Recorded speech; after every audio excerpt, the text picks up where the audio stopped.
What's up, everybody? I'll be right with you.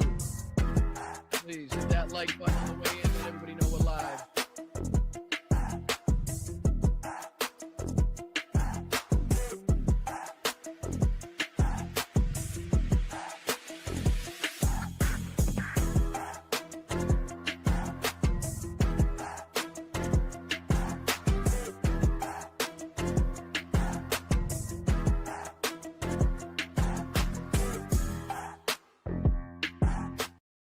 What's up, guys? What do you say we pop right into this? How's everybody doing? Happy New Year's Eve from everybody here at Blunt Politics. My name's Boston Brian. Thank you for joining me. If it's your first time, if it's one of your first times, please, if you like what you're hearing, if you like what you're seeing, hit that like button, share the stream out, let everybody know that we're live.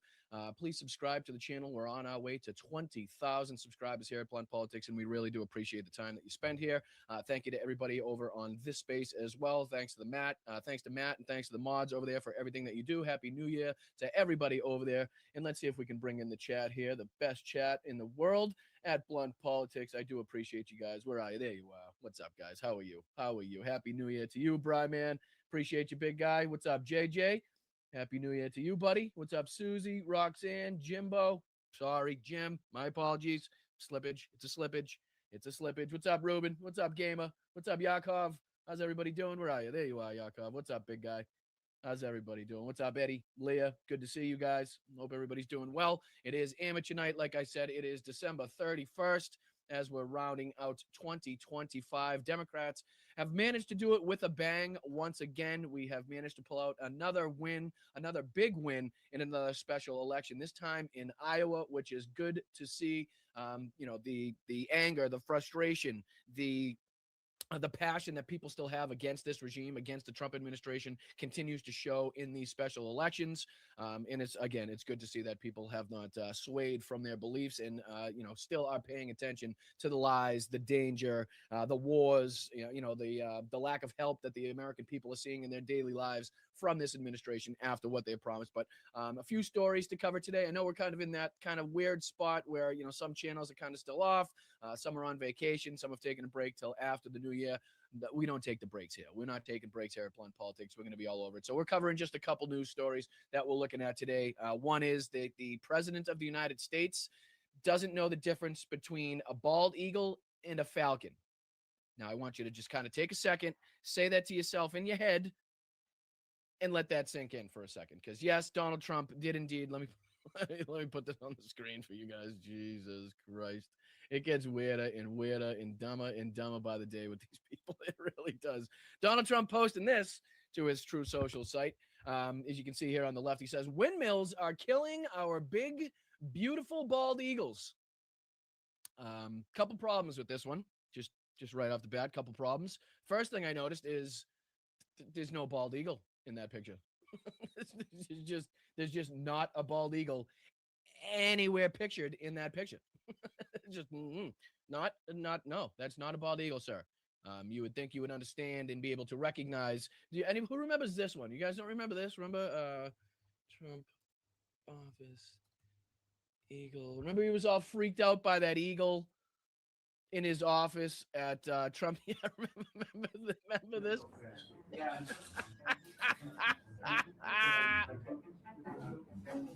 Put your hand out of the glove. That was my hair. Oh, good.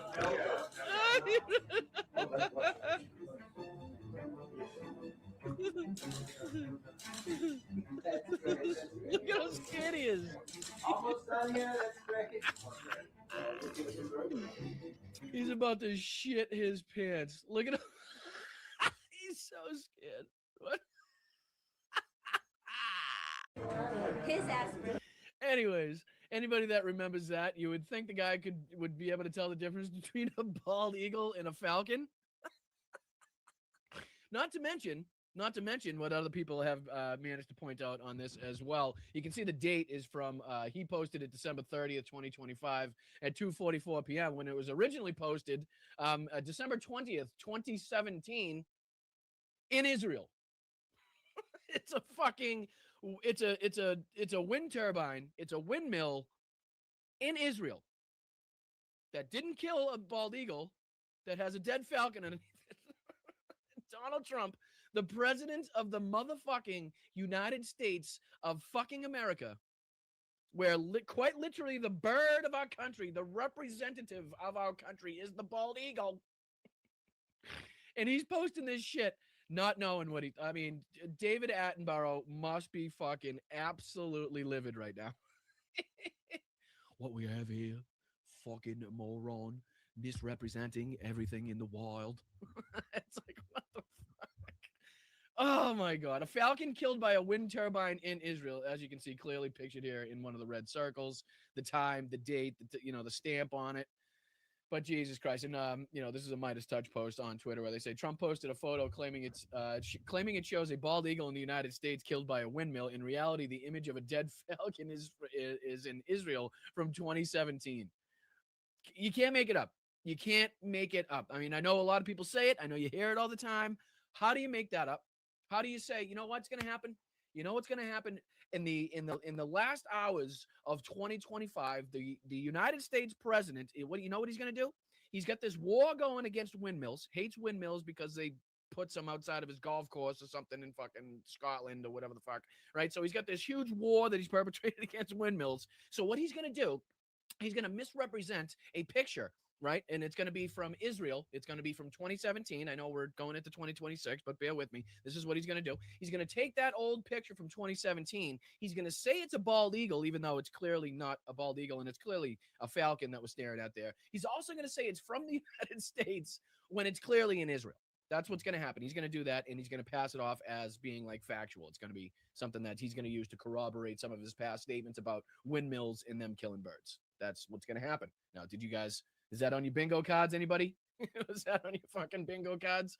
I mean, again, you can't write it. And again, I forgot right off the bat, thank you to Carl.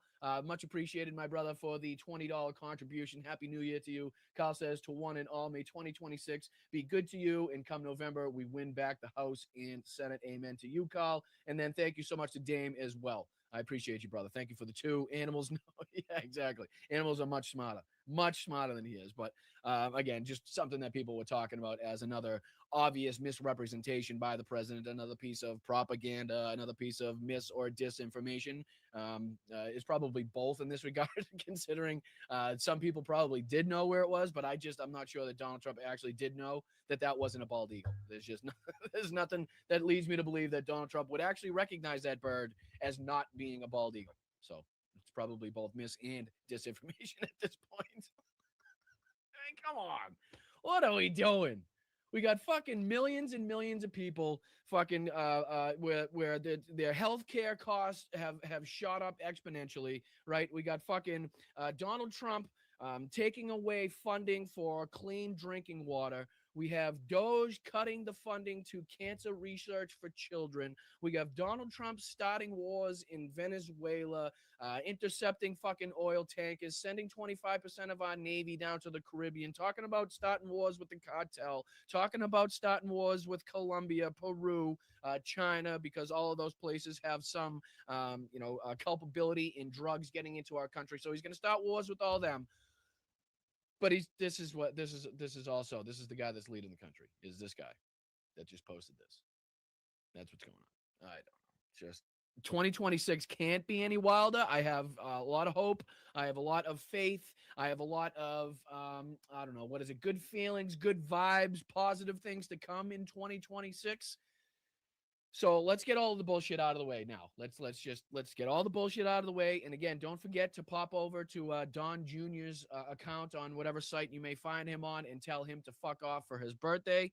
Because today is Don Jr.'s birthday, so make sure to pop over and tell him to fuck off. But yeah, that's not all, because the rest of this administration just continues to make asses out of themselves as well. Pam Bondi was like, you know what? Fucking let me get in the mix.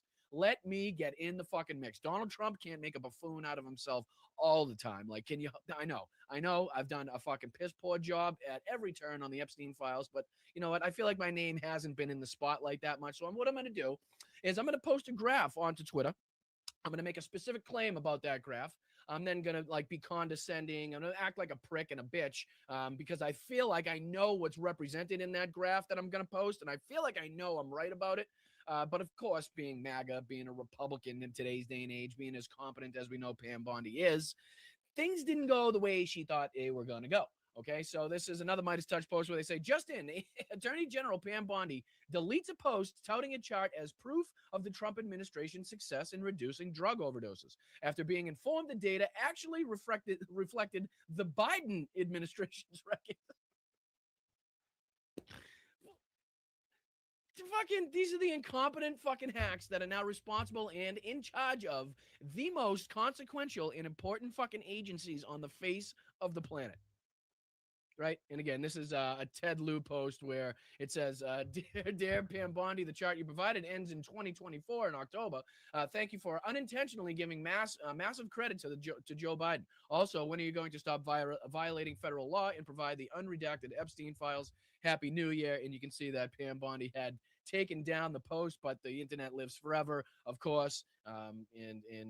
People got it. People got it. And once it's up there, it's up there. It ain't hiding for long. Let me see if I can zoom in on this a little bit. I don't understand. Twitter is the only fucking site in the history of the world where you could hit zoom and the picture somehow gets smaller. How does that work? How does that happen? Fucking, this site's terrible. Twitter and TikTok are going to die a fucking rapid death.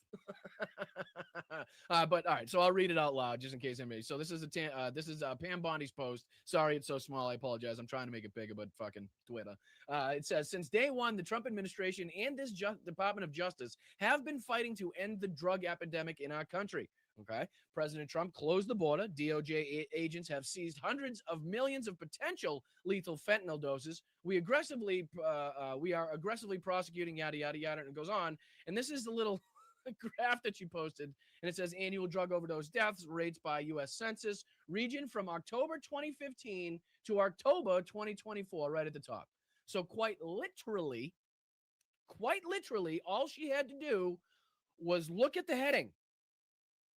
The heading, the big words on the top, the ones that, give you the biggest amount of information, probably the quickest, right? The heading, the title of this, thus being October 2015 to October 2024. Now, if we just go back in our little fucking time capsule machines of a brain that we have on our thinking caps, and then we'd figure out at that date and time who may have been the representative of the United States, one can come to the conclusion that Pam Bondi's a moron.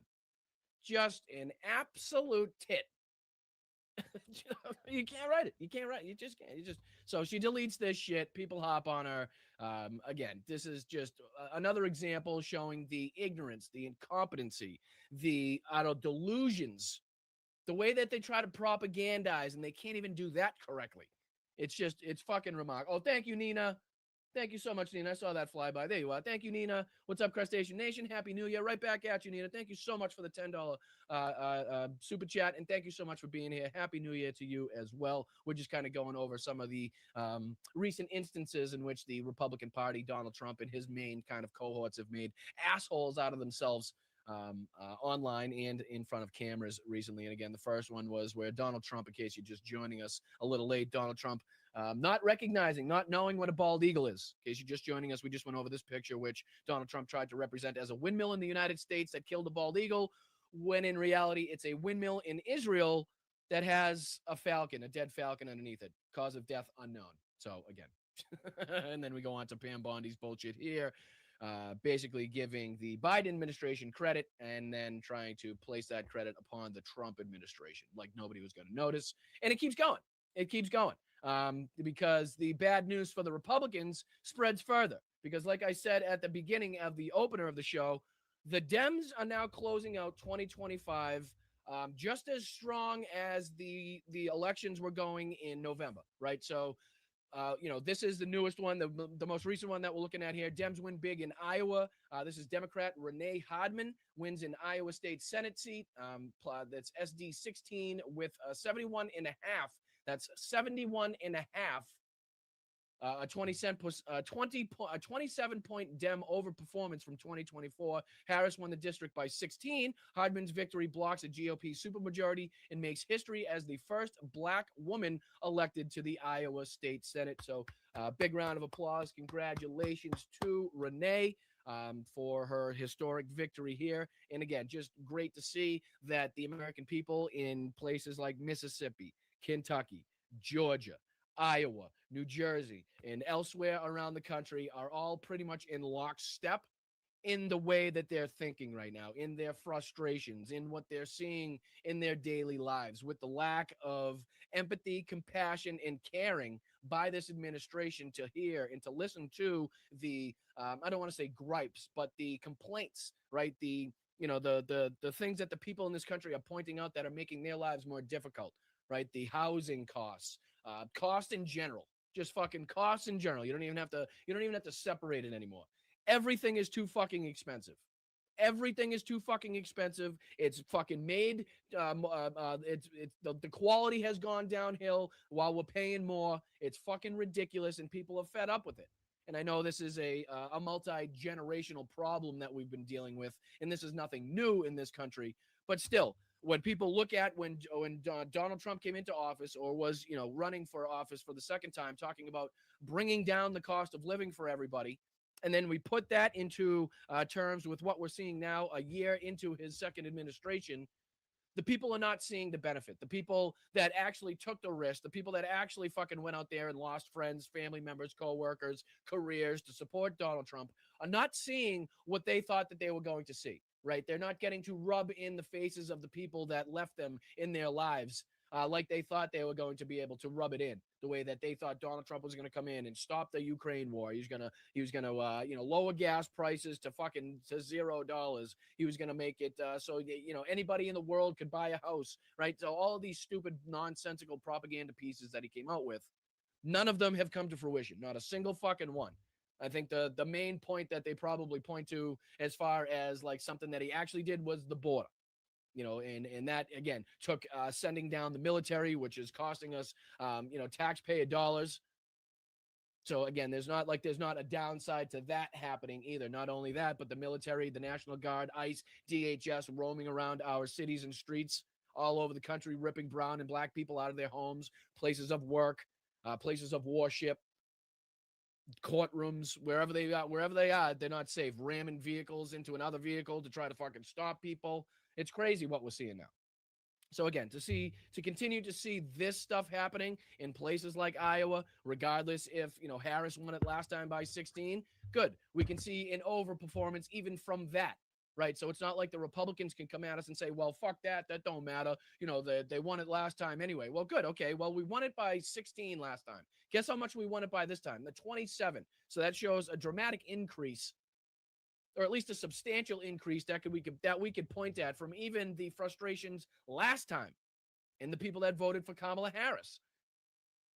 So whichever point and statistics you want to point to, there's positive signs here from all over the country that the people in this country are more than willing to tell Donald Trump and the Republican Party to fucking piss off while voting for the Democrat if the right person is there with the right policies, supporting the right ideals, not taking PAC money, not supported by or funded by fucking billionaires, right? Not doing what's best for Israel first, but doing what's best for the fucking people of this country, doing what's best for our allies, right? So again, good to see. I want to continue to highlight and bring up all of these elections wherever they may be taking place in this country. It's very important that we don't lose sight of this. And as we continue to point out, hopefully, ongoing election victories like this by Democrat Renee Hardman in Iowa, that we don't also get complacent at the same time, right? This does not mean anything is automatic for midterms. This doesn't mean that anything is guaranteed. This doesn't mean we can sit back and just kind of hope and pray on the frustrations of people will still be there as we go into midterms. That's not something that even it comes to mind. It's not even a fucking option. We need to continuously hammer home, do the work that we have been doing consistently that has gotten us to this point, right, that has enlightened the American people, that has informed the American people to what this administration is doing as far as policies or lack of policies, whether that be domestically or on the foreign stage, because people are seeing it, they're recognizing it. Not only that, but what's going on in their daily lives, the lack of change in their daily lives when it consists of pricing, whether it's groceries, just you name it, and people are paying too much for it. That's just fucking the name of the game. And like I said, the quality of shit has gone downhill. Things don't last even a fraction of the time they used to last back in the day, while they were actually cheaper to buy back in the day. So you tell me how that fucking makes sense. You're paying twice, 3 times, 4 times as much for the same amount, if not less fucking food, whether that be at a restaurant or whether that be at the grocery store or a convenience store in a bag of chips. That whole shrinkflation shit. Yep, still in effect, still going on. Companies still exploiting that to the fucking ends of the earth. That's not going to stop. I mean, you see it all over the place, and people are fucking rightly frustrated with the way that capitalism seemingly has, run its fucking course.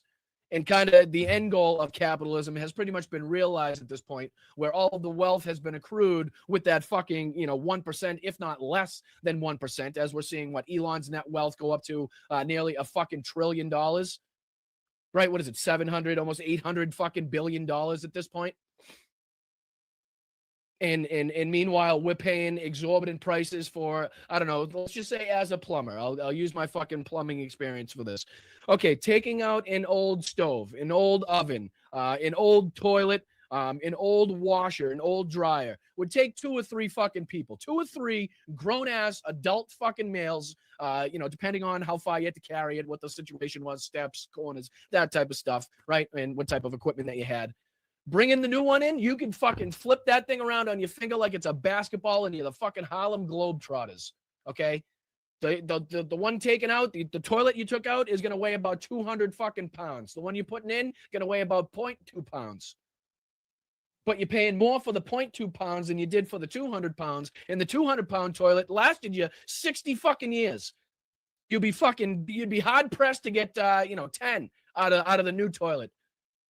And that's guaranteed. You're going to have to replace the innards. You're going to have to replace the flapper. You're going to have to replace the fucking ball cock. You're going to have to replace the water supply. You're going to have to replace the wax seal, right? I mean, and you could put that with anything. Like I said, ovens, the same thing. Old stoves, taking them out, good fucking luck. I hope you got a crane. Bringing the new one in, you can fucking throw it through the window. You know what I mean? I mean, and again, you're paying twice, 3 times, 4 times as much. It's lasting not even half the time that the other ones would last. The one that you just took out of your home that was put in fucking 1930 that you've been using for the last, I don't know, every night for how many years. And then you put the new one in and you get problems right away. The clock don't work. One of the burners is broken. It's piss poorly made. The glass is cracked. The delivery sucks. There's dents all over it because the fucking delivery drivers don't give a shit. Whatever it may be. And again, those delivery drivers probably don't give a shit because they're getting paid shit. Because their benefits are shit and they get treated like shit. And you can see how that kind of works its way down the fucking chain, right? Treat your employees right, pay your employees well, you get a good fucking service and the majority of the time.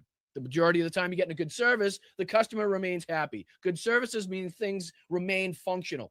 Less bullshit and less maintenance and less fixing has to be done. If it's done the right way the first time, than if you go and you put a Band-Aid or, you don't put a fucking Band-Aid on a gunshot wound. Anyway, sorry to get into that rant, but you guys understand, I'm sure everybody here. Oh, thank you so much, fucking Peter. I'm so sorry I didn't see that go by. I was in the middle of my rant. I do apologize. But Peter, thank you so much for the 50 gifted Boston Brian memberships. That is absolutely incredible. Thank you so much. Happy New Year to you. Merry Christmas. Happy holidays. I hope you had an awesome one. And again, can't thank you enough for that incredible contribution, Pete. Just can't thank you enough, man. I really do appreciate it. Thank you, thank you, thank you. But again, you guys have lived and have the experience to back me up on this, right? I mean, just think about the appliances that your grandparents were using or that your parents were using or that you used for a period of time growing up, right? And then think about how much you're paying for the appliances now. And this is just one aspect of life. I mean, forget just getting into buying a home to begin with, to even have and afford the opportunity to have a home, to have 4 walls, to even have the problem to think about, oh, I got to buy a dishwasher. Oh, I got to buy a fucking oven or a stove. I mean, God bless if you're in that position, because that means you're doing fucking damn well. That means you're doing a lot better than most people in this fucking country if you're in that position, because a lot of people can't even fathom, can't even think about it. Having enough money or saving enough money to be able to buy a home now by yourself or raise a family, in today's day and age with what you're getting paid at your job. It's crazy. It's crazy to think, right? So that's just another good thing to see here. We're going to continue to highlight these victories, as I said, in I don't care where the fuck they are in the country. I don't care what county they're in. I don't care if it's deep blue, deep red, purple, whatever it is. We're going to highlight every single one of these times that the American people have chosen to speak up against Donald Trump, against the Republican Party, and for the Democratic way of governance in this country. So there was, I believe, another video. I think there was a video on this as well. Yeah, let me throw this on real quick because Ben from Midas Touch kind of went over this Iowa victory a little bit. So let me just dive into this, and he'll give a kind of a recap on not only the election results there, but also just to kind of recap the, I believe he recaps the other election victories that we've seen recently to kind of, show how they're stacking up, not only how they're stacking up, but the overwhelming showing by the Democrats. Right? Just the overperformance of the Democrats is another aspect, not just that they're winning or that they gained points, but how many points they're gaining in these areas and how big the victories were where they won. It's definitely something we need to pay attention to. So I really do appreciate you guys for being here. Thank you for spending your time here. I know it's New Year's Eve, and I really can't thank you enough. So make sure you hit that like button. Please share the show out, subscribe to the channel. We're on our way to 20,000 subscribers. And again, I can't thank you guys enough for helping me get to that goal. 1,000 members. We're on our way there as well. So appreciate you guys. Let's dive into it. Republicans just got wiped out yet again in another special election in Iowa. MAGA Republicans are getting crushed in Iowa. A Democrat by the name of Renee Hardman will go on to win Iowa State Senate District Seat 16 with 71.5% of the vote. She won by 43 points in this race against the MAGA Republican candidate Lucas Lofton. This is a 27-point Democrat overperformance from 2024. Kamala Harris won this district by 16. Now, Hardman's victory has major implications in the legislature as well. It blocks a GOP supermajority, and it makes history as the first Black woman elected to the Iowa State Senate. Now, this follows other big Democratic wins during special elections. You will recall back in January, Mike Zimmer flipped a plus 21 Donald Trump seat, and Zimmer went on to win that special election. That was a flip. Then there was another flip, you'll recall, back a few months ago, where Democrat Caitlin Dray flipped Iowa's Senate District 1, a district that Donald Trump won by 11.5 points in 2024. She defeated Republican Christopher Proschk in a landslide special election, breaking the GOP. And the bad thing is, well, not the bad thing is, but the tough thing is, and I'm sure a lot of people aren't even privy to this information, aren't even aware to the extent of how many of these different, albeit smaller, sometimes smaller elections and smaller positions, but also just dominant performances in these elections. So again, just to be able to spread the awareness, to be able to spread the news and highlight these different election victories by the Democrats, I'm hoping to get more people on board to say, okay, it's I know things are doomy and gloomy right now. I know it's fucking hard to swallow. It's hard to put your head on the pillow at night knowing that Donald Trump has, the remaining time that he has in office. But there are absolutely signs in which this country is fucking fed up. And we need to make sure that we highlight those moments in those election victories that point that out. And I appreciate you guys for being here as I do so. Supermajority. There, it wasn't even close. And now you had to have this Democratic hold for the Senate District Seat 16, and the Democrat overperformed by 43 points. Let's dig into it deeper. By the way, this is a photo right here of Renee Hardman, who won this special election. Here's how The Hill reports it. Hardman is a West Des Moines mayor pro temp. She defeated Republican Lucas Lofton to fill the seat that has been vacant since State Senator Claire Celsey died in October. With Hardman's win, Iowa Democrats are closing out the year strong. Back in January, Democrat Mike Zimmer flipped the Iowa State Senate District that had overwhelmingly voted for Trump in 2024. Back in August, Caitlin Dray flipped another open state Senate seat, breaking the GOP supermajority then.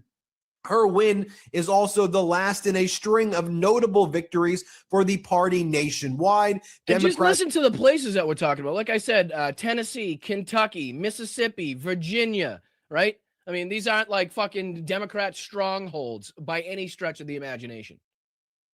I mean, these are notable victories in places that should be raising some fucking eyebrows, and I'm sure it is over there at the RNC, right?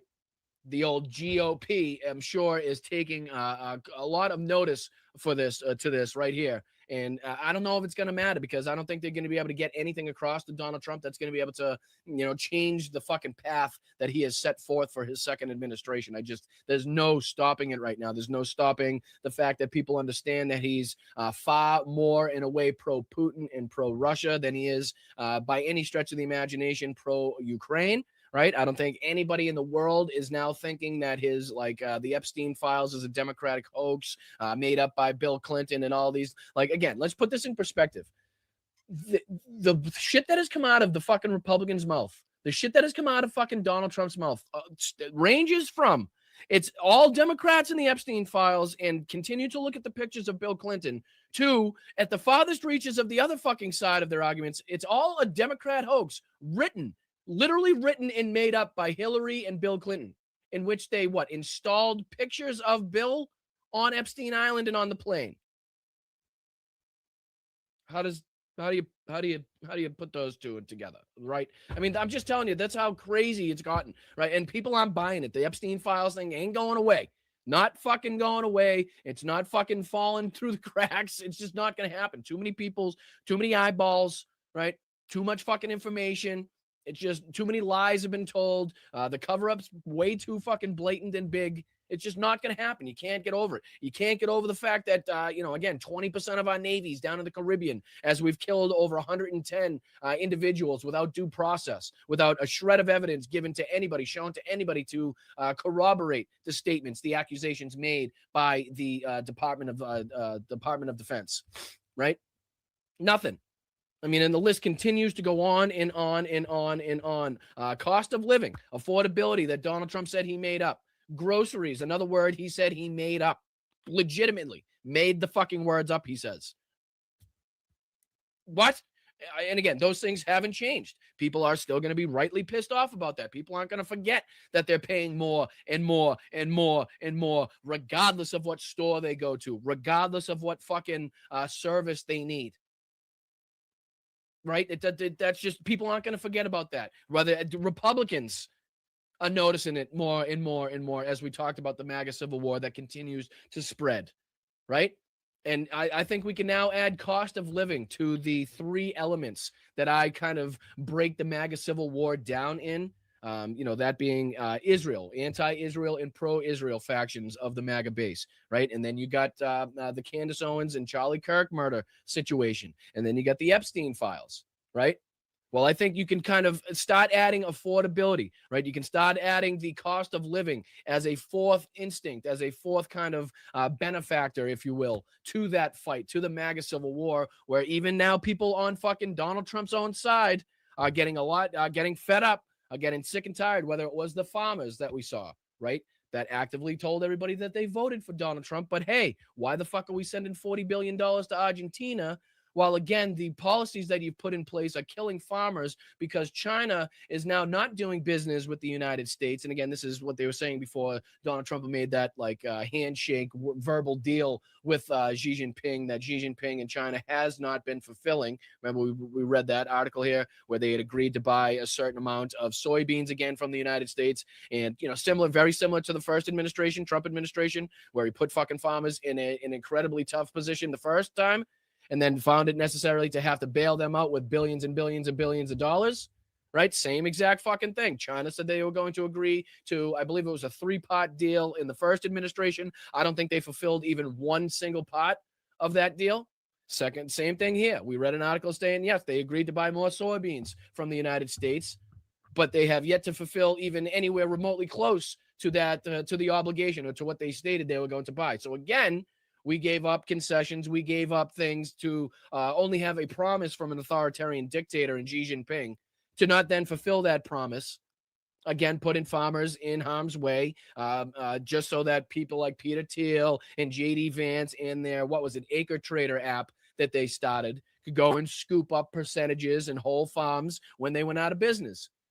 So regardless of their policies that are putting farmers out of business, there are people in the Republican Party, like, again, J.D. Vance, Peter Thiel, that are going to profit, that are going to gain off of the misery, off of the destruction, off of the degradation of the farmers, the people that feed the people in this country, right?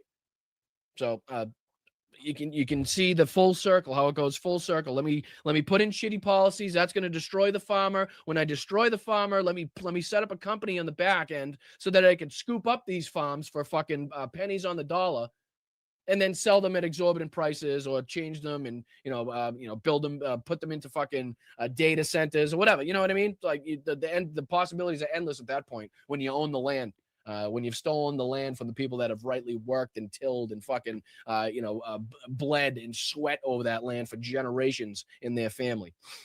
But, things like this, good to see. Where are we on time? All right, yeah, I'm going to dive into just a little bit of this. We touched on this yesterday. We'll finish up with another I've Had a podcast clip, because they're talking about Donald Trump in some bulletproof bunker in his ballroom, which, again, has been kind of a theory that's been out there, but I'm kind of curious their take on it. But before we dive into that, I do want to get into just a couple more minutes of what we started yesterday. I played the preview to this yesterday, and this is Kaylin Robertson, again, speaking with Nick Shirley being that fucking propagandistic hack who considers himself a journalist, who, again, was the one to release what he was calling a breaking news documentary about the Minnesota fraud. Again, the fraud that was uncovered, investigated, and prosecuted to a large extent about 3 years ago. So again, he broke no information. He broke no stories on that. Basically, what they're doing is reigniting that story, reigniting that to, again, corroborate or back up the recent racist remarks by Donald Trump, and again, continue their campaign against immigrants, can continue their campaign against people of color, like we've seen ICE and DHS undertake in recent months, right? So that's the basic reasons as they want to do it. This, though, again, we've been diving into a little bit of the history of Nick Shirley, which, again, will tell you a lot about what you can or shouldn't believe, or what you should look for and what you should, kind of pay attention to in his work, quote unquote. But this is just a little bit more of the Kaylin Robertson interview with Nick Shirley after, again, Nick Shirley did a blatant piece of Russian propaganda inside Ukraine after the full-scale invasion started, trying to make it seem like the American taxpayer money, the American dollars that were being sent to Ukraine, were being mishandled, misused, and that, apparently people in Kyiv were only using that money to buy expensive cars, right, and live in exorbitant fucking apartment buildings. That's basically the gist of what he tried to get through. So I just want to play just a couple more minutes of this. As you can see him shake in his boots, as you can see how he's been caught red-handed doing propaganda, especially as we've been talking about the Russian propaganda networks actually picked up Nick's video and used that to the best of their ability for their benefit, to try to corroborate and go against and highlight some of the bullshit talking points from the Republican Party in this country, talking about corruption and we shouldn't be sending money and, F the people of Ukraine, all that nonsense. Well, he also did that with Israel too. So we dove into a little bit yesterday of his Israeli propaganda piece as well. So he's got multiple pieces out there. He was also on with Pretty Big Douchebag, the PBD podcast recently. So he's talking about how he's gained, I think it was something like 800,000 followers or something in a few days. But you can see the spotlight and the highlighting about from the normal, everyday, most talked about fucking MAGA right-wing accounts, and how this is being used to, again, perpetrate and continue this rhetoric, continue this agenda against brown and black people. So, again, I want to dive into just a couple minutes of this if I can. I really do appreciate you watching. And then we'll finish off with the I've Had It ladies talking about this so-called bulletproof bunker under Donald Trump's ballroom. So stick with me. I appreciate it. Again, this is calling out Nick Shirley, the douchebag responsible for the recent documentary, he calls it, supposedly, which he didn't, breaking news, breaking ground on Minnesota fraud that was already, again, uncovered, investigated, prosecuted to a large extent, and then again for a lot of the cases that he talked about, not even for anything related to do with fraud, right? And then in some instances he went to these daycares before the business hours, before the hours that children were actually supposed to be there, right? And then he made it look like, okay, they're open, but there's no kids there. Well, okay, the kids aren't supposed to be there yet. You could actually see on his phone that he was there at 1 o'clock. The kids weren't supposed to show up till 2:30. But what he did is he blurred out the sign on the fucking front door that actually said that, so that people couldn't discern, okay, he's there before the normal hours of operation, and that's why it's empty. That's why it looks like that, right? And again, that this isn't to say that cases of fraud should not be uncovered. Cases of fraud should not be investigated, prosecuted, regardless of nationality, race, color, creed, who's doing it. I don't give a fuck, right? That's not to say that. But again, to not call this out as the blatant propaganda usage and trying to highlight this as breaking news from today, to denigrate, to demonize an entire population of people based off of the recent statements of the President of the United States and the ongoing efforts of ICE and the racist white Christian nationalists of our fucking administration is a whole different story. It's a whole different ball game, right? Because again, I await very impatiently Nick Shirley's video about Rick Scott and the Medicare fraud, or any other fraud that has been undertaken or uncovered by white people in this country. Because it seems to be a pretty clear agenda as to why this is being highlighted, as to why this is being so fucking talked about. Why Twitter is blown up with this and not the, thousands and thousands and thousands of other cases of fraud that we could point to that don't involve people of color in this country. All right, so let's just dive into a little bit of this from Kalen. I appreciate you guys. Thank you so much. Slava Ukraine, Heroyam Slava, fuck ICE, fuck Donald Trump, just in case you wonder where we lie here in this show. Came here to Ukraine and produced one of the most egregious pieces of propaganda I've seen since the start of this war. His video undermining the war and showing that apparent taxpayers' money. And again, shout out to Kalen Robertson. And let me just give a shout out to his channel. I want to give credit where credit is due. This is Kalen Robertson, got 248,000 subscribers on YouTube. This was posted about a year ago. And this is titled Nick Shirley Confronted Over Infamous Kyiv Propaganda Video. So again, shout out to Kalen for the work that he does. And yeah, I would advise anybody that is, again, pro-Ukrainian, looking to continue to get insights and information about what's happening over there, to follow Kalen's account. Is being wasted on luxury cars here, has amassed millions of views, hundreds of thousands of comments, and it's been shared by some of the Kremlin's biggest mouthpieces. So I have an exclusive interview with Nick to find out exactly why he did this. And again, on the left-hand side, as you was just talking, you can see that propaganda piece kind of playing in the background, where Nick Shirley on the left-hand side of your screen, clearly making these, I don't know what you'd call it, the TikTok faces, right, to try to get a point across, and without saying words, while just kind of giving a look. And you can see on the screen as it says POV, you're in Ukraine, spelled "you're" wrong, right? So right off the bat, we know he's a moron. You're in Ukraine, and you realize where your taxes are going. So again, just let's take the grammatical let's take the grammatical mistakes out of it, right? Let's try not to get too frustrated by that. And again, let's just look at what he's trying to do here. And it's pretty clear. I mean, there's no beating around the bush here. And we'll see just how nervous he is in response to this and his bullshit excuses and how he goes back and forth. Well, it's satire, but the American people also have a right to know. Well, that doesn't make any sense, because if it's satire, then what you're showing the American people isn't actually what they think they want to know, if it's satire, right? So basically what he's doing here is he's trying to make it seem like the cars he's walking by, you can see a Porsche. I'm not sure what this one in the front is, maybe a BMW SUV or something like that, maybe a Range Rover in the back. But what he's trying to do is trying to be like, okay, why are we sending billions and billions and billions of dollars to Ukraine? Again, not knowing that the vast majority of those funds was actually spent inside of the United States through United States companies actually providing good paying jobs to American workers, and actually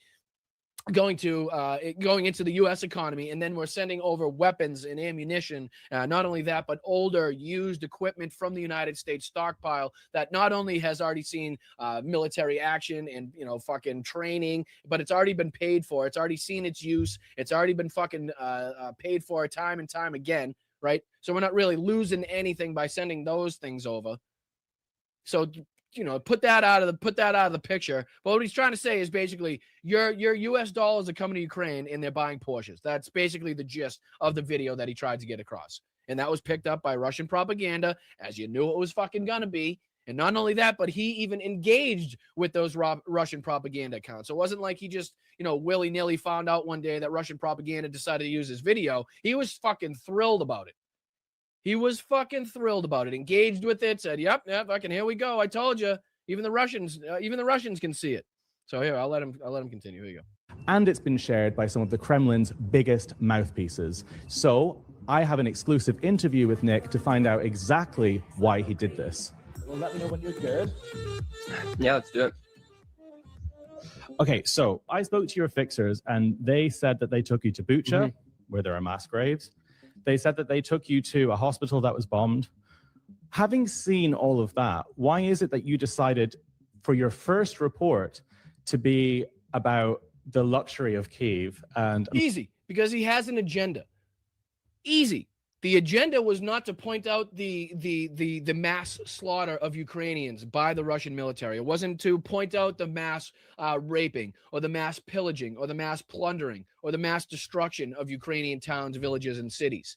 It had nothing to do with that. So you can ask him all you want how he could see mass graves. Supposedly, allegedly, he was taken to Bucha, where the mass graves were, shown the fucking mass graves, right? Taken to other spots, apparently, allegedly, around the city, talked to people that have been bombed out of their homes, have lost fucking people in the bombings. And what he decided to do, what his takeaway from all that, the one video that he put out was about the fucking Porsche on this one street in the city of Kyiv that some guy has probably had for quite some time now, right? Who knows what the guy does for work? I mean, it's completely irrelevant. Completely irrelevant. But you would think if you're doing, quote unquote, real journalism, that you would actively want to report on the most atrocious fucking acts that have, that you've been shown. But no, it's the Porsche on this one street in Kyiv that he decided to make the fucking video on. And it's clear as to why he would do that. Because it fit with his narrative. It fit with the narrative that he knew would get picked up on places like Twitter by people like fucking Elon Musk and like the cult that is the MAGA base because of the talking points that they had already established at that time. Americans' tax dollars being wasted? That's a good question. Quite frankly, I'm still putting together the documentary I had. That was a clip I filmed just walking around while I was in Kyiv. And I do believe that. So it's a good question you're just not going to answer? That it's a good question you just have no fucking response to whatsoever? A good question. It's a really good question why I didn't show the mass graves and why I instead decided to show a Porsche and a fucking Tesla. It's a good question, but I apparently have absolutely no answer for that. And I'm not even sure because he does say at one point in this interview that like the full documentary is supposed to come out Sunday. I'm not even sure that was ever even put out. I'm not even sure he ever put out another fucking video for his fucking trip. I can't confirm or deny that. I'll look up later after the show, in between shows. I'll see if he actually did put out that documentary, but I'd be surprised if he did. Here in the United States, there's a lot of misconceptions as far as where tax dollars are being sent. And we have the right to understand where things are going. Okay, so does that sound like somebody that was doing satire? Or does that sound like somebody that was trying to, again, use his time there to accurately uncover some conspiracy that was perpetrated by the Republicans back here in the United States? Does that sound like satire? Because in just a couple seconds, he's going to say it was satire. Well, then, okay, then you weren't actually pointing out what people back home in the States think is active and ongoing corruption if it's satire. You see how you can't have it both ways in this instance? By posting a video like that doesn't make me a pro-Russian by any means. By every mean, I'm very pro. No, but you seeing that it's been actively picked up by Russian propaganda, used for their propagandistic purposes, used to justify and to the benefit of their own side against, again, our ally, right? You would think that at that moment in time, you would either take down the video, do some fucking cease and desist to the people in the Russian fucking media that had been using your piece, again, force them to label it as satire, whatever it may be, whatever fucking legal rights you have at that moment in time, right? Or again, at the very least, take down the video as it's being misused in a way you didn't intend it to be. But you didn't do that. You engaged with the Russian propaganda. The video till this day is still up. And it fits right in line with the other propaganda pieces that you've done in Israel, right? And then the most recent one here on the so-called Minnesota fraud that he did not uncover in Minnesota by the Somali community.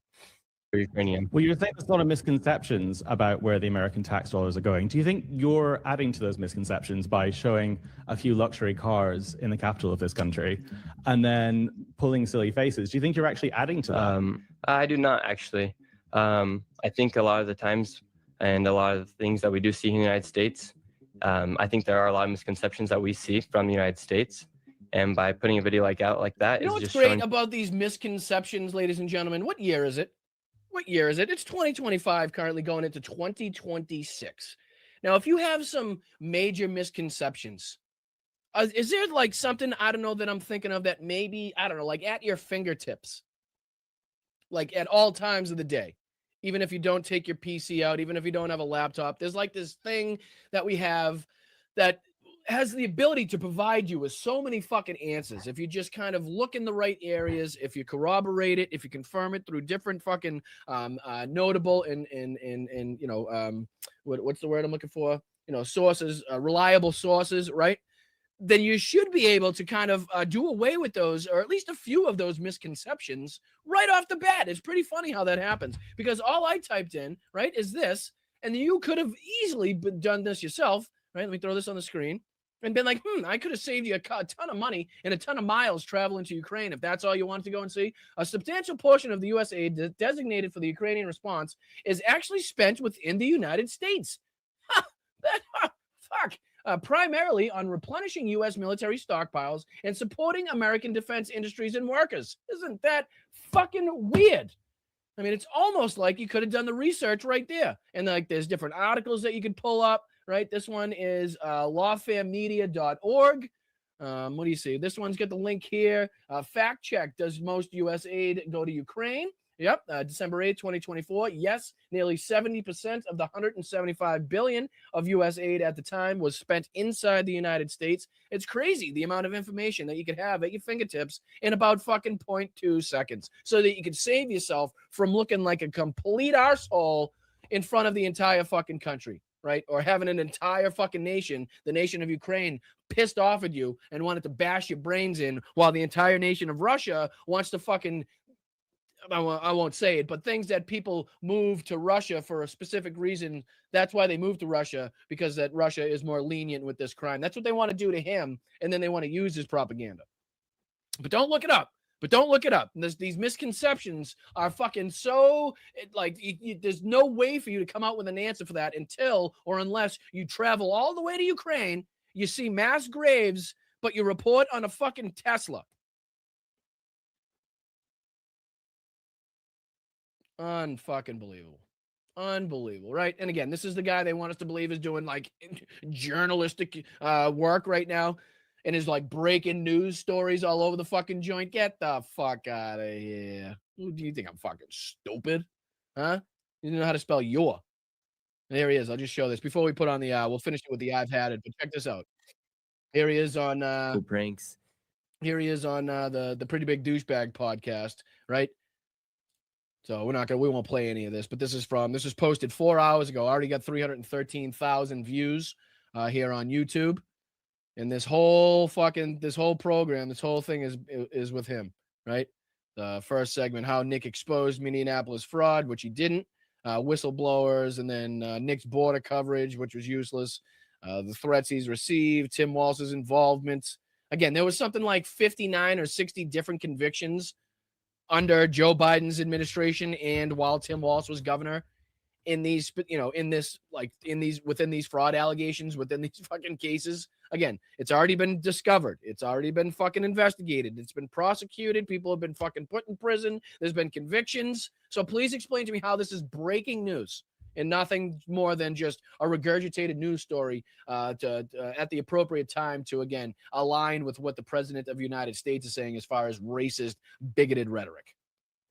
I'm all ears. All right, let's dive into this. We only got a couple minutes left here. And again, this is the I've Had It. Ladies, Jen, Pumps with I've Had It podcast, talking about this potential bulletproof bunker under this ballroom. And again, I've heard it been said. I've heard it been fucking speculated, considering the companies that we saw invest in this ballroom. Why would they need a ballroom? Why would they want anything to do with them? Anyway, but let's dive into just a couple of minutes of this, and I'll get you guys out of here.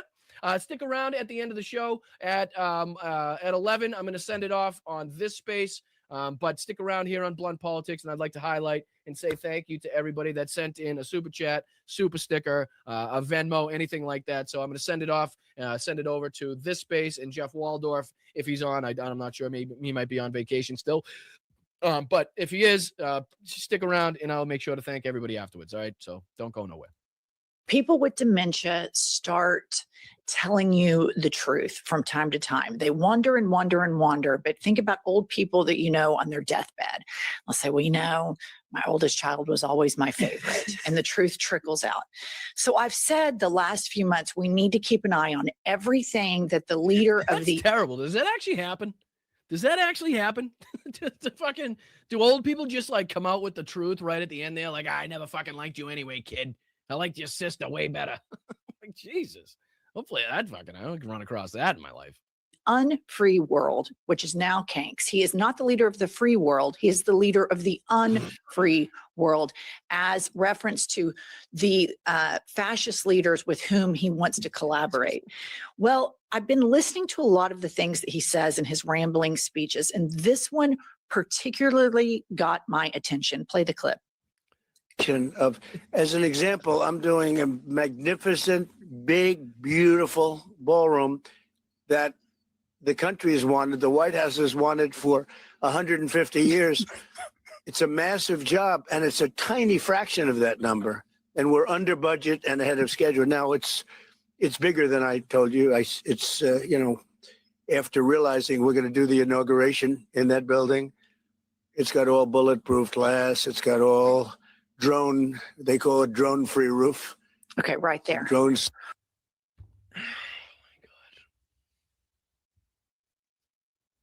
God. They call it drone-free roof.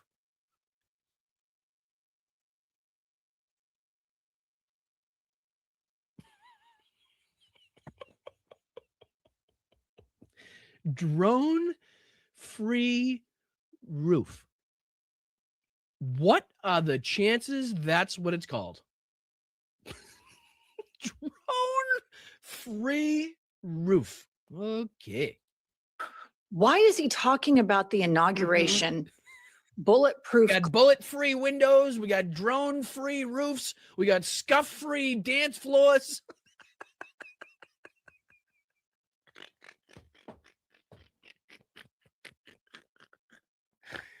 Oh, drone-free roof, they call it. That's what they call it. Affordability groceries, drone-free roof. Glass and a drone-free roof. They said, is that a Trump statement or is that real? Whose inauguration is he discussing there? Typically, the incoming president-elect will determine where they want their inauguration. Typically, it's on the mall. And he recently, because he knew that his— that's another good fucking point too, though. Like, what the fuck? Who is he to be deciding when the next inauguration is? Where it's going to be held and where it's not going to be held. I'm like, what the fuck does that have to do with you? You're going to be, hopefully, fucking your last breath had been taken well before that. But if not, you're absolutely going to have no say in the matter, right? I mean, you'll be the lamest of fucking lame ducks by that point, no matter what. So. Why are we talking about that? And all of a sudden you're putting in bulletproof. Is that how much you want the next Democrat to be safe? Inauguration in his second term was going to be poorly attended. He moved it inside because of weather, because we know how these MAGA men that pretend to be alphas are snowflakes because of cold weather, I guess.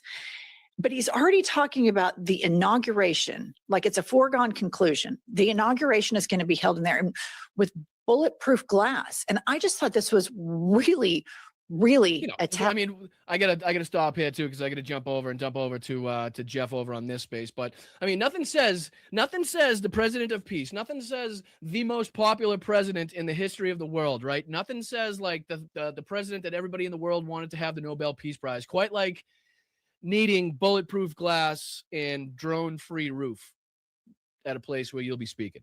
or potentially be dancing or be at any point. Nothing says I'm so fucking popular that I need bulletproof everything like that does. But thank you to everybody once again on this space. I really do appreciate you over there, whether it's the mods, whether it's the fans, the people watching in the chat, or if it's Matt for putting it together, all the great creators who are established and affiliated with it. Thank you guys so much. I wish you all the happiest of New Year's. Thank you for all the support that you've shown. I can't thank you enough. I really can't. I really do appreciate it. So I'm going to shoot it over to Jeff now, or again, my apologies if he's still on vacation. I'll shoot it over to another creator on this space. I really do appreciate it. Enjoy your time tonight. Be careful. Be safe. It is amateur hour. And again, I hope you all have the best 2026. And I hope you spend some time here at Blunt Politics. So I appreciate you guys. Thank you so much.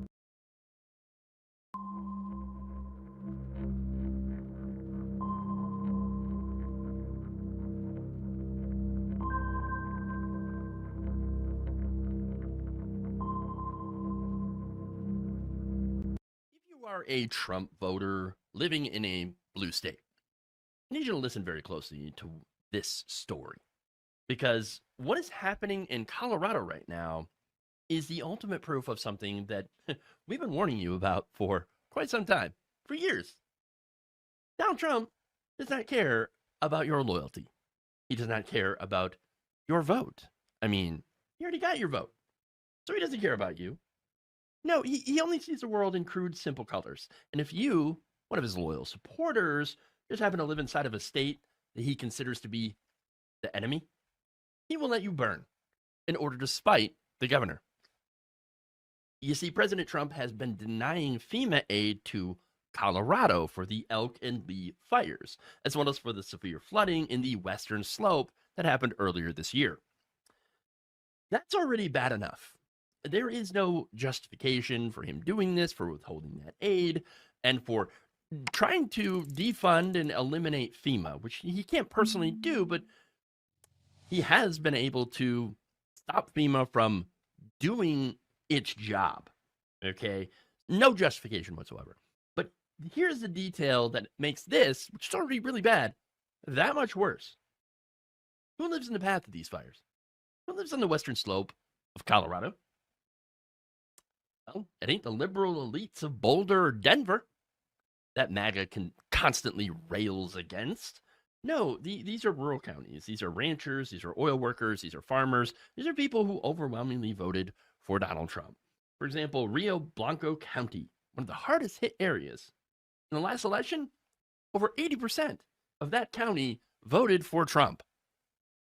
These are his people, his voters. They went to his rallies. They bought the flags. They thought, I'm going to vote for this guy. He's going to be my champion.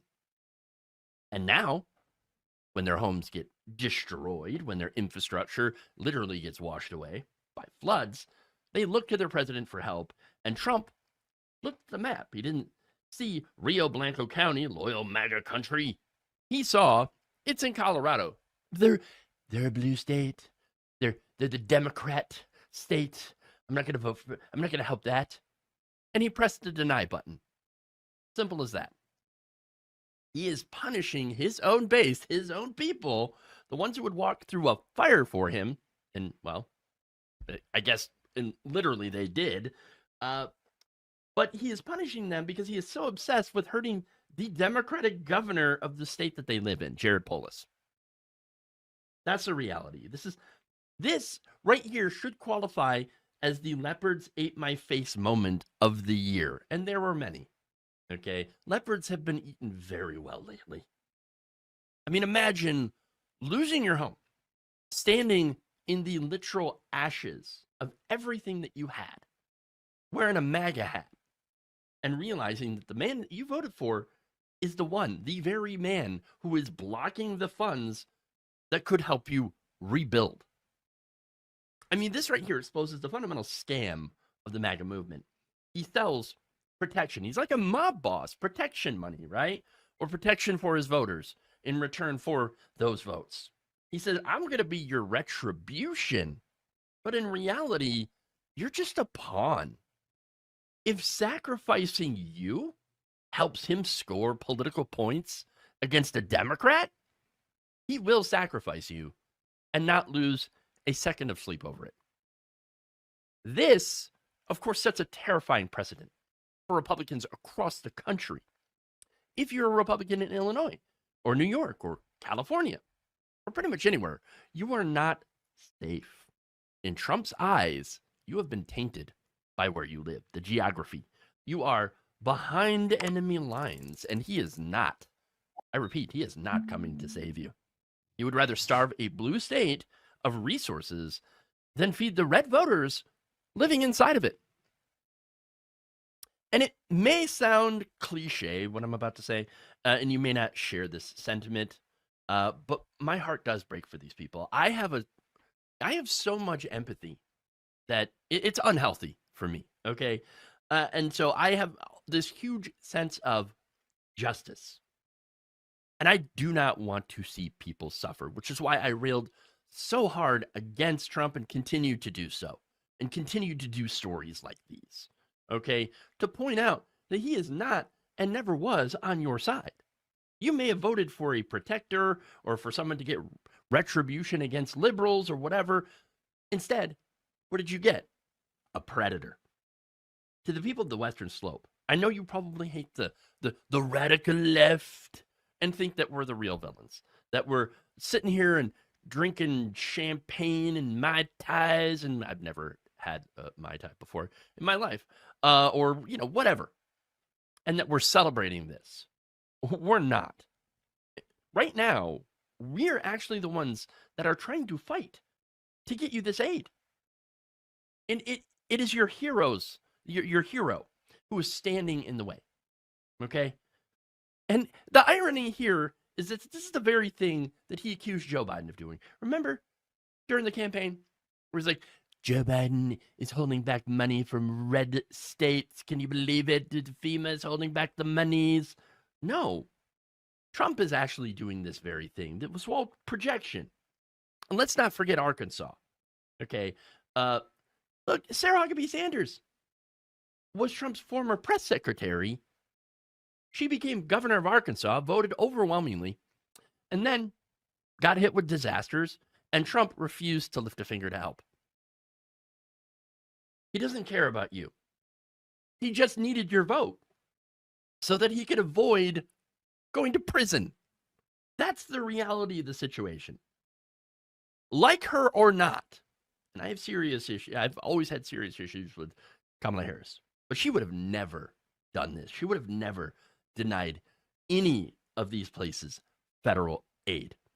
And look, my main issue with Kamala Harris is that she wasn't left enough. But I still voted for her because I still knew that this was the reality of the situation. That she would have never done anything like this. And Joe Biden would have done anything like this and never did do anything like this. They've always given aid to anywhere that needs it. And right now, Colorado needs it. Look, the reality is this story is important and should tell you everything you need to know about who actually cares about Americans, about actual people living in this country. And it ain't Trump, okay? Because, as always, he is only in it for himself. The Trump Justice Department just quietly posted a Jeffrey Epstein letter that has been reported on before, then yanked it, then put it back up under a slightly different file name. What is going on here? Why the panic? Well, because it turns out in that letter, Epstein wrote in his own hand that, quote, our president shares our love of young, nubile girls. Not women, girls. Young. Ugh. Now, this was written back in 2019. Our president at the time was none other than Donald Trump. So let's cut through the BS and let's have a look at the document. According to reporting from Raw Story and Midas Touch, this letter was postmarked just days after Epstein's death in 2019. They actually found it in the return basket of the mailroom. It wasn't written to a lawyer or a family member. It was actually addressed to Larry Nassar. Yes, that Larry Nassar, the convicted monster who abused hundreds of young girls. Okay. Now, Epstein addresses him as LN and writes this, quote, as you know by now, I've taken the short route home. Good luck. We shared one thing, our love of caring for young ladies. But then he drops a hammer, of course. He writes, our president shares our love of young, nubile girls. When a young beauty walked by, he loved to grab something, whereas we ended up snatching grub in the mess halls of the system. So Epstein explicitly connected himself, Larry Nassar, and Donald Trump in their shared love of young girls. He even had referenced the infamous Access Hollywood tape. Look, this isn't a deep state accusation, okay? This is Jeffrey Epstein, a man who knew Trump socially for decades, describing him as a peer in his predatory behavior. Now, here's where it gets weird, right? Because all this is just incredibly gross, but now it gets strange. See, the DOJ uploaded this letter on Monday. And then almost immediately, the links to that article, or to that letter, started returning access denied errors. Okay? They pulled it after people started noticing and asking questions. The DOJ re-uploaded it under different file names. That is very strange. Look, I'm not here to spin conspiracy theories about this. I'm just asking a logical question. Why is the Department of Justice, the DOJ, so skittish about a letter that has already been reported on since 2023? The Guardian reported on this. Why are they playing this game of digital peekaboo? I don't understand. And another thing that I don't understand is, where is the outrage from the MAGA crowd? There are people, these are the people who scream about, oh, we got to save the children. We're going to save the children. They obsess over pizza parlor basements and fictional trafficking tunnels. And yet here we have a letter from the most notorious trafficker in recent history, explicitly saying that Trump shares their love for young girls. And yet they're silent. They're silent. If this letter said Clinton or Biden, it would be the only thing on Fox News for the next 2 months. Tops. Okay. And by the way, it's not like Clinton isn't in the files. He is. And if he's part of the abuse, I say let him burn too. But here's the thing. For MAGA, because it says our president from 2019, which was Donald Trump, many of the so-called law and order protect the children, people, have, I don't know, like they've lost their ability to read or something. Maybe they never had it to begin with. I don't know.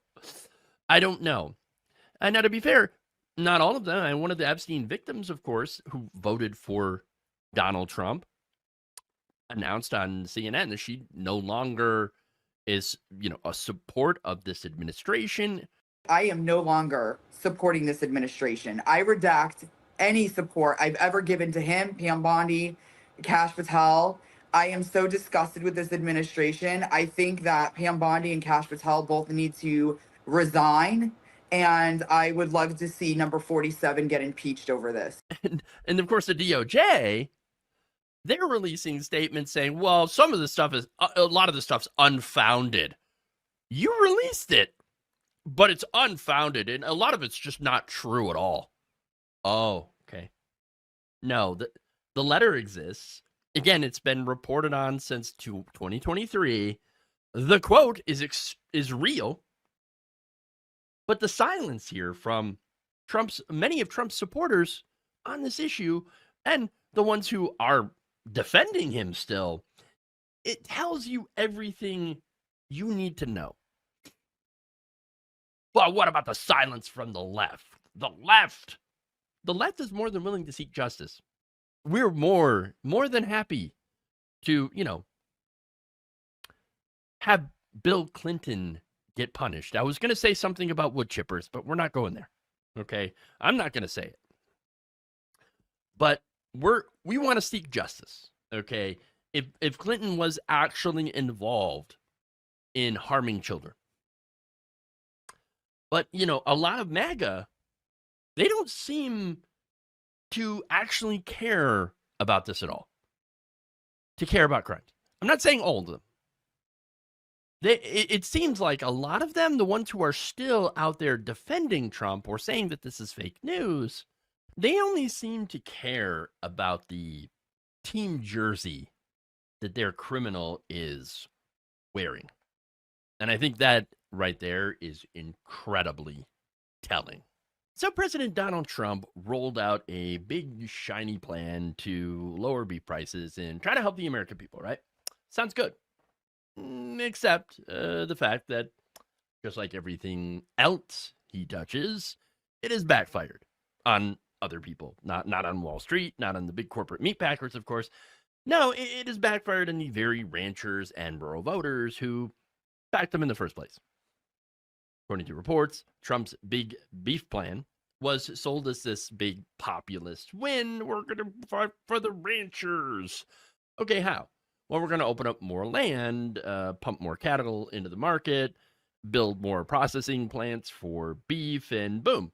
Somehow, all that's going to mean cheaper beef for you at the grocery store. But in reality, of course, it doesn't even really solve the fundamental issues facing ranchers right now. Okay. But look, if you don't know anything and you look at this plan, and it sounds great on paper, right? Especially at the part where it says cheaper beef. Well, who doesn't want cheaper beef? I know I do. But of course, under that promise, it's the same old Trump math. Somebody's going to eat the loss. And that someone, of course, ends up being the ranchers themselves.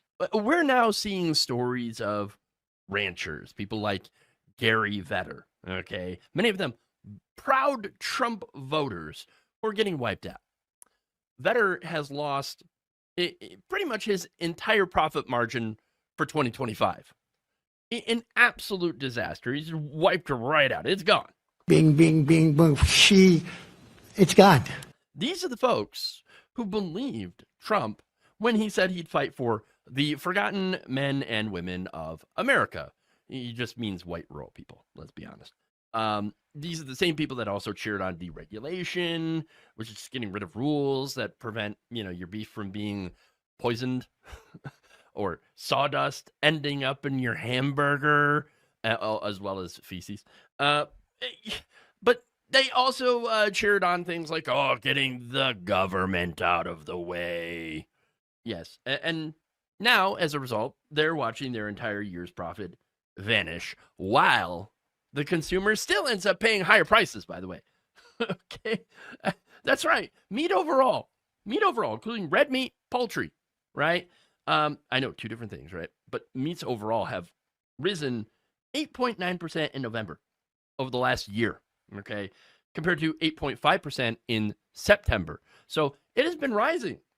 Beef and veal, the prices for that jumped 15.8% over the last year through November, compared to 14.7% in September. Again, massively huge. Within the category, the 12-month data showed that uncooked ground beef was up 14.9% in November compared to 12.9% in September. It's a huge jump.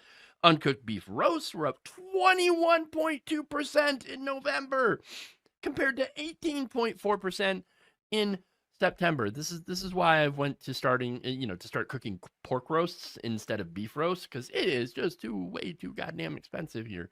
And so it's an absolute disaster. Okay. And steaks, by the way, up 14.7% in November compared to 16.6% in September. So where are them lower prices? Because I ain't seeing it. And neither are you. But wait, hold on. I thought the idea was to flood the market with so much foreign beef. That's right. Beef from Argentina, beef from Brazil, that will somehow lead to lower prices. That was the idea, but the reality is that this is just driving down what ranchers in America are getting paid for their cattle.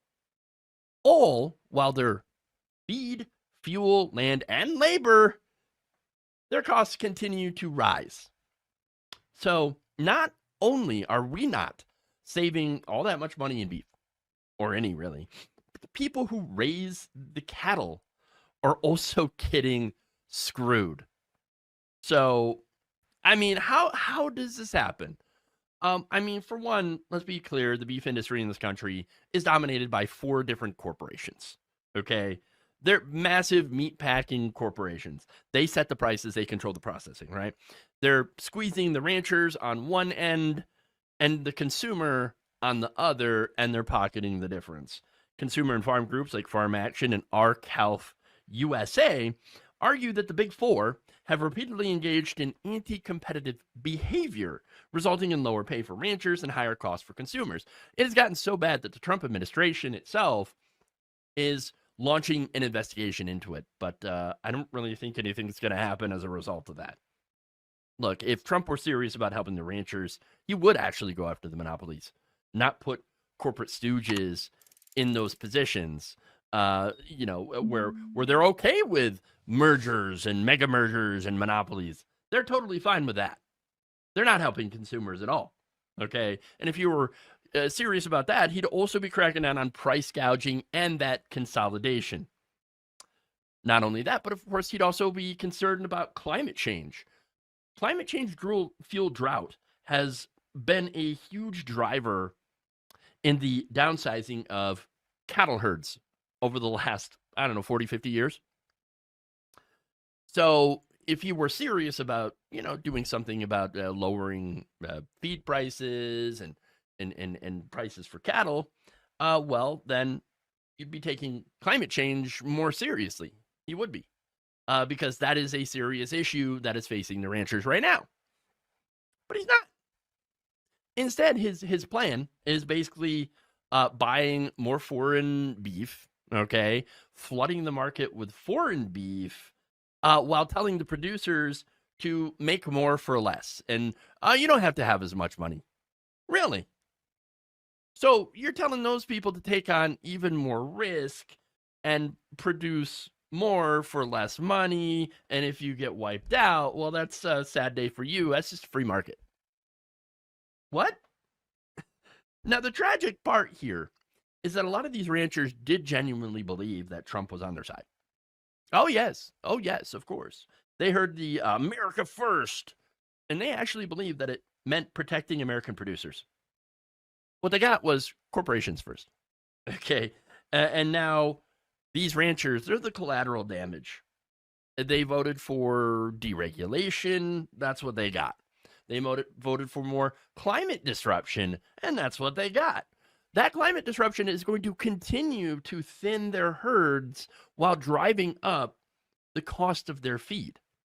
There's going to be less grazing land for them to be able to do their thing on. That's the reality. And not only that, but they also voted for weakening the very protections and oversights from the government that could keep them from being squeezed, scammed, or undercut by bad actors. Now, of course, when the bill comes due, Trump's still out there telling the ranchers, suck it up. Suck it up. This isn't just about a single rancher or a bad year. Okay, this is what happens when you let a fake populace take over the biggest economy on earth. Okay, so, and what does happen? Well, donors get richer. Okay, big corporations get richer, while working people, farmers, ranchers, workers, they all pay the price, as well as the consumer. And then, of course, when it all blows up, they blame the immigrants, or they blame the regulation that supposedly they got rid of. Doesn't make any sense. And then also blame things like the people like the radical left somehow. How? I don't understand. They do all that instead of the corporate greed and the rigged system that really did the damage, as well as the oil companies, fossil fuels, and stuff that started the climate change issue in the first place and didn't take that seriously. Look, at the end of the day, I don't celebrate anybody losing their livelihood. I think it's terrible what's happening to the farmers and the ranchers, because that is our food supply. And by the way, farmers lose their farms. Guess what? Acre Trader is there to come buy it up and then rent it out. And so now we're basically getting into a situation where a lot of the farms are now owned by giant corporations and Wall Street investors, and that's a terrible place to be. Welcome back to sharecropping, everybody. Welcome back to modern day feudalism. Okay, where the feudal lands, the corporate owners own those lands and lease it out or rent it out to the farmers themselves. It's not a good future. Not a good future. But I do think, though, when you look at what's happening, there is a lesson to be learned.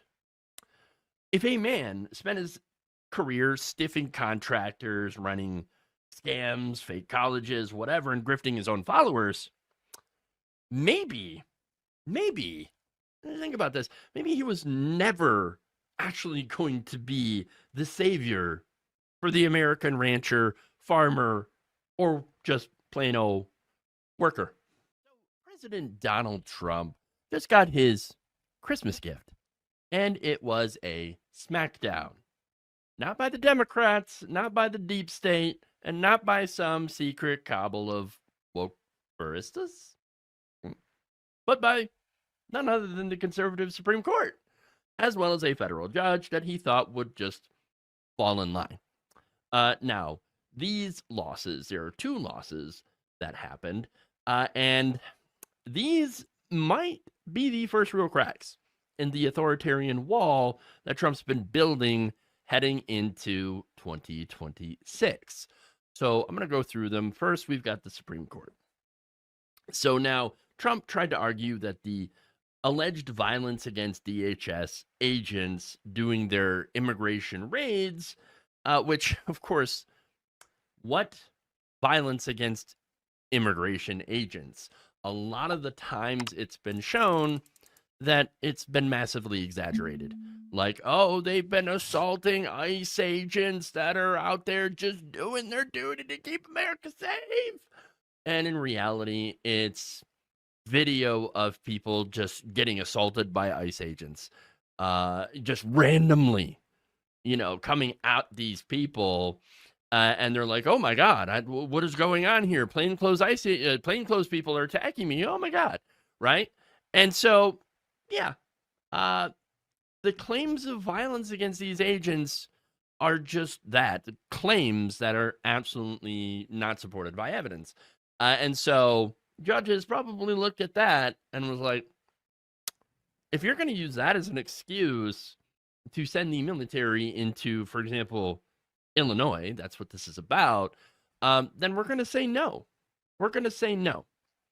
Again, he had argued that allowed him to deploy the National Guard in Chicago, and not just in Chicago, but everywhere else that he wants to, right? Basically wherever he feels like it, as a show of force, on a whim.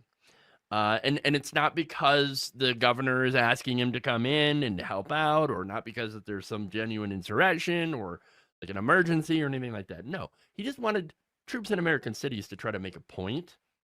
And even the conservative Supreme Court, his Supreme Court. They looked at that and they said, no, that's not, no. No. According to the decision, and I'm quoting it here, at this preliminary stage, the government has failed to identify a source of authority that would allow the military to execute the law in Illinois. Translation: you do not get to send the military into a state just because you're mad at immigrants or because you want a campaign commercial or whatever. Can't do it.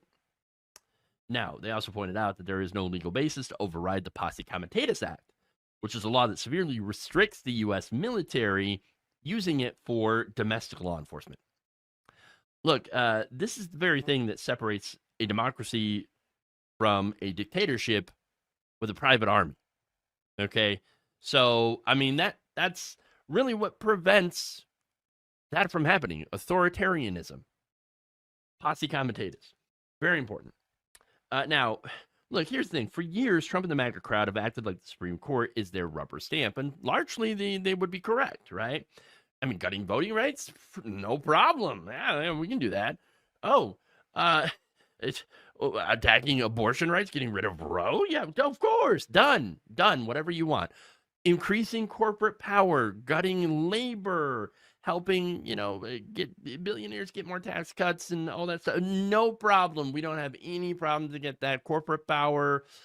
Even the corruption of, certain judges on the court, getting gifts from these billionaires like Harlan Crow, for example, and Clarence Thomas. Not a problem. We don't care. Ethics rules. What are you talking about? We don't need no darn ethics rules. Come on now. But when Trump tried to use the same court to normalize sending troops into American cities as his personal intimidation squad, even then they were not able to sell this. That is a big deal because it shows you that there is a line. Yes, it's a little too far, okay, but there is a line. There is a line. Now, that's first setback. Setback number two, and this one kind of hits a different part of the authoritarian playbook, right? Now, on December 23rd, U.S. District Judge Amir H. Ali issued a preliminary injunction blocking Donald Trump from yanking the security clearance of attorney Mark Zaid. So who's Mark Zaid? Well, he's not a rando on Twitter or X, whatever you want to call it. He is a national security and FOIA attorney who has spent 30 years defending whistleblowers under both Democrats and Republicans. So that's very important, right? So he's defending the people that are blowing the whistle on the government, on government abuses. Very important. Now, Trump tried to strip his clearance because, shocker, he's a critic of Trump, of course. A pain in the ass to people in power. Someone who helps whistleblowers expose government corruption. Look, this is exactly how authoritarian governments work. They don't just punish the leakers, right? They go after the lawyers, the watchdogs, and the people who make whistleblowing possible, the reporters. Judge Ali looked at Trump's move and said, not on my watch.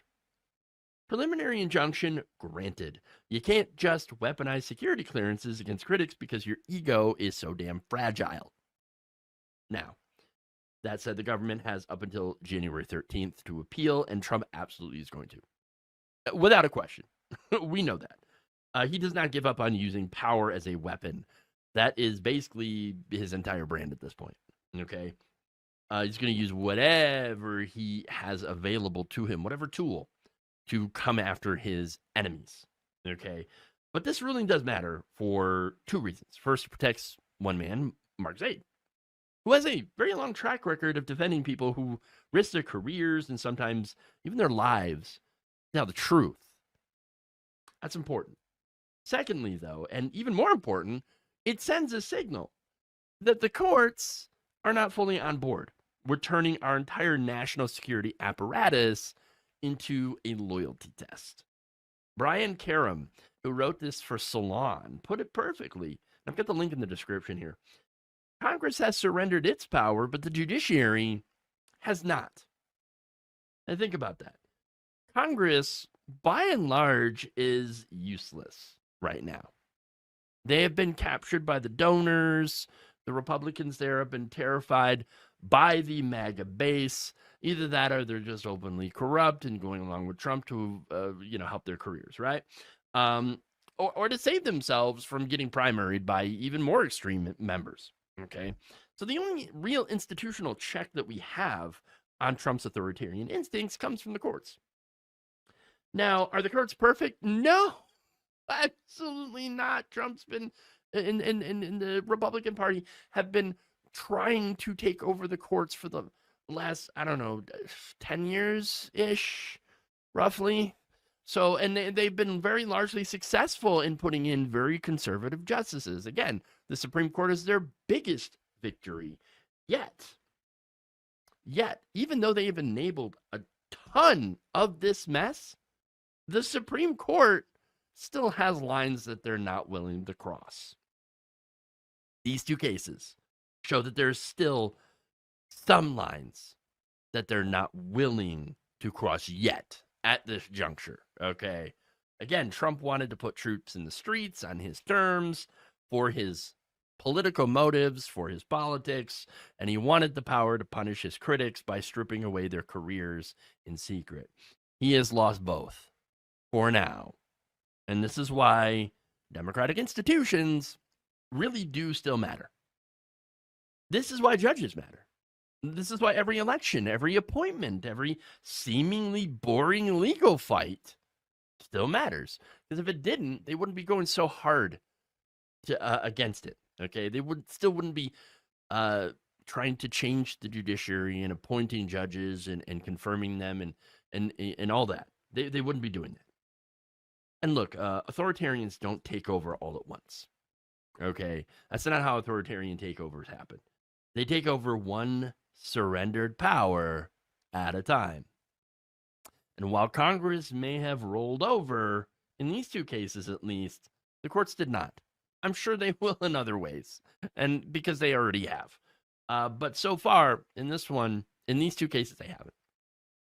Now, what lesson do we take from this then? Well, if we want a functional democracy in 2026 and beyond, the hope to undo all of the crap that Trump has been doing, then we better remember who tried to send troops into American cities for show, who supported that, and who tried to silence the defenders of whistleblowers. And we need to remember that, and who enabled all that, and who defended all that, because we need to make sure that when we have a chance, that we make sure that these people never ever get the chance to do any of this stuff or to continue their Project 2025 plans. We make sure that they never get that chance again. Another day, another MAGA journalist with a camera and zero ethics. Right-wing YouTuber Nick Shirley recently dropped a 42-minute bombshell claiming that Somalis, just Somalis, in Minnesota are stealing millions of dollars in child care fraud. Now, that sounds pretty serious, sounds pretty salacious, right? But when you look at it for more than about 30 seconds, you look into the detail, as attorney and writer Kasim Rashid laid out in his own YouTube video on this, you realize this is not an investigation, this is not actual journalism. It is harassment dressed up as journalism and soaked in anti-Muslim, anti-Black bigotry. So let's dive into it, okay? Now, in this video, I'm not going to show you, any parts of that because, again, the whole thing is just ridiculous. And if you really are curious, you can watch it for yourself. But anyway, in the video, Shirley rolled out some dramatic music, used so-called undercover footage, and a man as his primary source named David. David has been framed as an expert whistleblower. He's got all these allegations, right? In reality, of course, he's not a whistleblower. He's not a financial crimes investigator. He's not a regulator. He's not an attorney. He's a rando. Yet Shirley builds his entire case on vibes and this man's racist assumptions, not on the evidence. because Just forget about the evidence. you know what? Minnesota native, by the way. So, look, Shirley and David, they showed up at some Somali-run daycare centers, absolutely uninvited, with their cameras rolling, of course, and they start grilling the workers. Because apparently that's journalism. Why are there no children here? Where's the children? Where's the money? Why are you hiding? What are you hiding? Now, people that are working there are understandably confused or super uncomfortable, obviously. Some of them have some language barriers, of course. And yet that right there, all of that is being used as evidence that they are guilty of something. Of like massive, childcare fraud or something. Yeah, okay. Now, here's the thing. If I walked into your place of employment tomorrow, shoved a camera in your face, accused you of fraud, so where's the children? And then cut your nervous or angry reaction into a montage, well, that wouldn't prove that you're a criminal, that you did anything wrong, but it would prove that I'm an asshole. That's really the core of this video, okay? Of his videos, where he's going around intimidating vulnerable people and then films a reaction to it and then calls it his evidence that there's massive fraud. And Shirley framed this like he has uncovered this brand new Somali fraud ring in Minnesota. And by the way, the result of this video, you got a lot of very angry people who are going after Governor Tim Walz, for example, or Ilhan Omar. And so here's the thing. There was some childcare fraud. There was. But it's not new, and it's not led by Somalis. You see, Minnesota, a couple of years ago, actually investigated an issue where there was some pretty big childcare fraud. Big scandal involving an organization called Feeding Our Future. Their director, Amy Bach, got in trouble for this. Amy Bach is not a Somali. Amy Bach is a white lady. She's not a Somali. That case obviously involved childcare fraud. And you know who reported it? A whistleblower, a real whistleblower, one of the actual workers that went to the state. The state, of course, investigated it because it's fraud. Charges were filed. The FBI even got involved. This was under the Biden administration. This is an old case that went through the actual legal channels that it's supposed to. And that matters because it shows that the system responded to these allegations and put an end to the fraud after an investigation. Shirley's video pretty much ignores that and recycles old allegations while slapping fresh thumbnails on them, and then focuses almost exclusively on the Somali-run centers to imply that there's some community-wide conspiracy theory, even though many of these centers have never been charged with anything. Look, you only had that context if you're selling a story, not telling the truth, if you're selling outrage. Because here's what's missing in all of this. There are no financial records showing current fraud at those specific centers. You follow the money, right? Well, they didn't. They didn't follow the money. Shirley didn't follow the money. There are no court cases against the people that he has been ambushing. No documents that tie any of his targets to any proven schemes to steal taxpayer money.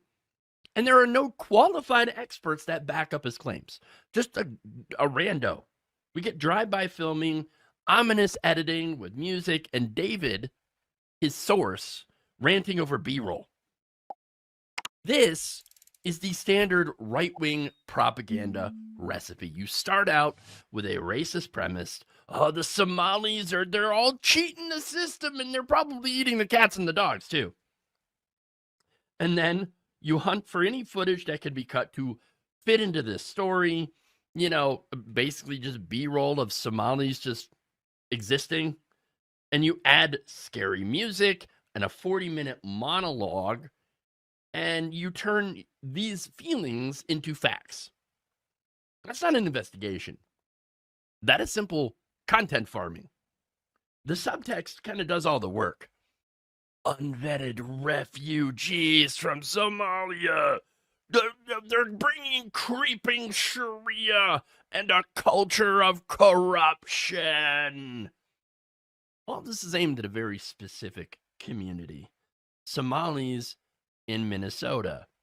I'm not saying all Somalis are perfect and have never committed a crime or anything like that. That's not what I'm saying at all.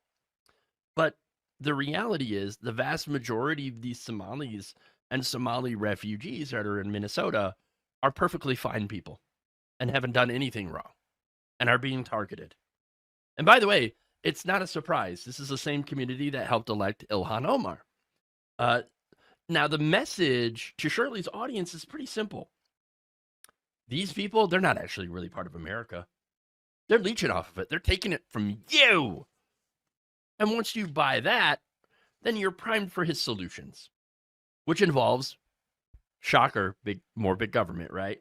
Surveillance, cuts to social programs like childcare, immigration crackdowns, and of course, going after the governor and his family. This is the slow drip of fascism. You make a group seem inherently suspect, then you normalize state cruelty against them. Understand, this isn't just YouTube drama. Okay, this is part of the pipeline that goes, Trump calls immigrants invaders, or whatever random right-winger, I'm just using Trump for an example, because he actually has called them invaders. Right-wing media, of course, then turns that into a nonstop panic industry. Okay, it is the racism industrial complex here. Guys like Shirley then chase the clicks in right-wing media by turning black and brown communities into the villains of the week. This has real consequences. For one, it gives cover to politicians who want to slash welfare and childcare, using the excuse of, we're just trying to stop the fraud, when in reality, fraud rates are extremely low. I mean, it also scares immigrants away from using the public services that they're actually legally entitled to. When you are an immigrant, when you are naturalized, right, then you are allowed to get federal aid. Not as an undocumented immigrant. No federal money goes towards undocumented immigrants. But when you're a naturalized citizen or an immigrant who has been here long enough, who is legally allowed to be here. Now, of course, different states have different laws. Some states are a little bit more lenient on using state money to help out immigrants. But again, they don't help out undocumented immigrants. But anyway, it scares them away from using the stuff that they're legally entitled to. And it also poisons the public against entire communities based on these edited harassment videos. If there is fraud in a public program, of course we should investigate it. Seriously. It doesn't matter who does it. Okay? Now, in this case, they did. And they found that it was Amy Bach, the white woman, who was running this, who was the ringleader. Okay? That's exactly what happened. They did what they were supposed to do, and they stopped this childcare fraud. See, this case actually shows you what real accountability looks like. It looks like whistleblowers going to the inspectors general and to law enforcement. By the way, Trump has fired a bunch of inspectors general, by the way. But, you know, they go there and they get law enforcement involved. And, of course, law enforcement does audits of public records and court filings, and they do all that stuff, right? Accountability also looks like journalists who understand the law and provide context and correct any mistakes and just give people the facts. Shirley is not a journalist. And by the way, neither am I. I'm a commentator, okay? But here's the thing. Shirley, if he's going to call himself a journalist, he might actually want to do some real journalism, okay? Because he offered none of any of those things, okay? He offered no process, no expertise, no guardrails, no, just outrage. Just outrage. Targeted at people with the least power to be able to fight back. So the bottom line here is, what he's doing is not watchdog journalism. It's not actually speaking truth to power. It's punching down. That's what you're doing on Somali Muslims. all in order to feed the Trump era narrative that immigrants, especially black Muslim immigrants, are nothing more than parasites stealing real Americans' tax dollars. Look, if you want to stop fraud, and I think we all do, then yes, you should fund regulators and real investigators. Fund actual journalism. Don't support people like this, and do not support a president and a political party that pardons actual convicted fraudsters. So a 67-year-old white Trump voting small business owner just discovered that when you vote for the largest deportation operation in American history, they don't actually pause the raids for you and your concrete company. Whoopsie. His Hispanic workers, whom he refers to as part of his family, are now terrified that they will be deported. Now, he's heartbroken, apparently, about the consequences that he voted for. He is, well, getting the day that he voted for. So let's talk about it. Here's the gist. The guy runs a concrete construction company. Okay, he's 67, he's white, he calls himself a small business owner, and posted a long rant on social media that basically starts with this. All right. Let me start by saying I voted for Trump. He was the best option on the ballot. Disagree. I didn't agree with all of his ideas, but overall, I was hoping he would be a vast improvement over the past administration. In a lot of ways, I think he has been. Wrong. You know this script by heart, okay? Oh, I don't like everything he says, but I didn't agree with all of his ideas, but I'm not a racist, but... And then here it comes. However, this hellbent notion of deporting all illegal aliens is wrong, in my opinion. Dude, you realize that wasn't a notion, okay? That was the crux of his entire campaign. He started out his entire political career by, for one, calling Obama's birth certificate fake, okay? But his actual political campaign, after riding down the gold escalator, is to talk about how the people coming in from these other countries are rapists and they're criminals, and some, I assume, are good people. That was his campaign. And by the way, in this campaign, 2024, he stood on stage and promised mass deportations on day one. Okay, the largest deportation operation in the history of our country. That's not a footnote. That's the entire brand. Then, of course, the guy goes on to explain why he's suddenly upset. I'm a 67-year-old white small business owner. We're a concrete construction company. I have Hispanic finishers and carpenters that have worked for me for years, a couple for over 20 years. They are not employees to me. They are family. There's nothing I wouldn't do for them. They are honest, hardworking, dependable guys who exceeded expectations. They care. They take pride in what they do. A couple of them have their sons help on occasion.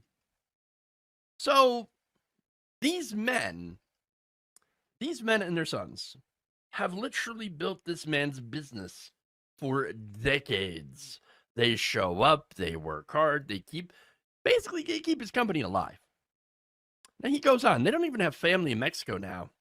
If they were to get deported, they would have nowhere to go or any family. He added, if you have never been to Mexico, before you judge these people, you need to experience Mexico for yourself. Oh, can't wait for this one.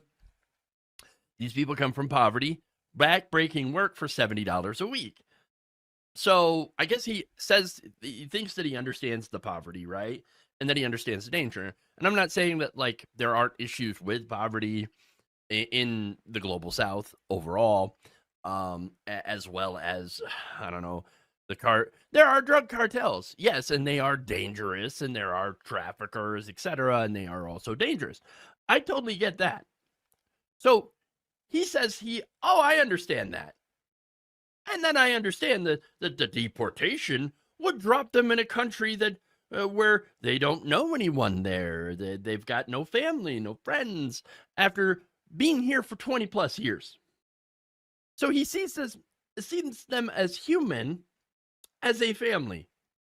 Yet, for some reason, he just didn't vote that way. Weird. Then he pivots to morality. I realize the majority of people don't get it or probably care. This is not what America should be about. Shame on Trump and anyone who thinks that this is the right thing to do. Okay. All right. It breaks my heart to see these fine families getting separated and having to live in fear here when all they want is to make an honest living. They don't live extravagant lives because they send money to help their parents and loved ones get by so they don't have to work for the cartel. Not only that, let me just add in, right, that yes, he is correct about them not living extravagant lives. Not just because they send money home, but also because they're often exploited by employers here. Yeah. So he knows they're being underpaid, and he knows that they're supporting their families and literally trying to keep people away from the cartels, which we can all agree are bad. He knows all this. But when he stepped into the voting booth, what did he vote for? The man promising to deport all the illegals. The guy demonizing the exact people who are laying the concrete. Okay? And now that ICE isn't just like a talking point, and yes, by the way, they were, pretty active during the Biden administration as well, ICE, but I mean, the Trump administration is basically taking the gloves off of them now, okay? And now that this man, his job site is on the line, he said now that his guys, his family is scared, suddenly this is not what America should be about. What? Where was that? Last November. Okay, where was it? Now, Reddit, they didn't let him off the hook.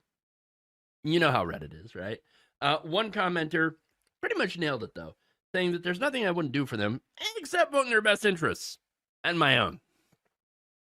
Another, he was willing to do anything except sponsor, fund, or take any action whatsoever to protect their status in this country. They were such a family to him, yet he decided to exploit them for the fact that they were not naturalized citizens. Probably, legally allowed to work here. Okay. Exactly. So their family, when they're pouring your foundation, right, but are disposable when you're in the voting booth. Now, another person asked the very obvious question. What part of deport the illegals did this guy not understand? Right? And another commenter just says the quiet part out loud. Ding, ding, ding. To him, Trump was clearly the white choice. The Republican Party's racist. That's it. This was never supposed to apply to his brown workers. It was only supposed to apply to the other ones. Now, look, my sympathies obviously lie with the workers. They have done everything this country claims to value. Hard work, loyalty, decades of labor, building actual physical infrastructure. Okay? Way more than somebody like Donald Trump has built. He doesn't build buildings. He just licenses his name. These are the guys, though, that actually are physically building the buildings. But now they live in fear. Because someone who called them family helped empower a regime that wants them all gone. This is how reactionary politics works, folks. All right? You vote for cruelty, assuming that it's only going to hit people far away at the border, in the bad neighborhoods, right? In blue states.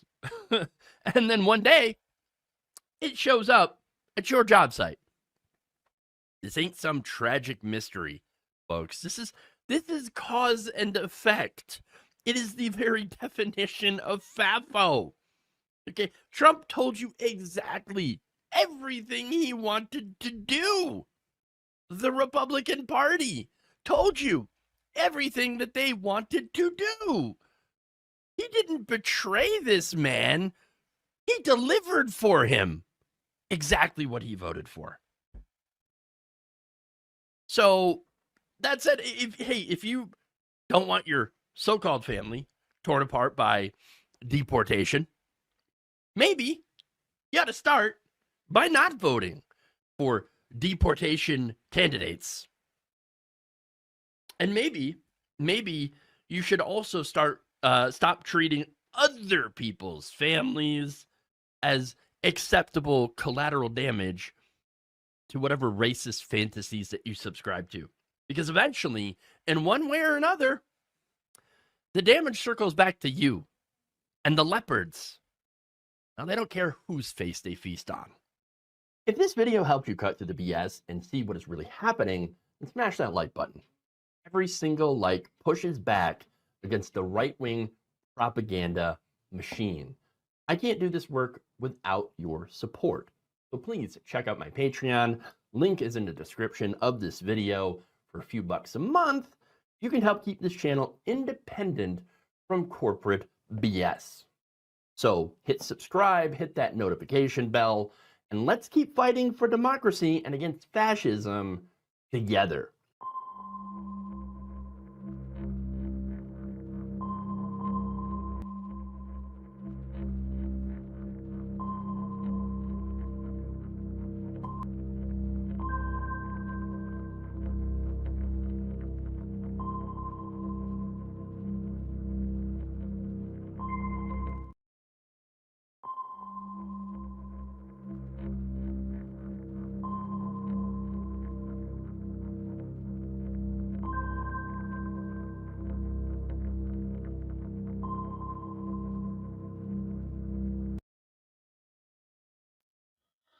Hello?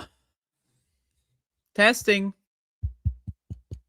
Testing. Is this on? Can they hear me? Can they hear me? Can they hear me? Hello, and welcome to another round of me making the mistake of putting a webcam onto my face and speaking with a microphone into the internet world. Welcome again. I have decided again to make that mistake. I have not learned any lessons really throughout my entire life that would prevent me from making that mistake. So once again, I am here. I've been scheduled. I was scheduled on Wednesdays on this space, and Wednesday has coincided with the end of the year today. So that's cool. And now I'm here on the end of the year to talk about the end of the year. Or I mean, I guess I could theoretically talk about anything, right? But like that's what people do. They talk about the end of the year. Or just the year in general. It's something that people do. I do it sometimes. Sometimes I do things. And so while we're talking about the end of the year, let's talk about the year. 2025. It's a hell of a year, I would say. I would say pretty much anyone watching is going to agree with me. It's a hell of a year. It's one of those years that really kind of makes you think, how much more of this can we take? And personally, I don't know if I probably could have been fine actually without dealing with 2025 and how it's gone on, but apparently next year is going to be even worse. So brace for impact, everybody. That's exciting. But one thing I would like to focus on while we do our review of the year 2025 is how many people, this is something I talk about frequently, but bear with me, how many people are willingly subjecting themselves to psychological experimentation, the likes of which would probably destroy anybody who's ever been alive throughout all of human history. When people log on to the internet, they're inundated with garbage. And everyone's on the internet all the time. Nowadays, back in the day, the internet was like, no one knew what that was. But now everyone's on the internet. You see grandma's on the internet. Grandson is on the internet. The little baby is on the internet. and the elder people, they're all on the internet consuming all this garbage that's slowly being replaced. The internet's slowly being replaced by artificial intelligence. At least that's how I see it. I was reading something about where 1/3 of all YouTube videos that are served up are AI generated. They just generated the video. 1/3 of all new YouTube videos that they're serving down your gullet. They are AI garbage. But is that the one and only thing that's the one and only psychological experiment that people are undergoing? It's not just psychological experiments. There's all kinds of experiments, psychological experiments, medical experiments, such as being repeatedly infected with a virus that destroys your immune system and causes AIDS in some people. So that's very interesting. A lot of people are undergoing that medical experiment. I hope they get paid for that data that they're giving to corporations and billionaires. I hope they're getting paid for that, but it's probably more likely that they're going to be the ones paying to become for the privilege of becoming an indentured servant or slave to the health insurance industry once they get a permanent illness that they're going to need medication that doesn't exist yet. Hopefully it exists in the future. After a couple billion people die off, maybe they'll come up with a pill for it. But anyway, typically whenever I just talk about reality nowadays, I really do feel like a crazy person. I don't know. Sometimes I feel like that. Sometimes just looking at the world and not coming up, that's why people come up with euphemisms, because looking at the world as it is kind of scary. It makes you sound a little crazy, but another psychological experiment is, that we all underwent over the last few years, but in 2025 especially, was the mass genocide of an entire people. Hundreds and hundreds of thousands of people just dead, millions of people permanently, dismembered, disabled, and their livelihoods and spirits permanently destroyed, right? So that's pretty great. In 2025, a lot of people, you ask them, they'll say the genocide's over. They'll say that Israel did a ceasefire. Remember that thing that they pretended about? Like, I don't know, like what was that, like at the start of the year? And I don't know, you don't really hear much about the genocide anymore, at least not in mainstream news. Everyone said, oh yeah, that's a genocide and now it's over. All right, let's just pretend it's not happening anymore. So that's great. That's another experiment that, really kind of, does anyone ever stop and think about how seeing pictures of dead kids every single day of your life has permanently changed your ability to just kind of be a normal person? I don't know. To me, it feels like it's like some MK Ultra type like sci-fi experiment that the CIA would do, where they're subliminally sending you photos of dead fucking children on a daily fucking basis. But it's like you're just scrolling past them. You just scroll past the dead kids in between, your hot new announcements of like your favorite streamers going live and, news item, we're going to war, then you see some advertisements, some dead kids. You don't even really perceive it most of the time. But I wonder what that does to our collective consciousness and psyche, where there's unleashed a virus upon the world in 2019 that destroys specifically the brain's ability to, empathize with fellow humans. That's one of the severe long-term effects of COVID. If you get infected with the virus, your ability to empathize with other human beings is a little bit lessened, right? So you have a virus that lessens empathy. It destroys your immune system, right? So now the flu is just going crazy. Everyone's getting sick all the time. They're less empathetic with each other. And then they're constantly looking at dead kids, dead kids, dead kids, dead kids. I wonder if that's maybe partially responsible for the world we find ourselves in today, where no one gives a fuck about anything. It's just seemingly no one gives a fuck about anything. But it's kind of hard to give a fuck about stuff. There's a lot of shit to give a fuck about, you could have a dartboard, just like, what should I give a fuck about today? I don't know. Dead kids in Gaza, man, that's something I'd like to give a fuck about. But, you got hurricanes killing people all the time. You got bridges collapsing, we're about to bomb Venezuela, who knows how many people are going to die in this upcoming war in Venezuela. That's really cool. Colombia and Cuba might get involved. Who knows what's going on with that kind of stuff. Let's just throw a dart at a board. What should we fucking care about today? I mean, I've only got 50 minutes left. 50 minutes to summarize the year 2025. Let's see. Oh yeah. remember everyone when they cut the entire government, the federal government just got cut, and now we're not researching cancer vaccinations. People that were receiving medical care for cancer all across the world are now dying. So that's really cool.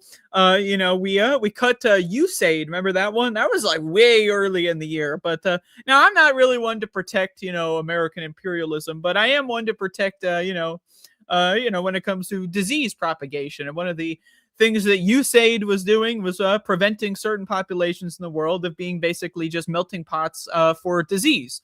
That's what we do in this world. Let's go back to Gaza for a second. Let me pick out the dart on that one again for a minute, because we'll get back to there. But Gaza, for example, they were not allowed to get the coronavirus 19 vaccine. Why? Well, because Israel wanted to see how bad the virus would destroy people in Gaza. They wanted the Israeli citizens to be healthier than the people in Gaza, and they performed medical experiments on them to see how the virus would destroy their bodies. News, it's not so good. And so that's what rich people do all across the world. They find these populations, and then they do experiments on them to see what kind of diseases foster and fester. It might sound like I'm a crazy person. I don't know. Maybe it does. Maybe it isn't. I don't know. Whatever.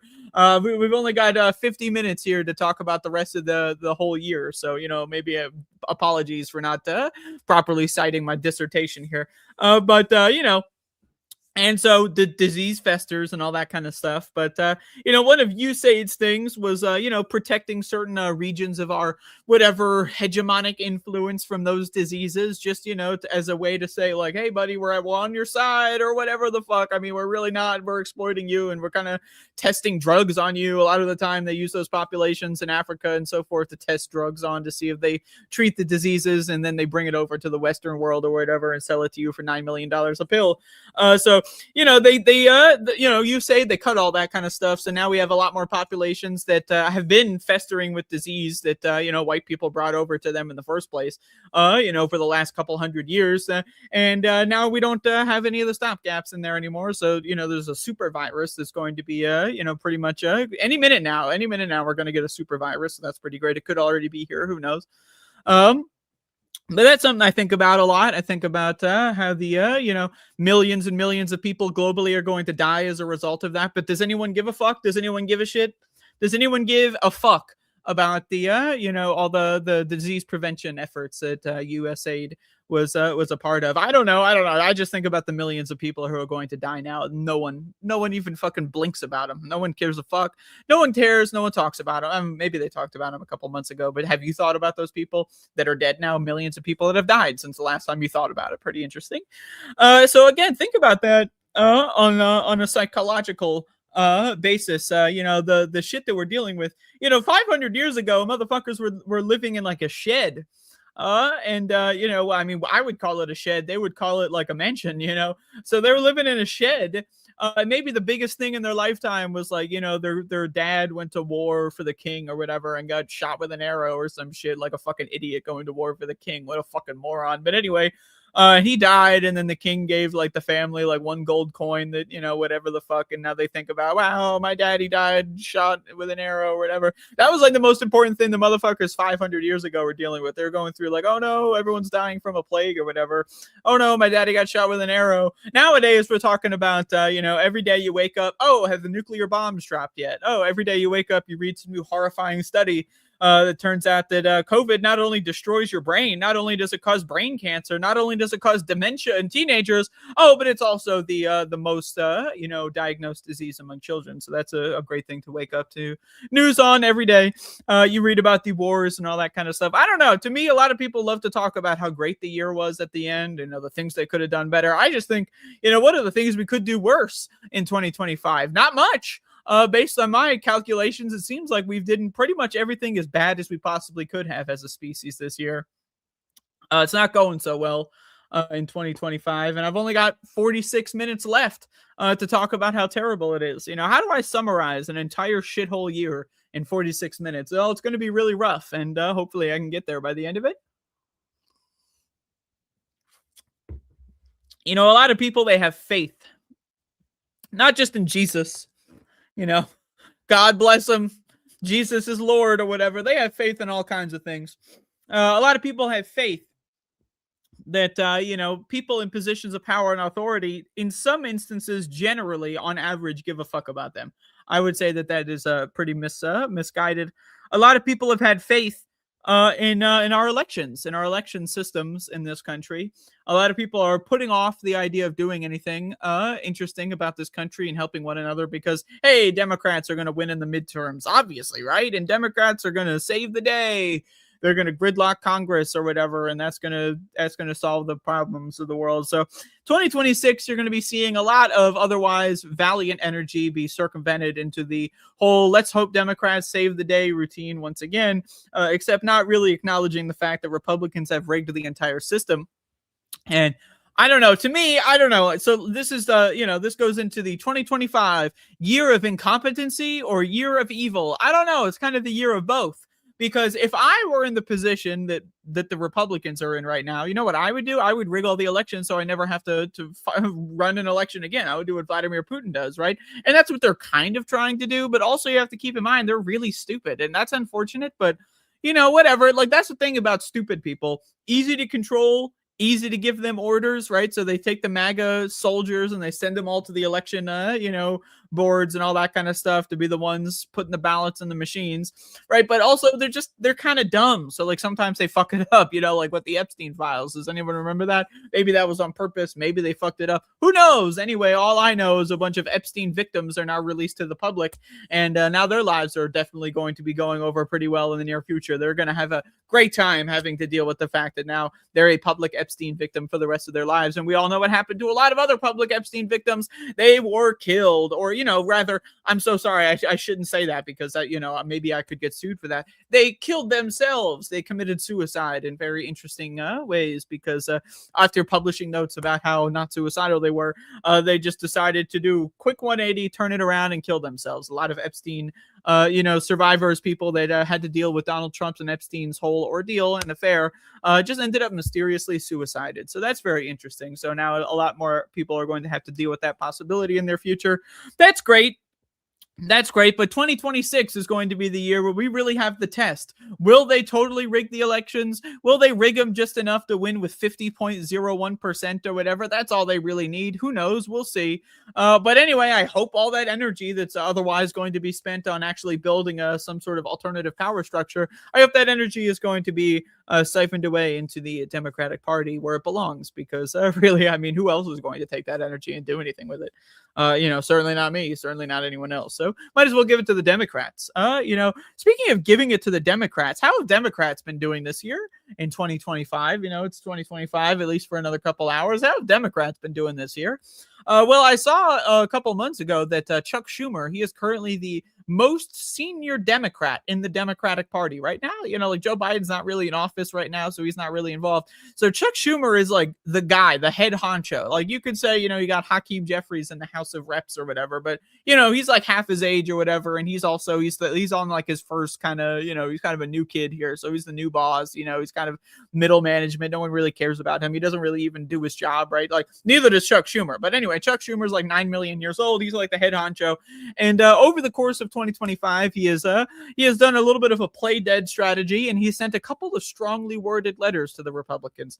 And then he also passed, the government reopening bill that cut all of everyone's health care. So that's great. That's what the Democrats are doing.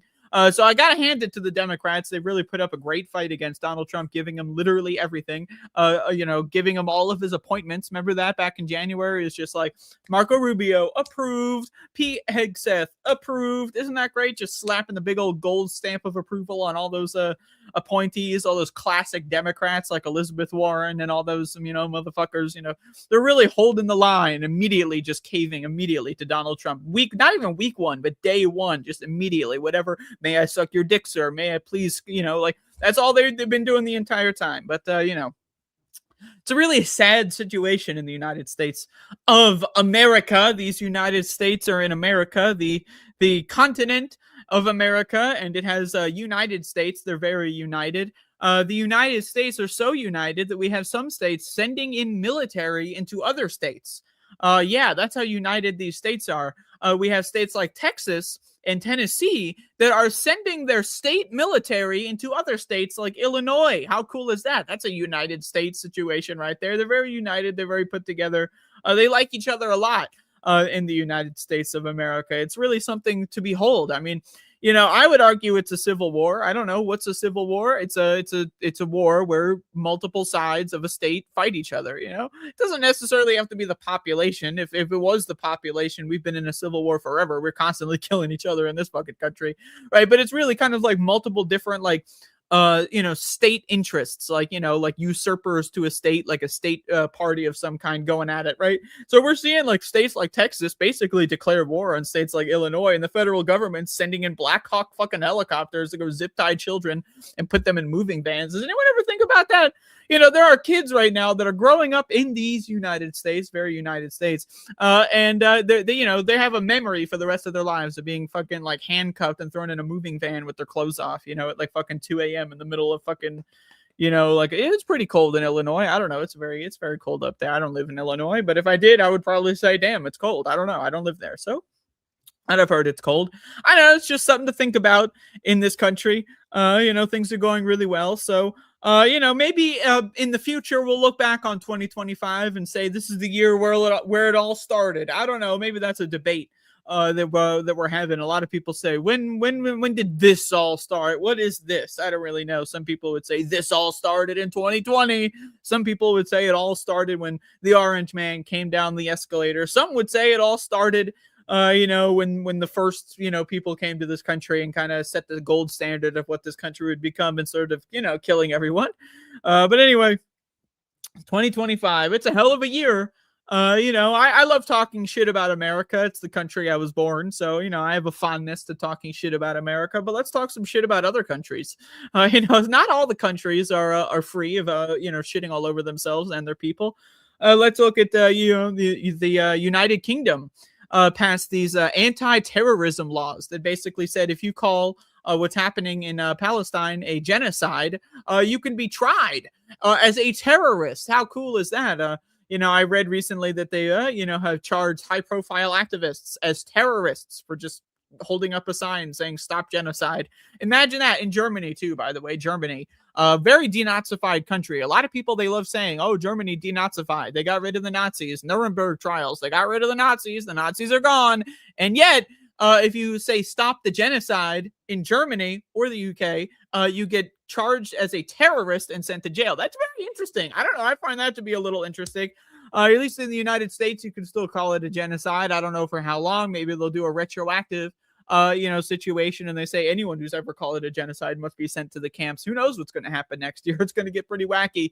But in some countries, they're really outshining America in the old fascism department. You know, that's really cool. Australia's decided to just ban all children from the internet for the most part. That's really cool. I don't know. It's totally not a fascistic thing to do. I don't know. It's just something to think about. But you know, I don't know. I think the world is really kind of falling apart. I wonder how many more years like this can we really handle? Is there a light at the end of this tunnel? I'm not really sure. I don't know. Some people assure me.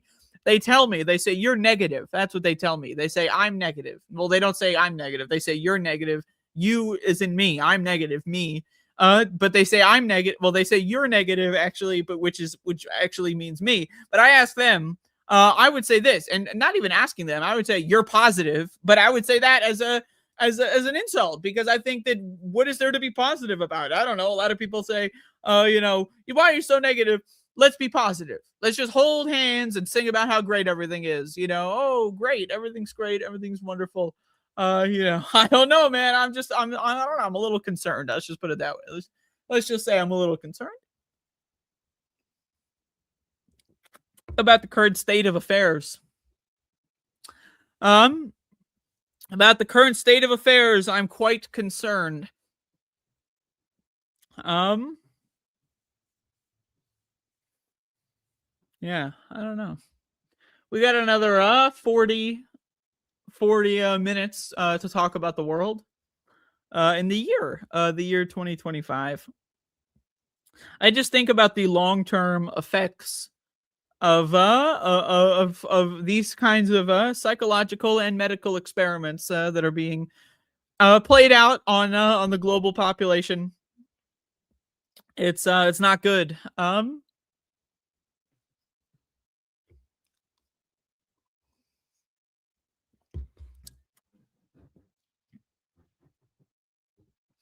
You know, people are watching they're watching this space. This space. Okay, that's what we're on, this space. 2025, the year of this space. Huh? Right? The year of this space. 2025, right? I mean, that's something.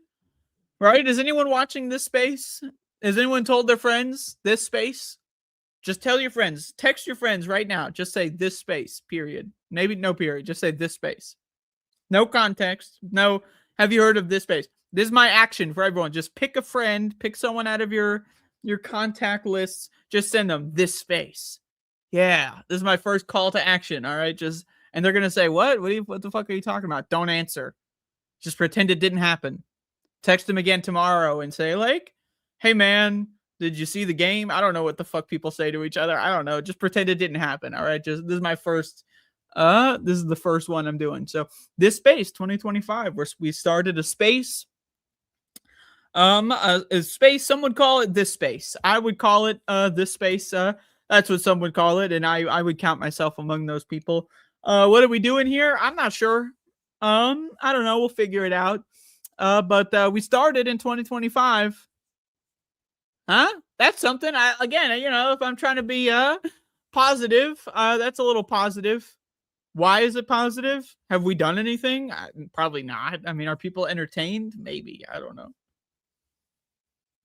Is this entertaining?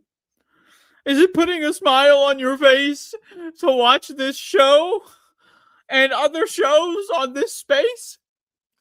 And is that worth it? Does that make it all okay in the end?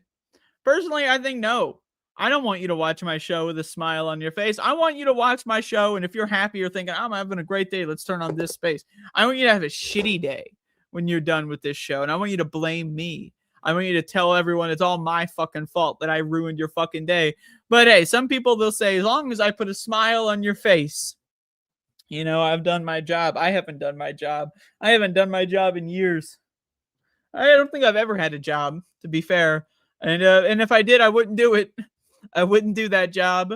But if I did have a job, and if that job were to do this show, I probably wouldn't do that job.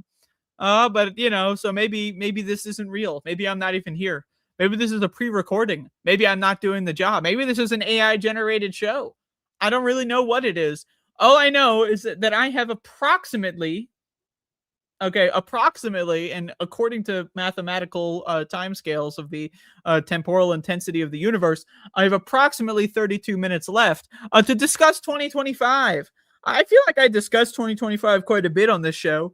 A lot of people, when they do shows, they just watch clips or whatever, and they do reactions or they read news articles. I mean, you know, I used to do that too. It's a pretty easy gig. I have to come up with shit to talk about for fucking an hour, just extemporaneous off the top of my goddamn. I don't write any notes. I just write up a little sign in some made up language, and then I call it a day. I have to come up with 60 whole minutes, 60 minutes of material to talk about, you know, and especially of the whole year. And, you know, think of it's like 60 minutes, that's it. But then I think about 60 minutes every week. But thinking about 2025 and thinking about how I only have 60 minutes to talk about it. Has anyone been just following the absolute and utter desecration of media? You know, not just mainstream media. We've all seen mainstream media fall apart. You know, anyone like my little 60 minutes? You know, you saw that one. More like 40 minutes because they, you know, but it's also like just most media. Like, I find like lefty media has also been pretty disappointing. I find that a lot of leftist media has been pretty disappointing. I mean, I don't know. It's kind of hard to be in the media and be a leftist without selling out to some degree. There's a lot of sellouts here, but not on this space. This space, we don't have sellouts. Maybe we have a few. I don't know. I don't keep up with everyone's personal finances. But you know, at least ostensibly, to my understanding, we have no sellouts on this space. But there's a lot of sellouts out there. There's a lot of sellouts, and they're all selling out. You know, I don't know, just the state of media is very concerning. The state of how everyone's reacting all the time, reacting to short form clips, reacting to this, we're going to react to you, reacting to me, reacting to you, reacting to a 2-minute clip of someone else reacting to someone else who reacted to you on the subway, and then I reacted to them. And that, you know, that's really, I don't know, I find watching almost any show to be pretty hard these days, except on this space. I love this space.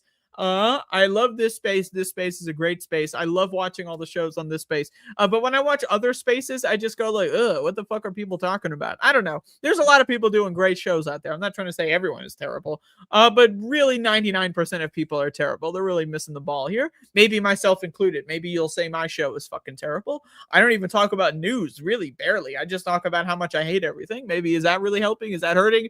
Am I just making myself feel better? Is this just a substitute for therapy? Instead of getting a therapist and, you know, doing this to someone else on a webcam, I do it to like 30 people who are strangers on the internet. Is that healthy for me? I don't know. Is that healthy for you to be a part of this? I'm not really sure. But either way, we're here once again.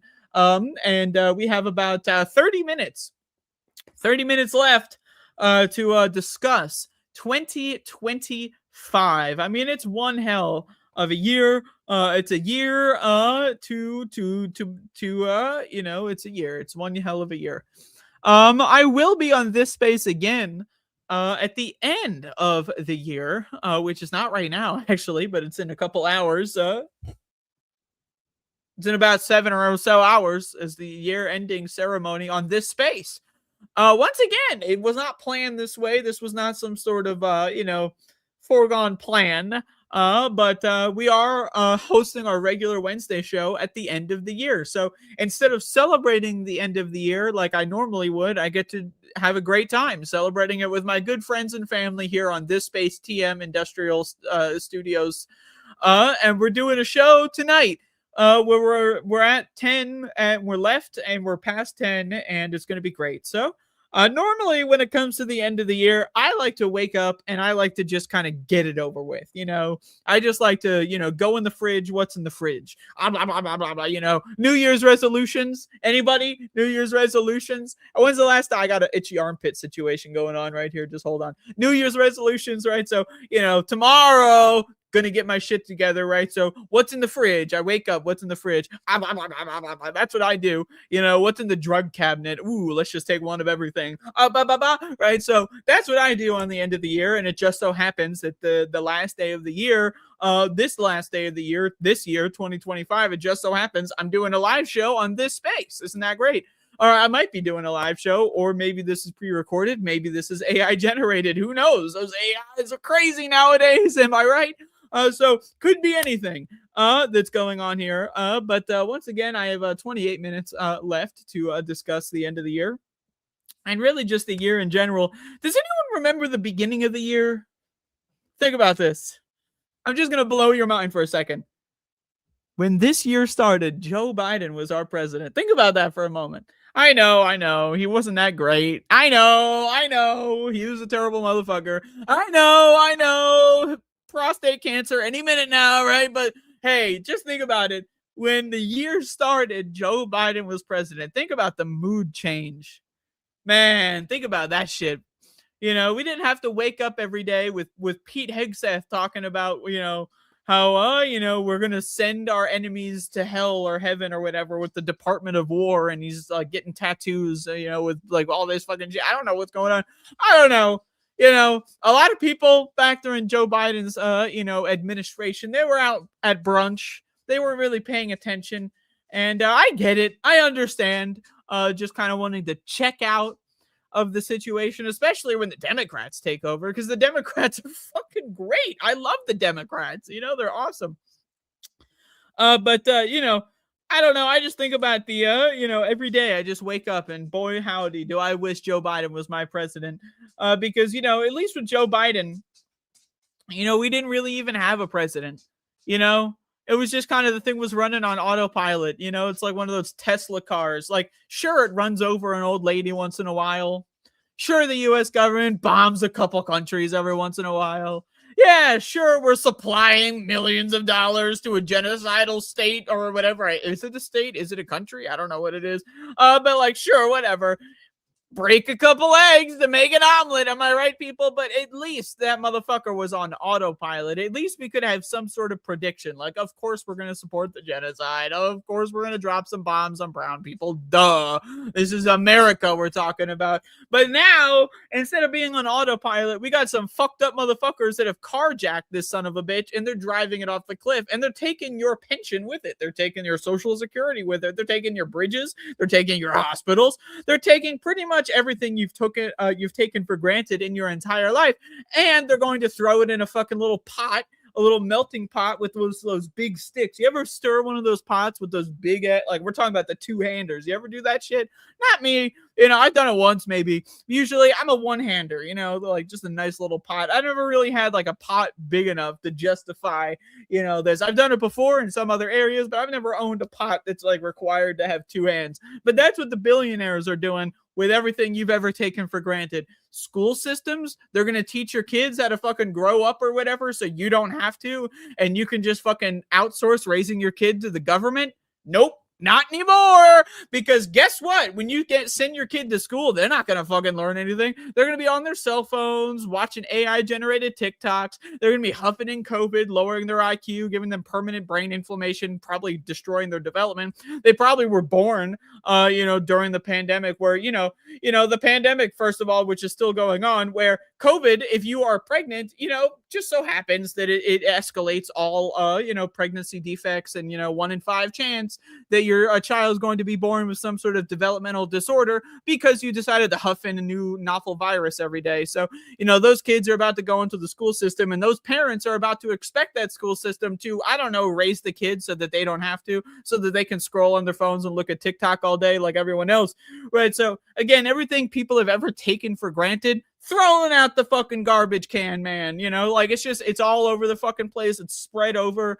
It's like you ever fucking go outside in the morning. Turns out the garbage wasn't collected. Turns out there was a windstorm at 2:31 a.m. and the garbage has been strewn across the fucking everything. There's your garbage that's next door, and now you have to fucking collect the garbage in a frantic frenzy at fucking 6:13 a.m. before anyone sees that there's garbage everywhere. That's how I feel about 2025. And I don't know.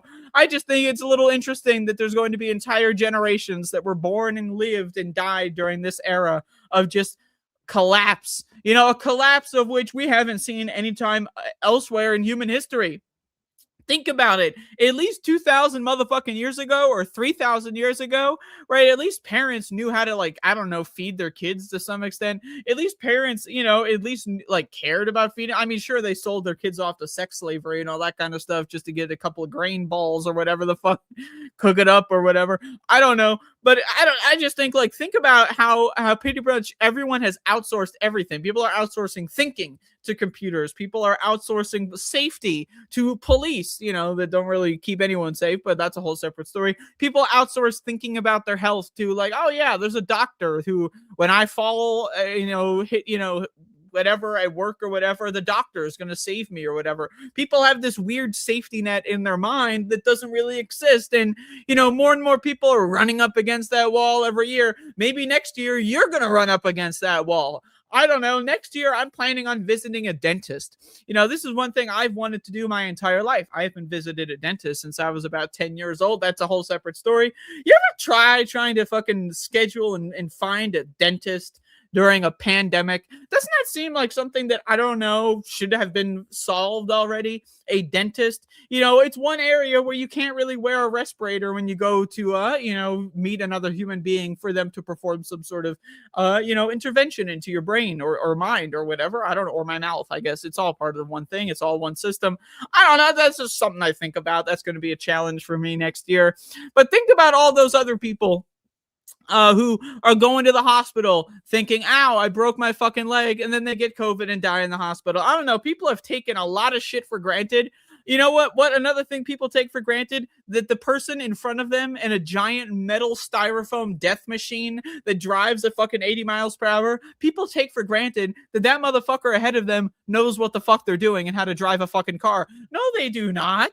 Car crashes are soaring ever since people started huffing in a virus that lowers their IQ and impairs their decision making, especially their quick decision making, which is all about driving. You know, people take for granted that when you fly in a plane to go visit your uncle and give them a virus that's going to kill them in 2 months, right? When you fly in that plane, that the guy piloting the plane knows what the fuck they're doing, and that there's air traffic motherfucking controllers, and they're controlling the air traffic. You know, you ever see Breaking Bad? How'd that fucking story go? Didn't go so well. Hold on.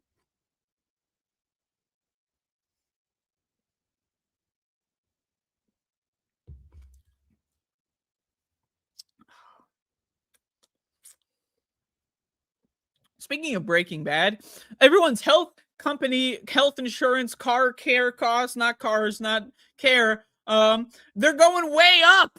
The average American is going to be spending thousands and thousands and thousands of more dollars on healthcare next year as they constantly huff in a virus so that they can go to Applebee's and get their fucking whatever the fuck is at Applebee's, right? While they're constantly doing all this stuff, making their health worse, their healthcare cost is going to go up. So not only are they going to be going to the doctors more and more and more because they're sicker and sicker and sicker and dumber and dumber and dumber, and then also per visit, they're going to be paying way more. So it's an exponential payoff for the healthcare guys. You know, provided you don't get shot in the street if you're a little unlucky. But everyone else in the healthcare executive world, they're loving every minute of this pandemic where these dumb motherfucking cockroaches crawl around killing each other and then beg, crawling into the hospital system, begging the doctors to help them. Please help me. Please. I know I shouldn't have done it. I know. Please help me. Please. Well, they rot away in the fucking emergency room because every other dumb motherfucker decided to do the same fucking thing. And now our entire health fucking system is overflowing constantly. Well, at least not. It depends on where you live. If you live in bumfuck motherfuck Oklahoma, you're not even going to have a hospital because that motherfucker's going gonzo thanks to Donald Trump and his whatever the fuck merchant men that have decided to just, again, steal everything you've ever fucking thought of that you might be needing one day. You know, you ever think, I'm going to send my grandma a fucking letter, assuming your grandma's fucking still alive. I don't know, maybe you haven't killed her yet. So you want to send her a fucking letter. Well, not if your grandma lives in bumfuck shitfuck ass, Nebraska, because if your grandma lives in motherfucking Nebraska, the USPS is not going to, oh, sorry, we don't deliver to that region. You're going to have to pay $48,000.15 to go get UPS to go deliver it to your fucking grandma. Okay? I don't know. That's the world we're heading into. Everything you've ever taken for granted. Just buying cheap garbage on the internet. Just buying cheap fucking garbage just to make your life happier. Oh, you get home from work, you open the mail, you rip open your shit, you leave microplastics everywhere. Maybe you inhale a couple when you rip it open, just to breathe a little fresh microplastics into your nostrils, right? And then you see some new toy, you play with it for 15 minutes, and then you realize, that's not really going to fill the gap in your life. And then you throw it in a pile of other toys that you're not going to play with ever again. And then that's not going to happen anymore because motherfucking shit is expensive as fuck to get sent through the mail. Do you know how much is subsidized by the United States Parcel Service? How much online commerce is subsidized? The entire concept of internet shopping has been subsidized by the United States government. Amazon would not be here in any capacity if it were not for the subsidies of the United States government, which again are going gonzo, and then they're going to be replaced by Amazon. So Amazon was a parasitic leech that attached itself to the United States, right? And just siphoned billions and billions and billions of dollars of free fucking labor that we fucking paid for. Then they turn around and destroy that fucking system while sending everyone home in pee bottles, pissing all over themselves with cancer and dying, cutting them off a day before their health pension or whatever the fuck pays off. Isn't that an interesting situation? And by the way, Jeff Bezos is hanging out in the White House on a fucking bi-daily basis or whatever the fuck. Very interesting year, 2025. It's one hell of a year. I'm excited for the next year. Not really, actually. I say that a little bit in jest. I'm not very excited for the next year. Some days I wake up and I think, oh boy, we're in it again. We're in 2025, right? We're not in one of those good years, like Yeah, it's not important right now. But again, is there going to be a light at the end of the tunnel? I'm not sure. Does anyone have any sort of way or reason to be optimistic? I don't know. I really do not know. I have no idea. But I don't know. I really don't. I feel like we're heading towards some sort of apocalyptic scenario here. Call me crazy. That's fine. I don't mind. But while everyone else is talking about what they got for Christmas, I didn't get anything for Christmas, by the way. I don't know. Maybe I'm a little bit of a whiny little baby. I got nothing for Christmas. No one got me shit. To be fair, I didn't really get anyone else anything either. So I don't know. Maybe it's a chicken or the egg type situation. But everyone's talking about their New Year's resolutions. I'm going to stop eating pretzels. I'm going to eat more pretzels. I don't know. I just want to eat some pretzels right now. But that's what everyone's just talking about the new year. They're in their own little world. They're in their own little bubble. And their bubble is just being replaced by machines and by corporations and corporate capture. Would people would spend like hours just staring at a wall, or maybe reading a book, or maybe just like yearning, just staring out the window, looking at the prairies flow by in the wind and just yearning. All right. Instead, that's been replaced by, what do the billionaires want me to feel today? What do the machines want me to feel today? Yes, I must consume more content. Yes, it's not art. It's not creation. It's not beauty. It's content. Shovel it down my throat, into my eyeballs. People are outsourcing their precious few moments of human life to machines, to corporations. And again, what kind of psychological effects is that going to play out on a mass population scale? We're seeing parents raise their children on TikTok. That's a trend. You can get paid real American, well, it's not really that real. It's kind of made up. We all believe in it, but whatever. You can get paid American dollars by TikTok for making videos of your child running around and whatever the fuck. And that's like a career choice for a lot of people. They're just raising their kids on the internet. That's insane. That's some shit that I found out this year. I don't know how long it's been going on. Probably been going on since the internet came out. But I discovered this year that there's like a whole group of motherfuckers that are just raising their children on the internet. We're talking about thousands and thousands and thousands and thousands, maybe even hundreds of thousands of kids that are just having their precious few baby moments, documented for all the world to see. It's quite something to think about. I don't know. I've discovered a lot of things that have broken my mind this year about my fellow humans on this planet. And one of them is just how low people go for even a scrap of money. Again, just the idea that they might get some money out of something. They're going to do some crazy, fucked up, depraved shit like join ICE. How many motherfuckers have you seen join ICE? Not that many personally. I don't really know anybody, but if I did know people, they wouldn't be the ones joining ICE. But there's a lot of people joining ICE out there, getting those sign-on bonuses so that they can, get all that money from the government, the money that you paid. Basically, we are giving Nazis money. We're subsidizing Nazis so that they can come into our houses and steal our children, take their clothes off and throw them in the back of moving vans. By the way, the president was best friends with Epstein for many decades. Isn't that very interesting? So the president, who's best friends with Jeffrey Epstein, right, is tasking ICE, a federal Gestapo agency, to undress and zip tie children and throw them into moving vans. I don't know. To me, that's just like, I can't get that one out of my head. I don't know. Maybe I bring it up too much. I'm not sure. But they literally took naked children and threw them in moving vans for hours. Like, that shit's fucking, game, set, match. Why are we still here? What the fuck's happening? That was like months ago. No one cared. No one fucking gave a shit. I don't know. I always think, is it the perfect storm here that we're dealing with? Let's imagine a world where this pandemic never happened and everyone did not huff in a virus that actually actively targets empathy. Think about it. I don't know. Maybe you don't know this because you refuse to look anything up because you're a little whiny baby, or you don't watch my shows. I don't know, either one. But the COVID virus destroys your brain's ability to be empathetic with other people, combined with the fact that everyone's on a phone, right, on a little square, on a little magical rectangle, right? They're not in front of you. They're not in your space, right? They're on a magical rectangle. So they're even more far away conceptually, right? And you've got a virus that destroys your brain. I always wonder, is it if we would have just had one of those things, if we didn't have the pandemic, right? Would we still be here? I don't think so.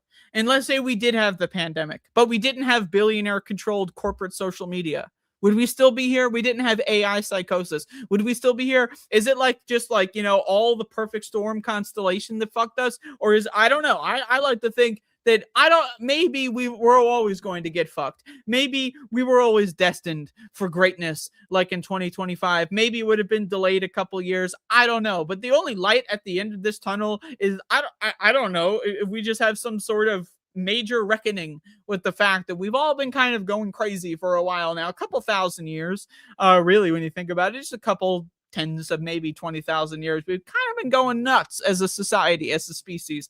So let's maybe pull the fucking brakes here and get this shit together. I don't know. Or maybe we can just accept the fact that we are maybe in the last generation of humans that have ever seen the world. Who knows? Maybe we're all going to blow ourselves up in a nuclear apocalypse. Maybe we're all going to die from this COVID AIDS that's going to be ticking down every minute now. Again, HIV takes about 10 years to develop into AIDS on average, 5 to 10 years. Most people have been mass infecting themselves with COVID for about 3 to 4 years now, right? So factor that in. In another 5 years, who knows what's going to be happening? Maybe we're going to have billions of people dropping like flies. Maybe the bird flu is going to converge with all the other influenzas. Who the fuck knows, right? But we could be seeing a situation where we are the last generations of humans to ever see the beauty of the world. And instead of seeing the beauty of the world, we chose to see the destruction of the world because it was a lot more fun. And we didn't have to get up off our chair to go stop it. I don't know. I'm really concerned. I'm not going to get off my chair to go stop it. I'm not doing shit. I'm watching. I'm sitting in the back, right? I'm sitting in the back. I got my VIP ticket. I'm just checking this whole show out.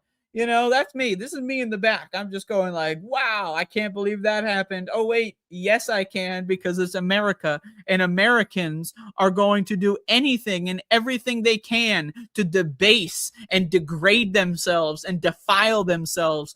America is like the children's book. Who pooped my pants? Trying to find someone else. Did you poop my pants? Did you poop my pants? No, little Timmy, you pooped your own pants. That's your poop. And guess what, little bitch? I'm not going to clean that fucking shit up anymore. So take a little bitch of toilet roll and go clean yourself. Because that's the situation we're in right now with the average everyday motherfucker American, right? It's who pooped my pants? Certainly wasn't me. And until we get our fucking shit together and flush it down the goddamn drain, I don't know what the fuck else we're even going to do here. But hey, okay, maybe we can find a little piece of heaven, a little slice of heaven on the prairie side, and we can have our own little family, and we can quiet out the world like every fucking one else is trying to doing. How is that going? How is that fucking going when everyone else is like, I'm going to have my own little kids. I'm going to have my own little fiefdom. I'm going to have my own little world where I'm the king of the castle, and just ignore the world around me. And I'm sure the world around me will not crash in at any moment. Like when the federal government sends people to take your naked child, throw them in zip ties and into a moving van. I'm sure that would never happen in your little personal bubble where you're the king of the castle. I'm sure that would never fucking happen.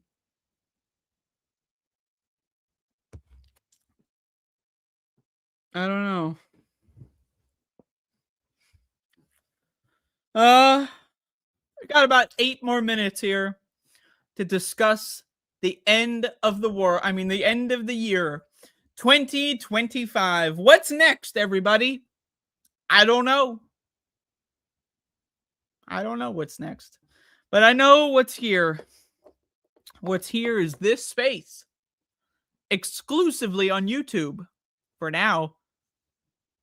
Kind of a little concerned about YouTube. Is YouTube going to be here for that much longer? I don't know. Be sure to bookmark the website, thisspace.tv. If we ever get taken down, we'll have a post on there.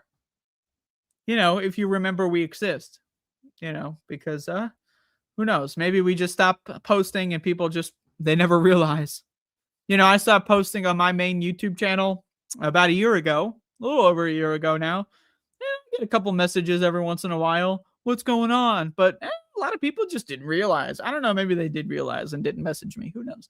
But either way, just look out for that. I don't know. The internet as we know it is falling apart. It's a little scary. I've tried to brace myself for impact. I've tried to grieve this society that I once thought I lived in. And that's one thing I have been doing over these last few years. It's just grieving the world I thought I grew up in. A world where, like, yeah, maybe if I went to a doctor and I went to a hospital and, hey, maybe if I had enough money, right, maybe they would take care of me. No. That is not the world I live in. I live in hell like the rest of us. And it's quite a shame, to live in hell. But at least I acknowledge I live in hell. Most people don't even acknowledge it. But I don't know. I'm ready for 2026. I'm ready. The end of the world is here. America is going to start taking over the entirety of South America, the entirety of North America. They're going to expand, because we're living in the age of fools. We're living in the age of, just a lot of fucked up shit, I guess. Who knows what's going on in Europe? They're about to kill each other over there. Israel is about to drop nukes on everyone if they look at them funny. It's a little bit concerning, but hey, at least China exists, and that's good, right? I don't know. A lot of people say, but China's here. China's gonna save us. I'm waiting. Hey, China, are you gonna save me? Hello, I'm waiting for you to save me, China. Oh, please, China. But guess what? China's not fucking here. So I don't know. Maybe I guess we're going to have to fucking do something ourselves, right? I don't know. Maybe.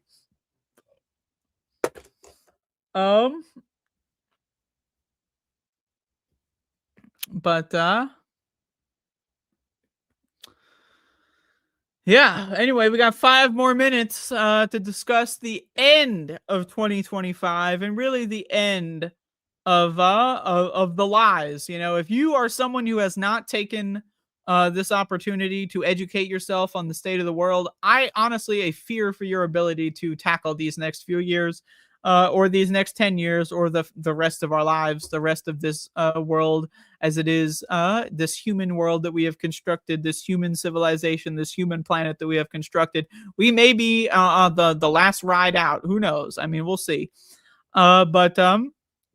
Again, everyone in 2020, the whole world was educated on respirators and how to avoid viruses. We made several strains of flu totally extinct.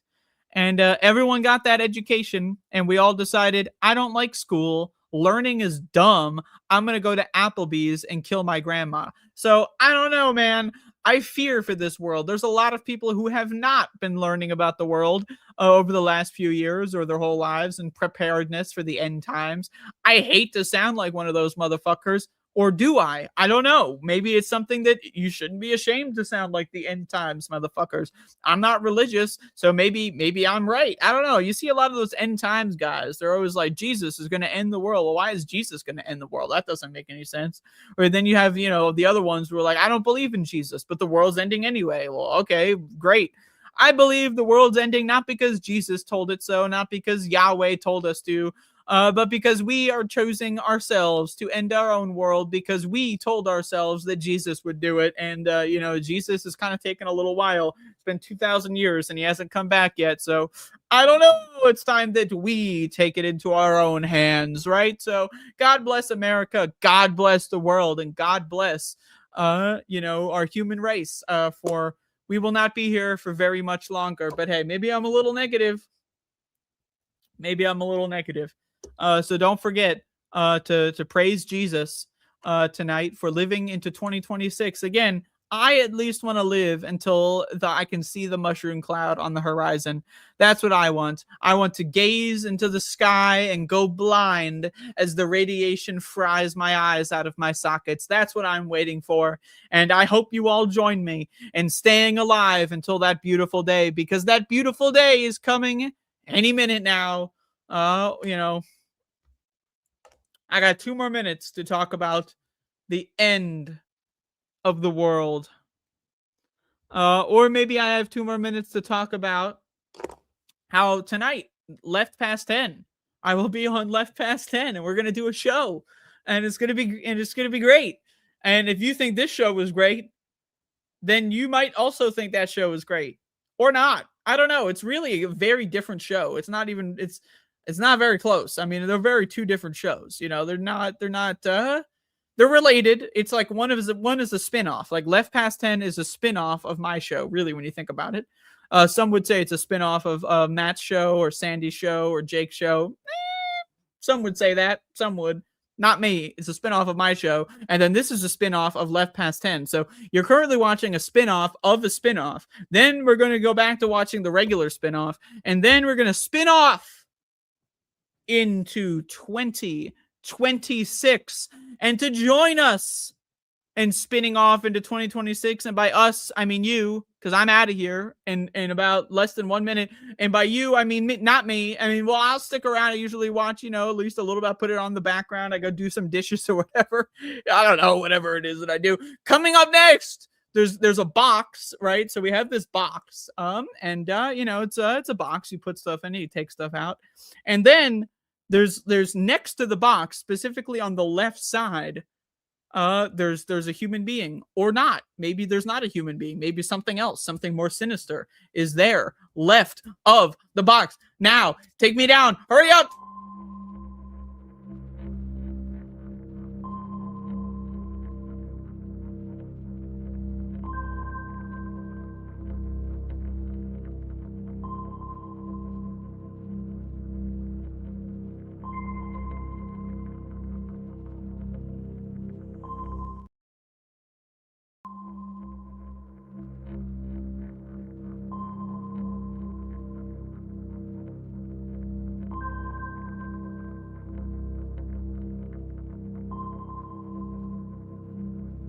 Do do do, theme song. Do do do, I'm broke, so this is my theme song.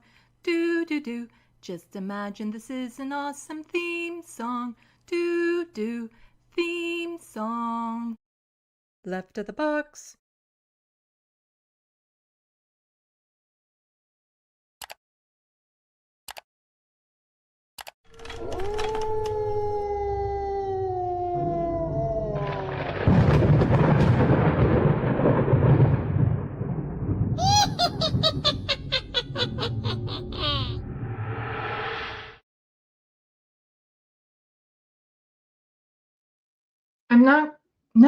I'm not going to do it. That's your intro. It's not my intro. No. Go lie down. Go. I took a lot from you today. Just go lie down. I'll take care of this. Hello, everyone. Sandee is insisting that I do her intro where she does that kitschy little hello, salute, welcome. But it's not me. It's not me.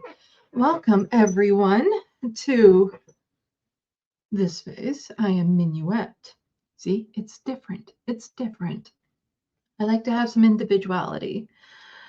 Oh, yes, it is the end of your year, your calendar year. I take it today. You see, us vampires, we don't go by yearly calendars so much. Like to us, the equivalent of a year is a 10-year period. And then within that, we don't have months within our years. So within like your calendar year, we don't have months. We split it into 4 based on the equinox and solstice. So it's split into 4 for us.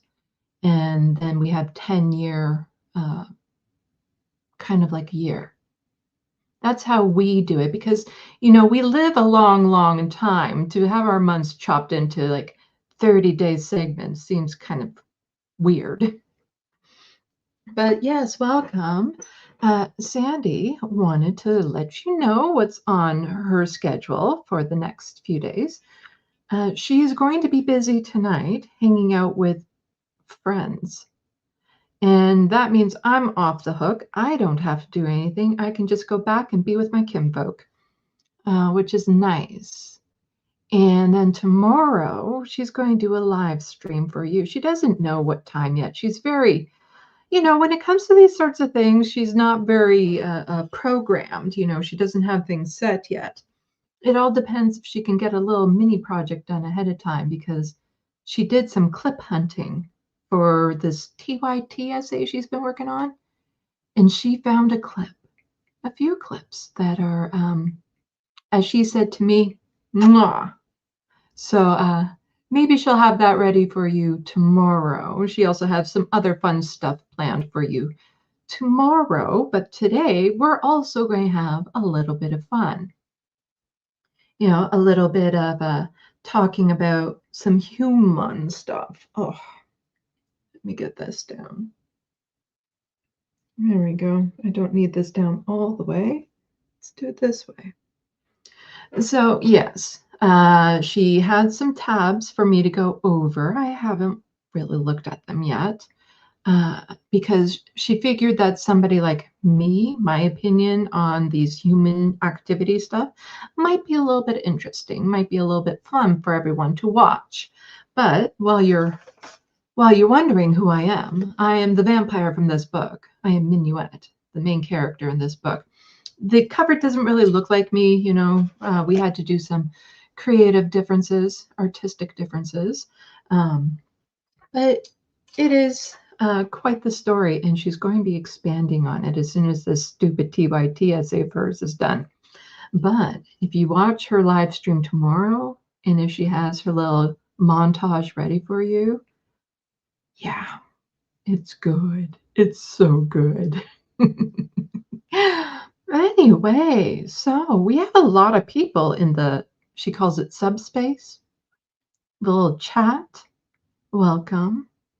And let me know how you, individual humans, like to celebrate your New Year's.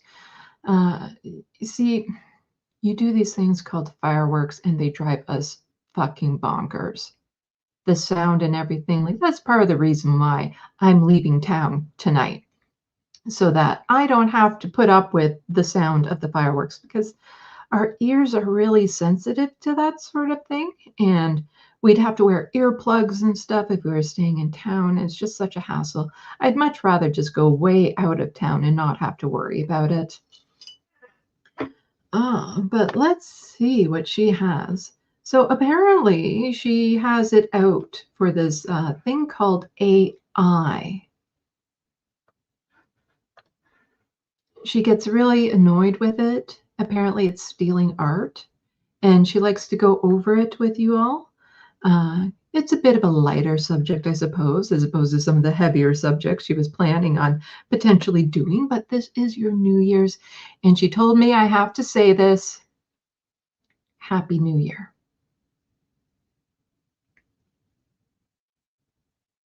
Really? Just like, is it just the night that you're happy, or like, how are you happy? Sometimes your human phrases just make no sense. We know the language, but we don't know why you use it the way that you do. But let's bring this onto the stage. So apparently AI steals from artists online. And, you know, as vampires, we aren't too keen on that. We like the creators of art, of science, of, you know, all sorts of creative stuff and scientific stuff. We give credit where credit is due. There's no need to steal anyone else's art. What's so wrong with simply appreciating it? You know, if you can't do it yourself, there's nothing stopping you from just appreciating the magic of art that other people do. Why try to slice it up into little pieces and call it your own? But there's a new feature now on the, she calls it the hostile fart sauna, which just sounds disgusting. You humans and your body odors, where they can just take your images, take them and use them in perpetuity. So somebody's saying this doesn't just put artists at risk, it puts every Twitter user at risk. Anyone can use AI to edit images of real people. Post on this platform simply a family photo, post past or present. Why is this enabled by default without any consent of the people who share those images? Indeed, you should at least have consent. Well, as is with a lot of stuff on this platform, it can backfire to the, sorry, an excuse of a human, Elon Musk. It can backfire on him. Seriously, humans, what are you doing? Letting people like him purchase platforms like these. You couldn't, like, you look towards him as some sort of I don't understand your logic sometimes. It makes no sense. It makes no sense. But here we go. So somebody says, does this feature really work? Please use it to edit his image. Now I'll have to scroll down slowly to see what kind of AI slop there is. And just in case, it's Twitter. There's a lot of stuff allowed on there that isn't necessarily allowed on, let's say, the YouTube.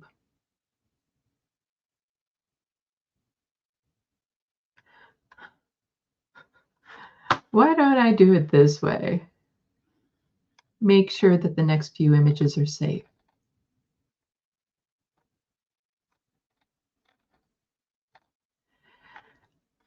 Okay, I think technically speaking, they're safe. They're just disturbing. So you can take the image and edit it. So of course, a clown. Yeah. This AI stuff over the face, it's really kind of, the way it smooths it out and stuff, it's very disturbing. It looks so unnatural.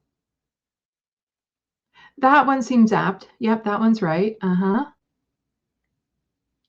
This one just alters it to make him look, oh, okay. Ugh. I could have done, oh my God. There are some images that I could do without. Yeah, no, that's horrible. But apparently, the people who are making all these prompts, putting the hard work into typing out words into a prompt to make AI images, are getting a little sensitive about their prompts. So this person here is saying sloppers who have AI generated art for them now complaining about people stealing their prompts has to be the most ironic and funniest outrage I've seen all decade. So now some people are putting up little notices. Oh, I gotta share this tab instead. So let's go back here. This is the account I was talking about. So some people are getting upset and they're adding these little things here. If you use the same prompt as them to make art from stolen artwork from across the internet. So somebody says, tired of prompt thieves in the AI art community? Seriously, the moment a great prompt is public, someone immediately copies it and shares it and pretends it's their own genius work. It's not about gatekeeping. It's about giving credit where it's due. Stop stealing. Start creating. Prompt stealer.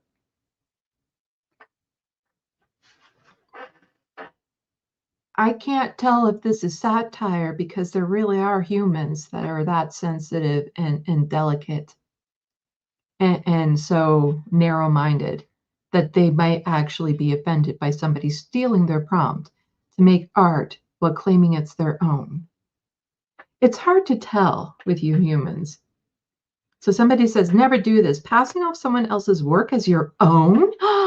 This grok image effect, the day-to-day night transition was created by me, and I'm pretty sure that person knows it. To make things worse, their copy has more impressions than my original post. Not cool. Oh, someone stole your transition prompt and they got more likes than you? You poor thing. My heart bleeds for you, human.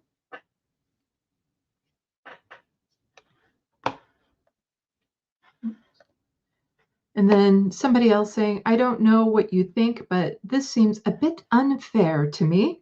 My original post with the Sayori Kiddo Athena prompt has 4,000 impressions, while this other person's post with an image created with my prompt has 30,000. As for not quoting me as the author, I'm not saying anything because she has apologized. I would like to understand that this was an unintentional mistake, although I think I'm well enough to know around me here to, okay, how can this person make any prompts? They don't know basic sentence structure. Do you not need sentence structure for a prompt? This is just ridiculous. Like, no wonder they don't do any of their own creative writing or artwork, because it would actually require them to study. So if I wasn't so well known, would there have been a rectification?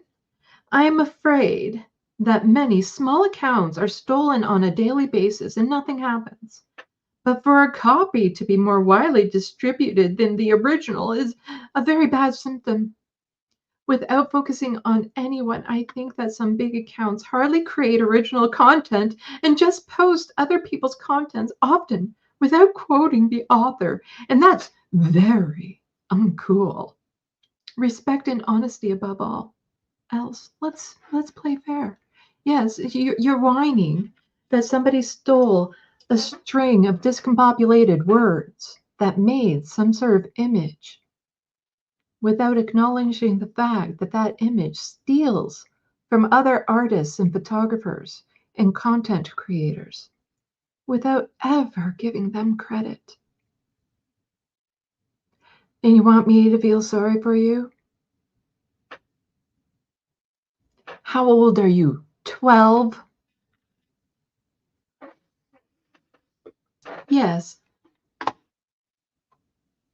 Won't someone think of the thieves? Hey, that theft stole what I stole. No honesty amongst pirates, I take it? And you see, part of the problem is that on these things, it might not even be humans stealing your prompt. It might be AI stealing your prompts. There's so much AI generated engagement. Like, he's worried that the one post had 30,000 impressions. Do you know how many of those were actually by real humans? You see, sites like Twitter are about to fold completely because advertisers, they like it when humans click on their ads. Humans. But when these sites are now inundated with bot accounts and AI generated bullshit, they're not going to get the clicks from humans. They're not going to want to spend their money on this platform. So what a lot of people are now doing is turning to AI-free platforms.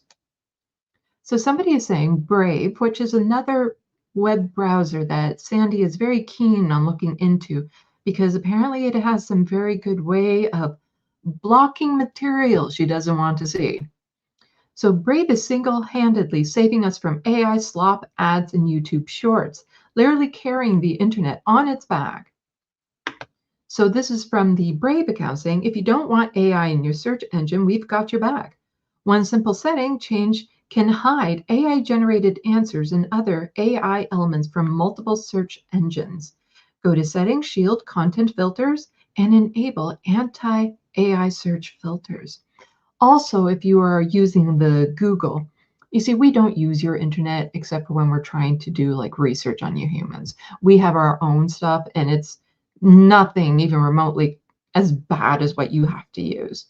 But if you type in something that you're interested in searching about, and then you go -AI, sometimes, not all the time, it does actually filter out the AI answers that pop up right to the top of the page. And somebody's saying, reminder, if you don't like YouTube Shorts, watch YouTube and Brave where you can block them. Well, Sandee does kind of get hooked up on those AI, on those YouTube Shorts sometimes. It's frustrating that there's no feature on YouTube that will just allow you to block AI content, because she doesn't like watching shorts about animals or artwork, and then it turns out that it's just AI content. You know, when she sees a cute little kitten, she wants to have, you know, an emotional attachment to this cute little kitten, not some AI-generated kitten that somebody just prompted in. And the amount of videos that have been shown about cats jumping up walls because they got startled and stuff, that is just AI. But the people who are sending it to her, they don't know. And the only reason why Sandee can tell the difference sometimes is because of her artistic eye and her autistic logic, thinking, well, a TV screen wouldn't crack that easy on that angle and with that sort of fracture, because they usually do try to make them a little bit more shatterproof. Not to mention that once the balloon popped, there was no little rubber bits of it anywhere, and a cat wouldn't be able to do it quite like that anyway, and then run up on the wall. And no, that's not how it works. It's not.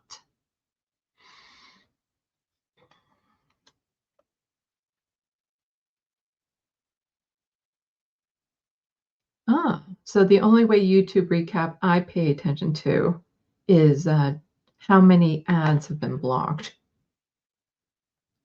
So that is interesting stuff, that you have whiners about your AI. Now, there is a bit more to share. She has another Blue Sky account open that sometimes Sandee can start looking through this account and spend so much time. And she said that I would find it appealing because it delves into the depths of human depravity, that it shows just how bad humans are at communication and interacting with each other. And, you know, I know that you humans have issues with how you communicate, but I don't think it's as bad as she's making it sound like, because you do mate, you have relationships. A lot of them aren't as healthy as they should be, but, you know, really what you all need to do is just open up to a lot more polyamory. That saves a lot of headaches when it comes to the dating scene. Like, I'm currently dating 3 people, and when I say dating, I mean that we're actually in intimate enough relationships that we can speak telepathically to each other. And then, you know, I have casual relations on the side, which are more physical in nature, or they're friendly, but not quite to the point of romantic. You see, vampires, we have so many different forms of love. There's so many different ways you can love. There's so many different levels. Like the love I have for my kin, Raphael, is probably the most intense love I have, but it's not of a romantic or sexual nature. It is something very, very different. But the romantic love I have for my relationships, it's very romantic. In I guess you humans would call it romantic, but it goes far deeper than what humans would be. It's far more intense from what I can gather observing you humans. But with each one of my relations, it's a very different type of love that I have for each one of them. It's never the same. And that's why variety is good. That's why being able to love multiple people allows you to explore different ways of loving. And it's so nice. There's so many options out there. In our language, we have close to 100 different ways of saying love, depending on who we're talking about.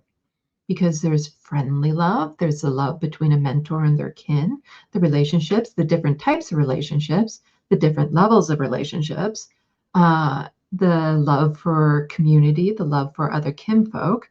So again, there's not really a love between like a kinfolk and a human, a person. Like vampires and humans, vampires don't love humans, but humans quite often get crushes on us and get romantic desires for us. But no. Like, I know a lot of the vampires, they like to have companions and do sexual things with their companions, because it's not so much about romance. It's more about the power dynamic of playing with their food type thing. And it's a callback to when we were a little bit more open on how we used to be able to hunt. And so when vampires have sexual relationships with humans, it's more about that kind of predatory dominance thing that they like to express. But like a romantic relationship between a vampire and a human? Oh, not a thing. But you humans seem to go after a lot of us like little puppy dogs. No, like it's just it. I'm over 1400 years old. There's nothing a human can offer me in a relationship. Just nothing. Nothing. What, shared experiences of the past? Ah.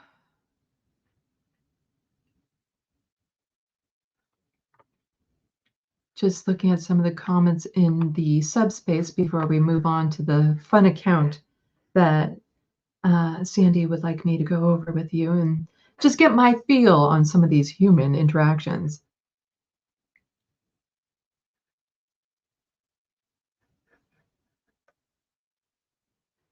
User saying, YouTube Shorts comments are hell. I keep seeing people arguing back and forth about can't people tell this is AI? There's a lot of that going on. And that's the thing, you just can't trust it anymore. Let's see, what else?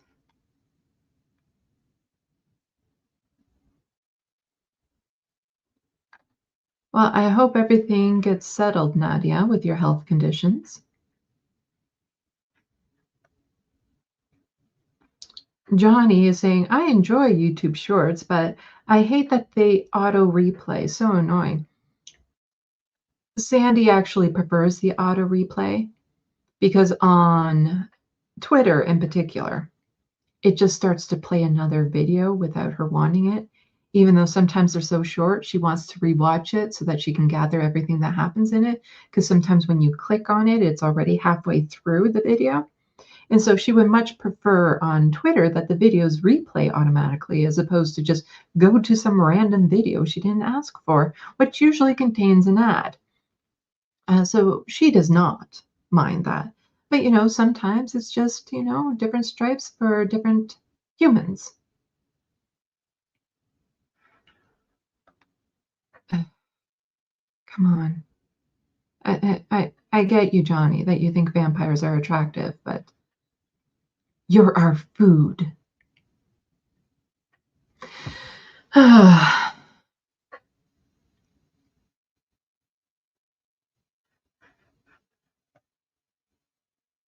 So JK saying last week I watched an interview with a vampire and Queen of the Damned. So 3 vampire shows. You know, one of my partners, Vincent, he loves watching human content about vampires. He finds it so amusing. Yes, no vampire simping. But let's get on to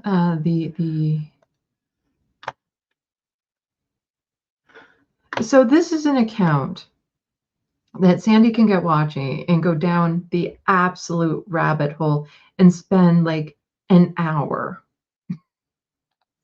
going through these.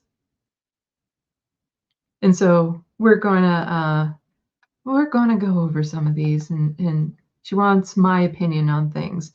And so Ask Aubrey is saying, let's be honest, by the time most women leave their relationships, all her friends know all the reasons why already. So I haven't read these yet, and we're going to read them together. So this is the image saying, when women leave relationships, do y'all friends ever be like, go get your man back or go save your relationship? Or is it just his loss, you can find better? I don't know. I just feel like the former is never the case, but I could be wrong though. Oh, I understand. Yes, because when humans look to a relationship from the outside inward, they can usually see a lot of the issues and conflicts that the people within the relationships can't. It's kind of like there's this phrase that Sandee came up with once, and that is, while you're in Toronto, the only place you can't see the CN Tower is when you're standing in it. And for those of you who don't know Toronto, CN Tower is like the tallest structure there, and there's viewing windows and stuff. And yes, of course, you can have buildings that block the view and whatnot, but the idea of it is when you're in a situation, you often can't see it for what it is. But this is why a lot of more women than men will be like, his loss you can find better. But it's quite often the men who are a little absent-minded as to why that relationship ends, be like, can you go get her back? Go save your relationship? But by the time it ends, usually one or the other is done. So this one says, joint family, an extended family typical consisting of 3 or more generations and their spouses, living together as a single household, a patriarchal system where resources are pulled together and allocated by the head of the household. I love my in-laws, but this would be a hell no for me. So decent men are struggling a lot more in finding a match than women, says this person. I am a matchmaker based in Kanapur, and after a complete year of matching people, I have seen even the most decent men struggle to get their profiles shortlisted. Women aim for the utmost perfection more than men. A guy who has an established business, good-looking and well-educated family was rejected multiple times because he had a joint family, and women do not want to adjust in joint families. Most families are joint in their 2 cities today, and I face so many difficulties in matching people because too many girls have a preference that a guy should be ready to shift alone or don't have a joint family. Yes, sometimes, basically, you are dating a person. You might not want to date their entire family. You might not want to have everything that comes along with the pressures and the demand of how you're supposed to fit into the household, what your roles are. It also doesn't allow you to get to know the individual, because the way somebody would act in front of their family might be very different than the way they would act when they're just with you by themselves. So it's important to spend time on your own without the pressures. Now, I do understand that sometimes you don't have a choice with multi-generational families because the cost of living has just gotten so high. And sometimes it's the only way you can afford to live in an apartment. And that is not good for some people. For some people, though, it works. Vampires, we vary. It's very similar. I like living in my own residence. And but Annette, she has her 2 partners. They're in a trimary. So Annette doesn't have a primary. She has a trimary. So all 3 of them consider each other a primary. And they always have kin. Like as soon as one is old enough to no longer be kin, they're getting another kin. And so they pretty much could have an entire apartment complex of them, and they're all, well, their kin and stuff. So it's it all depends, and they like living in a group situation. I like living on my own. Michael gets a little, he would like to see more of me. Like he would like to live in the same residence, but that's just not my style. But he does live on the same floor as me, so that helps. Let's see. Let's see if this is going to be any good. This is...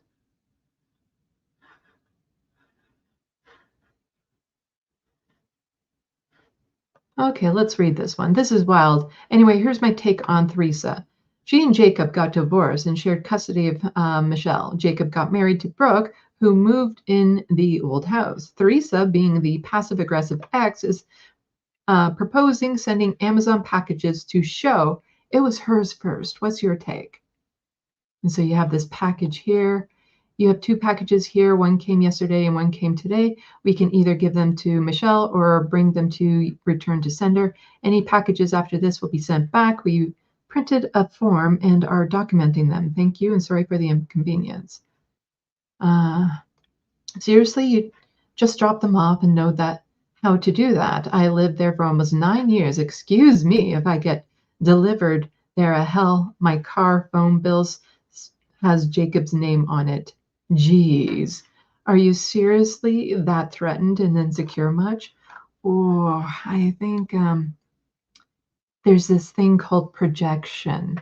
And I think that this woman who lost out on that relationship is feeling a little bitter, a little sour, a little jealous, and does absolutely want to remind this woman of, how that was her relationship.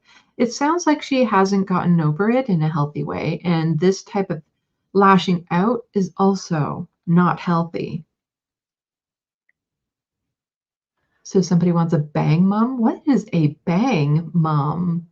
Can somebody in subspace tell me, what is a bang mom?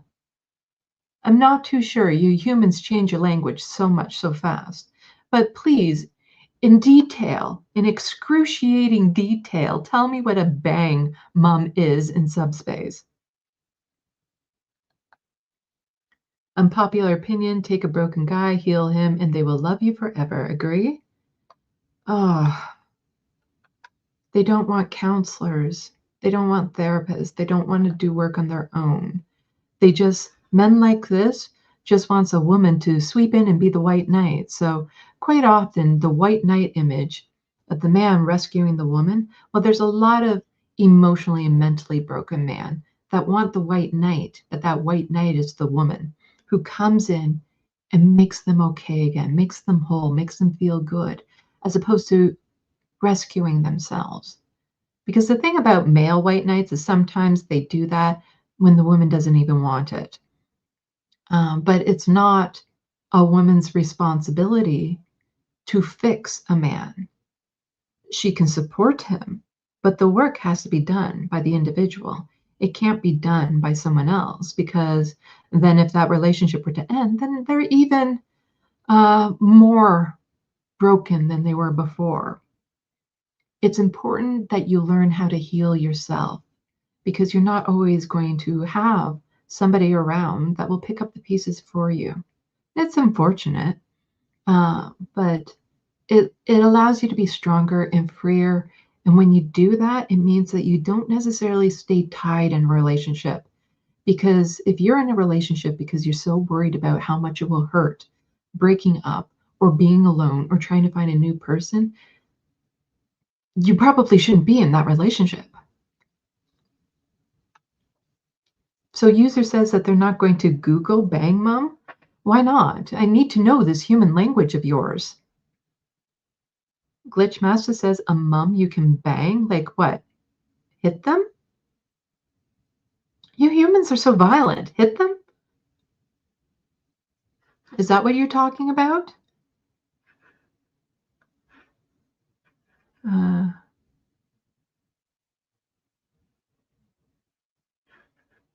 So let's see. Like a woman that treats you like a child that you also mate with. A bang mom is a woman that treats you like a child that you, you humans and your incest fantasies. What is wrong with you? And how do you know this?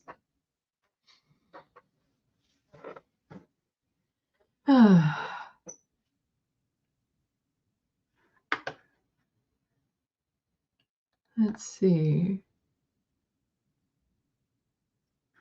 So ask Aubrey. So this next one, she says, I think prenups are a great idea as long as both parties benefit from it. Again, you humans are so caught up with this idea of marriages forever because like our relationships, again, we're vampires. We live, well, we don't actually know how long we'll live, but the oldest is over 4,000 years old. So our relationships can last centuries. But here's the thing. We don't say forever for anything. Nothing. And you humans have such a short time on this world that why spend the bulk of it in a relationship that isn't satisfying just because that's what you're supposed to do?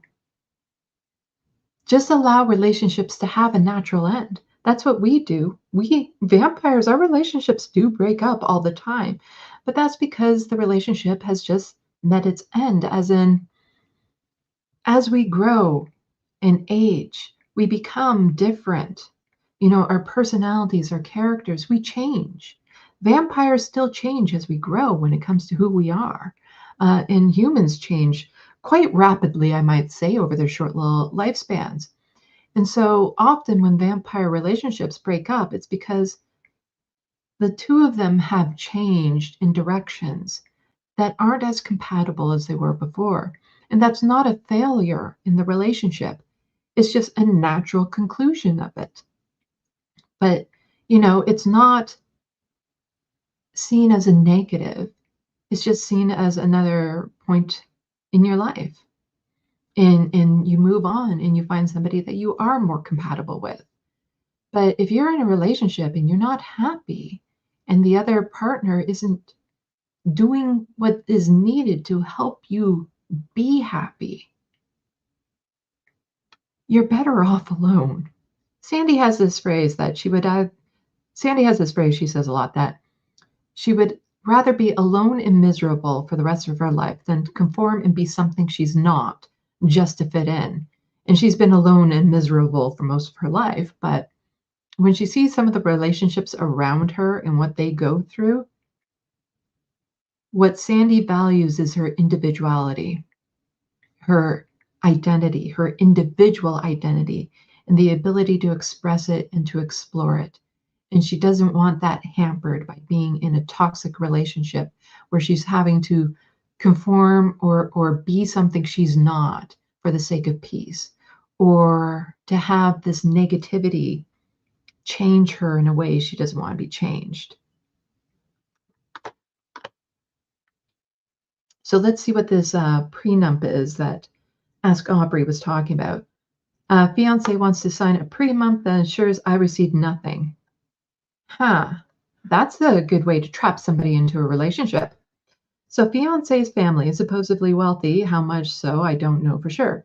His family is requiring us to sign a prenup that states I receive nothing in case of divorce.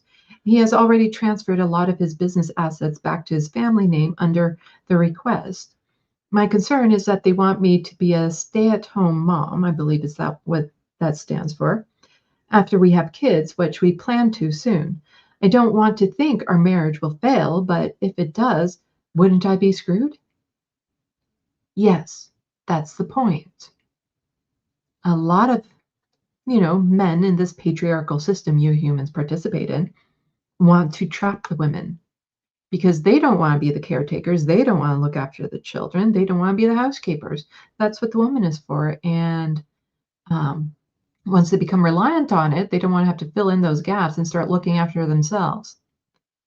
If I don't sign, fiance says his assets will and any potential inheritance will go to other family members, and we will have to live fairly frugally. I don't want to do that to him. The prenup also states that any legal fees will be paid by respective parties, i.e., I pay my own fees. I already thought this was unfair since this expense I would have to have if not for his family's request. Should I sign and have faith? Too long didn't read. Fiance's rich family took all his assets and won't give them back unless I sign a prenup that ensures I get nothing even if I become a stay-at-home mom.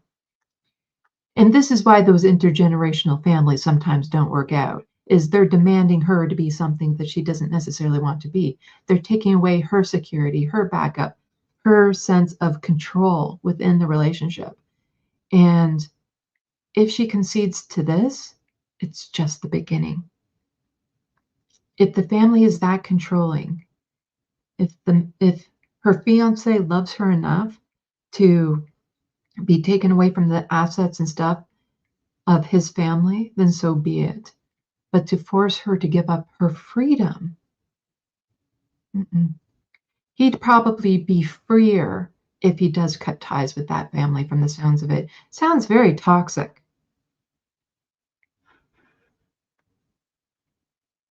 Glitchmaster says, notice how she's blaming herself despite it being his family that is doing that. Sandee says that there's a lot of that a lot of people apologize for the wrongs of the others when it comes to these sorts of things. It's not her issue. It's the family. And if she concedes to this, they're just going to keep on taking advantage. Let's see. Ah, yes, nothing as romantic as raising your own partner.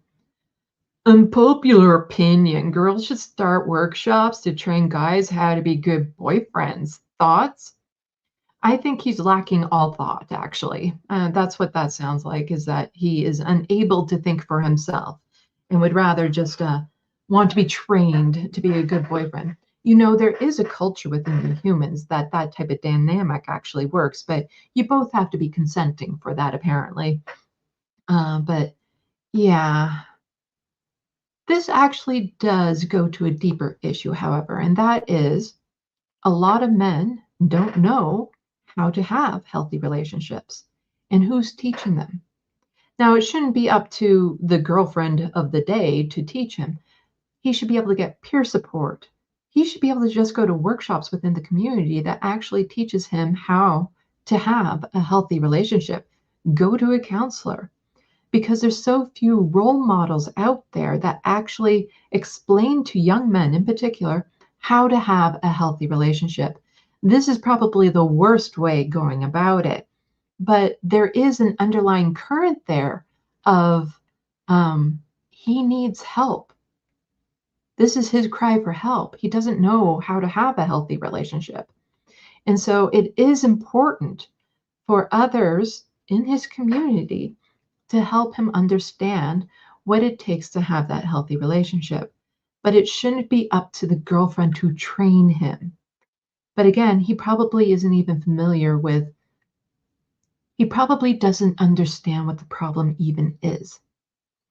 He doesn't understand that it's a him issue. And there's so much work that has to go into fixing your patriarchal system.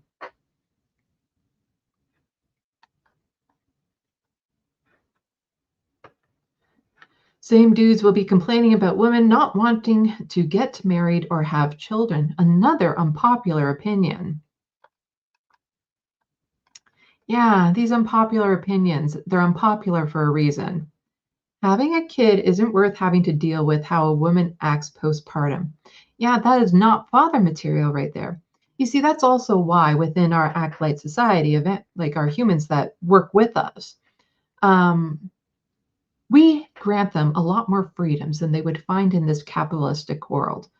One of the freedoms we do take from them is the ability to just have children. They need to be in healthy family settings.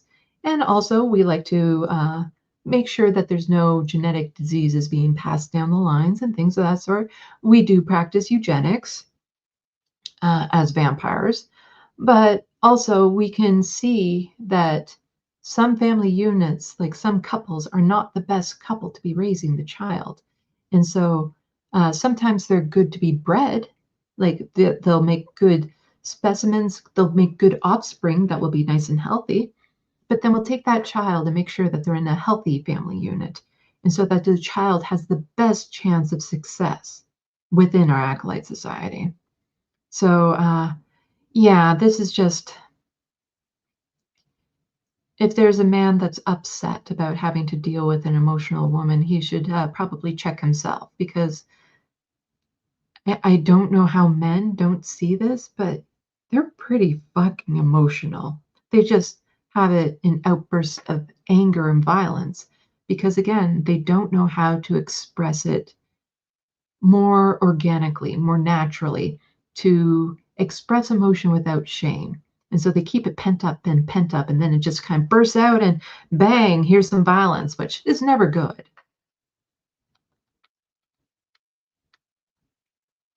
Oh no, he's sad because he can't owe a woman. If Case and that can't keep her, why do you take girls seriously? Don't. They are your turn. They are never yours. I don't know what that one means.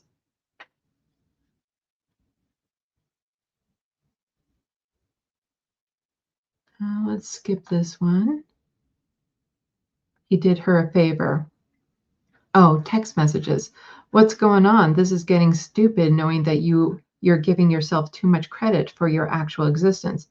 I thought a subpar, unworthy self-image specimen would be more grateful from the lack of being overlooked your entire life, from not being second, third, or fourth place choice in life as a whole, let alone for finding a suitable man. Somebody's saying you're being ridiculous. I was traveling for the holidays and just now returned from a trip up north. Some men demand a lot of attention. Yes. That's not lonely enough. Women start the new year, you will be charged. Women starting the new year, you will be charged a no-show fee or cancellation plans less than 24 hours to come over to a guy's house. We will be compensated time spent deep cleaning. I think that might be satire.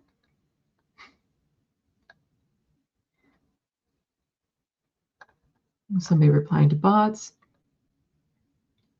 So such an attention-seeking behavior. I hate when I tell a pretty girl she's pretty and her response is thank you. The correct response is thank you. You are so handsome. Oh, fishing for a compliment. Sometimes you just need to be more direct and say, how do I look? That's how you get the compliment. But you see, Sandee learned from teenager to never do that. She doesn't fish for compliments because sometimes people are a little bit too honest, and told her she was fat. So she doesn't fish for compliments unless it's for something like her artwork. But then she's fishing for a compliment when she knows beyond a shadow of a doubt that it's good. But she won't fish for compliments on her appearance because a lot of people are just a little too honest with that one.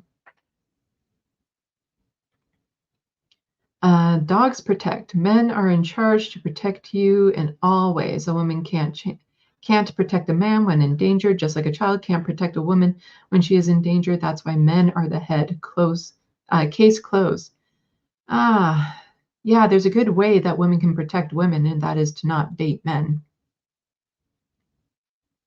And Sandee knows a lot of men in her life that if they're chilling out in an apartment and somebody were to try to break into that apartment, it's not the man beside her that would be dealing with the situation.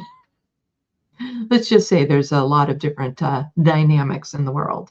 And these type of men, yeah, there are all sorts of red flags there.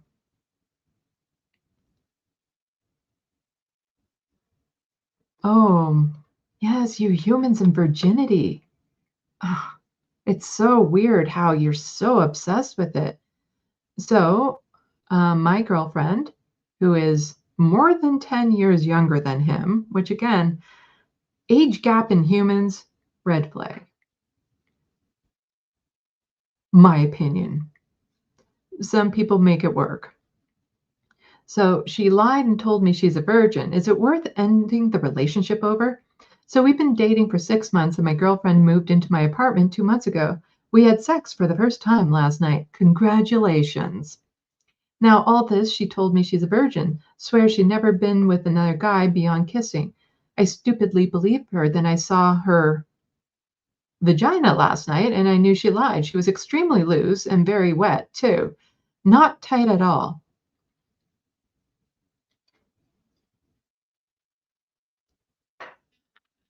They don't all look the same.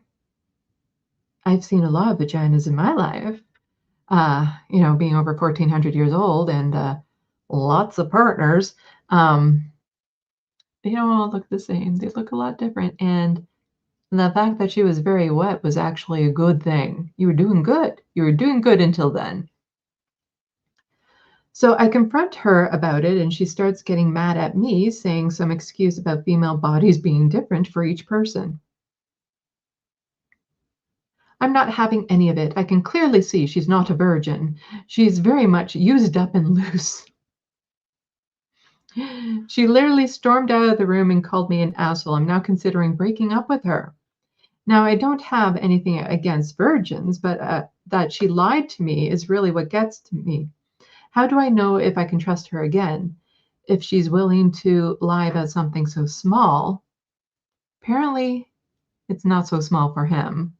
It's not a good sign at all. She still continues to gaslight me and act like I'm the one wrong here. Should I break up with her? Dude, break up with her. She's not changing. Get out and dodge the bullet if she thinks she can be yours, you, BSU, she's not worth it. It's amazing how many women think can't tell if they're a virgin. Most of them can't tell when a woman's climaxing. Really, you should fit, ooh, that's graphic, inside, but you're a virgin. You don't bleed your first time? Okay, I believe you. Lots of women do not bleed their first time. Oh, that one is super graphic. Okay, we're not going to read that one out loud, but you can probably see it on the screen. You did not give full consent knowing her history. Press charges, that'll teach her. That's a bit, no, that is not what no. Lying to someone you're dating, I think that's dating is completely unethical. Virginity may not be a big deal, but it's a very bad sign for sure. Someone who will lie about this is very likely to lie about other things. Break up with her. She is fucking with you. She knows she is a graphic word and she's enjoying your suffering. Show her who's in charge and remove her delusions of superiority. She's used up and nasty, not a person. What the fuck is wrong with you humans? How is this a thing? How is this a thing? You humans. How have you managed to populate the earth so much if this is what you're working with? If he breaks up with her, he's doing her a favor. Because, yes, all bodies are different. And vaginas and labia and vulvas, they all look very, very different. So it's entirely possible. And then not everyone bleeds because hymens are different and not all of them the same way. Or sometimes there are things that can happen in childhood, rough sports or things of that sort, self-exploration and whatnot. There are lots of ways that it can just naturally be broken as well. But not all women have one that will break like they think it will. Because everyone's different. They're all different. You humans, you are just, you're so obsessed with some superficial things. Because the key point in a relationship is the experiences you share with each other and how that helps both of you grow and develop as individuals. You know, the relationship is joined, but your individuality remains yours. And, you know, it should be benefiting you, net benefiting you, because there's always going to be low parts in a relationship.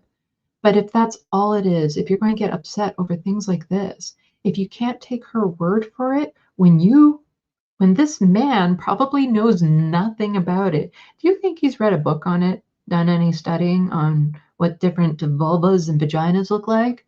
Do you think he's read any research papers on this? Do you think he's even seen that many other than what he has seen in pornography? No. So he doesn't know. He's inexperienced and uneducated, but thinks he knows.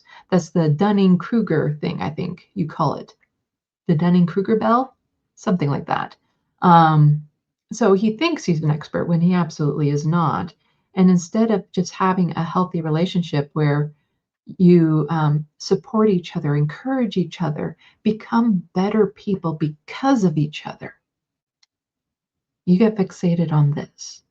You humans. Oh, wow. Oh, I am running out of time. This account really is a bit of a rabbit hole. But yes, so again, Sandee will be doing a live stream tomorrow, and she's hoping to have a montage done for you by then. That's part of her TYT essay. She's found some video clips that are just, this is how she explained it to me. Mwah!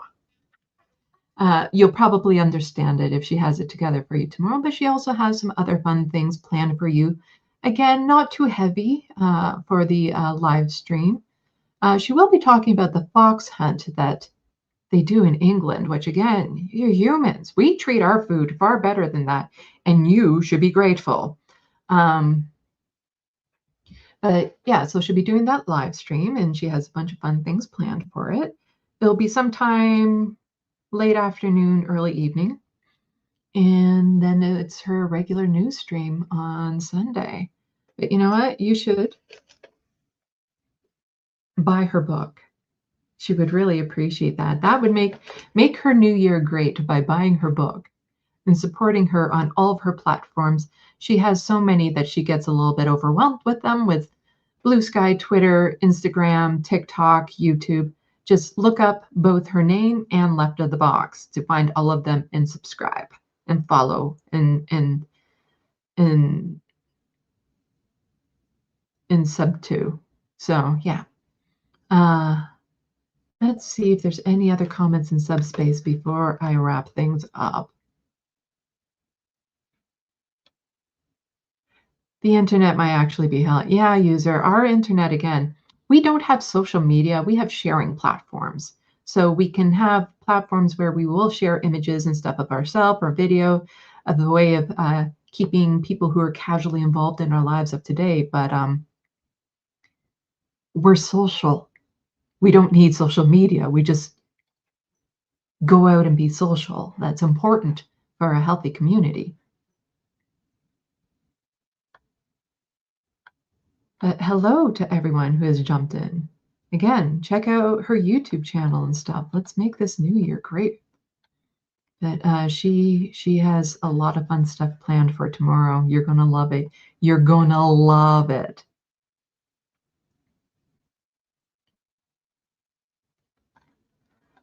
Okay. Emily. Sorry, I mixed you up with Sandee. I get that a lot, you know. That happens a lot for some reason. But, you know, we're different. I have fangs. She doesn't. I'm a vampire. She's human.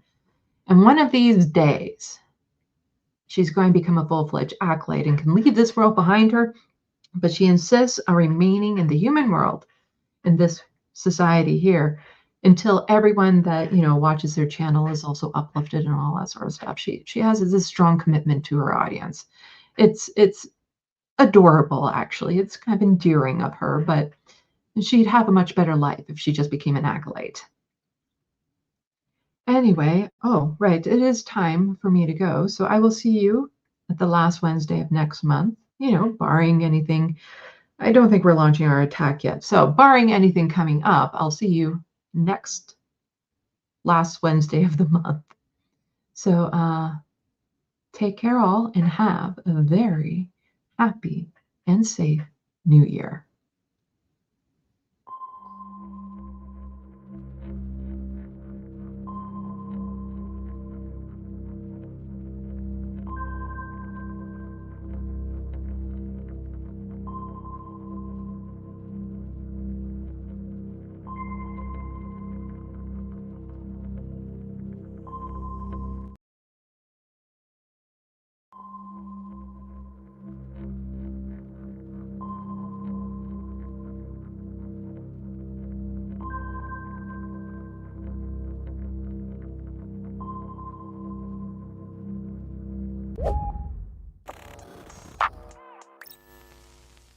Fascism isn't unique to America. In fact, it's becoming increasingly common all throughout the world, notably in Italy, France, Germany, the UK, Hungary, Bolivia, Brazil, Argentina, and elsewhere. And the rise of fascism is a direct result of the collapse in global capitalism, because when people's material conditions aren't met for so long, they begin to feel desperate, and that desperation makes them susceptible to radicalization, which is often exploited by opportunistic politicians who scapegoat minorities for the failures of the system. But fascist demagogues never actually improve material conditions for working people once they take power. Rather, they consolidate power and reinforce the existing capitalist status quo, but through force, since the system can no longer be sustained through normal democratic means, seeing as how it's lost popular support. But think about why capitalism always devolves into fascism. Why does this happen?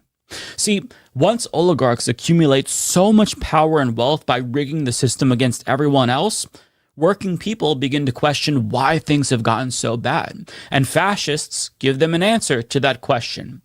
It's minorities. It's immigrants, trans people, black and brown people. It's not the right answer, obviously, but it's an answer nonetheless. And that thought process is exemplified with tweets like this. Quote, I am becoming more and more convinced that the vast majority of America's problems could be solved by deporting immigrants. Housing, healthcare, wages, inflation, traffic, huge amounts of crime. And he adds, I'm genuinely starting to wonder if nearly all the problems in America today could be fixed by just deporting 100% of undocumented immigrants. Yeah, it's not the endless greed of billionaires or the system that allowed them to exist in the first place. It's other working class people.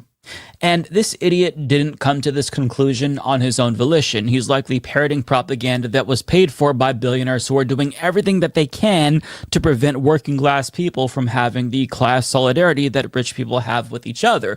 Because as Zoran Mamdani put it, it's a benefit for them to get somebody making $30 an hour to hate somebody making $20 an hour. Because if you're focused on the least fortunate, you might not notice how the most fortunate are robbing you blind. Now, I'm not a class reductionist. I'm not saying that bigotry and racism will suddenly vanish if you address people's material conditions. But if you do shift power and wealth to workers by disempowering elites, you do remove at least some of the gasoline that demagogues use to fuel the fires of fascism. It's why socialism is seen as the antidote to fascism. But here's the thing. As bad as it is now, we could see an even worse, turbocharged version of fascism in a few decades because of one major issue that we've chosen to not address. And that issue is climate change. As Common Dreams reports, if we don't cut emissions by 50% by 2030, we're not going to be able to hit our target of passing a global rise of 1.5 degrees Celsius. And as Climate Action Tracker points out, we're projected to see a 2.6 degree global rise in temperatures since we've made no progress towards the goals set out in the Paris Climate Accord in the 10 years since it was adopted. And to say that this is going to be catastrophic would be an understatement, because by 2050, there could be up to 1.2 billion, that's billion with a B, climate refugees from developing countries in Africa, the Middle East, and island nations after climate change makes all of their homes uninhabitable, which is going to cause resource scarcity and fuel conflicts. And the richest 1%, i.e. the billionaires and multimillionaires who are disproportionately responsible for the climate change crisis, know that this is coming, which is why they're currently building doomsday bunkers to prepare for the climate apocalypse that they caused. And what's crazy is that wars over water will become a common phenomenon, yet we're letting tech billionaires build data centers for generative AI slop that's consuming the drinkable water that we need to survive. And you already know that we're not going to have to wait until the end of the century to see the consequences of climate change, because we're already seeing it. We're all seeing it. Hurricane seasons have become intense. We're seeing more extremes on both ends, hotter hots, colder colds. There's a fire season every year now, basically, with fire tornadoes. And in the near future, luxury goods could become more scarce, like chocolate and coffee. And by mid-century, around the time millennials will be old enough to retire, Van R. Newkirk paints a really bleak picture about what climate change will do to America by mid-century, writing, quote, over the next 30 years or so, the changes to American life might be short of apocalyptic, but miles of heartbreak lie between here and the apocalypse, and the future toward which we are heading will mean heartbreak for millions. Many people will go in search of new homes in cooler, more predictable places. Those travelers will leave behind growing portions of America where services and comforts will be in short supply. Let's call them dead zones. Should the demolition of America's rule of law continue, authoritarianism and climate change will reinforce each other, a vicious spiral from which it will be difficult to exit. And that last sentence is a huge concern, because all of the political conditions that led to fascism will be exacerbated by climate change, and it could reinforce fascism in a way where it becomes unstoppable globally. But before we catastrophize about that too much, let's first talk about the political implications of climate change just here at home.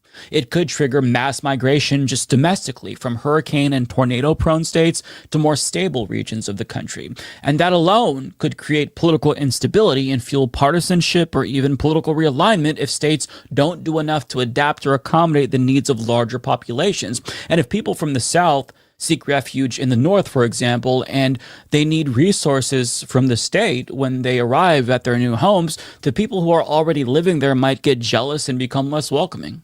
But the people who can't move to more stable areas of the country will remain in areas that have been devastated, dead zones, as Newkirk called them. They'd live in desolate regions that are impoverished and just empty. It could cause economic panic in those areas due to, a collapse in property value since nobody wants to live there. Grocery stores wouldn't be able to make a profit and would probably shut down, creating food deserts and a scarcity of certain goods. And if the government is going to meet these needs for people in these regions, they have to do it in a substantial way because corporations simply aren't going to service these areas if they can't make a profit off of them. Now, Newkirk argues that things won't get so bad by mid-century that entire states would become unlivable, but even just small, subtle changes in our way of life could lead to massive political and economic upheaval. But it'd pale in comparison to what would happen in developing countries. Newkirk goes on to explain, the worst climate disruptions will happen beyond U.S. borders, but they will put pressure on American society nonetheless. Migration to the southern border, perhaps the most powerful current in American politics today, is already being driven partly by ecological collapses in Central American farm economies. International monitors expect these pressures to grow over the next several years. If the country's policy today is at all indicative, detention camps for immigrants will proliferate, often in climate dead zones, and the southern border will become even more militarized. This would not be an America where the founding ideals hold much sway. The movement of people might even set states against one another. Tensions in receiving zones will, without strong growing economies, create more opportunities for demagoguery. In dead zones, the dearth of public services and the fading imprimatur of the state will naturally erode local participatory democracy.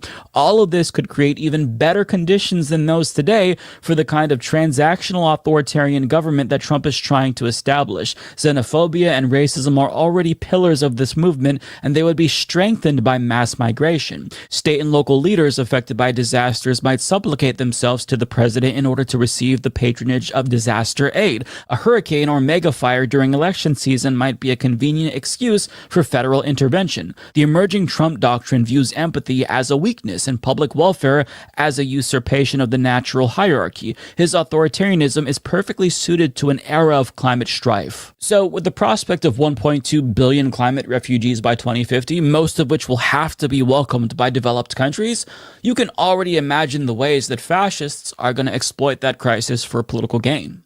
They'll encourage tribalism and more nationalism that will resonate with Americans, not because climate refugees will make their lives worse, but because their lives will already be bad because of climate change, and climate refugees will be easy scapegoats. And just ask yourself, do you think that our government is prepared to deal with all of these issues by 2050?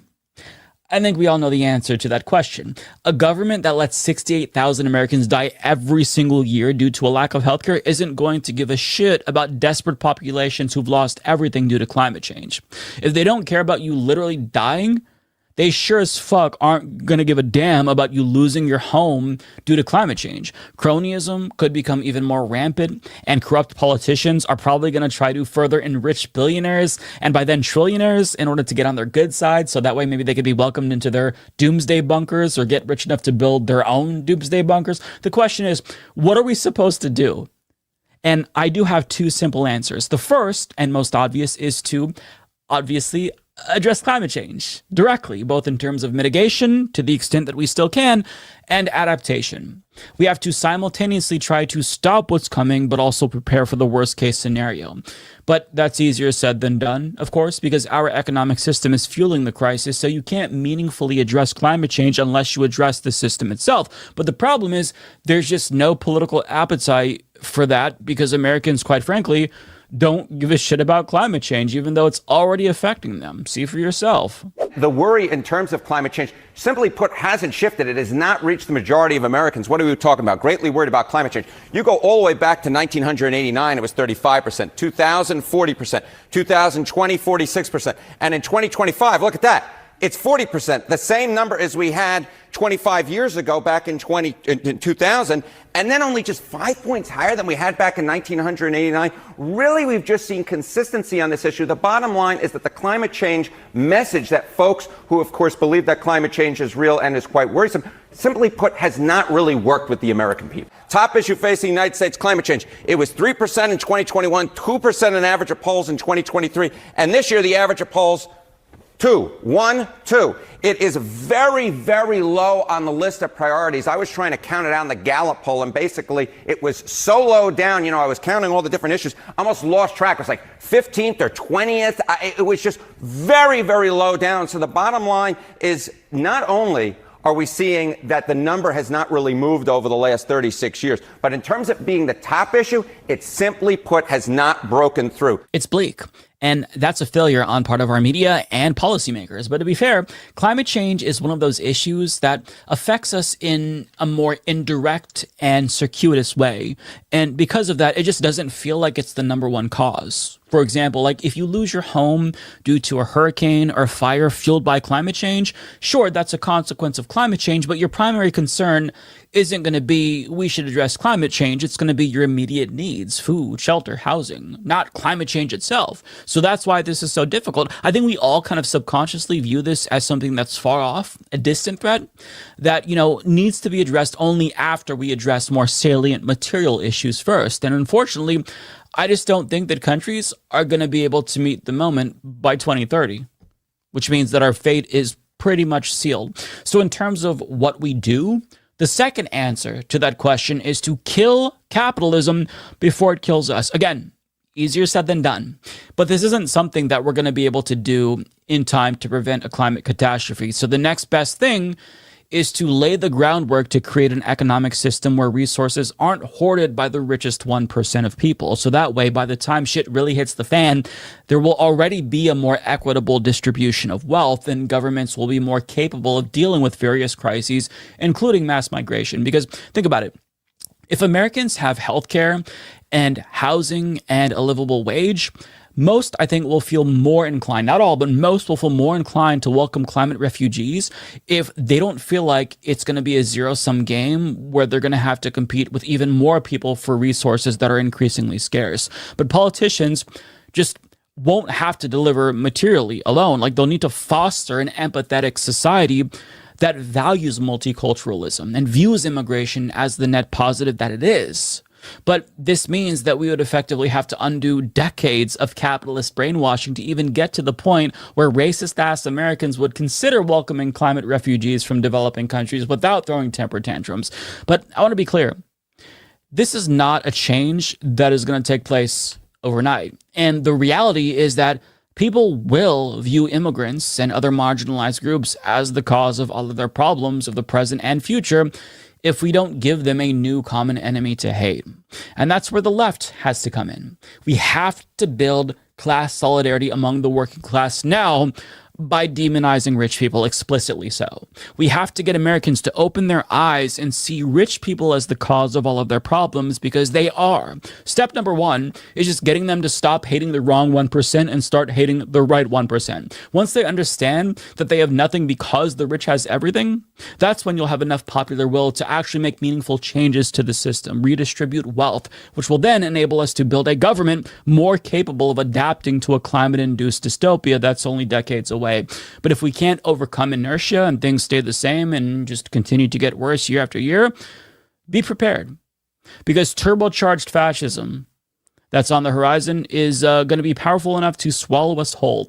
And I don't want that to happen. So I think we need to help people understand how fascism, capitalism, and climate change are all interconnected. It is a three-headed beast that you can't slay unless you cut off all three heads. Come back to you. Tribunals are coming. You're domestic terrorists! Donald Trump is propelling the United States of America to have its wokest era yet. I truly don't think that conservatives comprehend yet just how intense the backlash is going to be when the Trump era finally comes to an end. Because the extent to which this regime has destroyed the country cannot be overstated. And it is leading to unfathomable levels of anger and a desire for retribution among everybody else. Like Trump had his retribution, and now everybody else wants their retribution. And I'm not just talking about woke extremist lefties. I'm talking about normie Americans who've become radicalized in response to the rise of fascism. And this sentiment is really starting to bubble up to the surface to the point where people are taking notice of how even liberal wine mom types are noticeably more ruthless. And memes like this speak to what we're all seeing. Cringe Maoist LARPer. Have you considered the economic anxiety of those poor Trump voters? Nicole, suburban mom and successful corporate lawyer. Every Republican alive is an affront to God. And there's also variations of this meme where liberal wine moms who were once saying when they go low, we go high are now calling for the streets to turn red from the blood of the bourgeoisie tyrants. And these memes are obviously hyperbolic, but there's a kernel of truth in them. We've all seen this. Jennifer Welch, who's kind of viewed as the prototypical liberal wine mom, has sparked outrage on the right, specifically because of her hilariously vicious rants towards Trump supporters and how they should take their fat asses to Cracker Barrel instead of a Mexican restaurant because they shouldn't be able to enjoy the benefits of multiculturalism if they're voting against it. And the reason why she's blowing up online, aside from her sheer talent, is because she's relatable in the sense that we can all see our own moms and aunties in her. Just speaking anecdotally, one of the nicest, most loving women I have ever known just randomly dropped a "I hope he dies" when Trump's name came up.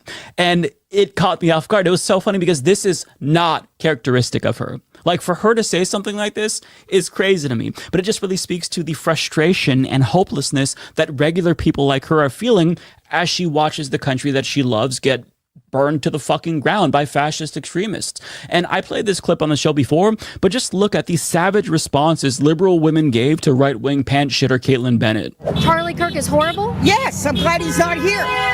You're glad he's dead? Yes. Why would you say something like that, man? Because he was horrible on the campuses, the college campuses. Horrible person. You know what? I do the exact same thing. Well, would you be glad if I would die? Maybe. I'd have to think about it. What, if she would die? I don't know. Excuse me? No, I don't know you, but I didn't know him either. But he was not a good person. He would go to college campuses? And he would go to... think he got shot because he wasn't a good person. That is disgusting. You should be ashamed of yourself. You should be ashamed of yourself. You know what? You want me to not call him Hitler? You want me to say he's Your not friend just said she'd be happy if I died. I think we need to... Bro, you can't tell me that they'd be this ruthless if the country didn't get taken over by fascists.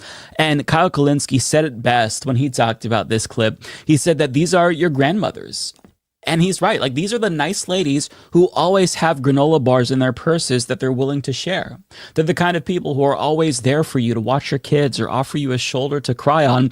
And the fact that they're talking like this, the fact that they're talking like lefty shit posters on Twitter speaks to the anger that Trump's regime is creating. And I can assure conservatives that the backlash to what's happening now will indeed be immense. But despite what that lady said, I don't actually think that she wants violence. In the extended clip, she admitted that maybe she was saying what she was saying because she was mad and didn't really mean it. But that doesn't necessarily mean that there's still not going to be consequences for what's happening, because one thing's for sure, the days of when they go low, we go high are over. And I don't even think that Democrats comprehend just how angry their base is. And in a clip from a recent episode of the Dangerous Ones podcast, they made their expectations for Democrats running in 2028 very, very clear. Whoever runs for the Democratic nomination, I want them to punish the other side, not just come into office and be like, well, no. And I remember Lincoln after the Civil War, everybody wanted Lincoln to punish the South for what had happened. He didn't live long enough to do that, but he also didn't want to do that. Yeah. I disagree with that now. Whoever comes into office should not only fix every goddamn thing that has just happened, but I think there should be some punishment involved. I think that there has to be, because one of the things that's breaking in this country is rule of law. Right. Getting back to what America is meant to be, a land that's governed through justice, requires that people be held accountable for shit that they did during this time period. And it's going to be a heavy hand that comes down. Yeah. So it better be. Because I'm not voting for a Democratic nominee who isn't saying, when I get in office, not only am I going to fix this, but there's going to be consequences. Yes. You know? And I need them to embrace where we are and this little, we're going to form a committee and look into it. No, we're not. No, we're not. No, I think the days of that are over. And I'm curious what you guys think at home, too. You remember in the 40s with the Nazis, and then after the war was over, they went and found them all and put them on trial. And all those Nazis tried to claim, hey, I was just following orders. I say, I'm here to tell you right now, you fucking ICE agents that are doing this shit, this is going to come back to you. The internet will find you. And you will be exposed. You know, I mean, don't think this is going away. You treating people like that when you know it's illegal, going, oh, just following orders. No. We're gonna find out who you are. Yeah, I hope you fuckers are getting disowned by your families right and left. Yeah. The tribunals are coming. Yeah. There has to be accountability. Otherwise, history will repeat itself. Democrat after Democrat after Democrat has failed to hold Republicans accountable, and we're now having to live with the consequences of their inaction. Ford pardoned Nixon. Obama didn't prosecute the Bush war criminals because he wanted to look forward and not back. Merrick Garland dragged his fucking feet on Trump's prosecution, and the rest is history. History that we're very much living through right now, mind you. The days of just letting things go are over. And I don't think that the base is going to accept more mealy-mouthed bullshit from Democrats, especially now, because if Republicans can get away with all of this, they can literally get away with anything. You can't have a country where elites can violate laws and the Constitution with impunity. And it's not just about accountability and justice, it's also about revenge, quite frankly. Conservatives who voted for this, they need to feel the same anger and frustration and desperation that we're all feeling after putting us through all of this. And everything that they're doing to all of us now should come back to them tenfold. And I think that this socialist TikToker put it best in this amazing rant that he made after Mamdani won. Hey, are you dirty MAGA fucks starting to realize that you've been the screaming minority, not the silent majority? Are you starting to realize that the socialist victory in New York City is just the beginning and we're coming for the fucking Oval Office? This goes out to the Democrat Party too. You're either gonna bend the knee and accept socialism or you're gonna get fucking trampled on in every single election. This is the people's fucking movement. We make the goddamn rules. You fucking work for us. And to all of you inbred hicks that support Donald Trump and his fascist regime, I hope you know you're gonna have to pretend that you never supported it in the first place. Because when we get the Oval, we are reversing every single thing that Donald Trump did. We are rounding up every single ICE agent and putting them on a tribunal. 85% or more of you dirty fucking mass Gestapo deputized white supremacist Proud Boy Nazi fucks is gonna spend the rest of your days in a goddamn prison labor camp.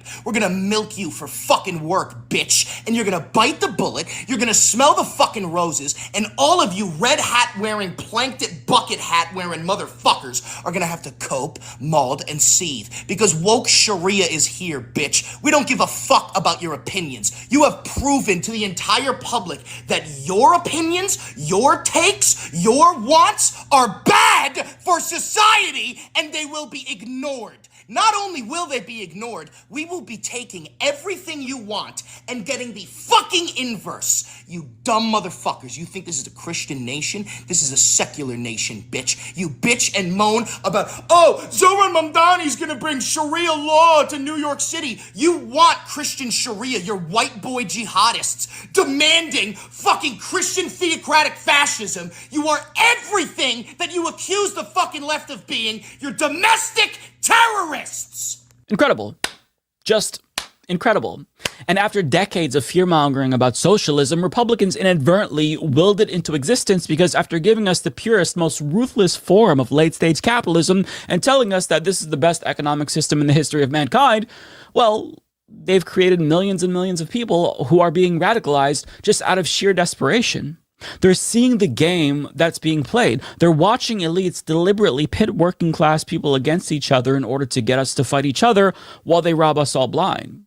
And if you focus on the wrong 1% and think that immigrants and trans people are the cause of all of your problems, you're not going to realize how badly you're getting fucked by the ruling class. But thankfully, so many people are waking up to the reality that the American dream was a lie that elites sold to us to trick us into supporting a system that exclusively benefited them.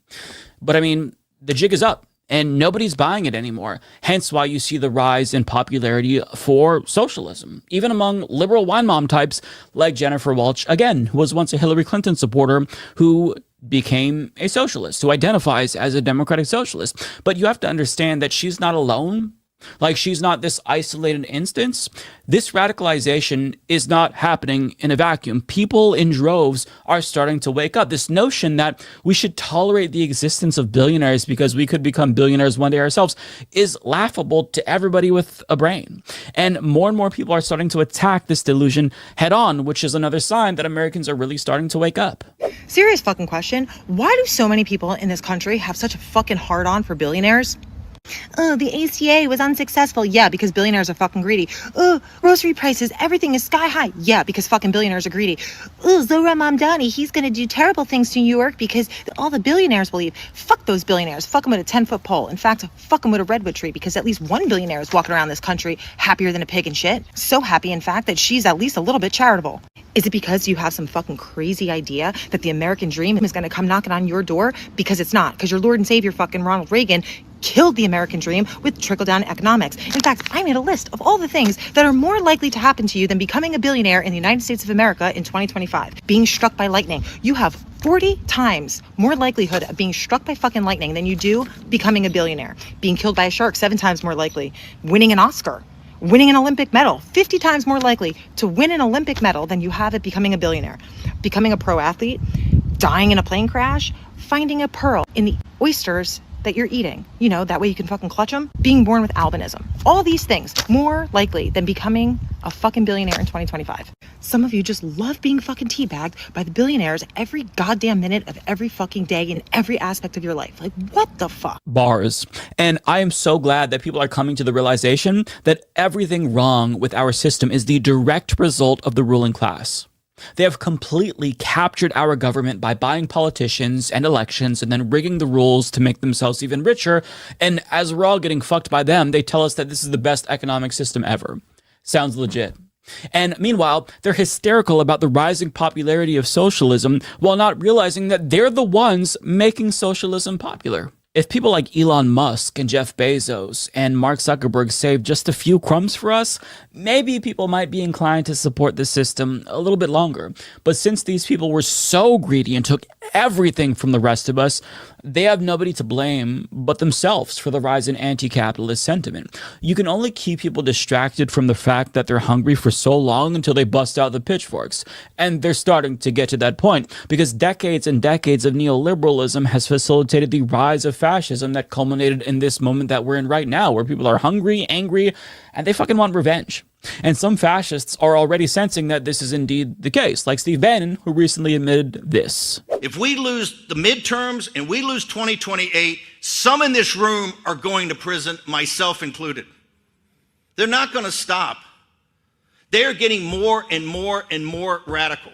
And I don't think he's wrong. With all of the laws that Trump and Elon Musk and Stephen Miller and Pete Hegseth and Kristi Noem have broken, I don't know if the country can survive or if anything will ever matter again if they aren't prosecuted for their crimes against humanity. But even though the Democratic Party base may want that, I don't know if Democratic politicians have the spines to actually prosecute these criminals. But, you know, if they don't, there's going to be hell to pay for them too, because the backlash is coming. And as this TikToker put it, the wokest era ever is on the horizon as a direct result of the bullshit that's going on right now. I'm telling you right now, Donald Trump is propelling the United States of America to have its wokest era yet.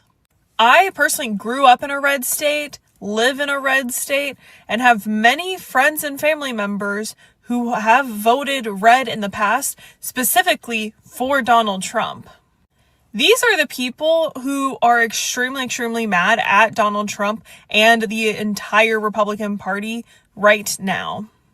In the past 9 months, I have not seen more people than I have right now who have voted red be upset and organize. I've seen them call their elected officials. I've seen them organize voters. I've seen them go out and protest. These people have decided to start joining our forces to fight back against the Republican Party and specifically Donald Trump. Which they know if that we are connected and working together, we are unstoppable and we are powerful. We will make sure that the United States is on a better trajectory than it is right now. And again, I'm seeing the same thing myself, not so much with Trump voters per se, but with more normie liberal types who are appalled at all of the crimes that they're witnessing this regime commit. And we all got a small taste of the anger earlier this year at town halls for both Republicans and Democrats, as well as the special elections. But after multiple years of fascism, 2026, 2027, 2028, by then, it's going to reach the point where liberal wine moms might actually call on workers to seize the means of production and jail billionaires. So buckle up, MAGA, because all of this will come back to bite you in the ass, because what goes around comes around. Luigi, not happy.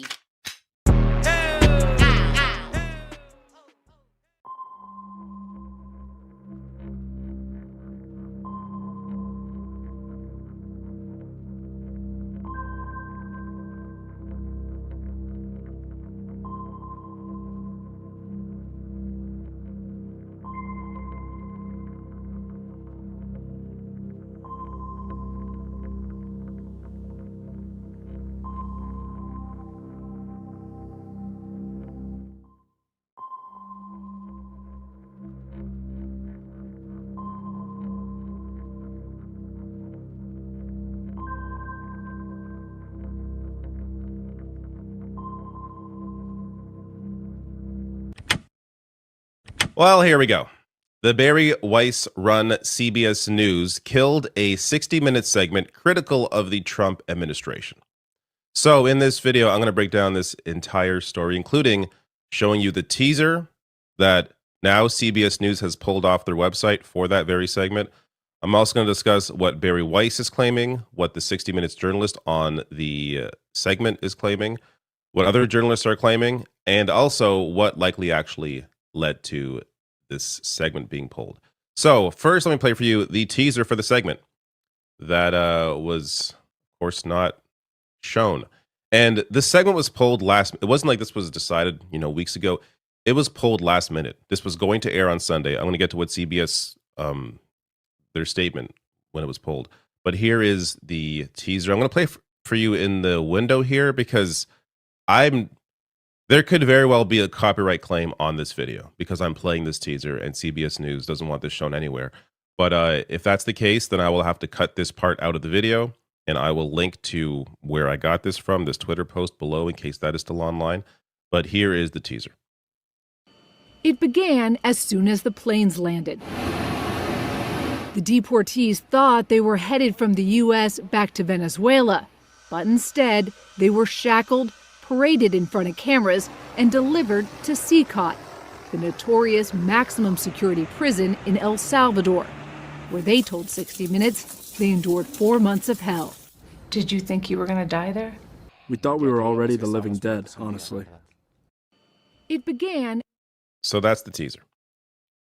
They got interviews with people that were actually put there. And this clearly was not going to look good on the Trump administration. There's no denying that. And it's worth noting that on the 16th, Trump shared this. For those people that think I'm close with the new owners of CBS, please understand that 60 Minutes has treated me far worse since the so-called takeover than they have ever treated me before. If they are friends, I'd hate to see my enemies. And then they go on to pull that segment. 60 Minutes here saying, the broadcast lineup for tonight's edition of 60 Minutes has been updated. Our report inside CCOT will air in a future broadcast. I am going to get to what they are claiming, but it's worth noting here, they pulled the teaser. You could search up inside CCOT, CBS Sunday 60 Minutes. Here is where the link should be. 30-second teaser. Page cannot be found. So New York Times is a really good investigative piece on this, sharing a private note that the journalist on that segment shared with other people at 60 Minutes. I'm going to get to the full statement because I think it's worth reading it all. But they go on to write here, the decision was made after Barry Weiss, the new editor-in-chief of CBS News, requested numerous changes to the segment. So this is the reporter, the New York Times reporter, writing, among Weiss's suggestions was adding an interview with Stephen Miller, or similar senior Trump administration official. She gave Miller's contact info to 60 staff. And worth noting, they had already requested comment from DHS, White House, State Department, and they declined to comment. So Yashar Ali sharing here, a statement from Barry Weiss. My job is to make sure that all stories we publish are the best they can be. Holding stories that aren't ready for whatever reason, that they lack sufficient context, say, or that they are missing critical voices, happens every day in a newsroom. I look forward to airing this important piece when it's ready. But Sharon Alfonsi, the veteran journalist from 60 Minutes on the report, rejected that criticism in a private note to CBS colleagues on Sunday. So here is the full note, again, shared by the New York Times reporter on that piece. I think it's worth reading it all. So let me start here. News team, thank you for the notes and texts. I apologize for not reaching out earlier. I learned on Saturday that Barry Weiss spiked our story inside CCOT, which was supposed to air tonight.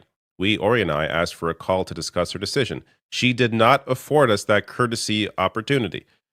Our story was screened 5 times and cleared by both CBS attorneys and standards and practices. It is factually correct. In my view, pulling it now after every rigorous internal check has been met is not an editorial decision. It is a political one. We requested response to questions and or interviews with DHS, the White House, and the State Department.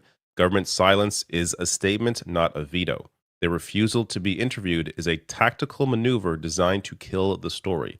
If the administration's refusal to participate becomes a valid reason to spike a story, we have effectively handed them a kill switch for any reporting they find inconvenient. If the standard for airing a story becomes the government must agree to be interviewed, then the government effectively gains control over the 60 Minutes broadcast. We go from an investigative powerhouse to a stenographer for the state. These men risk their lives to speak with us. We have a moral and professional obligation to the sources who entrusted us with their stories. Abandoning them now is a betrayal of the most basic tenet of journalism, giving voice to the voiceless. CBS spiked the Jeffrey Wingen interview due to legal concerns, nearly destroying the credibility of this broadcast. It took years to recover from that low point by pulling this story to shield an administration. We are repeating that history, but for political optics rather than legal ones. So the Jeffrey Wingen interview was over a story, a CBS News story that was critical of the tobacco industry, and CBS ended up pulling that. This is back in the 90s, and that led to ongoing concerns about the ethics at CBS. So Brian Stelter replying here, former CNN news host. This is Barry Weiss' comment. Holding stories that aren't ready happens every day in every newsroom. Is both technically true and terrifically insulting to the CBS News vets who said the story was ready. The piece was even being promoted by PR. That doesn't happen by accident. This is how we know, part of how we know Barry Weiss is full of shit. We also know just based on who she is, her history. But if there was an issue with the story, it would have been dealt with weeks ago, well into the work on the story, and they would have asked, hey, why aren't you talking to this person or this person?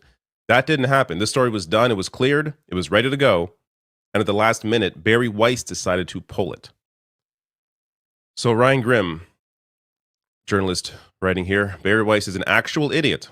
Stephen Miller had every opportunity to give an interview to 60 Minutes, and he has publicly defended his CCOT project endlessly. Holding this investigation for one more soundbite from Miller is moronic. I don't know what's worse, if that's her actual earnest reason for holding this piece, or she thinks it sounds good to say it. I think she thinks it sounds good to say it, and I'm going to get to why I think that is, what the clear reality behind this report is, or I should say the clear reality behind what's happening at CBS News and their parent company, Paramount. John Favreau sharing here, the Trump administration sent dozens of young men with no criminal record to be tortured and abused in a foreign prison. Barry Weiss can keep reporting, delaying, or kill the story altogether, but the basic facts have been well documented in multiple court cases, including by Trump's own DOJ and Trump-appointed judges. Ryan Grimm sharing, reminder that Bari Weiss has never been a journalist ever. She has spent her short career on the opinion side only, and before that was a college kid trying to get Palestinians teachers fired. So of course she sees a 60-minute episode she doesn't like and just spikes it. And more on Bari Weiss in a bit, because this is the reality behind what's happening. Paramount Skydance launches hostile bid for Warner Brothers Discovery to finish what we started, quote unquote, CEO Ellison tells CNBC. This is what they are currently in the middle of. Paramount Skydance is attempting a hostile takeover of Warner Brothers Discovery. This is after, worth noting, Netflix won a bidding war for Warner Brothers Film Studio and HBO Max, but it doesn't plan to buy Warner Brothers Discovery. So Paramount's trying to buy the whole thing. Mr. Ellison's acquisition of Paramount earlier this year was approved by the Trump administration after Paramount paid $16 million to settle a lawsuit that President Trump brought against 60 Minutes. This goes back to the Donald Trump Truth Social post.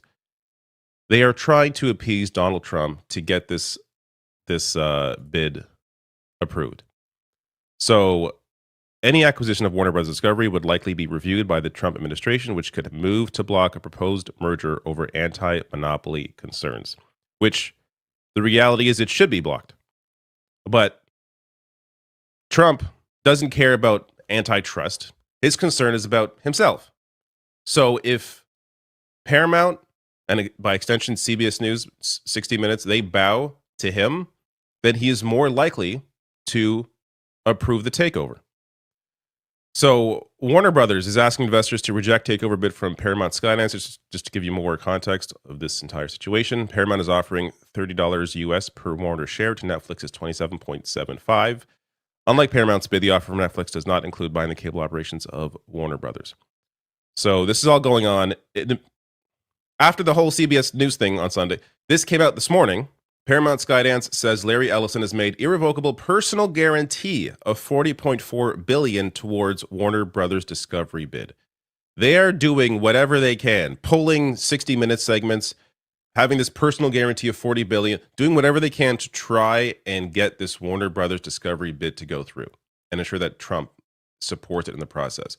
So this is ultimately what I believe led to the pulling of that 60 minutes segment. And how does Bari Weiss fit into all this? Well, months ago, Paramount Skydance CEO David Ellison named Bari Weiss the editor-in-chief of CBS News as part of a deal to acquire the Free Press, her site, which means she made $150 million. Worth noting, the Free Press on YouTube has half the subscribers that I do. I would like 100 million, please. This is not worth $150 million. I know she has a website on the side, but this is not worth $150 million. It's absolutely insane. But they love Bari Weiss because they align politically. As Fortune writes here, Ellison declined request to comment on his business plans for CBS, but a person close to Paramount said his decision to hire Weiss came because the pair developed a strong kinship through a shared devotion to Zionism. They both hate Palestinians. That's ultimately what this came down to. And now you have a situation where these Trump toadies, Bari Weiss, go look up that word. Toady. What does that mean? She is What's a toady? I think that I used that word correctly. Jamie, can you check what toady means? These Trump toadies are running CBS News 60 Minutes, leading to a situation where a segment critical of Trump gets pulled last minute.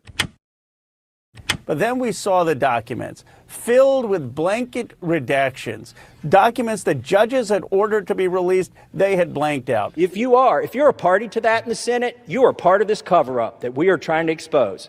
The Justice Department was forced to release thousands of documents from the Epstein files, which finally show that Donald Trump. But interestingly, it also shows that Donald Trump the HBO show Heated Rivalry. So in this video, I'm going to break down what we know, what we can actually see, and discuss why we can't see things. Including, though, one document that apparently was not caught by the Trump loyal redactors at the DOJ that I think tells us a whole hell of a lot. and also really get into the potential impact here on the current individuals in the DOJ that may at some point face real justice if they don't obey the law that they're supposed to be obeying. So, just top headline here from Axios. Epstein files include thousands of new images, audio recordings, and videos. So, I should say audio records and videos. So, a lot of the stuff that I've seen so far is kind of what you expect. Jeffrey Epstein photographed with individuals who appear to be underage, but their faces are covered up by a black bar. There's other images as well, like notes and documents. I'll show a couple of those later on that give you an indication of the kind of person this man was. I don't think that stuff is really surprising.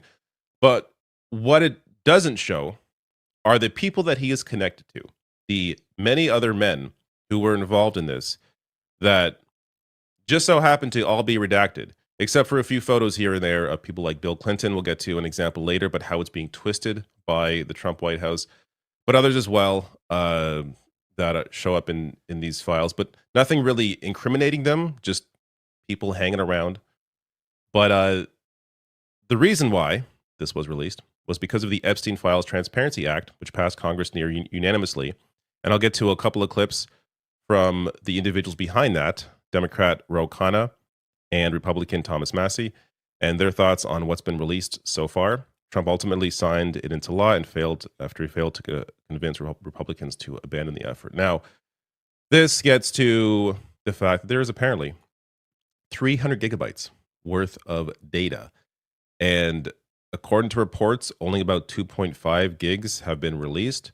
So, again, not clear why that is, but you could hazard a guess. Worth noting here that the U.S. Justice Department can unseal the records. In fact, a judge ordered that to happen. Secret grand jury transcripts from Jeffrey Epstein can be made public, a judge ruled, joining two other judges in granting the U.S. Justice Department's request to unseal material from investigations. So, all right, how about we look into this? The grand jury transcripts. I really want to know what are in these grand jury transcripts. So let's go. Here is the DOJ website, the Epstein Library. You can search it up, grand jury. And let's click on the first document here. And let's read through it.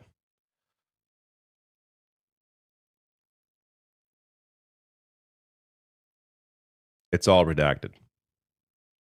Just didn't even bother going line by line, just page by page, blacked out completely. This is the majority of what's out there.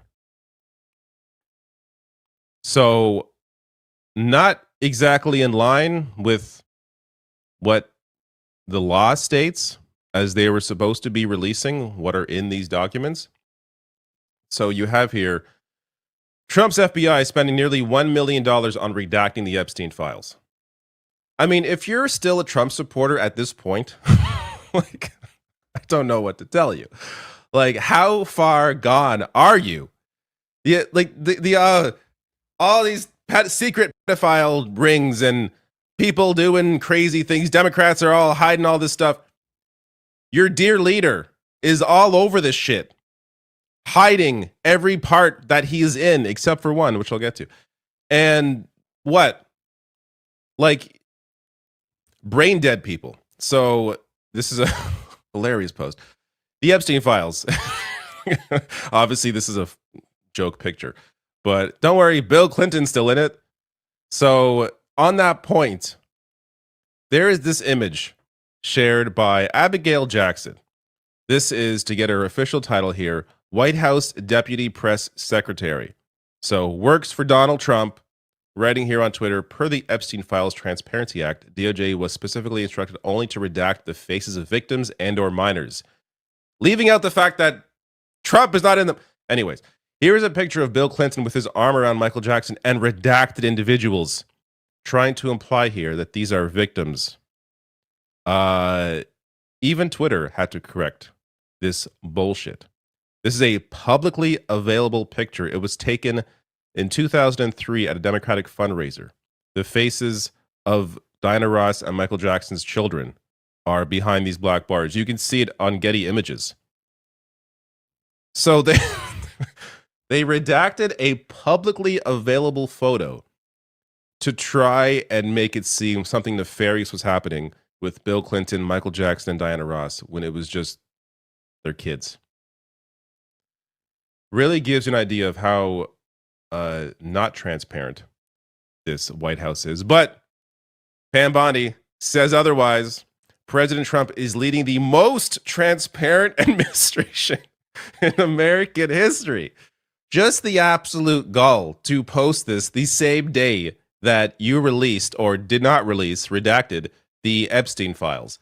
Absolutely insane. So Thomas Massie, a Republican, mind you, this is the individual along with Ro Khanna who got the Epstein files to be released, say, quote, their direct act, not later than 30 days after the date of enactment of this act. All unclassified records, documents need to be released. So here is Ro Khanna on CNN discussing this. This morning, when the Deputy Attorney General went on television and said he's going to release hundreds of thousands of documents, not the whole thing, Thomas Massie and I texted each other, and we said we'll give him the benefit of the doubt. We're not as concerned about having the full release. As long as they're complying with the spirit of the law, at least they're going to release something. But then we saw the documents filled with blanket redactions, documents that judges had ordered to be released, they had blanked out. There's no draft indictment there that actually has the names of other men who may be implicated in the abuse. There's not the prosecution's original memo that we wanted to see released. There are none of the files on Epstein's computer.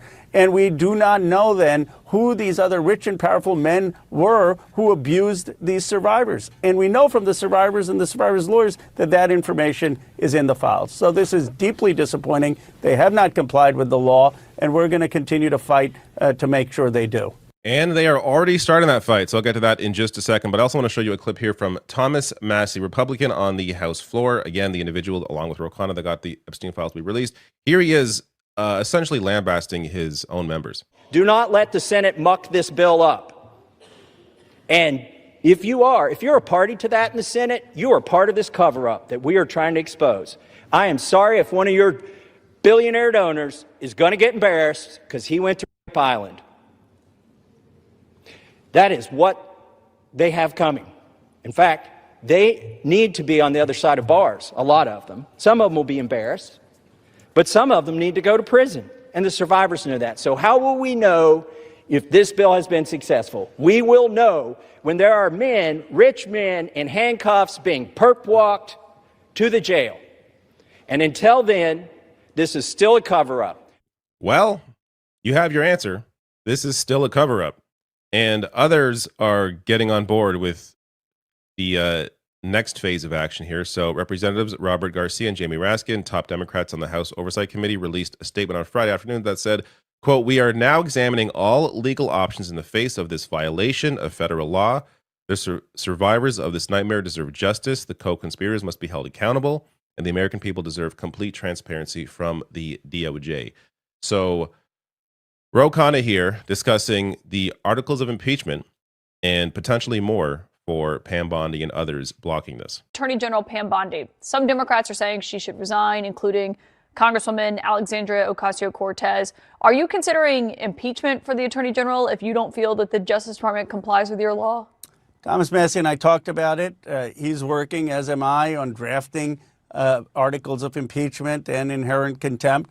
We haven't decided whether to move it forward yet, but we're in the process of doing it. And look, the problem that the Attorney General has, if you just look at the comments to our social media feed, is the amount of MAGA influencers who are upset with her. And the issue for her is not, are there going to be 212 Democrats who would support it? The issue for her is how many Republicans and MAGA supporters would support it. So my hope, because my hope has never been about Pam Bondi getting justice or Todd Blanche getting justice. My hope is she looks at this. She looks at the outrage that MAGA has. She looks at the disappointment that the survivors have. And she makes a decision over the next 2 weeks to actually start releasing these documents. We're going to see how this goes, because I don't really think Pam Bondi cares much at all about the survivors or anybody else but herself, which if she feels like there's a potential of her going to prison. Maybe at that point, her hand will be forced. But this is somebody who already defended Epstein and his clients, saying that the DOJ has no evidence that Epstein had a client list at all or blackmailed associates.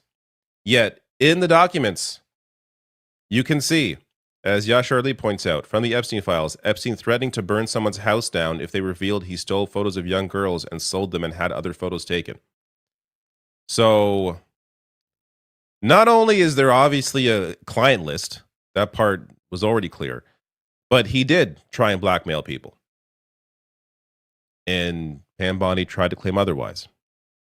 Like, I'm just trying, imagine this was a Democratic administration. Like, can you imagine how much of a blow up there would be over this from Republican lawmakers, from the media generally?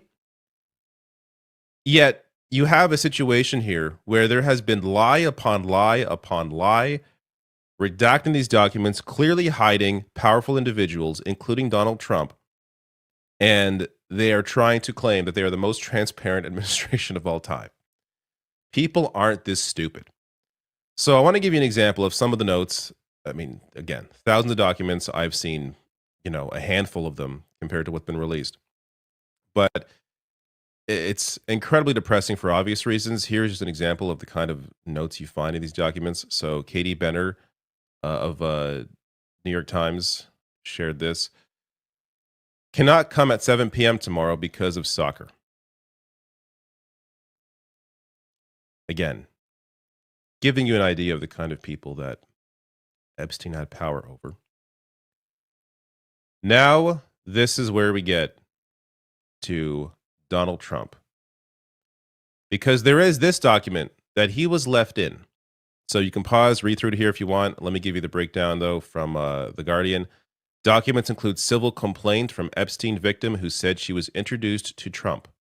Among the references to Donald Trump in the documents released on Friday is one in a lawsuit filed against Epstein's estate in 2020 by a woman who alleged that she had been recruited by Epstein and Ghislaine Maxwell at a summer camp in Michigan in '94 when she was 13.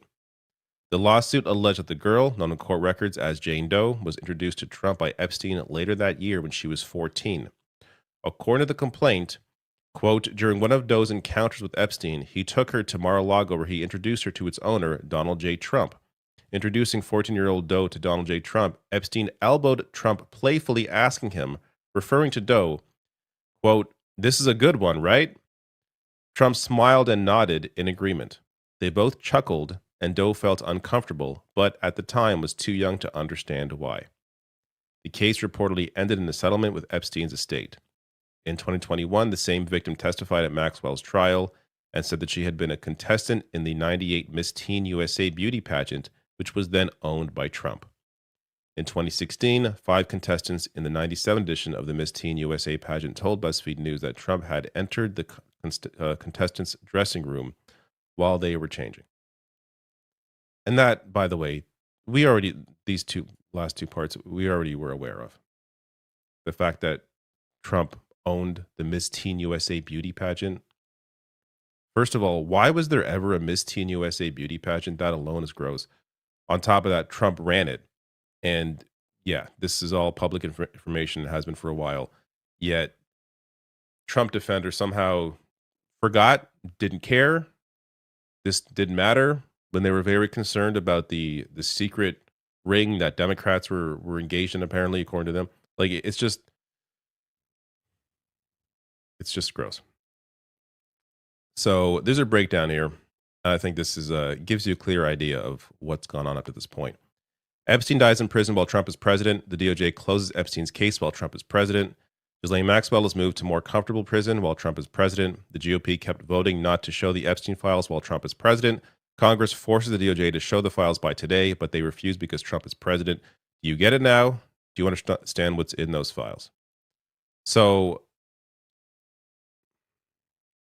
you can't lay it out any clearer than this.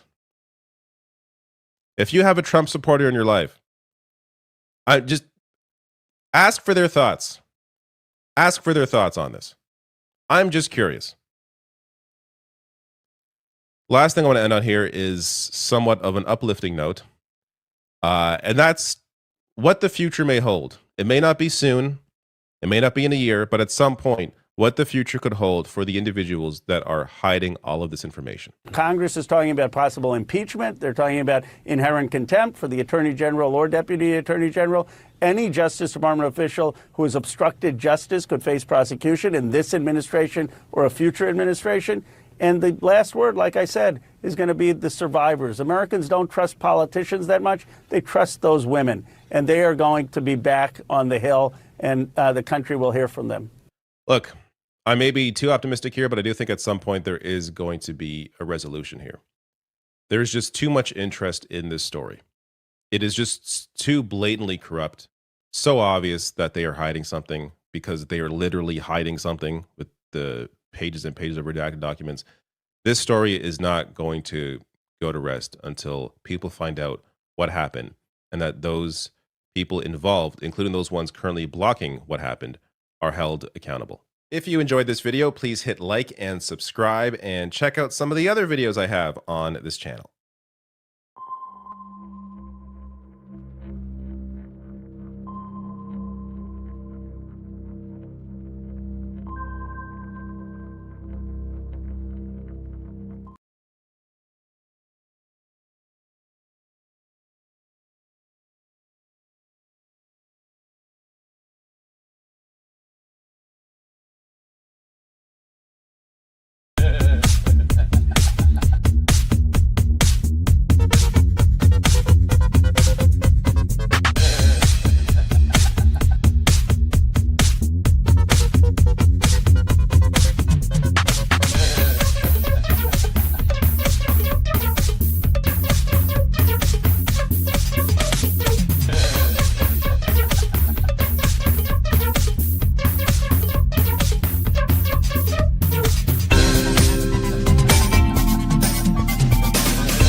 Hello. That's right. I know you're all thinking Christina and Forrest. Not quite, because Forrest has been drinking since the night before. He's very hungover. He's still drinking. He's napping. We don't know if he's going to show up or not. Conan and I had a feeling this was going to happen because he would way to narc him out all night. I'm sorry, but this is our show. Okay, I'm a little pissed right now, and I shouldn't be on New Year's, but I'm drinking, so my mood might improve. I'm supposed to be the guest. Yes. Anyway, Christina, thanks for having me. Yes, welcome to the Absurdity Space. It is New Year's Eve, and we're gonna just have a little fun. We're gonna give top performances. We got Conan here to talk about the music of the year. Man. He's gonna talk about how Taylor Swift's "Life of a Showgirl" was the best album of the year. He's Swiftie. Can I tell you a fun fact? This is a very Conan Neutron thing. You'll appreciate this. I don't think I have ever heard a Taylor Swift record all the way through, any of them. Now, of course, I'm a human being. I go to like the grocery store and like the mall and stuff like that, and I don't always have my trusty AirPods or anything along those lines. But I've never willingly or electively listened to an entire Taylor Swift record. Same. It's So, just I don't know. the Kanye thing happened, and she's like, I'm a 40-year-old teenager who's still a victim. And I'm like, bitch, get over it, okay? I don't think Taylor Swift would be as famous had Kanye ruined her moment back in like 2000. Probably not. I mean, I admire the work ethic, but I know nothing about the music. Nothing. Like I've heard like one or two songs. Obviously, I live on this planet, but like, yeah, it's one time we were tracking a Conan Neutron The Secret Friends record, and I got on the plane to go back, and it was like, oh, it's crazy. A lot of ladies on this plane, and it was all Swifties, I guess they call themselves, right? Because they had just gone to like a big, and like I was the only person on that plane that had not been there for the Taylor Swift show, and everybody everybody wanted to talk to me about it. I'm like, oh, okay, I wasn't at that. Well, what was your favorite part? And it was like one of those things, you say one question, you get like a 20-minute response. I'm like, all right, I really am sorry I asked about this, but it was interesting socially. Because it's I get I like when people are really into something like that. You know, even if it's not my thing. Like I get. Yeah, you're interested in like looking from like the shadows, like what's going on here, like sports events, right? Like live sporting events, like in person, are great. Am I interested in like the outcome? No, but I love what people get out of it, and I think that's an attitude that should be applied for lots of things. I think. I mean, which doesn't mean you have to do that, but that's just kind of how I choose to live life. So anyway, that's probably the closest thing to seeing Taylor Swift that I have. I respect the work ethic for sure. Yeah, seems like she's got a good handle on the business side of things, but I couldn't pick a song out of a lineup. Sorry. Yeah, I just know like You Belong With Me and Shake It Off and Bad Blood, and that's the Tim McGraw song that she did. Like when she was, that's more than I know. I only know 2 of those ones you mentioned. Yeah, those are the 2 that I know. A lot of people like my mom don't like her because she went from country to pop, but I'm like, but you like Jelly Roll, who went from rap to country because he couldn't make it as a country artist first. See, that's an artist name or that's a band? That's an artist name, Jelly Roll. That's his name. He's like, and also Post Malone's like the same way. Like all these guys who got tattoos all over their faces, like those guys. And I'm like, they went from like white SoundCloud rappers to success stories to like, I'm gonna do country now because I can do it now because I got the fan base and whatever. It's like that's truck rap is what I call that. Yes, where it's like they all have these oversized polio trucks, you know. Or country and rap, we call it crap. You know, truck. That's not a movie night extravaganza one, but when I see a truck. Which is always like when we're like driving on tour and like there's some truck pulling some like a-hole aggressive. Oh, they always have like the hanging ball sack. I just go truck in the same way they do plane. Yeah. Same exact same. The thing is like mockery in one word, which is just stating what the thing is, but in a demeaning manner. But anyway, absurdity space. So this is cool. Yeah, this is glad to be here. Yeah. I feel like we just did this. Yeah, we didn't. I know. I felt like So I got a Deadline article that goes through some of their opinions, some of the top films of the year, and I feel like we will definitely agree with a lot of these. Sure. If you want to go over them. Because I think, there's just, it's like based on I think there's like a few critics and each critic has like their own favorite, which is, that's cool usually how it works, right? I mean, that's how it works on our show. Jesus Christ. Yeah, exactly. I mean, we do the same thing. We're going to talk trash. Yeah. I mean, yes, we will, but. According to Pete Hammond's top films of 2025, this one critic from Deadline, Begonia, we love that one. We love Begonia, folks, don't we? I think we may end up covering it in February. Right? Because that's one for us especially. I'm pretty excited about it. I think we all like it a lot. I think there's a lot to discuss too, and it fits in our milieu. Yeah, we're all gonna shave our heads on stream. By the way, guys, I'm trying to grow this out. I mean, respect that Emma Stone both looks like unearthly bizarre with a shaved head and also still kind of hot. Yeah, I mean, she's got the bone structure. She's got the bone structure for like no hair. It's like how some women want to do like the Rosemary's Baby, and they're like, I couldn't do the Rosemary's Baby. Like I used to be with short hair. I was like, oh, my face is bad for that. I can't. My hair is good, especially for a guy my age. But like, nobody would want to see me with a shaved head. It's not. I mean, I can't even wear hats really, unless they're like meant to be absurd. Like I got a weirdly shaped head. It would look like a human penis. Yeah. I'm not looking for it. Yeah. Oh, and Frankenstein. Okay. Guillermo del Toro's, You like that, right? I mean, I thought it was good. Yeah. Gothic I didn't think it was. is back. I wanted more out of it. I think is part of the problem because I know that's the movie that he's been wanting to do for like forever. Like it's like one of his favorites of all time, and so I was just kind of annoyed that the sort of Netflix style CGI was all over it. That's kind of the grossest thing. Yeah. But there are aspects of it I really liked, and I thought Elordi did a good job. Who's someone I still don't quite have a handle on. I only see him in a few movies. Yeah. I thought Oscar Isaac was in a completely different movie, but I wasn't mad about it. I think he was kind of like, I'm going to channel a bit Gene Wilder and Young Frankenstein. Let's see how it goes. And I'm like, kind of doing a Hammer horror thing somehow too, like at the same time, which is like, okay, whatever. All right, go on, cool. Yeah, exactly. And I liked it. I didn't love it. It's somewhere. I think it's in the top 20, but not in the top 10. Right? Somewhere along those lines. I have to look. I wish they had done what they did with Bill Skarsgård. Like we did not see what Bill Skarsgård looked like as Nosferatu until like the movie, but they kept like hiding it. Right? I'm like guys. I wasn't really the biggest fan of the makeup, the long hair and all that. I was like, Well, I'm it's like, almost- kind of yassifying him, you know? yeah, it's almost like too handsome or something, right? Because I mean that's a very handsome dude anyway. But like, and the point was not to do the Boris Karloff Frankenstein, like to bring it back closer to the book, which he is more human looking. He also apparently has a healing factor. Spoiler alert, everybody. Which is like, okay, is he Wolverine now? Okay, that's weird, but Hey, that kind of reminds me of the Adam Potline in Dark Shadows. He did have a bit of a healing factor. He was gradually, like, his scars were going away. And, right. And, of course, he was becoming more intelligent, which is kind of the point of Frankenstein and all Yeah. that. So I was like, oh, okay. It's a lot of those Dark Shadows plots were very based on, like, certain Gothic novels anyway. So they wanted to get it, like, I'm like, at least someone was reading those novels to get it accurate. Well, yeah, because I mean, you've talked about this before. How about their sort of? It's like the whole thing's kind of an homage to that, and sort of like a commentary and homage to that type of storytelling, right? Yeah. And there's something to be said for that, and there's something to be said for the fact that it kind of became its own thing because of that. I don't think this does that, Frankenstein. I mean, I liked it.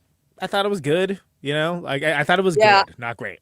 I'm interested in Maggie Gyllenhaal's The Bride because the looks of The Bride and Frankenstein are giving like Harley Quinn and Joker and Suicide Squad. I'm a little worried about that. I'm like, I mean, it probably is gonna be good, but I'm like, oh. I can't tell if they're trying to be serious about it, if they're trying to go for like the If modern, it's a satirical approach, I don't mind. Kind of, yeah. I mean, Keep because the if they're tone. doing that, great, you know, cool. But Yeah. I don't know. Keep that tone. Hamnet. It's important. I Chloe like Zhao. Chloe Zhao. Hamnet's one of the only ones I haven't seen. So this is Chloe Zhao, most notable. Well, she did the Eternals, but like that's don't blame her for that. That was more just Marvel burnout than anything else. Nomadland, which I quite loved, and I actually had a pretty substantive and heated debate with Jason Miles about it because I thought the movie was great. He thought it was Amazon propaganda. I'm like, okay, I get it. That's the his viewpoint became the doctrinaire leftist perspective. I disagree. You know, but it's interesting because I think she is a child of privilege. Like her dad was, I want to say like a steel magnate that was outed in the Panama Papers. And she certainly has a blind spot to class, probably is the best way to put it. So all that said, I do like Jesse Buckley. I like Paul Mescal a lot. I think he was woefully miscast in Gladiator 2, but I'm like rooting for them. This is another one I haven't seen. Yeah. I mean, it's pretty good. Like I do like some of Shakespeare's stuff, obviously, like Hamlet, which by the way, speaking of Hamlet 2, we'll talk about that hopefully next year. Hamlet 2, yeah. That's right. I forgot we committed to that last night. Kev got so stoked. Yeah. So yeah, like, but I'm not the biggest fan of Romeo and Juliet just because of the idea of like, you know, shit doesn't work out. You're 13 years old, drink poison together at the end. I'm like, okay, that's stupid. That's a stupid love story. I will die on this hill. So yeah, I mean, you've seen it. I haven't. That's one of the only ones I haven't seen, and I am looking forward to getting to it and seeing it. You know, I hear Jesse Buckley's performance is great. I feel like it's a little manipulative as a movie, and which is when people have the term Oscar bait, that's kind of where that comes from, as being kind of more on the manipulative side. So I don't know. I mean, we'll see. Jury's out. I haven't seen it yet. I'm not going to pass judgment until I've seen it. Jay Kelly, Noah Baumbach. I mean, what do you think? I liked it. It was fine. Yeah. I mean, there are things that here's the problem. I saw Sentimental Value and Jay Kelly like around the same time, and Sentimental Value does the thing that it does so much better than Jay Kelly does the thing that it does. I like Baumbach. I think Sandler's great in another dramatic role. He's an underrated dramatic actor. Laura Dern's great. Billy Crudup is good when he's in it. I think that it kind of wants to be more important than it is. Yeah. And ultimately, I kind of felt like it felt. I hate to say it because I do like Noah Baumbach. It feels like it belonged on Netflix. Yeah, like it's not quite like his known like mumblecore stuff. It's like, oh, this is like his chance of doing something prestige. Yeah. Well, yeah, it's like it's so. Screen. And I like kicking and screaming. Obviously, I love all the stuff he's done with Greta. You know, I think that's great. I think it's not. I think he's going for big heart without having the development for that. And I get it. Like, it's sort of like a little for George Clooney. It's maybe semi-autobiographical, like whatever. it didn't really get there for me. I thought it was okay. I thought it was okay. I thought there were good performances in it. I wasn't mad I watched it. I just was like, this is not one of the best of the year. This is like, I wouldn't even be in the top 25, frankly, for me, for my personal sensibilities. But I also see a lot more movies than most people because, just like you, I'm on a movie show. Yes. Well, look, Blue Moon. Yeah, good year for Richard Linklater. Both these movies slap for very different reasons. Yes. I've been a big Linklater fan for years. You know, I think he's like somehow underrated. You know, like people will talk about his early formative works like Slacker and things like that, but it's like even like, have you seen A Scanner Darkly lately? It's like that movie's great, and it's like a triumph of practical effects, rotoscoping yet. But what he pulled off here is pretty astounding because Nouvelle Vague, of course, if you're not familiar, is it's not just a French New Wave sort of biopic tableau, but it's basically about the making of Breathless, which is probably Godard's best movie. I like the idea of like, and I shared it in our group chat. I think it was like from The Atlantic about like, you know, the musical biopic is dead. More biopics are being used as a way to like represent like a very specific time in a person's life, like the Bruce Springsteen one, even Blue Moon, or even like this one where it's like we're gonna show like how a movie, you know, behind the scenes drama or whatever, how a well-known beloved movie was made, which I don't mind that. Do that for The Wizard of Oz. There's enough documentaries about it. You got all the facts. Sure, and with Nouvelle Vague too, nice. First of all, Zoe Deutsch as Jean Seberg is freaking awesome. It's a thing. First thing I've really loved her in, but you see these unorthodox filmmaking techniques being used in making a Breathless, and you kind of understand when people like Godard's someone I'll argue both sides of. He's insufferable. He's a genius. Yeah. Both of those things can be true, and I think that it does a good job. Spectre, like, yeah, he killed that woman, but oh my god, look at the music, you know, right? And the wings. So I think this does a great job. I think if you like hate Godard or you don't even know Godard, Nouvelle Vague is great because it gives you, it shows why he's important to cinema and like what came before after. I thought it was awesome. I was shocked by how much I liked it, frankly. Yeah. And that is in my top 10, which is, I don't know if that's going to be common or not. Blue Moon. So first of all, Blue Moon, speaking of Linklater, Ethan Hawke's one of his regulars. First, I mean, like from, you know, the Before series, as Boyhood, so many great movies. He is so transformed in this as Hart, who is like one of the great also-rans in theater and composition. And it's, again, like you said, it all takes place and it's when Oklahoma is premiering that night, which is that's the first one. It's opening night. It's the first one that his partner is made with his new partner, and it's huge, and so you get it's very play-like, right? We were talking about that last time in the after party. It's very play-like. This could be made into like an actual stage play, you know, like really good. It's very intimate. You get E.B. White in an Avengers style appearance, Yes. And. Ethan Hawke is so good in this, so he's going to get nominated for Best Actor, and he should be. I mean, it's great. So Nouvelle Vague, I think I can give a stronger recommendation than Blue Moon. But I think Blue Moon's really cool if you like talky movies, like movies that are kind of like lots of talking and like clever dialogue and whatnot, and just like really good character work. I mean, just good and a good like movie for adults. You know what I mean? I hate to phrase it that way, but just like not like IP, not slop from the masses. Something a little different. Yeah, so I personally like Nouvelle Vague a little more than Blue Moon, but I thought Blue Moon was fantastic. That's definitely in the top 20 for me as well. Nuremberg, I haven't seen yet. But I know this is like raw, like this could be, you know, because we've discussed the Oscar curse and whether or not it exists, but I feel like it exists for some actors who's like, yeah, they probably should have won the Oscar for that role, like Rami Malek in Bohemian Rhapsody, because the only good movie he's been in since he won that Oscar like 8 years ago was Oppenheimer. Oh, that's right. I forgot he was in that. Yeah, because there's like 1,000 people in that movie. With Russell Crowe and Rami Malek's in it. Apparently, it's really, really good. But I feel like it's not getting. You would think that a movie about the Holocaust would do better. Yeah. I mean, I don't know. That's kind of the whole thing. Like, I think it was Ricky Gervais who said, "Kate Winslet, if you want to win an Oscar, do a movie about the Holocaust," which she did with The Reader. And it worked. And it's true. It usually works. Yeah, I'm not. I haven't seen it. I can't speak to it. The last thing I want to watch is a goddamn Holocaust movie right now. Sorry. There's another Holocaust going on currently, you know? But Judgment of Nuremberg can't be topped, in my opinion, when it comes to Nuremberg, movies. Yeah. The Stanley Kramer movie. Yeah. I mean, it's, I don't know. haven't we done this? We need to see it again. Come on. Yeah, we already know. Russell Crowe's in that picture. Yeah, one battle after another. This is gonna be twofer, between Sinners and one battle after another. I think it's between those two for Best Picture.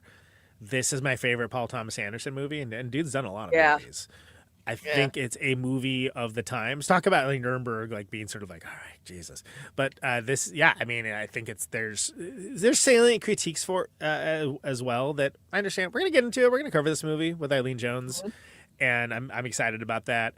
I think it's great. I think it's funny. I think it's thrilling. I think it's got some of the best chase scenes like you've seen. I think it's self-aware. I mean, Leonardo DiCaprio's character is literally like getting high and watching Battle of Algiers in his house, which is like, that's amazing.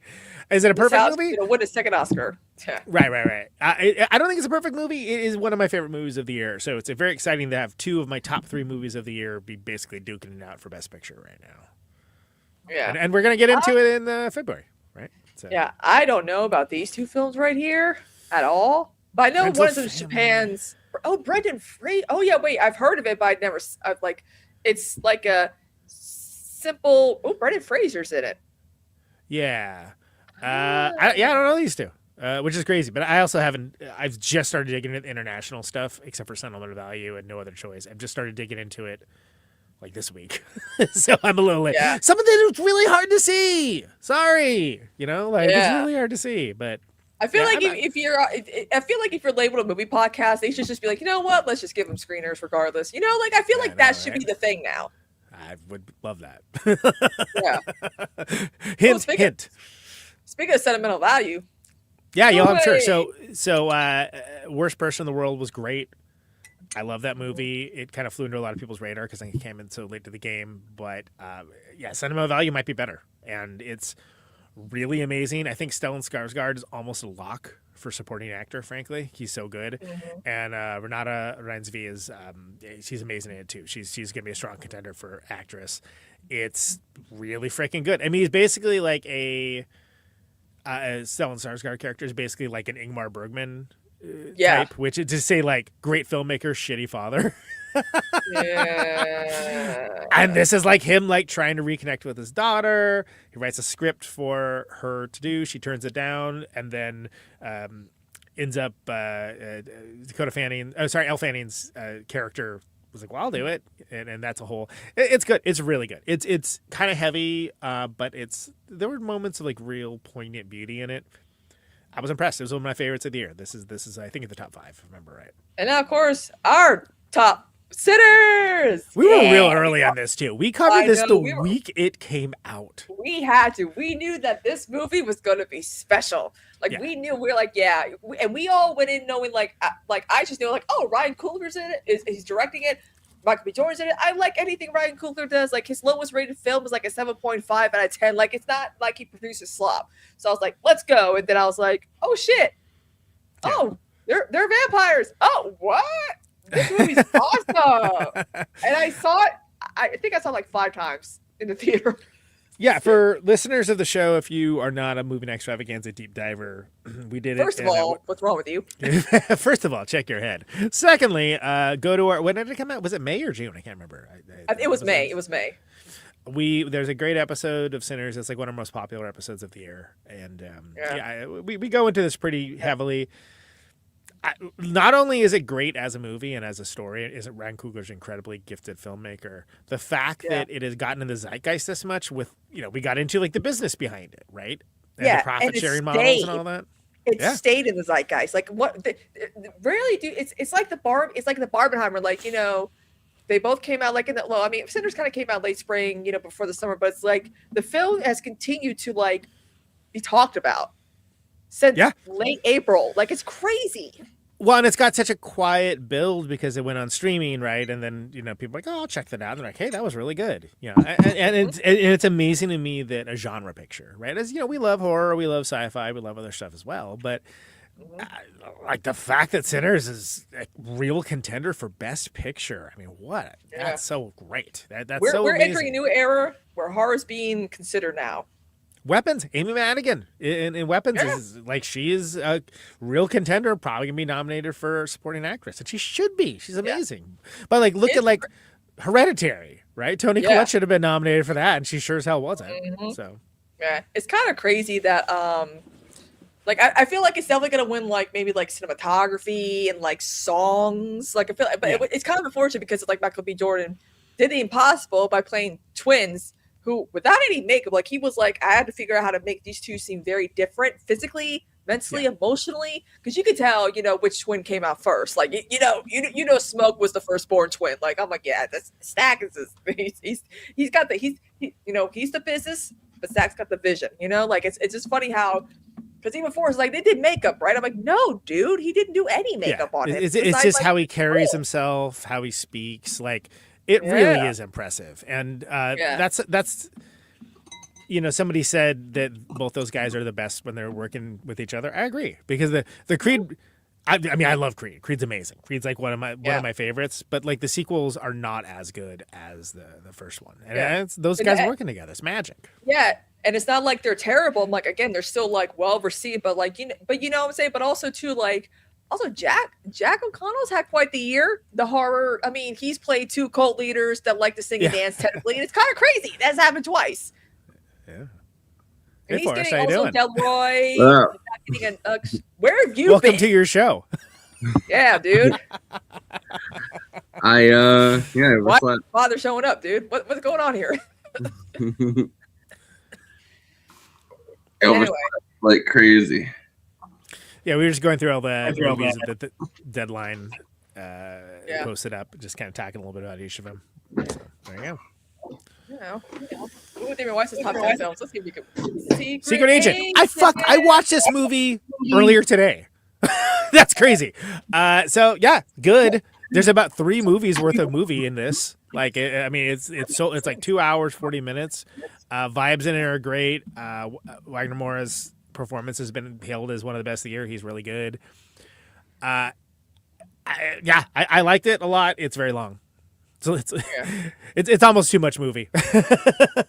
Down the Falling. I've not heard about this one, but I know it's a German film. Yeah, I know of it, but I haven't. See, that's a problem with like the big critics. They always have to pull something. You've never heard of this one. It's like 3 people and a dog saw that one, dude. Come on. Oh, some of them are gonna be doubles. Like this.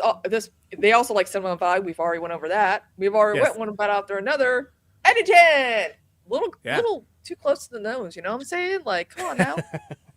I loved it. I mean, oh yeah, it's Ari Aster. You know, we were first on the train for Beau Was Afraid that we thought was going to be really big. It wasn't. It was like redacted to a black site, like something in Beau Was Afraid, frankly. Eddington is like practically mainstream cinema compared to Beau Was Afraid, but it's great. I think people that are politically aware would be really into Eddington. You know, it really doesn't like pull any punches with anyone, and it's feel bad cinema though, to be clear. So I get it. When it's like, oh man, this is our life right now. AI slop, data centers, fake news. Let's go. Yeah, I finally saw it like I don't know, like 2 weeks ago, and I was like, I was a little bit like I don't know, like mentally fucked by the ending, by Joaquin Phoenix ending up as like I feel like that's like one of my worst fears, is like ending up as like in my own head, with my head perfect, like my brain perfectly working, but like my body not. No agency. All. Yeah. And, you know, and budget Kyle Rittenhouse is making TikToks. Great. Yeah. It's like no, but that like the triumphant moment of like saving Joaquin Phoenix, and then I thought you were gonna say saving Ryan's privates, but you know what? Saving Ryan's that's a triumphant moment right there. But that's such an Ari Aster ending too. And and then there's a moment like, the caretaker's screwing her. Okay, great. You know. Train Dreams. Clint Bentley, who was tied up with Sing Sing, which we loved. Yes. This is great. Everyone, you know, you can't see a review without someone mentioning Terrence Malick, who I think is very overrated, frankly. Yeah. But I get it. It's gorgeous. Like, it's a gorgeous looking movie. It's very much a feel movie. Joel Edgerton's freaking awesome in it, and he's good. I like that guy, but he's like, this is gonna be nominated for Best Picture, and there's a good reason for it. And it's an easy watch too. It's very vibes and feel, but just it's just cool looking. I love the Pacific Northwest. This takes place in the Pacific Northwest. It does a great job of portraying that. And it's not exactly laugh or riot or anything, but it's a good time. Yeah. Oh, look, Sinners again. We get it. Yeah, we love it. We love it. We love it. Oh, the best. Hey, speak of Josh O'Connor, who's been everywhere this year. The near ubiquitous Josh O'Connor. I love that Kelly Reichardt was like, this guy's good. I'm gonna give him a shot. And he's like in 17 movies this year. Yeah. Has anyone else seen The Mastermind? Crazy. I've seen The Mastermind. No, I just found out this movie existed because I was scrolling and it went on streaming. It's like a couple days ago, right? Yeah, Kelly Reichardt's kind of a cinephile sort of choice. She did First Cow is probably the one that most people know, which I really like. I like First Cow. She's good. I mean, she's got a very patient, slow pacing usually. This is a heist movie that has none of the hallmarks of being a heist movie. Basically, it's the best way that I put it. And O'Connor's good in it. He's kind of like becoming the new Elliot Gould, if that makes sense. Ooh, what? He kind of reminds. Yeah, I kind of see it. I see it. I liked it. I didn't like it as much as other people liked it. I think, if you know Kelly Reichardt stuff, you know whether you're going to like it or not. All the way back to like Old Joy and she's always been. You used to call it like an indie filmmaker. I don't know what the hell we call it now. A24, I guess. but it's God, I don't know. Mastermind was good. I mean, if you like that kind of thing, or if what I was saying about it sounds fun to you, yeah, you can do a lot worse. Just realize it's not exactly going to be. It's not going to be like the end of Eddington or like One Battle After Another, where these huge action sequences are happening. Although I would love to see your directed action sequence. That'd be great. Sarat. Huh. Yeah, I was maybe going to watch that today, and I didn't. Cool story. Anyway, I know it's sort of like like people are comparing aspects of it to like Mad Max or something, but it's really just like this guy's trying to find his daughter at like a rave in the Moroccan desert. And it's like Taken meets Mad Max meets that horror movie that came out last year, that one serial killer at the concert. Get it? Okay, cool. Oh, the freaking night movie, yeah. I hear it's amazing. I'm probably gonna watch that tomorrow. I'll report back. Cool. Speak with if I had legs, I'd kick you. AKA Motherhood, the horror movie. Yeah. Mary Brownstein. I think this is her first one she's directed. She's been involved with a lot of like cool stuff. Rose Byrne has been it's been talked about. She's like it's between her and Jessie Buckley for Best Actress. I haven't seen Hamnet yet, but I'm already in Rose Byrne's camp because she's freaking incredible in this. And most of the movie's like her face, basically. Yeah. Yeah, she's great in Bridesmaids because it's the jokes like, you're so beautiful, but oh my God, you're so ugly when you cry. And I'm like, but that's how all beautiful people are. They're beautiful, but then when they start crying, you're like, oh, Jesus, you're not even a beautiful crier. You can't even pull that off. Yeesh. This is real acting, and she's real good at it. And it's just basically like along the Gina Rowlands, this woman mother at her wit's end, but like the entire movie. And it's relentlessly stressful, but not in an Ari Aster way. And I was very impressed with it. And it's again, not a good time necessarily, but it's a good movie. I felt like this was like like it was watching someone else's nightmare. Like there were a lot of parts of it where I was like, this isn't something that I necessarily worry about, but it's almost like going into somebody else's head. And I'm like, I could see how much more stressful this would be if I was in like a situation where this connected more than it does. Yeah, it must be like hit on a different level if you're an actual parent, right? Yeah. It's got to be like ooh. Yeah. Like in the same way that when I saw Sound of Metal, I like messaged Jason Miles. I was like, hey, A, you need to see Sound of Metal. B, it's going to hit you entirely different than it's going to hit a lot of people because he played in a two-piece band, just like the main characters. And anyway. And also too, a few that are honorable mentions that were not mentioned. Even Superman, Thunderbolts, Wicked for Good. And I was actually kind of surprised if they didn't save. Like, I get it, whatever, but like, actually, despite the comic book fatigue, we had some really good, like, somewhat original concepts for superhero movies. Well, like, we did Superman with family. Alex. That was great. Yeah. And we're the Thunderbolts. I love. I Thunderbolts. like Thunderbolts. I get that people just don't want to don't care anymore. I understand, but But then they're gonna bitch about. Then they're bitching. Those same people who are like, "Oh my god, I didn't see it," whatever, are bitching about Steve Rogers, Thor returning, being the main focus of. Dude, I'm like, this is all your fault. I did my part by caring about some of these characters. So not mentioned. Wait, so can I do my top? Can I do my top? I was just gonna say not mentioned on here, and it may show up in the top 10. May not. No Other Choice and Life of Chuck are both movies that were not mentioned on this list. They're just really hard. Life of Chuck just now started streaming. No Other Choice still isn't. So. Yeah, I have not seen No Other Choice yet. So there's a bunch I haven't seen. Are you gonging yourself for not seeing them? Is that what that is? Well, I was getting ready for my top 10. So at number 10, I put Wake Up Dead Man. The third Knives Out. It's good. Yeah. Speaking of Josh O'Connor, the ubiquitous Josh O'Connor, he's in that too. Yeah. At number 9. That's not gonna get old real quick, by the way. But yeah. At number 9, I put Eddington. Nice. Self-explanatory. It's it's the movie of the moment. At number 8, I put Nouvelle Vague. Number 7, great. Life of Chuck. So I had one of the two that didn't get a mention. No love for Life of Chuck. At number 6, 28 Years Later, which we did an episode on as well, right? Yeah. We got it early on that one too. Do we have all of January planned? Yes, that is booked. Okay, well, after Oscars, we gotta cover Bone Temple because it's gonna Bone be Machine. Like, Bone Temple. Sorry, That's a Tom Waits record. Sorry, my bad. Everyone's like, "Damn!" Everyone's like, "It's polarizing," but in the good way. I'm like, 28 years later, the Bone Zone. Get on down to the Bone Temple. What else get first?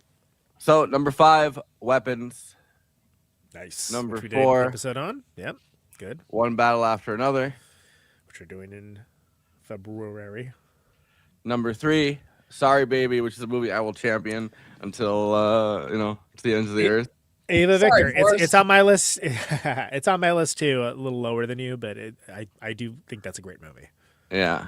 Number 2, Begonia. And number 1, Sinners, baby. Yeah. Number 1 spot. Cool. Should I go next? Christina, you want to go next? I didn't make a list because I was just too out of it. But I know Sinners and Wicked for Good are tied for number 1. And then I loved One Battle After Another, 20 Years Later, Eddington, Life of Chuck. Yeah, like this is. I can go through mine pretty quick. There's a lot of crossover, as you might imagine. Yes, I got if we're just doing top 10, because I have a top 25, but who's got time for that? I have Weapons at number 10. Great. Train Dreams, aforementioned Train Dreams at 9. Nouvelle Vague at 8. Train Dreams. Caught Stealing, the new Aronofsky heist movie, surprisingly, which is so good, and it's streaming now. People need to check it out because it's that like cat was the star, man. Dude. They were like, yeah, leather, And got his own little motorcycle at the premiere. It was so cool. I've been off the Aronofsky train for quite a while too, and this movie rocks. Like he should do more like genre pictures like this. Begonia, no surprise, that's another one we all love, right? Sentimental Value, talked about that's number 5. I love that one, really great. I am eager for other people to be able to see it. Same thing with No Other Choice. No Other Choice is number 4. Park Chan-wook, Old Boy, Handmaiden, so on and so on. The Host, it's no, that's Bong Joon-ho. Never mind. But it's No Other Choice, really good, class aware, very funny. I hope that's one we end up covering. I guess we'll see how it shakes out. Sinners, number 3, which we've talked about adequately. One Battle After Another, number 2. We're gonna talk about that in February. And number 1, still Life of Chuck, which now people can actually see. So ones we didn't mention, surprisingly, we talked about in the after party last night. Marty Supreme got that number 11 right now. Yeah, no one's because it's just coming out, so everyone's It's like, just coming out. Eddington, as aforementioned, I think it's great. I think it's a feel bad movie of the year. Splitsville, which is incredibly funny. The best thing Dakota Johnson has ever been in. It plays out like an Italian sex comedy. Love it. The aforementioned Superman, aforementioned Blue Moon, 14 and 15. Ballerina, from the world of John Wick, Ana de Armas, like killing people. I'm sorry, you need more? It's great. What do you want from me? Sorry, Baby. Great, really good. Predator Badlands. Again, Elle Fanning really like going the distance with different movies this year. Really good. I mean, people are like, oh, it reminds me too much of Guardians of the Galaxy or something. Okay, well, whatever. I hate that they're comparing Supergirl to Guardians of the Galaxy. I'm like, James Gunn did not write nor direct the Supergirl movie. It's Greg Gillespie who does some of my favorite movies, like Cruella and I, Tonya and the Pam and Tommy Lee stuff. Dumb Money. I'm like, I'm like, he's good. He also does a really good job of writing like female stories as a dude. I'm like, fuck yeah, we need more of that. So. So finishing this out, Wake Up Dead Man, which is good. Second best Knives Out or first best, I don't know, depending on the day. 28 years later, as mentioned, we all love that one. Secret Agent, it made my top 25. I liked it. Like I said, even though I had nothing but like wow, this movie's long. There's blah blah blah blah blah blah. It's really good though. Friendship, the Paul Rudd and Tim Robinson movie, really good, really funny. Caveat, you have to be into the Tim Robinson thing because there is a lot of that, even though this is like the mainstream version of that, it's still a lot of Tim Robinson. If I Had Legs, I'd Kick You, currently sitting at number 23. I like that one a lot. Mickey 17. Ever remember this movie? Yeah. Mickey 17? Yeah. I liked it. Was it Parasite? It certainly was not. I thought it was great. I think it, soft tyranny of diminished expectations. And right now it's Frankenstein number 25. We'll see. I got about 5 other movies to see. That's the slot that I've moved things in and out of the most is the very end of it. But that's my Conan, top you got about like 5 hours and 50 minutes to watch the 5 other movies. Exactly. That's like how long The Secret Agent is. Trust me. It's good though, but it's just like Agent, man.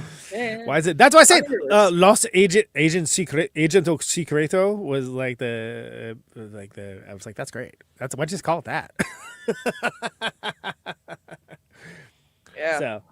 So I got top 10 performances. I made the list of because I overslept, I didn't get to make top 10 directors, but I did make top 10 performances. It's fine, we can do it. All right. Coming in at number 10, Miles Caton and Sinners. Yeah.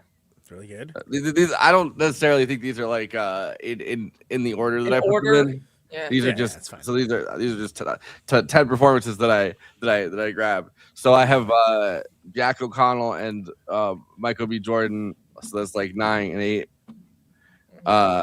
Nice. Coming in, so Sinners was where I got the Delroy. And yeah, but there's only 10 that I could put, so I didn't want to put like 4 of the 10. It's just everybody from Sinners. Yeah. Kind of my whole list. I'm sure. So coming in at number 7, Wicked for Good. I wanted to put Ralph Fiennes and 28 Years Later. He was really good. Yeah. He was really good. Yeah. He seems even crazier in the new one from what I'm seeing. I'm like, what's he doing? Yeah, I saw the ad for it. I'm like, he looks like he's trying to cure. He's trying like working on cure, and I'm like, okay, let's go. Coming in at number 6, Timothy Chalamet in Marty Supreme. Timothy. He had to make the top. Friend of the show, by the way, y'all. Friend of the show, Timothy. Yeah. Yeah. Coming in at number 5, Ethan Hawke in Blue Moon. He's transcendent. He's not even it doesn't even register in the brain as Ethan Hawke. Yeah, the way they filmed it, and I love that so funny as hell. that him and Linklater have been talking about doing that for years. And like Linklater's like, yeah, we have to do it like after you're not desirable to women. He's like, what does that mean? So he's like, when he started to do it, like it was kind of a mixed blessing. But I get it. I mean, he's like a hot dude in his younger days, right? So okay. Anyway, all right. I just thought that was funny. I thought it was kind of like, wow, way to neg your bro, man. Okay. Coming in at number 4, Sean Penn, One Battle After Another. Do you like Green Girls? Yeah, he likes green girls. He likes blue girls. He likes girls. Coming in He's such number 3. he's such a freak. He is like a freak that like he's straight out of Dr. He's like the P.E. Pablo song "Freak a Leak," you know? Sure. Remember that one from like 2003? I was excited hearing that song because my name was in it. And then when I listened to the lyrics, I'm like, oh, he's talking about doing anal and all this shit to all these girls. Do you like anal girls? Why am I listening to this? Do you like anal girls? I love it. Fucking love it. Yeah, I mean, One Battle After Another is worth watching for a number of reasons, but not the least of which is that Sean Penn is just off the chain, like in a good way. Like it's a really good character. I gotta put him in M&M commercials. I don't know. You just see me in like Little Red Men. He's like walk around. He's like you like green girls. You like blue girls. You like red girls. Just Photoshop him into anything. Yeah, sure. Yeah, why not? I've seen dumber memes and lately. Number 3, Jesse Plemons in Begonia. I don't think he's gonna get it. He's gonna get nominated for Oscars. But he's really freaking good in that. Dude. The role that made my dad go, I think I saw Jesse Plemons outside. He just looks like he smells too in that movie. Which he does. He's like, that man smells. You know he does. I'm not approaching him. Number 2, Leo, One Battle After Another. Get that Oscar, boo. It's been 10 years. Dude, the fact that he more or less like is yelling at a dude for forgetting a password is one of the most relatable things I've ever seen. Yeah, my mom. Like, write them down your notes. It's great. That's gonna be a great episode when we cover that movie because there's so much to talk about. Like it's really rich, and that is a great performance. I think it's gonna be between him and Timothée. And number one. Wait. Number 1.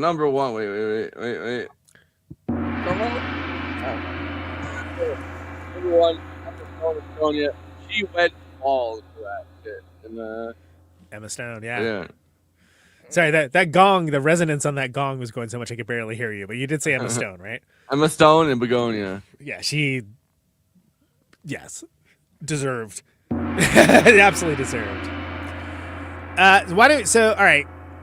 Why don't I go, but I'll only mention people that haven't already been mentioned?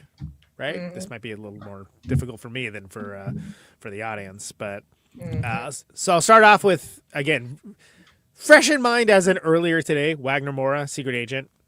Believe the hype. He's really good in it. It's I only knew him from the not just Narcos, but the Narcos Mexico version, which I loved. I thought that show was great. My friend won an Emmy for it. Great stuff. I thought he was amazing. Forrest mentioned.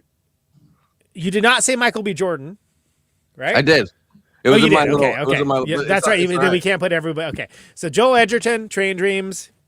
I love that guy. He's really freaking good in that. I think he's awesome. I've rarely seen him get a chance to do that thing, really. And that thing you do, that thing you do. I'm gonna go ahead and say Tom Hiddleston, Life of Chuck. I think he does an amazing job. Oh yeah, he just had another baby. Congrats, buddy. I don't think he's gonna get recognized for that either, but I'm recognizing him right now and probably later. Renato. Is that the dancing? Is that what that is? You are the dancing queen.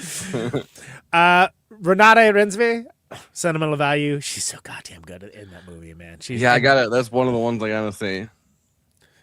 She's really good. It's a very different kind of performance, but she's really great in that. Ava Victor, Sorry Baby. Yeah. Probably should have gotten in my. I was too busy putting everyone from Sinners in there. I got the assist. Amy Madigan, Weapons. Yeah, Weapons. Yeah, I'm surprised Forrest didn't have that on there. Yeah, she was gonna go in there. I was putting everyone from Sinners had to go in. Everyone. Exactly. We do what we can when we can. Specifically, Eva Victor in my top 10 directors. Oh, yeah. And then they're very good at it, especially as a first time director. I mean, yeah, that's amazing. That's great stuff. Let's see what I got. Like 4 left, 3 left. I'm trying to remember. So you said Emma Stone. Oh God. I just said in Nouvelle Vague. Come on. What's her freaking name? She plays Jane Seberg. Come on. Zoe Deutsch. Great. Really good in that picture. And like again, as someone that like I could have I could not have picked Glenn Powell out of a lineup before I saw Hitman. Fine to feel the same way about Zoe Deutsch. Peace and love in my heart. Tiana Taylor, One Battle After Another. Really good. Love that performance. Thought that was good. And this is so off the dome because I'm trying not to repeat, which makes it really hard. But Haley Stanfield, Sinners. That's my Sinners pick. I think she's really good. Yeah. Plenty of bags, but you can't steal this pussy for one night, Conan. Exactly. Know what's up. And let's see. I'm trying to think of. God, it's hard to do this off the dome when you're trying not to repeat. The Iron Dome? No, just the regular one. Let's see. The Iron Dome. Come on, what do you think we're doing here? God, we're saving Israel. That's what we're doing here. We're doing it. Fuck it, we're doing it live. That's what we're doing. One of the few I like can't remember. I do. I remember some of it. I guess it is Glenn Powell. Everybody Wants Some is one of the few. Oh my God, Rose Byrne. If I Had Legs, I Kick You. And I totally forgot to mention Stellan Skarsgård in Cinema Volume 2. He's freaking incredible. I guess it goes all the way back to where Glenn Powell's kind of from. But the Everybody Wants Some is kind of the Animal House version of a Linklater film, essentially. I remember watching it in like 20. Yeah, that's where like one of the first movies that Zoe Deutsch is from. But I remember watching it in 2017. I want to say when it first got onto Hulu. That was she's kind of the audience proxy in Nouvelle Vague too, because we're like, what is this fucking maniac up to? And I think she does such a great job there. It's really good. And for me, the one that you didn't talk about, because obviously Conan, you haven't seen Wicked for Good I haven't. I will.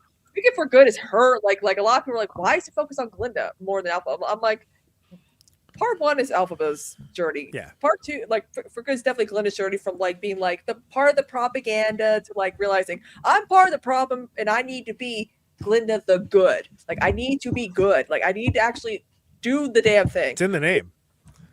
Yeah. So it's crazy that they were filming both movies at the same time. Like, can I give an honorable mention to Benicio in One Battle After Another? Because he's badass. That's the cat and caught stealing. That's what I had to say when my mom got back and woke me up, and my fucking alarm didn't go off. I had to say, Ocean Wave. My alarm always goes off. Yeah. Best cat actor in a serious motion picture is definitely the cat and caught stealing, for sure, 100%. They see me rolling. They hate him. Like, I love him at the premiere. I was like, yeah, biker cat. Let's go. On the Independent Spirit Award thing, good boys on there. I still haven't seen it, and that's one movie that I intend to see. Seen it? Yeah, I haven't seen it. That's summer. Am I right? So we're going to be talking way more of this kind of stuff on Movie Night Extravaganza, which is not this show, even though it feels like it is. But it's not. Yeah. Well, this show is since I didn't wake up, we didn't put this on its own channel, so this is just in the ether. This is go subscribe to Movie Night Extravaganza, which we Tuesday at Eastern, 7 Central, 6 Mountain, 5 Pacific. We're talking. We got Memories of Murder with Sean McGrath coming up. Right. There's also this indie movie that we're starting off with. It's called Citizen Ruth. No, Citizen Kane. Citizen Kane. Sorry. Yeah, with Eileen Jones. We really want more people to see it. Kane in the membrane. Josh Olson's coming on to do Thief. We've never done Michael Mann movies, so it's very exciting. That's a big having him on. Woo. Yeah, that's great. I listened to movies that made me. Which is his podcast with Joe Dante of Gremlins fame and whatnot. I listen to it weekly. It's one of my absolute favorites. And Yeah. There may be something else to announce too, but that's enough. That's enough for now. Playing us off, I guess. I guess they got back together for one last rodeo, but they have Josh and Benny Safdie doing. Criterion has them doing their favorite New York movies. Oh, that's nice. Okay, cool. So I found this last night. It's the Are we allowed to watch machine. this What? though? Because It's not on the Criterion YouTube. I don't think they're gonna. Yeah. You never know. Thanks, everybody. Films are New York films. We can't get away. Yeah. And I just associate so much with New York. They look What are your nothing favorite New York movies? What are they like? If you're gonna like turn people on to what New York is like from a New Yorker's perspective, people all over the country might watch this, and they might never come to New York, and maybe they don't want to come run into the New York that you know and love. But if you're gonna be like, what are the great New York movies to you? Oh, I think you have to put. I mean, Lumet in general, but you have to put Dog Day Afternoon on there. Sidney Lumet. For sure. we just literally went over. I like. There's There's a movie that shows New York in a cool way that no one talks about. Paid in Full. It's a movie that takes place in Harlem. The Cameron is in. It shows Harlem in a really cool way. So does Juice, actually. I'd say Kramer vs. Kramer is a great New York film. Cops and Robbers. That's an unbelievable one because there's a moment in that I won't actually. It's a very good. It's a very New York from a sidewalk level, and same thing for Super Cops. The Super Cops. I think obviously Scorsese's entire that's filmography. It's funny because there's certain ones that are like right, sure. New York. It's tough because it's hard to say Mean Streets if you're gonna. It's like saying what's your favorite movie, Citizen Kane. Exactly. Mean Streets is also like the cool thing about Mean Streets. Citizen Kane. It was mostly shot in L.A. All the interiors are all in They've heard of L.A. it too. But it's the people. It's the you can cast. You can get the setting through the cast and. All the King stuff of on New the York streets. is a very good. There's pieces of Well, King of New York. is great. Bad Lieutenant is also a great one. Ferrer is obviously. Well, yeah. I mean, you Oh my God, I love Bad Lieutenant. But we can cast him as a robber. I'm trying to think of other New York. The Hot Rock. I Hot really Rock's love a good one. The thing is, I like this New York series a lot because it's a lot of surprising choices. There's something about like Taxi Driver. It's obvious, but you have to because it's so is King of New York and After Hours. Yeah. Also, Taxi Driver. What I love is like one of the most King of comedy. voluptuous images of Taxi Driver. Oh yeah. Is the steam coming up? Oh my but God. that doesn't happen. Like, Every once in a while it does, and it's like every once in a while. But like checker cabs. Yes. There's always and the score. steam The enveloping score is such a New York. I mean, Herman really nailed New York as it's imagined in a postcard. But what that film then is that there's certainly because not the question postcard. is it New York now or New York then is the question. Angelo, My Love, the Robert Duvall film about the gypsies. Yeah, that's a cool one. Here you go. That I have right here. I can read this to you. We did have because we just actually did a very strange podcast. I'll read this to you because this will be good for the. It was just what is the freeform podcast? lightning round. No, we did with Nick Pinkerton. We did like an hour of New York, and it was just like bam, bam, bam. It was just like let me read to you this instead. So this is a setup, but the list. It's too much. Well, it's too much, Josh Safdie. Yeah, it's already making me feel anxious. Let's see. We don't have time for that. But yeah. So go turn this off and look at the Criterion channel, I guess, to see what he wanted to say. So next week we'll be back doing this if I manage to wake up that time. That's what you get for drinking since yesterday. It's almost as if it's the consequences of your actions. Yeah. Oh, look who it is. The consequences. I just started drinking, and this is my only drink I've had so far. Well, look who it is. The consequence. Oh, what are you going to do? My actions have consequences. Oh. Well, even moving extravaganza fans, they get to see me dressed up a little more cash, Yeah. So that's Come on, Conan's New Year's Eve. Look at me, man. I'm wearing all sparkly. Oh, hi. Oh, wow. Hello. I got to say, they see me rolling. They hating, They patrolling. They're trying to catch me riding dirty. I'm just riding dirty. Fair.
money to some illegal immigrant.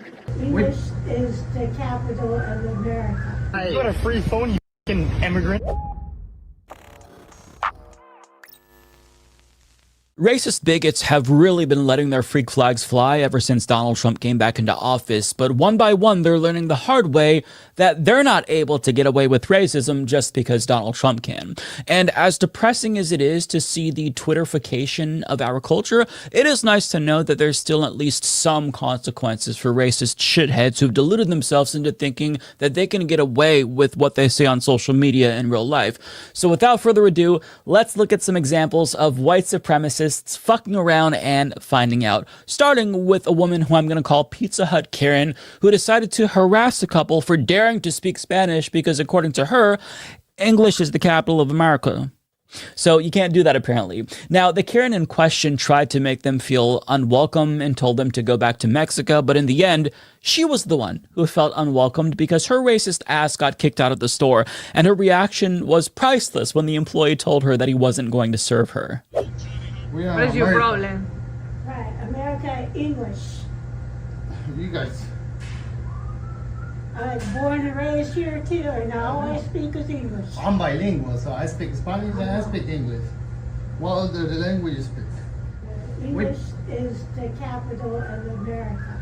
I don't care. Not I don't care. Mexico. No, Mexico. I'm We're from not- Cuba. I'm from Puerto Rico. We're not I from go back Mexico. to Puerto Rico. See? We pay taxes here, man. What are you talking about? You pay taxes. Yeah. Yeah, you still our money to pay taxes. Hell no. I worked. I had 2 jobs. So what are you talking about? I'm standing up for America. I'm a USA citizen too. What are you talking about? Excuse me, man. Just being racist to me. Just because I speak Spanish, just being racist, man. Really? Yeah. Really? What the f? We got a video, so it's okay. Okay, here's your pizza. Hold on, man. We pay taxes too. We deserve to live here. What are you talking about? What's your problem? Hey, I'm gonna give you your money back. We're not gonna serve you. Damn. I'm sorry about that. Damn. You have to serve me. Hey, I got a video. Don't cry, baby. Don't cry. It's okay. Don't cry. One sec. Damn. Don't cry, baby. Hey, Colby. Come here, please. Don't cry. Man. We haven't done anything wrong. Yeah. No, I understand. I understand. I got you guys. She's got mad because of we speak I understand. Spanish. Come on. Don't cry, baby. Don't cry. For her money back. Man. Mary's not getting her pizza. We are in the century 21. How she's gonna be racist? She's being racist. I am not racist. Yes, you are. I am I got you standing up in the for video. America. I got you in the video. Yeah. I got you in the video. That's No, okay. I'm not racist. Hey, ma'am, you can go ahead and leave. I got you in the video. Yeah. So? Ma'am, Mary, you can leave. Damn. Leave. That's real bad, man. Have her. Yeah, let's have her leave. That's real bad, man. You're I'm you're not gone. doing nothing wrong. Man, understand, well. we're not gonna serve you. Here you Damn, go. that's real bad, man. Bro, I'm sorry. We appreciate you guys as customers. Good on those employees. I feel really bad that the guy's wife was crying because, like, how could you not be hurt by that? You're probably having a good day picking up pizzas for you and your family when this inbred racist piece of shit starts accosting you for no reason. Mind your own business, lady. If you don't like hearing Spanish, bring earplugs with you. And she really has the audacity to claim that she's not racist when she's harassing them for speaking Spanish and telling them to go back to Mexico. Totally not racist, very convincing, but I will say that the way he was low-key dunking on her debate bro style was so satisfying to watch. Him saying, "I'm bilingual, ma'am. How many languages do you speak?" That was really nice to see because the answer is 0.5. Like, she can't even speak a full language because we saw the way that she struggled to string together sentences herself. So clearly he was justified in throwing her condescension back in her face. And for her to say, "No, you have to serve me," shows you how entitled she is. Like, she very clearly has a serious case of main character syndrome, and you can tell that she's never really had to deal with consequences ever in her life. Like, it seems like she's always just gotten everything given to her, got what she wanted, but for the first time, perhaps, that wasn't the case, and you love to see it. But she's not alone, because a different Karen at a local pizza shop in Pennsylvania was also triggered after she heard Spanish, except this time, she was mad that her precious ears had to hear Spanish on the television. The workers weren't speaking it, but her white ears heard Spanish on the TV, and she was triggered, and it led to a racist crash out that she's probably now regretting. You want to tell me Spanish on your TV? What's wrong with that? What's wrong with that? Because you're not American, dude. I will look you the fuck up and get you the fuck out of our town. Okay? Fuck you. Give me my money back. I'm not giving my money to some illegal immigrant. I don't care. Then you gotta. You're in America. You're supposed to learn English. You got Spanish. Well, then you got Spanish on your TV. That's a fuck you to Americans, dude. My fucking father was a World War II veteran. Okay, his friends and family died, so you can sit here right now and make money. And you're gonna do this kind of shit. Give me my money back. Give me my money back right now. I want my money back, okay? You don't understand. You're too young to have any kind of respect. Well, check it, okay? I'm a certified CPA, certified public accountant. You probably even know what that means, do you? And she's videotaping me. Yeah, because you're racist. You're racist. Yes, you are. You're a victim. You're racist. You're a victim. I'm not a victim. You're a no, victim. I'm not. No, I'm an American. No, you're a racist. victim. You're a victim. racist. You're a victim. You're a You're racist. the racist. No, You're I'm not the racist. I'm not over here trying to get my money No, back come because on. Oh, I can do you're this shopping at a too. pizza shop. You're the racist. I'm gonna film you right now, and I got 4,000 followers. This is our first Karen. Oh my god. Nah, I've been here. I've been in Hafro over 100 years. So you're gonna share with everybody that you're racist? No, Yeah, you're racist, no. honey. You're racist. It's crazy to me how they will never admit that they're racist, even when they're caught in 4K. Because to them, being called a racist is somehow more egregious than racism itself. Because they don't view it as an objective description of their behavior. They take it as an arbitrary insult because they lack self-awareness and intelligence and can't comprehend how such a judgment could possibly be made about them. But how about this? If you don't want to be called a racist, stop being a fucking racist. It really is that simple. Being Hispanic isn't a choice, whereas being racist is. And nobody has to tolerate her intolerance. But in retrospect, I bet that Karen wishes she didn't throw that racist hissy fit in public, not only because she became infamous after that video blew up online and went viral, but because she's now facing legal repercussions as a direct result of her harassment. And an attorney broke it down on Law and Crime, and here's what he said.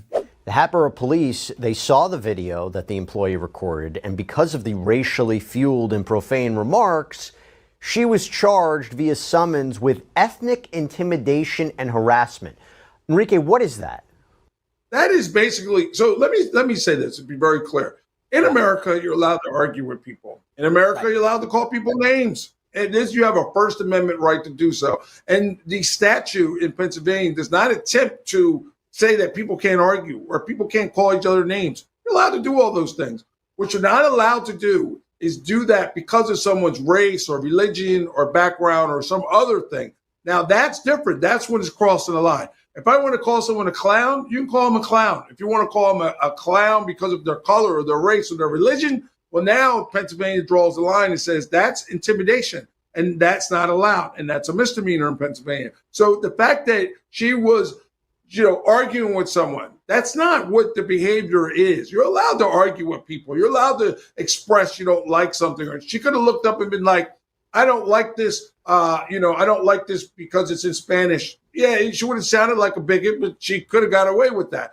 When she started saying, I'm going to get you locked up, I'm going to make sure you get put out of business, and started doing all these things, and everything she was doing, she was tying it to his being Hispanic. You're an immigrant. I'm going to get you deported. All of this is tied to his background, his ethnic. At that point, you cross the line, and now you're committing a crime. Fuck around and find out. Now, we didn't see the whole exchange on video. She was apparently threatening them up until they started recording her, which is when she reframed her racism as a customer service issue and asked for her money back, so she wasn't supporting an immigrant business. And she, of course, denied that she was racist to give herself plausible deniability. But I mean, if you threaten people when there are multiple witnesses and you threaten them on grounds that they're Hispanic and you don't like that, you're gonna be held accountable. I don't know what else to say. But again, these people feel entitled as if it's their country, and the most minor inconvenience is enough to warrant them melting down and calling the police or ICE on people who dared to inconvenience them by being brown in their presence. They are the lowest scum of the fucking earth. And these people, they deserve all of the ridicule that they're getting online, and I hope that they read every single comment, and I hope it hurts their feelings. But that brings us to our next story, where ICE kidnapped 9 employees at a car wash in Boston without giving them the chance to prove that they were here legally. And on November 7th, Zach Siegel, the president of college Republicans at Boston University, took credit for the ICE raid, writing on Twitter, "I've been calling ICE for months on end. This week, they finally responded to my request to detain these criminals. As someone who lives in the neighborhood, I've seen how American jobs are being given away to those with no right to be here. Pump up the numbers." I've got to say, it's times like this when I really wish that there was an afterlife, because there'd be a special place in hell for people like this, just destroying the lives of 9 people and crippling a small business, all because he doesn't want brown immigrants in the country that he himself chose to immigrate to. You heard that right. He's British, and he chose to move to America, and now that he's here, he's demanding it be cleansed of all of the non-white people. Sorry, asshole, it doesn't work that way. You're the one who needs to assimilate, whitey. We value diversity here in America, and if you don't like that, you can take your ass back to London. And because of his actions, there are some people now calling for his deportation because he pissed off the entire community that he lives in. And a local news report breaks down the entire situation, where you kind of see the backlash that he's now experiencing. Zach Siegel is the president of the Boston University College Republicans. We talked to him in September after Charlie Kirk was killed. Siegel is now claiming on social media that he is the reason ICE showed up at an Alston car wash earlier this month and hauled off 9 employees. It's frankly appalling to see somebody that's proud of destroying an entire family, an entire community. These people, all 9 of them, no criminal records at all, yet he's referring to them as criminals. Todd Pomerleau is the attorney who represents the 9 detainees, 5 women and 4 men. He says Siegel, who was born in London and schooled in the UK, according to the BU Athletics website, certainly can exercise his First Amendment rights here in the U.S. But Pomerleau finds his arguments ironic. He's talked about how these jobs are being taken by 9 people working at a car wash. Well, he's taking up a college student seat who's from America by his same rationale. The 9 workers were detained on the morning of November 4th. Pomerleau says many of them do hold legal status and valid work permits that they were never given a chance to produce. They were grabbed and thrown in a van, never given any opportunity to explain who they were, where they're from. Zach Siegel did not return our request for an interview or comment. The BU student is an intern for Republican candidate for governor Brian Shortsleeve. A statement from the car wash saying, quote, "At no point did this individual contact us, speak with management, or inquire about our employees' operations. Publicly labeling our workforce as criminals without any knowledge of who they are is reckless and distressing." It's really terrible, and I wonder what he thought the reaction would be. Very curious about that. Todd Pomerleau, the attorney representing the 9 detainees, saying several of them have bond hearings on Monday. And in regards to the reaction to Siegel's comments, he said, quote, "If you don't agree with him, share your opinion. You may do so passionately, but never violently. That is un-American." He wanted this attention, and in a way I don't want to draw more attention to his behavior, because a lot of people can agree that it was hateful and disgusting and shameful.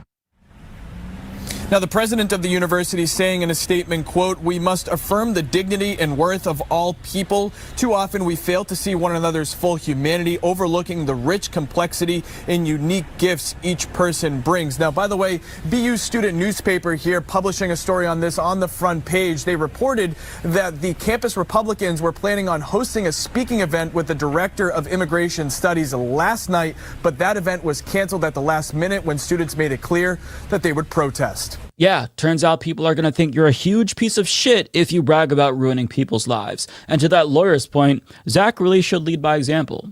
If he doesn't think that immigrants should take the position of Americans, why doesn't he resign from his position as the president of College Republicans of BU?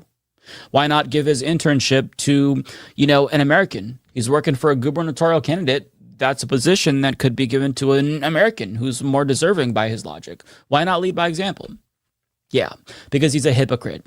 But now he's getting just a small taste of his own medicine because the bigotry that he spewed towards those immigrants is now being directed at him. Let me show you what the comment sections to those news reports about this story look like. Someone needs to check on his visa status. Student visas have pretty strict guidelines. He might be violating them. ICE should actually be deporting Siegel. He in fact is stealing a scholarship from a US-born citizen. The irony in this is unbelievable. Notice how he was described as a volunteer intern.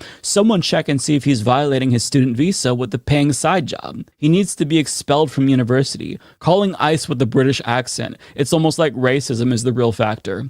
And additionally, the New York Times reports hundreds of people have attacked Mr. Siegel online for his post. On the Instagram page of the BU College Republicans, one person wrote that Zach Siegel should be deported. Another suggested more ominously, Zach Siegel should be afraid. On top of that, there's been protests at his university in support of the immigrants whose lives were ruined by him, and students are also sharing flyers like this, warning others about the danger that he poses to them. And the backlash has been so severe that he actually responded to it by crying victim expectedly, writing on Twitter, "I love this country and everything I did came from that place. I'm an American born in Florida, raised abroad, and I chose to come back home because I believe in the opportunity and freedom this nation offers." Well, your college website says otherwise, so maybe you should show proof of citizenship yourself, asshole. He adds, "I reported suspicious activity, i.e. brown people existing, to law enforcement because that is what any American should do. My intention was simple, to protect my community and uphold the rule of law." And he goes on to claim that he received threats online and whatnot. Now, I don't condone violent threats, but I bet that any of the 9 immigrants whose lives you tried to destroy would gladly trade places with you. I'm sure that they'd prefer people being mean to them online to being kidnapped and detained by Trump's Gestapo. Online threats would probably feel like a walk in the park after that. Now, this saga isn't over yet, and at the time that I record this video, Brian Allen reports that 6 of the 9 immigrants have been released, and his university is devolving into further political turmoil because of his behavior, so he unwittingly set off a firestorm at his college. And I will say I do take some satisfaction knowing that he knows that he is hated by everyone in his community and at his college and online. And I hope that he reads every single mean comment about himself, and I hope it hurts his feelings. Because this man is a piece of shit. He bragged about getting people deported because he wanted to be famous, and he got the fame he wanted, but he probably just didn't realize it was going to be a little bit more than he bargained for. Although, fortunately for him, he did get the approval of DHS, who called him a patriot, which he retweeted. So there's that. You know, he might have tried to ruin 9 people's lives, but at least Fascist Senpai noticed him, right? Hope it was worth it, fuckface. Just unbelievable here. But these kinds of racist shitheads, they exist everywhere, including in Canada. And that's where the next video takes place, where 3 men harassed an Indian Muslim couple and hurled slurs at them with their full chest right on camera. And we're going to watch the video, and then I'm going to tell you what happened to these assholes afterwards. Oh my god, don't do that. What the fuck are you doing? Get away from my car. Call police. Yeah. Tapos yung call police. Call police. Hey, can you call 911 please? Yeah. What you do with the plates, you retard? Why did you approach like that? Because you're black. You banged my car. No, I didn't touch you. It's broken. No. I got your license plate. Did I touch you? I got your license plate. Hey, Big Nose, did I touch you? Answer my question, you fucking You're idiot. In record. Did I answer you? I don't care if I'm recording. You got a free phone, you fucking immigrant. You stupid nigger. Stupid nigger! Embarrassing. This is your reminder that racists are also incredibly stupid, and that's not a coincidence, by the way. And those dipshits fucked around and found out because local Canadian outlet Kawartha Now reports after the videos were posted, several people recognized and identified all 3 of the men who were in the white truck. The police investigation into the incident included viewing the videos. As a result of the investigation and following consultation with the Crown Attorney's Office, an 18-year-old man from the city of Kawartha Lakes was arrested and charged with uttering threats to cause death or bodily harm. The accused man has been released on an undertaking and will appear in court September 16th. According to a media release from Peterborough Police, there is no specific charge for hate crime in Canada that applies to the incident. However, the release states there is a hate crime element to this case, and that will be addressed as the case moves through the court process. Now, I couldn't find an update to the story, but hopefully he learned that there are consequences for racism, although if I had to guess, he's probably just like viewing himself as a victim now who is being punished for standing up for his values or some shit. That being said, he is Canadian, so I don't know if Canadian racists are as apologetic as non-Canadian racists. I think not, but either way, I am glad that his harassment didn't go unpunished. But I've got one more story, and I certainly saved the best for last because it really is top-tier schadenfreude. So a neo-Nazi walked into a classroom. That sounds like the start of a joke, but a neo-Nazi walked into a classroom, and he decided to Sig Heil in front of everyone and hurl slurs at the entire class. And I'm assuming that he thought that he would drop the Nazi salute and then book it so nobody in the class could confront him about it. But it did not go that way. In fact, the entire classroom, including the professor, chased his ass the fuck out and confronted him. Enjoy. What the fuck? Dude, get out! Get the fuck out! Get out!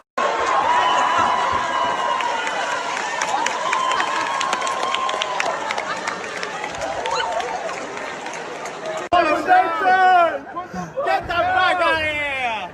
Yo, they had a 30v1 me. Yeah. What? You keep teaching this degenerate nonsense? You keep teaching these kids degenerate nonsense? What? Yeah, degenerate nonsense. Degenerate nonsense. What? Yeah, all you guys. Oh shit! Oh shit! Oh shit!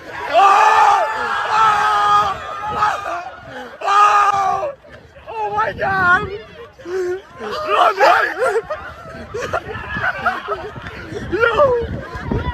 Yo!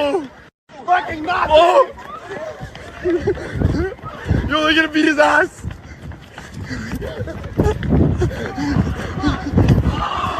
Oh shit!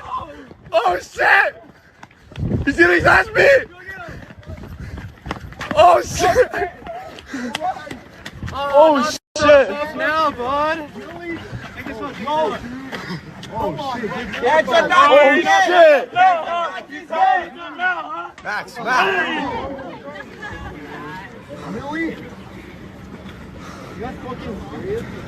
Are you fucking serious? What did you expect? Hey! Do you know what you're doing? What you gonna do now, bro? Really? And you guys pepper spray me? What happened to calling the whole class retarded? What happened? You guys were the party of peace. What the fuck is this? Be careful. Post-game interview. How we feeling? Post-game interview, how we feeling? There's like 30 of you. Unless it's like... It's not back there. I'm not crying. Really? Come on, guys. Let Is that Owen Wanamson or what?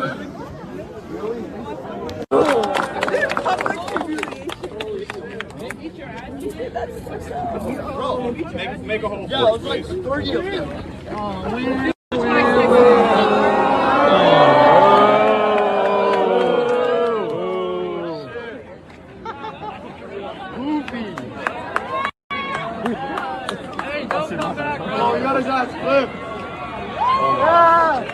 Amazing. He went from Sig Heiling to puffing out his chest, talking tough to the professor, to whining about how unfair it was that he was up against like 30 of you. It's crazy. It never ceases to amaze me how their first instinct always is to play victim, even though he was the one that instigated that. And I love how he was like, you teaching them this degenerate nonsense? Motherfucker, it was Psych 210. Did you even know what class you were going into? Is Psych 210 woke now too? He'd probably say that all education is woke, to be fair, but it doesn't matter what he thinks, seeing as how nobody cared what he thought, as evidenced by the fact that they chased him out of their classroom and confronted him. And you love to see that. You love to see things like this, because if you're a Nazi, fuck you. And fuck all of the people that we talked about in today's video, because they all thought that they could accost minorities with impunity because Trump normalized explicit bigotry. But let this be a warning to every other racist in the country who's thinking about coming out of the closet. There will be consequences for you too. Just because Trump is able to get away with racism doesn't mean that you'll be able to get away with racism as well. Trump is rich enough to surround himself with yes men who'll affirm every dumb thing he says, but you also have to show your faces in your communities and at your jobs and to your families. And if you fuck around, you will find out. So tread carefully, because if you don't, you might be the next Karen that goes viral. And if that happens, we're going to be the first to cover it.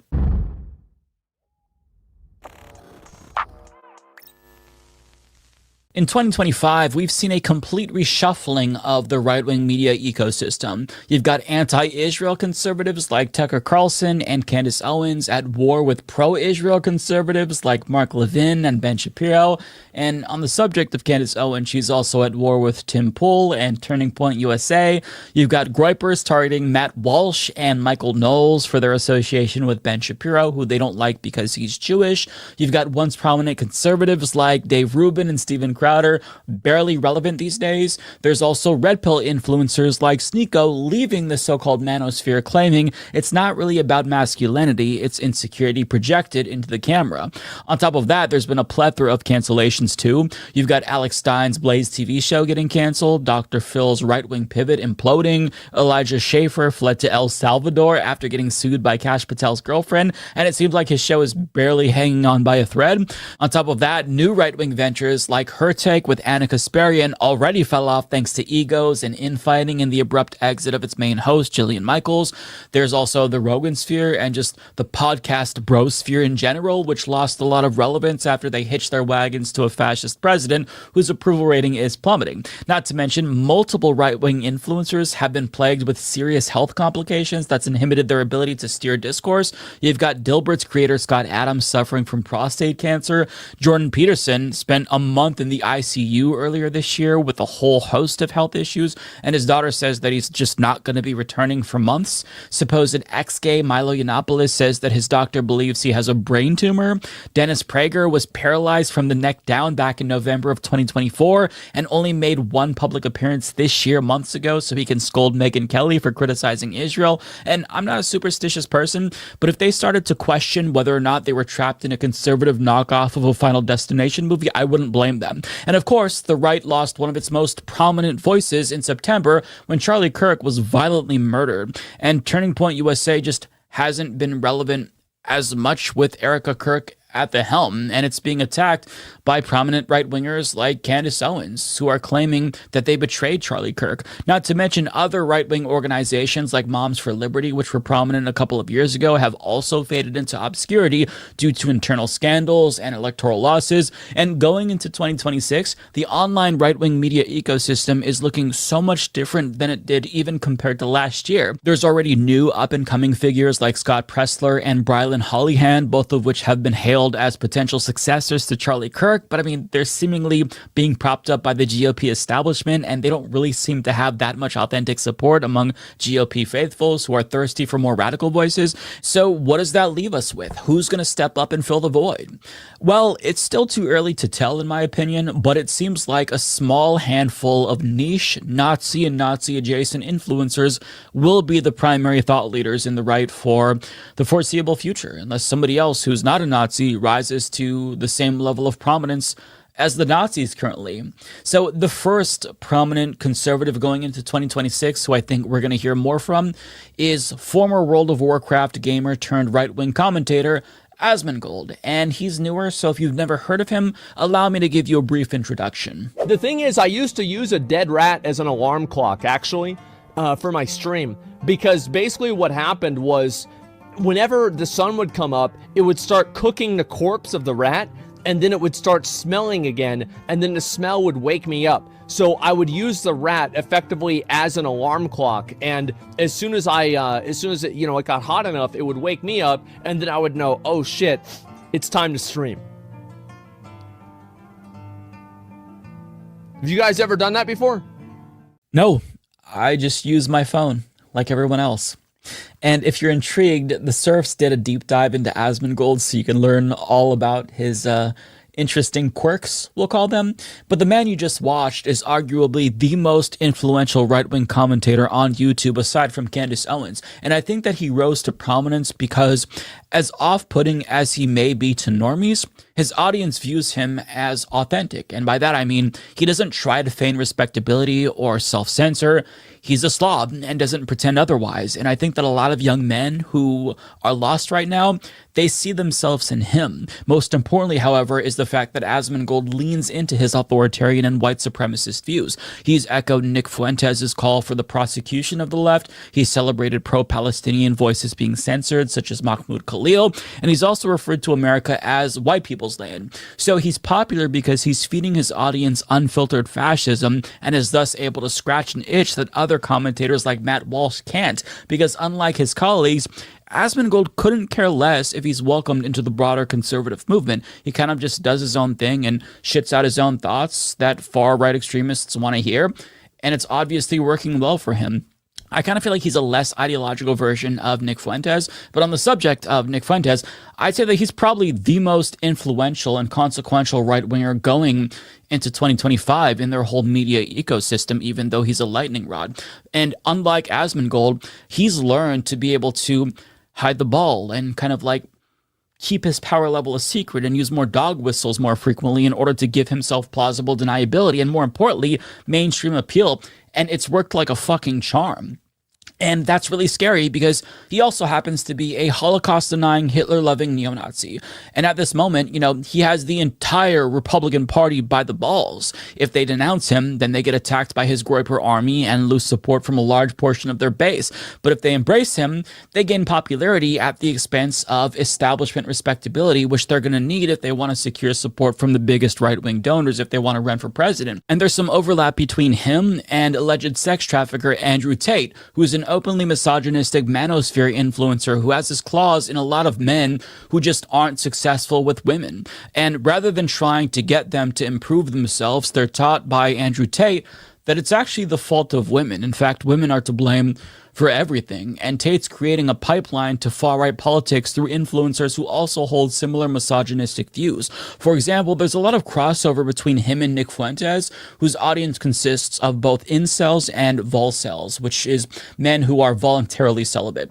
And over the last year, while other right-wing influencers started to lose relevance, these three influencers that I'm talking about have gained massive followings, in part because they're just not afraid to say the most extreme things that they can possibly think of. But the very thing that's leading to their prominence could one day be what makes them less relevant. And I say this because when you attract an audience based purely off of extremism, there comes a point where you get diminishing returns from that. So in order to grow, you have to cook up new ways to shock people. But in doing so, you risk coming up with ideas that are so unbelievably extreme that they're just downright fucking stupid, to the point where it kind of undercuts your mainstream appeal, where your ideology loses all coherence and begins to collapse. Case in point, Nick Fuentes, who's a virgin, tweeted, "Being a wife guy is still gay, actually."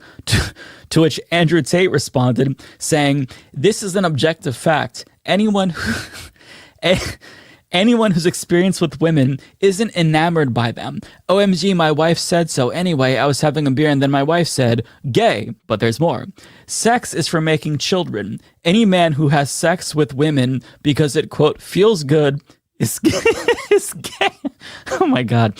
Oh, my pee-pee feels good. This is great. In fact, if you are 40 with less than 5 children, you're probably gay. All that feel-good pee-pee sex and hardly any genetic legacy? Sounds legit. Now, Tate took it a step further, arguing, "Let me make this loud and clear. If you're a straight man with a girlfriend in 2025, you're gay." And it's so laughably fucking absurd that you have to assume that they're trolling, right?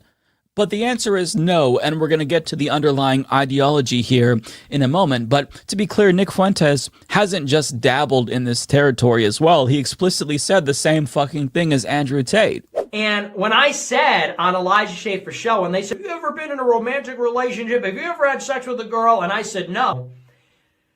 If you name searched me on Twitter, as I always do, all these gay people are coming out and saying, I've had more girlfriends than Nick. I've had sex with more girls than Nick.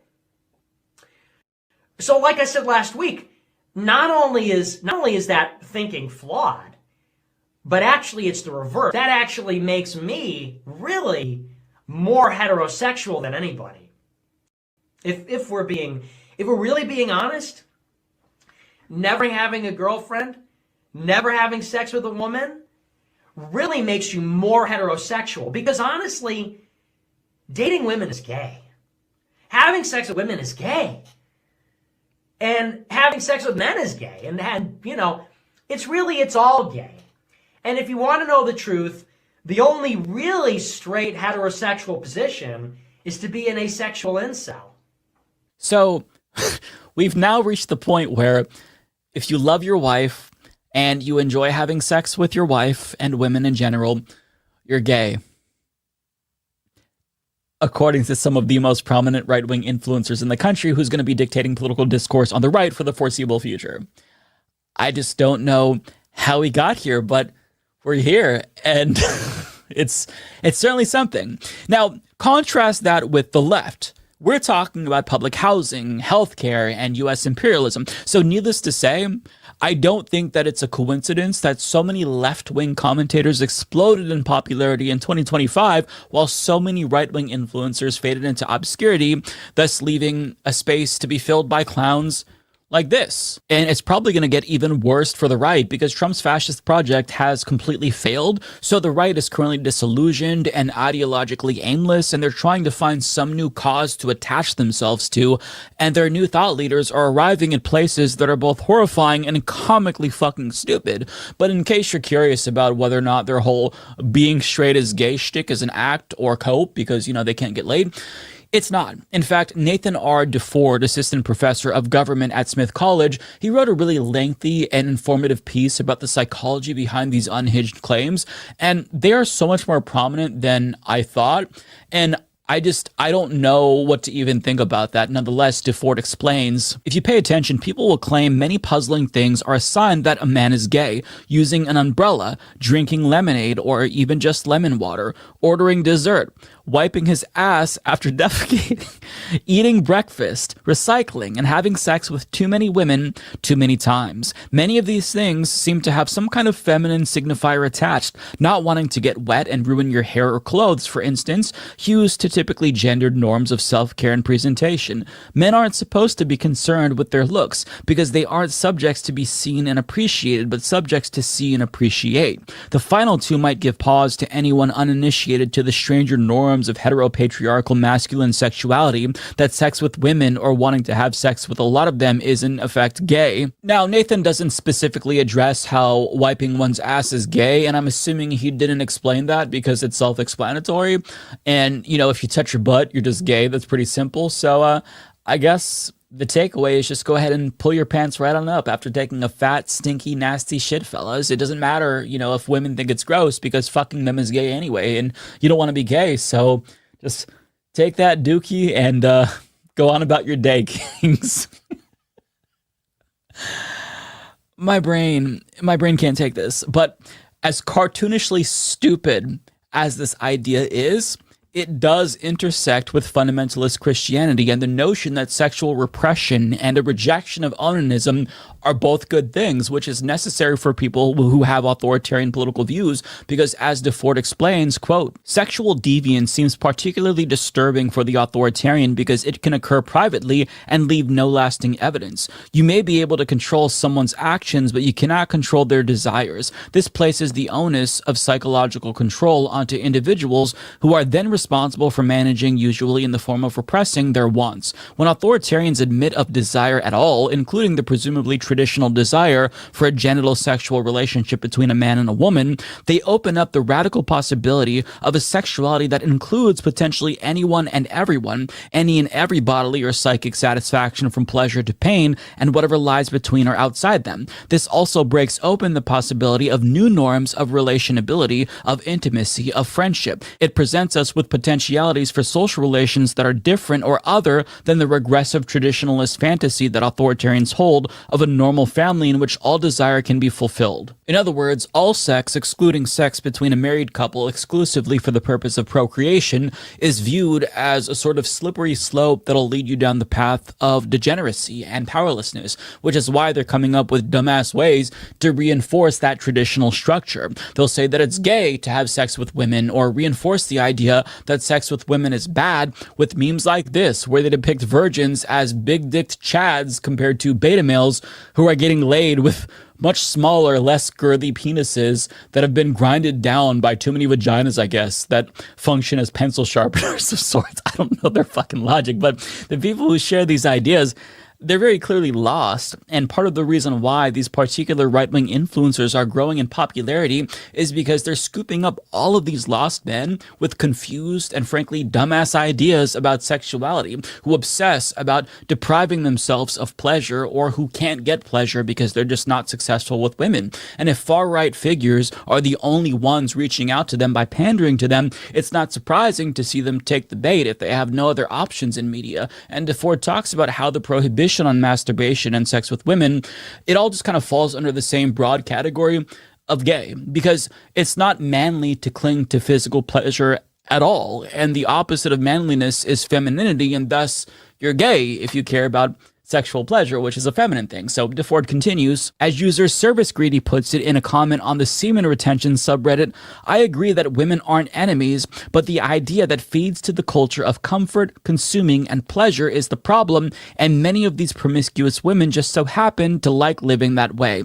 Here we see someone drawing the explicit connection that sex with women provides men with too much comfort, when men ought to be strong by relating to each other. As the same user says, iron sharpens iron, a common phrase used by practitioners of semen retention to signify that being with other men who engage in the practice will make them stronger. It's hard not to see a reflection of the common fascist line that hard times make strong men in these users. As radical psychoanalyst turned sex energy theorist Wilhelm Reich hypothesized, authoritarians believe that the maintenance of sexual control serves as a kind of internalization of authority and expression of appropriate control over the self that will make men stronger. It also serves to avoid the potentially queer outcome that maybe, as a man, you enjoy touching a penis and having your penis touched by a man, in this case, yourself. As many people have asked on Reddit, would sucking your own dick be more like sucking dick or getting your dick sucked? This fundamental confusion about whether the penis is the subject of enjoyment or the object of desire yields the dictum that one ought to never sexually touch one's own penis. In this scenario, not only does masturbation demonstrate the unruliness of desire, it also expresses both the wish to touch a man and the wish to be touched by a man. To avoid the potential surprise that he is turned on by dick, the authoritarian man simply needs to avoid touching his penis at all. You getting all that? So, whether it's conscious or not, fascists and authoritarians seemingly believe that they can't dominate society unless they get their own physical desires under control, because how are you going to control other people if you can't even control your own dick? And what figures like Fuentes and Tate are doing is ascribing an ideology to those lonely men to where it's not just the fault of women for their inability to get laid. It's actually good and virtuous that they're not getting laid, because even if you're married, you're not supposed to be having sex with your wife anyway unless it's explicitly for the purpose of having children. And Asmongold fulfills a similar need, albeit in a different way. You don't need to bathe or try to improve yourselves in any way. You can be a shitty, stinky person. You can be shitty literally and figuratively and just still be adored by many, just like Asmongold. It's quite the 180 from the days of Jordan Peterson, where they thought that it was good to improve yourself and clean your room. How far we've fallen, where even he seems like somebody who's reasonable these days.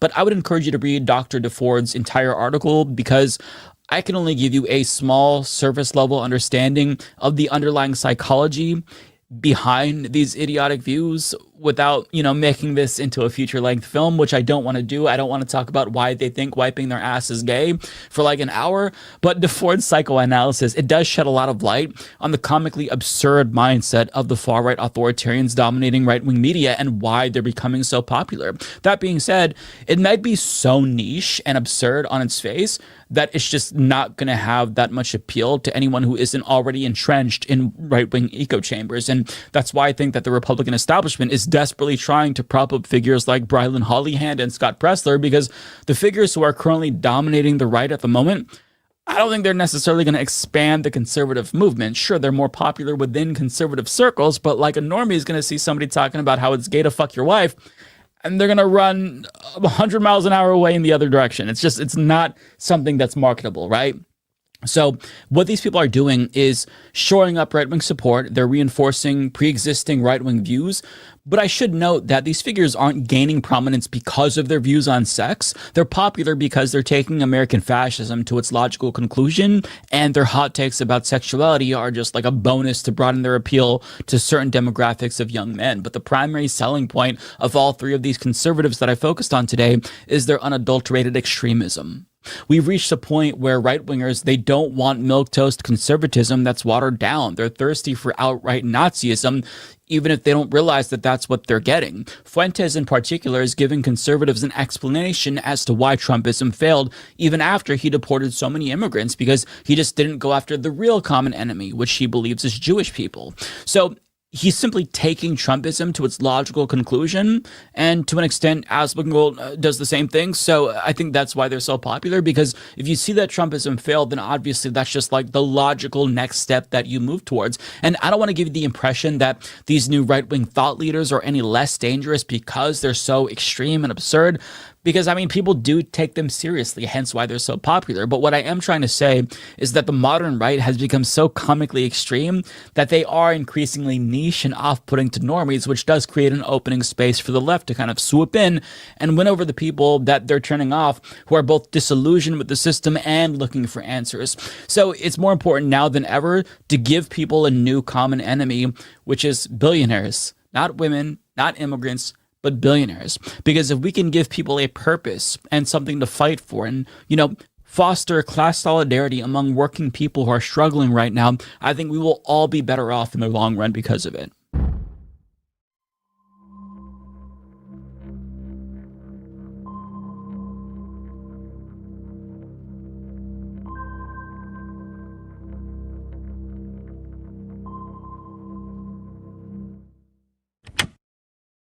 Marge! Marjorie Taylor Greene has given Donald Trump a final middle finger before New Year's, right before she is set to leave Congress for good, and maybe leave politics for good.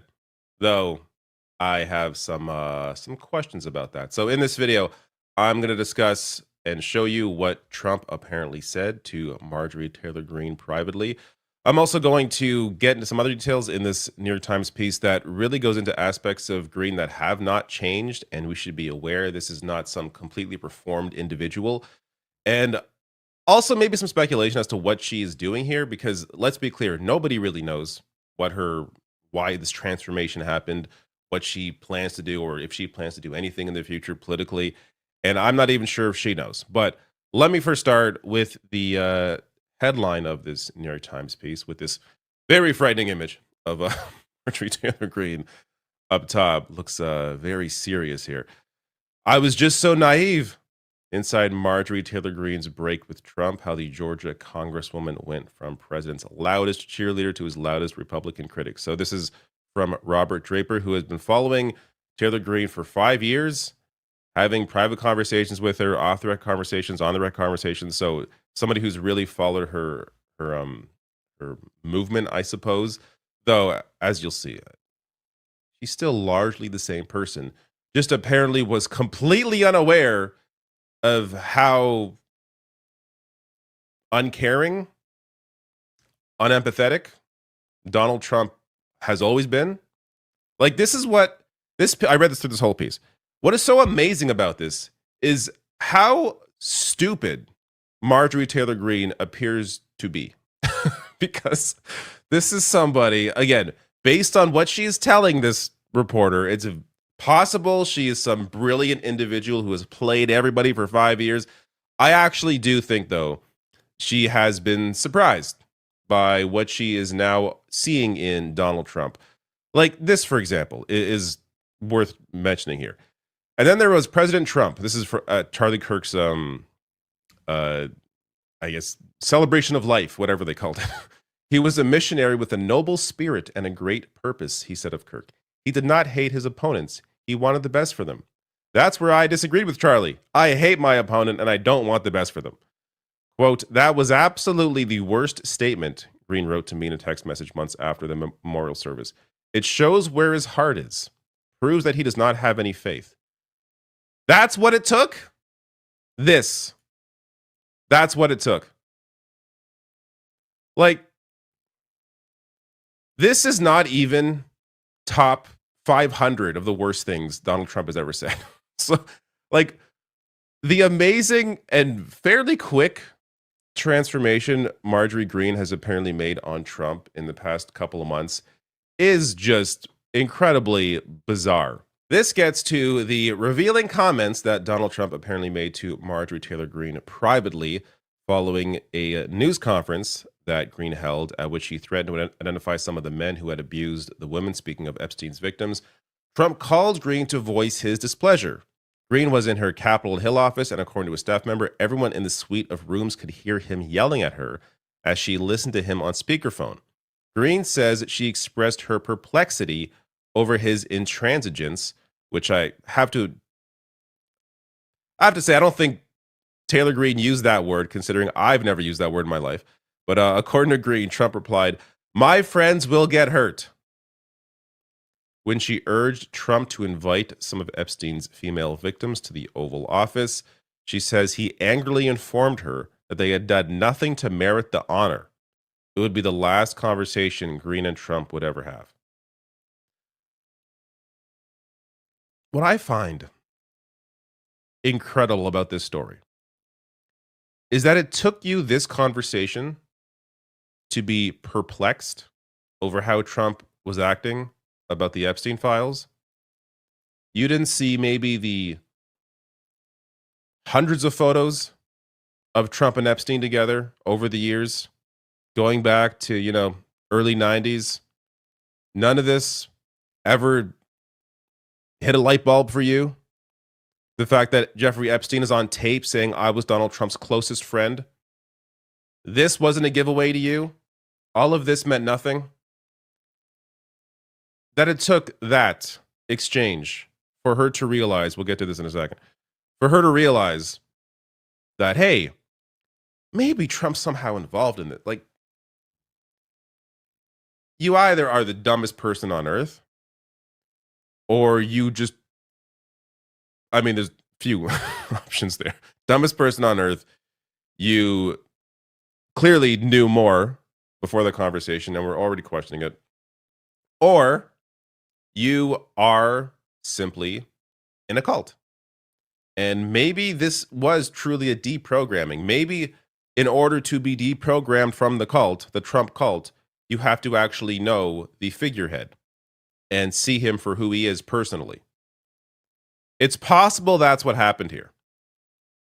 And based on what I'm reading, what stuff she has said, a lot of her politics have not changed. It's just her awareness that Trump doesn't actually care about the things he campaigned on. That part has changed. She's become more aware of how inauthentic Trump actually is.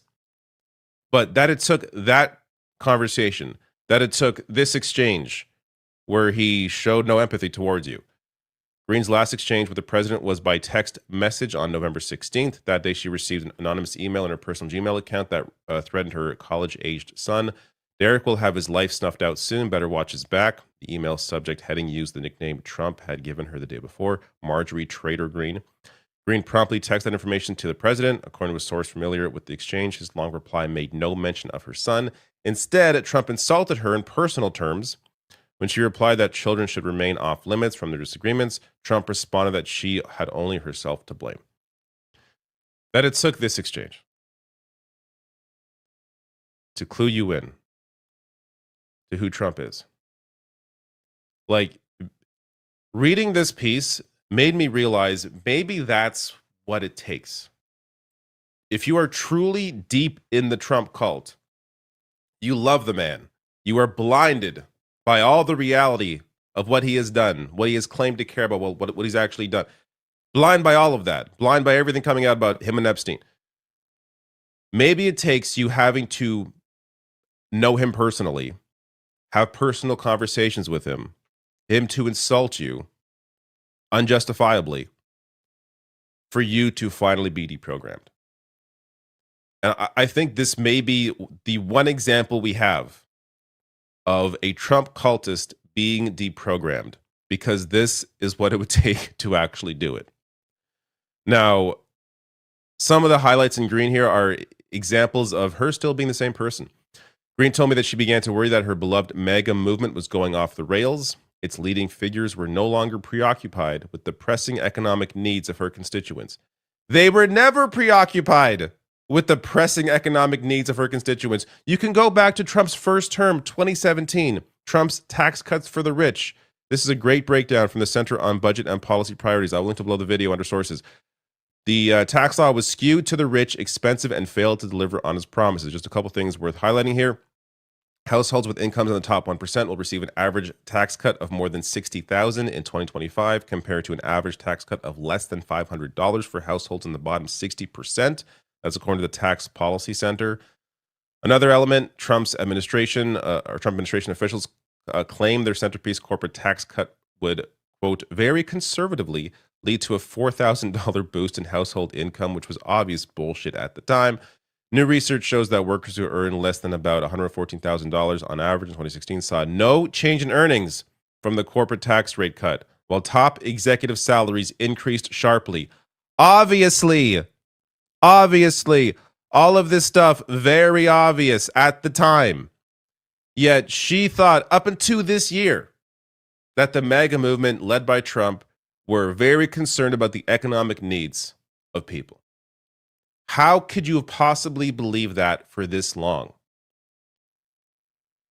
And another aspect of her that has not changed. And though Trump campaigned on ending transgender medical care for children, as president, she said he offered little support to Green's bill, the, quote, Protect Children's Innocence Act, which would do exactly that. So she's still very openly anti-trans, despite all of the statements that have been issued by the medical community. So you can go down the list. Every single major American medical association and international medical association supports trans care for youth. A few examples here. In the December 23rd issue of the Journal of Pediatrics, doctors from Seattle's Children's Hospital published an article that describes bans on care for transgender youth as a form of child abuse. Quote, these legislative efforts operate under the guise of protecting children. In reality, they punish caregivers and physicians when they choose to support children. They deny children access to routine health care that has been shown to decrease dramatically high rates of suicide and depression for TGD, transgender and gender diverse youth. They fuel discriminatory rhetoric, which negatively impacts the mental health of TGD children and imperils their safety. Also, Dayton's Children's Hospital, another comment here. Again, Dayton's Children's does not perform hysterectomies or any genital surgeries as part of gender-affirming medical care. The care provided by the medical and mental health professionals at Dayton's Children is all evidence-based. We believe all young people should have access to comprehensive, developmentally appropriate mental health care and gender-affirming health care provided in a safe and inclusive environment. Last comment here, Ohio's Children's Hospital, saying here again, we do not perform surgeries on minors for the condition of gender dysphoria. Individuals diagnosed with gender dysphoria are consistent, persistent, and insistent for a lengthy period of time. The notion that kids declare a feeling and are immediately medicated at one of our clinics is false. So there is ongoing misinformation about trans care for youth that Taylor Greene has obviously, I shouldn't say obviously, likely fallen into. It's also possible she's just full of hate and hates trans youth, trans people, regardless of the actual facts on the ground. But it's also likely a combination, right? Her hatred, her lack of understanding, her purposeful ignorance is not allowing her to absorb the actual reality of the experts involved and the steps taken to protect children who have gender dysphoria, who are trans kids. So this inability, whether it's, whatever the reasoning is, her inability to face that has led to a situation where she's still the same person. Politically, not much has changed. She is simply running the platform or supporting the platform that Trump pretended to, and ignoring the aspects of it that were always full of hate that she claims now, oh, I can't believe he lacks empathy, when he always clearly did. Which, by the way, her inability to, or unwillingness to understand trans health also shows a complete lack of empathy on her part. Also worth noting, Green announced that in exchange for her vote to allow the National Defense Authorization Act to fund the Pentagon to come to the floor, the House leadership had agreed to finally bring her bill banning gender-related care for minors to the floor a week later. And it passed 216 to 211, though its fate in the Senate is tenuous at best. So, as she is leaving Congress, this is her final thing, to destroy the lives of trans kids. Important to remember, this is not some reformed individual. This is still somebody who is full of hate, even if she may have finally seen the light on who Donald Trump actually is. And this is her just boasting about that bill, saying, God doesn't make mistakes. All right. This gets to what I want to end on here, and that is what she is planning or not planning. So weeks after announcing her intention to resign from Congress, Green emphatically maintained that she was leaving that world for good. Quote, I hate politics, she texted me. Then again, hate it. But she spoke longingly of the day when she could walk unnoticed into a restaurant or a grocery store, recalling conversations she had with the host of 60 Minutes who interviewed her. She said, the funniest thing was when Leslie Stahl said, it's hard to give the limelight. I'm looking across at her and I'm thinking, I don't ever want to be like that when I'm her age. Yet, as the writer notes here, Green was showing no sign of withdrawing from political life. She has been all over social media every single day, tweeting something. 4 hours ago, tweeted something. 6 hours ago, like 21 hours ago. It's for somebody who hates politics and is so done and is resigning. She sure is still very involved. I know she's still technically in Congress, though she's leaving early next year. But I've been on essentially a political break the past week, barely absorbing anything. I am tired of politics, and I've been showing it by not engaging in it over the past week when I try to, have a little break during Christmas. Green is not the same. She's still very much in it, still enjoys the limelight, still wants the attention. So I have a very hard time believing that she wants to leave politics when she clearly is very much still in the conversation. I also want to share this piece here from Owen Higgins at The Intercept. Marjorie Taylor Greene is rebranding for the post-MAGA era. Centrists are falling for it. So this is something to think about going into the future. There is going to become a time when Trump is no longer president. What's going to take that place? If you enjoyed this video, please hit like and subscribe and check out some of the other videos I have on this channel.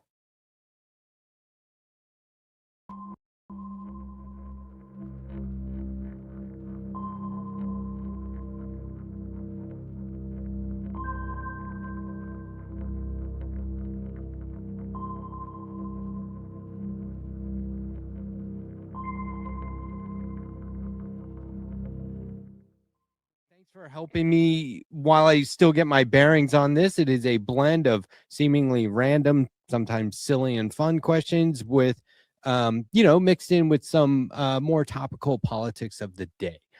Sounds like I have some big shoes to fill here, going after Josiah and Jesse Dollemore. I don't know. I hope you're not expecting too much. I appreciate everybody in the chat as well. Hi guys, I appreciate. Well, I don't know. Are you saying you're nervous? No. Although I am always typically nervous whenever a microphone and a camera turns on in front of me. I don't know what it is. It's just that I don't think I'll ever get used to it, to tell you the truth. It's part of your charm. Okay, check it out. So we'll start out with something really difficult, okay? Hit me. What is your second favorite color? My second favorite color would have to be, I'm going to go red. Blue favorite, red second favorite. All right on. Summer or winter? I'm a winter guy. So I fall? grew up playing hockey. Yeah, no, I grew up okay. playing hockey. I'm a winter guy from New England. Love Christmas. Love everything about the winter season. My dad's always been a big winter guy. Donuts in the Bronco was a big pastime growing up. So no, I'm a big winter guy. Not that I don't enjoy summer, because I grew up in a beach town, which always had its upside in the summer too. So it just was that long winter that you do get sick of. But I do tend to get sick of summer really fast too. You tend to get sick of being hot, sweaty, and with the humidity. But you know what I mean. Especially while you're an adult and work. And if you could spend it on the beach, different story. But if you're working your ass off all day, then it hits differently. So you're in your sweet spot right now. You're the guy where everyone's like, "Oh my God, Christmas is so stressful," and you're like this ray of light in their lives, right? You're like, "No, this is great. I'm having a great time." To an extent. I mean, I love my Christmas villages, and I'm a big, decorator, and I'm definitely the Clark Griswold type. I can tell you that much. I love putting up the Christmas lights, but this year's a little different. My first year seemingly being this far away from home, because I'm in California now, not back in Boston, obviously, for people that don't know. So it hit differently a little bit this year too, as well, not being able to, to share the moments with the family as well. Okay, true or false? Uh-oh. Despite being recalled 10 times in a 2-year period, the Las Vegas Police Department will be riding around in Tesla Cybertrucks in 2026. Oh, geez. You know what? Obviously, I hope it's not true. Hopefully, but I'm gonna go true, just because reality is a shit show nowadays, and like the world is upside down. So I'm just gonna say true.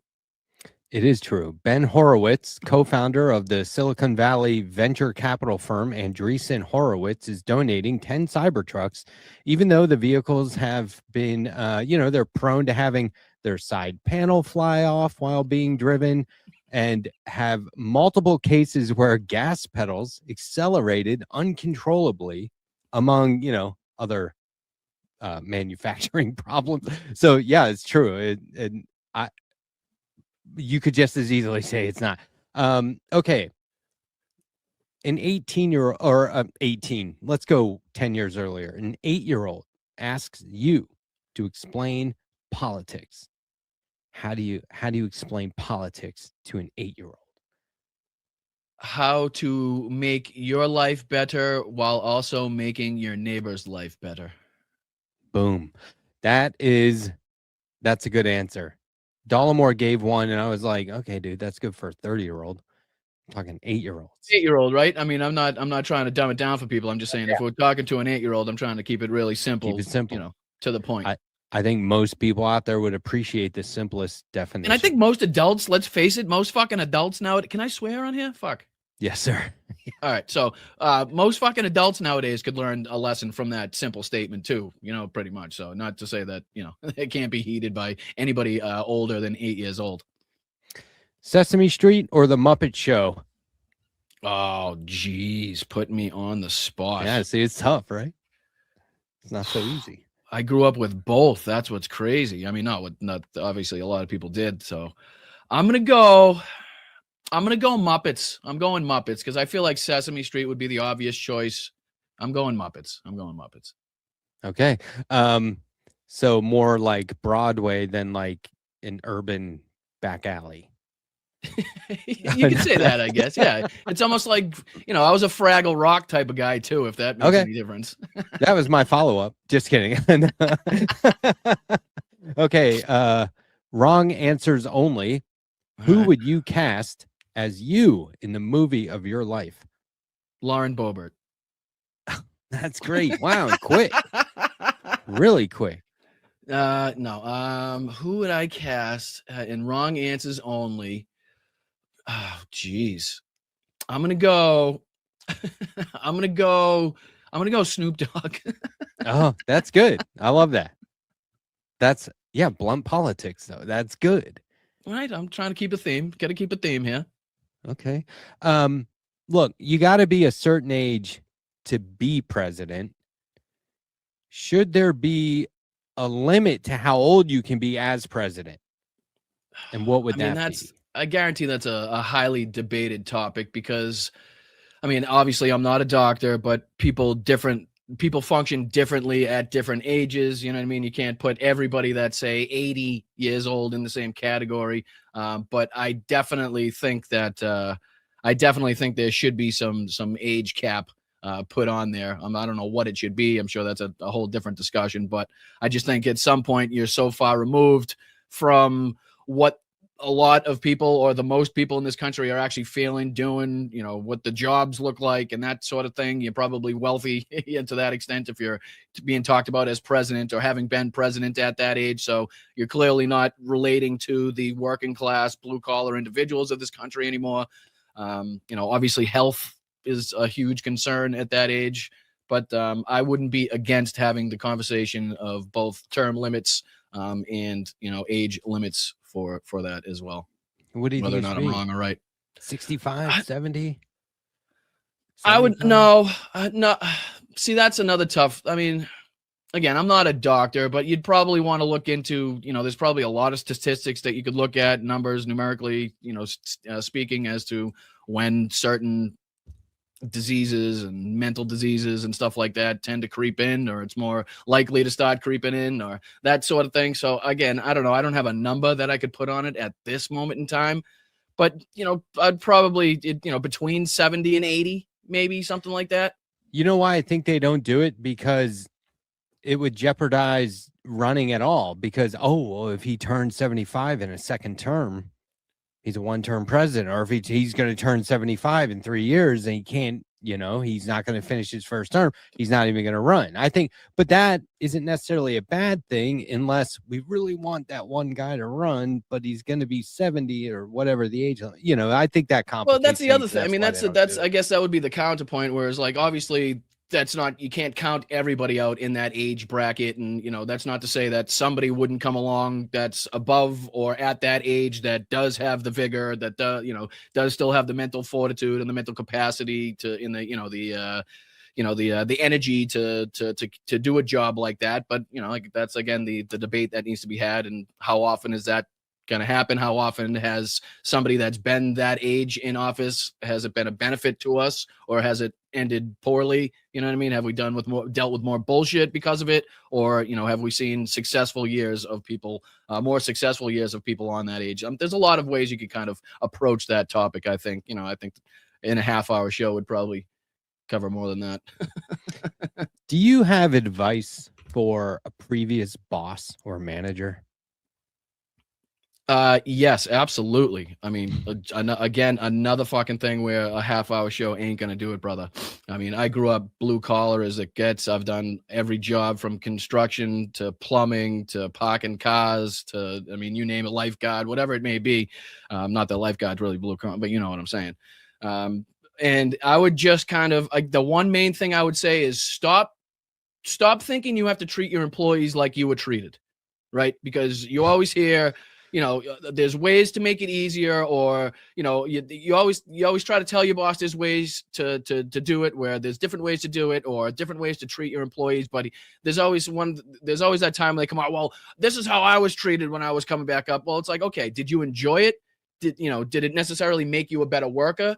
Or did it frustrate you? Did it make it so you didn't want to come into work the next day, and that, you know, it created tension between, you know, you and the other employees? Because, you know, you don't have to treat people like that. It's 2025 going into 2026. You know, you can tell people they did a good job. You know, it's not woke to say, hey, that looks good, whatever it may be, whatever you just did, or, you know, thank you for coming in on a Saturday when you didn't have to, or, you know, here's a couple extra bucks for covering that person's shift, that sort of thing. It's just a lot of people, a lot of workers now, a lot of employees think that they have to treat you the same way that they were treated in the 60s, 70s, 80s, where it's a much different society, a much different workplace than what you go into now. And, you know, it go a little pat on the back, so to speak, goes a long way. And it doesn't necessarily have to be a pat on the back, but just some congratulatory speak or just some appreciation for something goes a long way in, you know, making it so, again, people kind of not enjoy coming to work, but it's not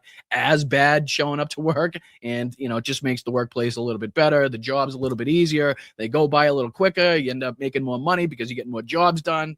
I mean, that sort of thing. I think that'd be the one thing that I would say. There's a ton more than I could say, but that's probably the biggest thing, first thing that comes to mind. I can't see somebody in a job interview where they're like, so what makes you a good manager? How would you be a good manager here? And they're like, oh, I'll do all the shitty things my previous manager did to me. Like, they're not going to say that. So why would they do that? That's not going to fly. Right. It's like, well, my boss used to scream at me and yell at me and dump on me and scream and everything. How did you love it? Like, was that great for you? I mean, again, there's a hazing aspect to all blue collar work, and I'm sure to an aspect in all work, right? But it's like, okay, let's let's be real on what you're actually doing to somebody.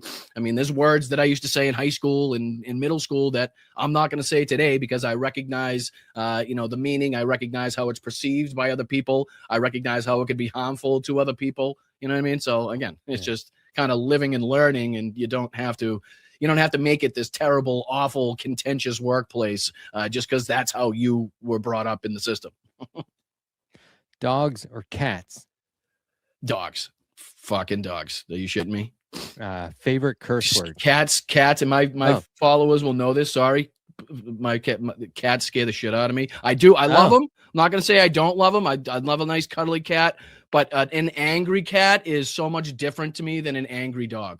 Like, I feel like I have a better chance, regardless of what type of dog it is. If it gets angry, I have a better chance of kind of defending myself against that. A cat, it's just a ball of dust. You ain't seeing nothing. If it's getting to you, it's getting to you. It is what it is. You can't even see the thing, and they're vicious.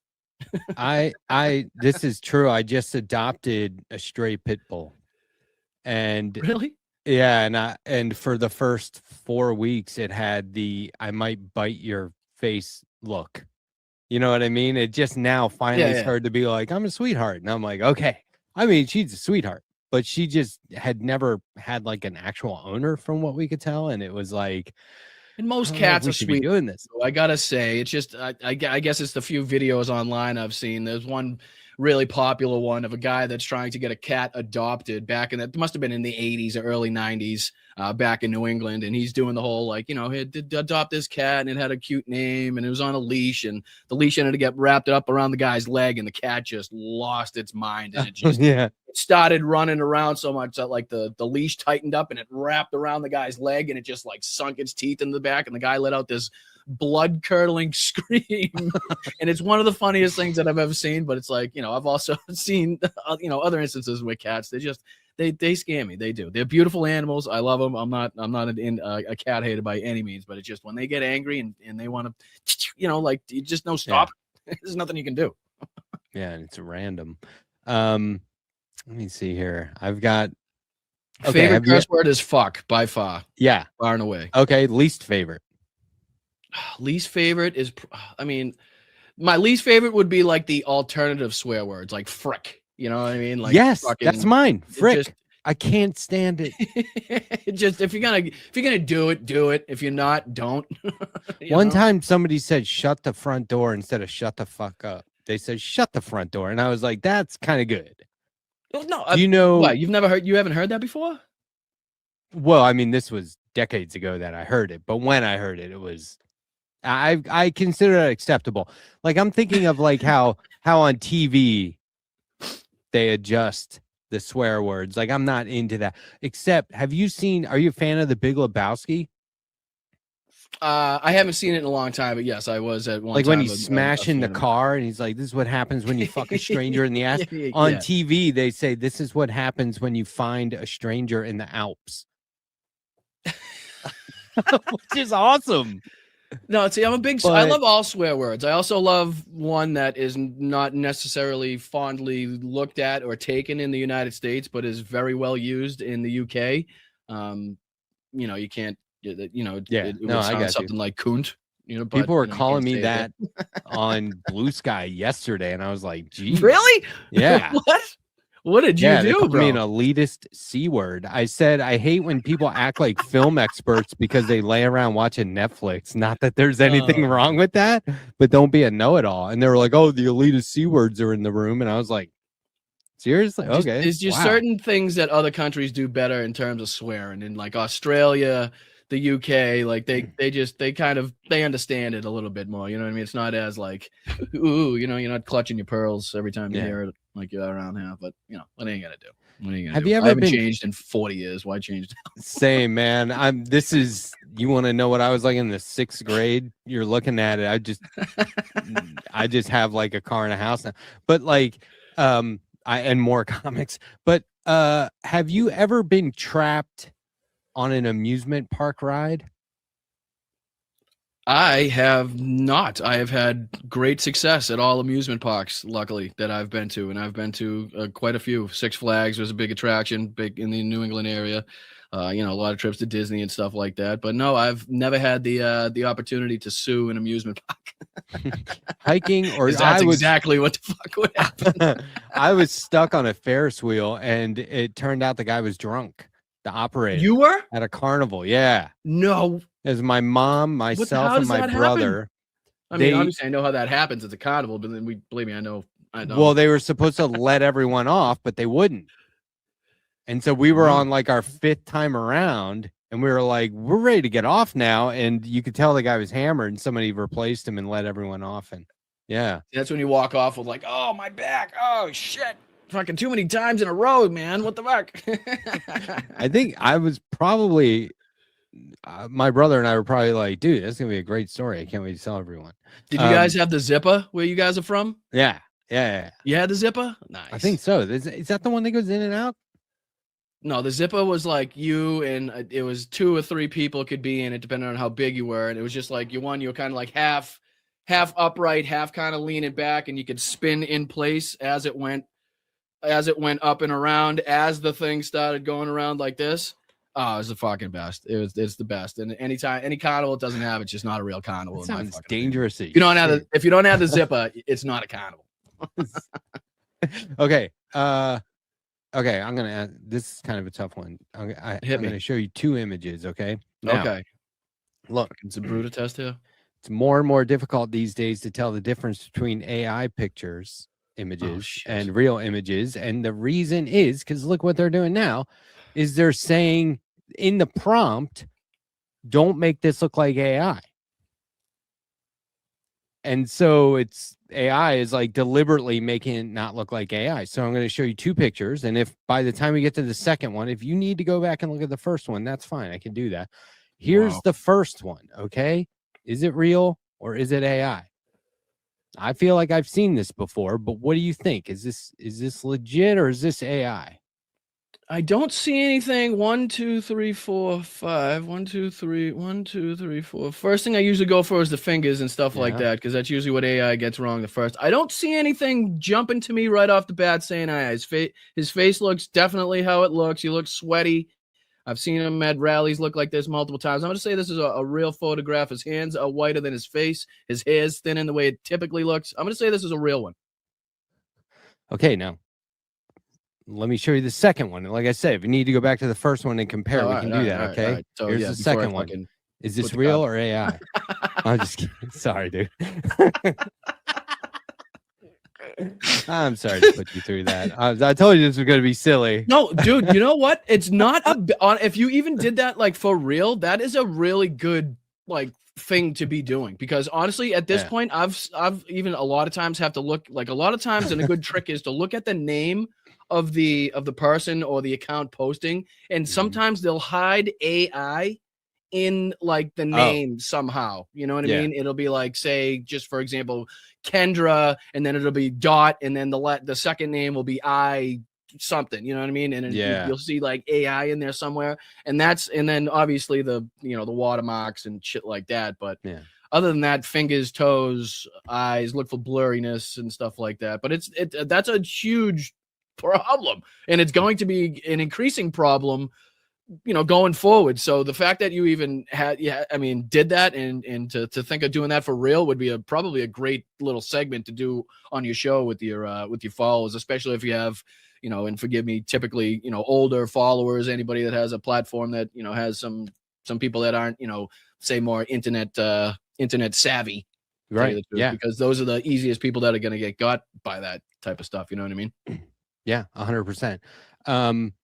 look, with the recent reporting, this is a serious one. With the recent reporting, well, probably not enough, that Attorney General Pam Bondi and the FBI are creating a watch list of quote unquote Antifa members, and at the same time broadly expanding the definition of domestic terrorism to include things they just personally don't like. Are you concerned something you may say on air, even if it's taken out of context in bad faith, could land your name on a government watch list? And is this like affecting how you operate?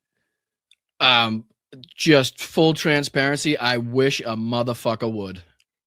I just honestly, I wish I could say something that would land my fucking voice in front of Donald Trump's fat fucking face, or Pam Bondi's fucking bitch ass, or fucking Kash Patel's cross-eyed looking ass motherfucker.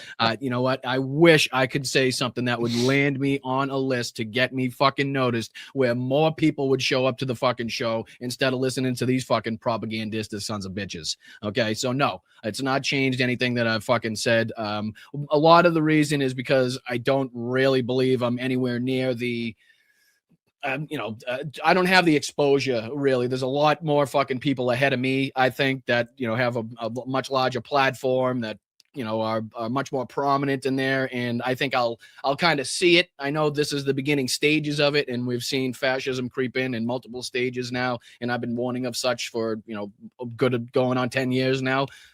Studying World War II and the rise of fascism and the Treaty of Versailles and how that affected things. And, the tactics of the Nazis and stuff has really given me insight in the ability to kind of not predict what's going on, but how to, basically combat it. And I know the one thing dictators and authoritarians hate is being proven wrong, being called out, being embarrassed, being mocked, being ridiculed, right? Being made to look weak and pathetic. And that's where I come into play, and I find it extremely necessary because, like I say on my show, I stopped a career as a plumber, and because I found no matter how hard I worked as a plumber, if Donald Trump and the Republicans are going to step on all of my rights and take everything away from me, and things are going to increasingly become more and more expensive, it doesn't matter what the fuck I do at work. Doesn't matter how hard I bust my ass. And that's why I think speaking up about politics and making sure people are involved and engaged, and, a lot of people can't sit through the C-SPAN type of shit and watch CNN all day. So if I can kind of, look at different aspects of the news, bring it together in a 2-hour show for people to kind of, maybe it's easy, more easily digestible, and you can still stay on top of the facts that way while also watching other platforms and doing your own research in other areas, then, I feel like I'm doing more than if I just kind of stayed focused on my own life and didn't talk about these sort of things. That's a great answer. What would you do with free billboard space? You have no idea. I have no artistic ability whatsoever. So my first thing would be to hire like a graphic designer or something like that. And then believe me, I got notebooks. I'm like the Republican Party. I got concepts of ideas and notebooks and pages full of ideas of ways that I could use billboards to go after Donald Trump, his corrupt family, the GOP, Mike Johnson, his son, maybe some things that they have in common. I would do more of like what Midas Touch was doing when I first got into politics, where they would have those like 2 to 3 minute attack ads going heavily on a single subject, whether it be Donald Trump or, what's his name? McCarthy there used to be Speaker of the House, whatever it may be, flying the billboards over Mar-a-Lago, or like, flying the planes over there, whatever it may be. I'd use it. I'd put it to good use. I would. I'd find some brilliant people that could give me the best representation of what was going on in my mind, and try to put that to fruition to educate the American people as they drive on the crumbling highway system in this country. See, this may very well be your calling. It could be your activism or your advocacy, making the news and media that the mainstream media more digestible and accessible. But I wonder if given the opportunity to just check out, would you live in isolation by yourself for 1 year? I'm not a by myself guy. I'm not. I very much enjoy my alone time. As I've gotten older, that's probably becoming more and more, but I'm a very social guy. I always have been. I like interaction with people. I like going out and doing things and meeting people and shooting the shit and making an ass out of myself in public areas sometimes. And I don't know that I could do a year. I could probably do a month, you know what I mean, in isolation. I think that would be a really good reset, you know, having no maybe cell phone, a connection to the outside world or anything like that. And that would be sufficient. But a year, we're pushing it. That means I'm hunting and shit. I'm fucking, I grew up in, what if you did live a year in isolation? What's the first thing you would do after? In isolation, the first thing I would do after isolation, go to the bar. I'd go straight to a bar and get the coldest. I mean, I don't know why. As an Irishman from fucking South Boston, I'd say that's probably hard to beat. Next would be, you know, my girlfriend's house. Yeah. Oh, you'd be in trouble if you skipped that, I guess. Yeah. I'm assuming she drove you to the bar. Who the fuck would want to skip it after a year in isolation? What the fuck? You shitting me? You know how fucking my right hand would be so thin? Really strong forearms. Okay. Shit. We're right here, man. We're right at the end. Go to karaoke song. Hit me. Go to karaoke song. You got one? Do you do karaoke? It would probably be, wow. I don't do karaoke. Just honest answer to your question. I would have to have a good amount in me. I'm not the type to just hop up there and grab the mic. But I don't know. So it'd probably be some 90s rock song or some old classic rock song. Allman Brothers, Leonard Skinner. That's what I grew up probably listening to most with my dad, my mom, and all that stuff. So I probably know that the best. Well, like I said, the 90s rock, Spin Doctors, maybe something like that. Pearl Jam. You know, those types of songs. How old are you, man? I am 40 fucking years old. Oh, right. You just turned 40. I'm an old soul, though. I'm an old soul. I got to say, studying World War II and you know, writing a bit. Basically, I grew up begging for 4K, like HD and 4K was the dream. And now that I got fucking 8K, I'm watching black and white documentaries. So make sense. I don't understand. You know what I mean? So I've never really made sense in my own mind. So I don't expect it to make sense in other people's minds. But I've always been that kind of old. So I love the classic rock. Like I said, my dad and mom were very social people growing up, and at parties and stuff, it was always that type of music. My dad, we were just talking about this recently, had the subscription to Columbia House. Nice. The CDs for, what was it? CDs for a penny or something like that, something ridiculous. And we just get them by the hundreds. We have everything from fucking Heavy D and the Boys to Sade, I love, and everything in between. You know what I mean? Spin Doctors. Physical media. Wow. Just everything. So we grew up listening to a lot of different music in the household. The only thing I never really got into was country. There's a couple country songs I like, but a lot of it I can't deal with. Yeah, I'm with you. Okay, last question. If there was an all-new technology that could produce one-time results for any progressive policy or the cure for a specific illness, what would you want it to do? It's like magic or a new technology. You get one-time results, any like policy or cure for a specific illness. What would you want it to do? Well, I would have to say the obvious answer would be cancer, right? You'd want a cure for cancer? You'd have to. I mean, you'd be an asshole, I think, if you didn't say that first. The second thing that I would think of after that would be how to make dogs live forever, or at least a lot longer.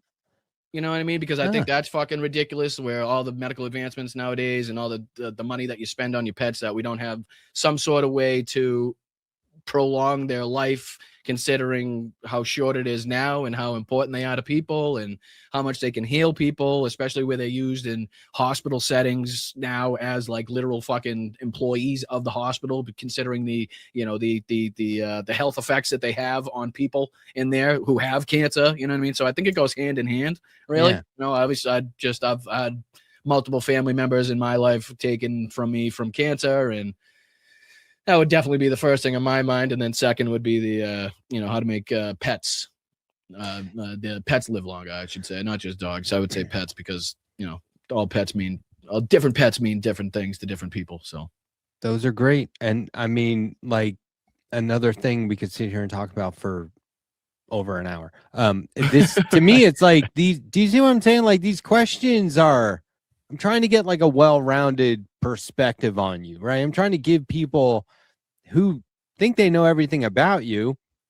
I don't know. Do they know your second favorite color? How does that fall in with your ability to determine what is or what isn't AI? You know what I mean? So No, I anyway. think it's spot on because I don't think this is actually something I've necessarily done, even with my longtime listeners and people that have been following the show. You know, they know I've always tried to keep that kind of space, especially, you know, with the anonymity and stuff like that. On the internet, so as to, you know, giving up certain aspects of the life and where you live and grew up and like stuff like that, I've been very kind of careful to that extent. So I think it's probably very enlightening for anybody that's been listening to me and listening to that. I'm sure it's a lot of questions they haven't heard asked before, so I appreciate it. I think it's very very enlightening, and you know, shows you a lot about a person. It does. Good. I do think it'd be funny if I said, "What's your address?" You know what I mean? Like, just dox yourself. Hey, look, the years 40 to 45 for me were the best. I'm 51 as of like a couple of weeks ago. 40 to 45 were the best years, primarily because I realized I either have it figured out or fuck it. Right? So, like, I hope that's true for you. I hope that's true for everyone turning 40. It's not that big of a deal in terms of like, oh, I feel old. That's 45. Shit's gonna start to ache for no reason, dude. You'll reach for a cup or a pencil and pull a muscle. I'm not kidding. It will get ugly at 45. See that's definitely a reality that's creeping in. It just I'm still worried about how young mentally I feel. That's what does. Oh, you're doing great. You're doing great about that aspect, but just otherwise, stop I bringing feel like up the spin doctors, and no one will know. And if you come on. That was just the best. Two Princes. Come on. Oh yeah, dude. No, I mean, I'm right there. Can't go bad. I mean, they don't make music. I don't want to. I mean, Christ, I am turning into my fucking father, but they don't make music like that anymore. Damn it. Right. Hey, before I let you go, and we got plenty more show coming up, folks. But before I let you go, yes, sir. What do you got coming up? Plug something, promote something. Tell us where we can see you next. All right, so you can check me out, Boston Brian, on all the socials. There's honestly too many to list at this point, from Threads to Blue Sky to what's the Substack, all of them. Check me out there. Obviously, Twitch, Instagram, Facebook, YouTube, all of that. We're hoping to, and I believe we are going to have a nice discussion with lead singer of the Dropkick Murphys, Ken Casey, sometime next week. So stay tuned for that. And we always have some interesting interviews and people popping on in and off the show. But yeah, we're on multiple times a week. The only days that we're not on are Saturday and Monday. Every other day we have a show at 2 p.m. on the East Coast, 11 a.m. here on the West Coast. And then Wednesday is different because we have the 1 p.m. show that we do in conjunction with this space. And then we're also on at 8:30 p.m. that night. So I always have the schedule posted up there. I'll post it again to the page in case you're wondering. If not, just hit the notification bell. It'll tell you when I go live and post stuff. So check out my videos and stuff. I appreciate your time, Matt. Thank you for everything that you're doing here. Thank you for all your contributions to fighting on the right side of history and upholding, democracy, not only in this country, but, elsewhere in the world. So I really do appreciate your time.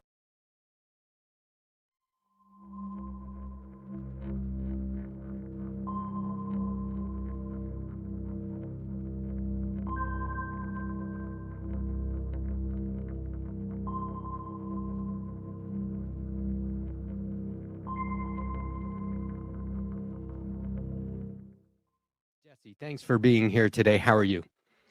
I'm great. Better now that I'm hanging out with you. That's awesome. You are a bona fide friend of the show. I'm proud to have that be said. I'm seriously. It is.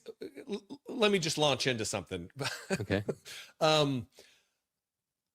In the space that we are right now, and I don't just mean in American history, but like our genre on YouTube and on social media and the thing we do, there's so many people who are ego driven and trying to make this about a competition and outdo the other one. And I'm not into that. And you're somebody I very much appreciate because there's no ego there. You're not trying to box others out. You know, Brittany Page and I both talk about not being ladder pullers, that we've achieved whatever we've achieved. Who even knows what that is? But we want to bring other people with us. We want to lift them up. A rising tide lifts all boats, all that kind of stuff. And you embody that. And I'm very happy, not just saying it, to be considered a friend of the show and a friend of yours. You're a beautiful person, brother. And I'm lucky to get to call you somebody who I have the phone number of and can text. That, you know what? It's so cool because I'm sure people wonder about this. Like, viewers are like, are these guys friends? Like, they're on each other's shows and stuff, but not just you and I, but everyone. Are they friendly? And for the most part, yes. But there are those people who will never respond to an email, and I'm not sure why. I just let it go.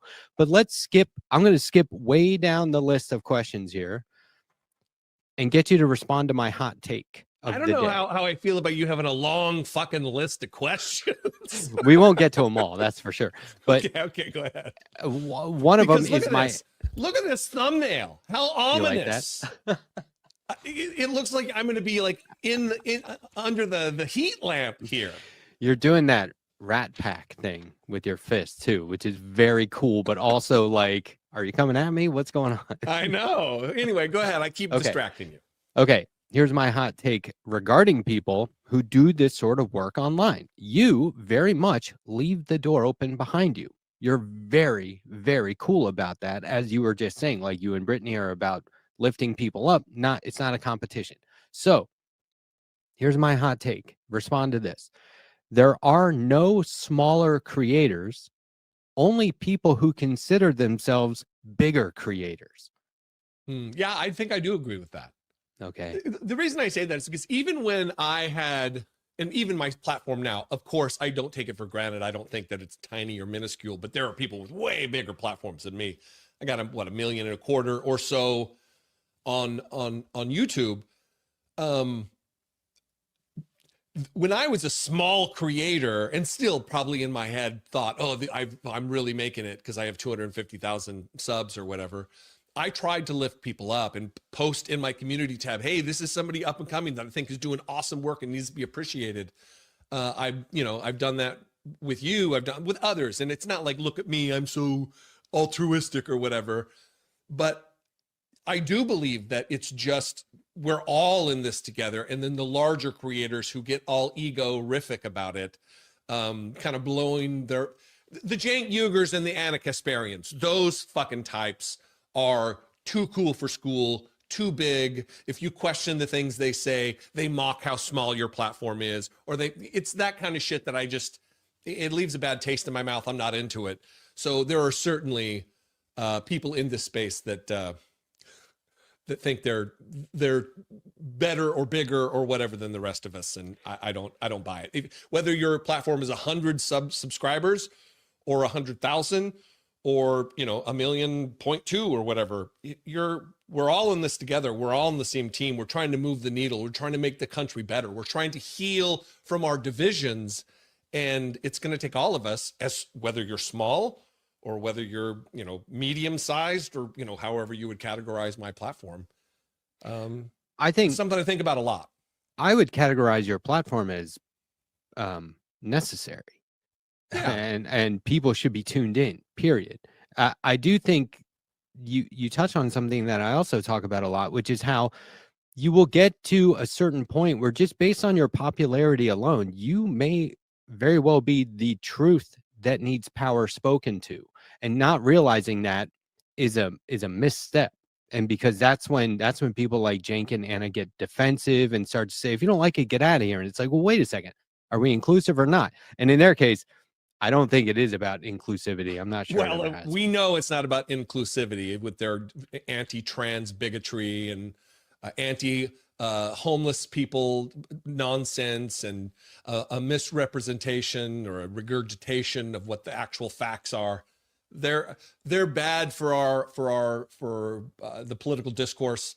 Anyway, this isn't about Anna. No, I get Cenk, it, though. But it comes up. They're just one of the biggest in the space. And could be, I think they misuse the privilege that they have with their platform, the size that it is. And I hope, because something went wrong in there, I don't think they've always been this way. I don't know much about their entire operation, but, and again, we're continuing to fucking talk about them. I don't want to ever be in a position to be, get too big for my britches, as it were, and then think that when people criticize, because I get criticized all the time, and I onboard that. I try to think, oh, is that valid? Am I being a piece of shit or am I not? I try. I'm gonna fail continuously, in perpetuity, forever. I will fail, but I hope people know that I'm really trying to get my shit together and be better every single day. I want to grow and learn and be better tomorrow than I was yesterday and today, and blah blah blah. You have a really great way of saying things and articulating things and making it accessible and digestible. Here's a question: how would you explain American politics to an 8-year-old?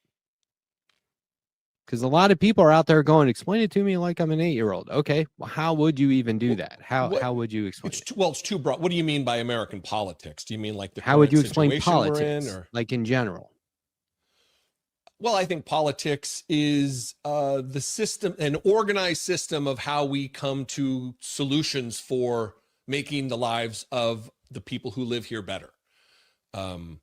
Too often people think about politics and they're like, oh, I'm not into politics because it doesn't affect me. I don't vote because it doesn't impact me. If you shop at the grocery store, brother and sister, it impacts you. If you buy a car, it impacts you. If you try to live in this country under the rules that previously existed about equality under the law, politics impacts you. And I guess I'm talking to an 8-year-old. So it's the mechanisms by which we get things done to better the country, I guess. Okay, that's good. Summer or winter? Now I'm getting nervous. Now I'm getting nervous about these questions. We're going to do some really easy ones. Summer or winter? Oh, winter. Absolutely. Look at this. Look at this. What do they call it? Nice. What do the kids call it? This drip? Is that what the kids call it? The drip? I'm I'm a winter fella. I'm an ensemble guy, but drip I think is what they I call like to it. layer. Also, So it's too hot. I live in Washington, D.C., where it's like 98% humidity every moment of the summer, and I need some cool weather. So we can assume fall versus spring. Fall is perfect, but if it's between summer and winter, I'm going winter. Circus or carnival? Circus or carnival? Yeah. Carnival, because it's participatory. Okay. A circus, Get up you're and just walk sitting around. in the audience watching the animals be abused. In a carnival, you get to go around and, interact with the carnies and play the games of chance and shit, Yeah. Yes. See, That's exactly what these are my speed of questions. Okay, here comes a tricky one. Second favorite color? I don't do favorite colors. Oh, really? I'm the colors that look best on me are like the ones I'm wearing now. So okay, maybe blue, I guess, like what's behind me on my. Okay. Yeah, and I should have said feel free to decline to answer any of these. Well, no, if we're getting, in the weeds about it, it's not like I'm denigrating somebody if they have a favorite color. Sure. It's just, I don't, maybe I'm just not smart enough to hold that bandwidth, to leave that open for a favorite color. And I need all my brain processing to be focused on the shit that I can actually be thinking about. So colors they're not there. Favorite curse word? Fuck, for sure. Least favorite curse word? I don't think I have a least. There you go. Probably some slur, probably whatever, ones I don't traffic in. That's fair. Dogs or cats? Dogs. If it's between the two, I don't hate cats. I'm not a cat hater. Cats are beautiful, but I'm a bulldog owner, and our last bulldog died in 2021 of liver cancer. He was a rescue, and we have another bulldog now, and we love the dogs. I think cats are just too judgmental for me personally. It's I think that's a you thing, not a cat thing. Yeah, right. I think you just feel judged. Yeah, I think you're right. What would the name of your autobiography be? Assuming it's not already being written. Unfinished work. Oh, that's good. I hope. Maybe. I mean, there's no one's gonna. I'm not important enough, nor will I ever have been important enough to write a book about. If a book gets written about me, it's going to have to be penned by me. So, but yeah, I think unfinished work or unfinished business or something like that. I'm not done yet with Jesse Dollamore. Yeah. But if it's an autobiography or a biography, it will have been written posthumously after I'm dead. So maybe. So it can't be I'm not finished yet because I'll be dead. But that would be more impactful, I think. Right. It's well, like, the damn. fuel conspiracy is maybe he's really alive and he faked his own death. Okay. Here's another question since we're going posthumously. If you came back as a ghost, who or what would you haunt? One, I don't believe ghosts exist. Fair. Like this is a Daniel Tosh podcast or something. Very realistic. What style of haunting would be done? Would it be malicious, scary, harassing kind of? I don't think you're capable of that. Well, no. I mean, if that's the style of haunting, then I would haunt white supremacists and terrorists. Okay. Again, fascists. But if it's just some clanking and jangling of the chains, who knows? Wherever I die, just leave me there and let me haunt the people who inhabit that space. Okay, wrong answers only. Oh, who would you cast as you in the movie of your life? Wrong answers only. Wrong answers only. Yeah, I have one in mind. Stephen Miller. Oh, that's great. Any actors? Any like actual actors? Wrong answers only. I could give you mine. The one I have. Yeah, for give you. me yours. Maybe that'll spark something. Jeff Goldblum. Why is that the wrong answer? Do you think he could do you? He's a brilliant actor. Oh, okay. I thought that would be just too opposite personality wise. But I don't know. Maybe he could pull that off. I don't know. It would be what people call a creative choice. I've joked about myself in the past that I'm an out of work Jim Gaffigan stunt double. So maybe Jim Gaffigan would be the correct answer, and whatever would be the opposite of that. But I don't know. Okay, let's do another serious one. You ready? And We'll you've see. probably talked about this already. There's recent reporting, though not nearly enough reporting, on Attorney General Pam Bondi and the FBI creating a watch list of Antifa members and broadly expanding the definition of domestic terrorism to include things they just personally don't like. Are you concerned that you may say something on air, which could be anything, but are you concerned you may say something on air, even if it's taken out of context, that could land your name on a government watch list? Yeah, I don't mean to every question parse exactly your language and what you mean by it, but concerned, do I think it could happen? Yes. Do I think it's likely? I think it's possible and probable that happens. But am I concerned about it? Fuck no. Fuck them.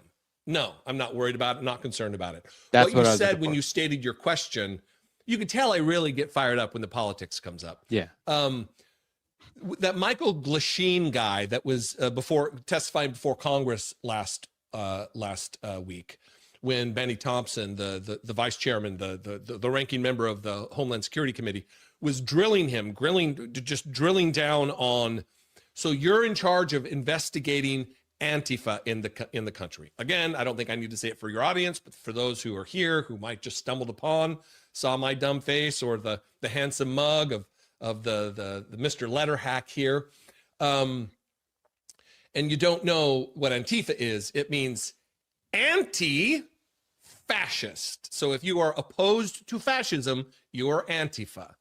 Having said that, the guy, Michael Glasheen, is there being asked, okay, well, where's the headquarters of Antifa? If we're going to be naming this organization, a domestic extremist organization, a domestic terrorist organization, surely they have a ranking infrastructure relative to positions. You've got your lieutenants, you've got your generals, you've got your captains, you've got your troops. It obviously is going to have that. A command structure. Doesn't have it. Didn't have an answer. Didn't have an answer about where they're headquartered, because they don't. He knows as good as anybody what it is. They're trying to designate groups or ideologies that are in opposition to Donald Trump, like anti-fascist ideologies, and then drill down on them and make them enemies of the state, weaponizing the federal government. I lost track of what exactly your question was, but I'm not concerned about it, but I do suspect it's going to end up happening. Donald Trump blocked me on Twitter in like September of 2017. He had only been in office a few months, and no one knew who I was. So I'm on the thankfully and not regrettably, I'm on their radar. It means I'm doing my job. Yeah, and I could have predicted your answer would be no. You're not censoring yourself. You won't be intimidated into silence, but that doesn't mean that people won't choose their words more carefully. And I wonder if that's important, or you letting it fly? When I enter into this solemn, sacred space that is my YouTube studio, I don't think, okay, you can't say this, you can say this, be careful not to broach this. I don't do that. I don't have notes. For instance, today I talked about Rob Reiner suspected to have been murdered and Donald Trump's response to it. These are my notes for that video. This is a little bit from CNN. This is Donald Trump's tweet, and that's it.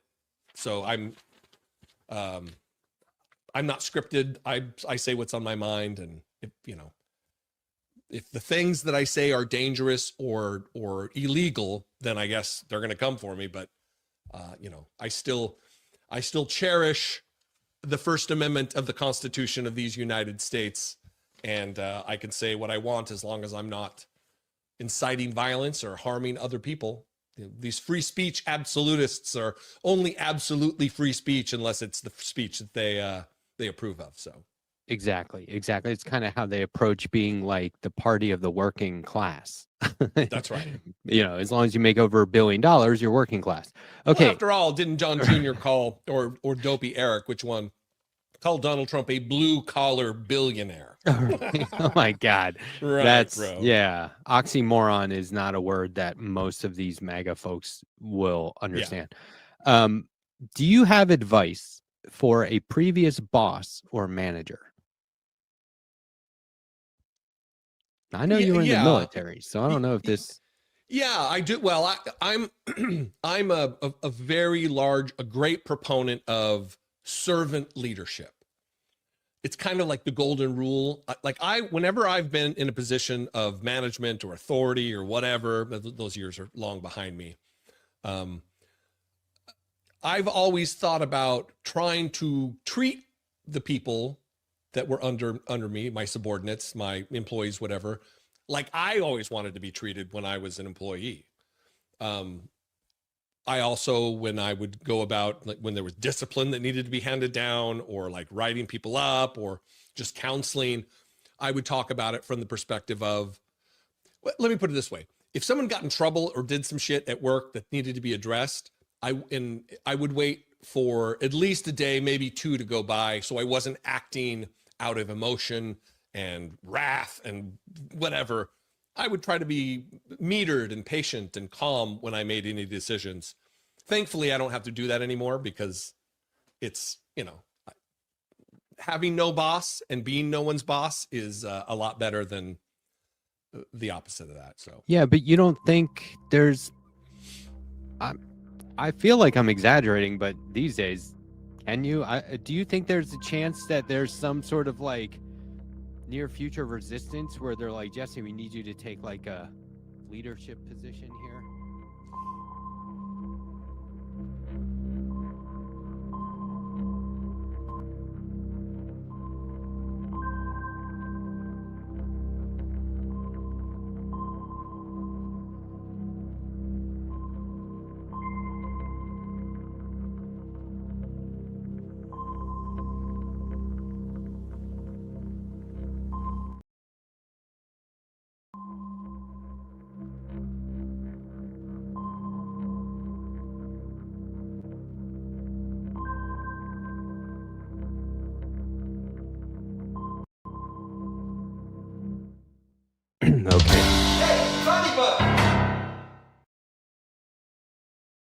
This is just warm-up stuff. This is typical like professional broadcaster stuff, Nick. So you're gonna take all this stuff out. I'll give you like a hand signal. I'll just do this when you. That would be the end of the part you're supposed to take out. So here we go. I'm ready to record. I'm ready to record. Hi. Hello. Do the flutter. Do the snaps. It's all behind the scenes professional broadcaster stuff, Nick. Since it's pre-recorded, take this out.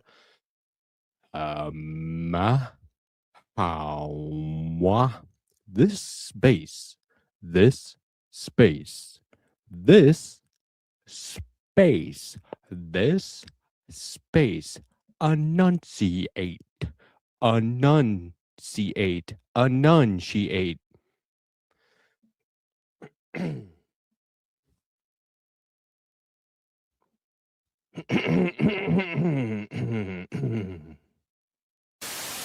Hello and welcome. I am the Letterhack, and you are watching Hey Funny Book. I'm your host, Matt Strackbein, aka the Letterhack, aka Matt Strackbein. Thanks for being here. Thanks for watching this space all day. This is a pre-recorded show. I have some business. It's New Year's Eve, 2025. There's some stuff that just couldn't wait till next year. We got to get it done before the end of this year, and that means today and tonight. However, directly following this show will be Left Past 10, our all-new weekly panel show, and I will be live for that. All the stuff I have to do should be wrapped up by 10 p.m. Okay, look, check it out. We are doing, and I know a lot of people don't know this. It's early in the morning. I have some throat clearing to happen, and you won't see this part. It'll be cut out. I've already made sure our producer, Nick, will cut it out. But there's a lot of like behind the scenes, like vocal warm-ups and stuff. Maybe one day we'll cover that on the show, and you'll get to have a little sneak peek of what us professional broadcasters do in order to be ready to be this clear, this fresh, and this presentable. Anyway, that's for another time. I'll have a sip of my Morning Joe.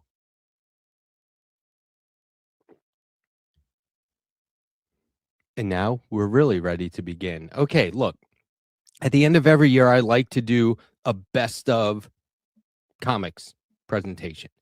But not for me. I go to two rock-solid comic book fans that I know, pals of mine, the head moderators at my personal Discord, which, you know, you can find in the description of this video or anywhere on my personal YouTube channel, youtube.com/theletterhack. And that's Galfar, one of the like most legendary, tried and true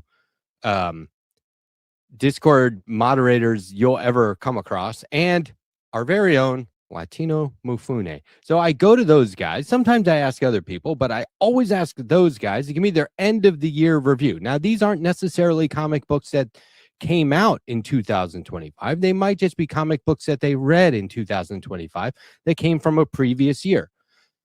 Here's the thing. Comic books do not have a shelf life. You may look at one and be able to tell that it's a little older than other ones, or that it's newer than other ones. But the stories stand up. The art and the stories, the storytelling mechanism, all that matters. And after this best of that we're going to do real quick, I have a whole segment prepared on storytelling and the different mechanisms that are used in order to conduct that type of storytelling, and where the exact same storytelling that you'll see in works of fiction show up in nonfiction. Okay? We're going to cover all of that. And then we're going to fold back in on itself. And that's where I try to come full circle and connect all the dots between art, politics, media, and comics. We're going to do it. It's not always direct, but maybe in hindsight, we'll see that it was, after all, pretty simple to connect those dots. All right, let's start with this slide presentation. Check this out. Galfar's best of 2025. Now, Galfar has provided me with a bunch of notes, so I will be reading from those. I've got a couple of my own comments in here, but I will generally be reading from those for this presentation. So just so you know, these guys don't just give me a list of comics; they add commentary. It's pretty great, actually. All right, let's get into it.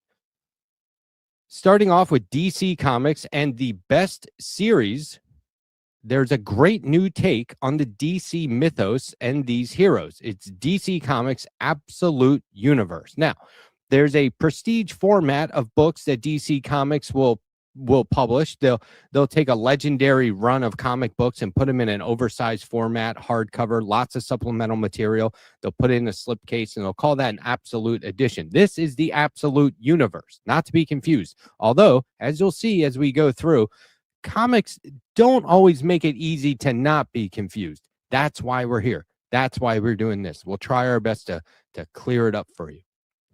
Now, some compare this alternate take on DC's main superheroes to Marvel's Ultimates. We'll get into that in a little bit. At any rate, this is a great jumping on point for anyone looking for something new yet familiar, but fresher than ever. Various artists and writers are contributing.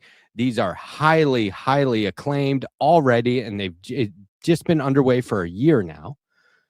But there is the fan favorite Scott Snyder, comic book writer Scott Snyder, who's a legend already, and he's very young, is overseeing the entire universe. So he's kind of like the showrunner. He's the guy behind the scenes giving everyone direction, and then he turns it over to the writers and artists to apply their own expertise. So when I say that Absolute Universe is kind of like Ultimates, those are different takes on the superheroes that you've become so familiar with.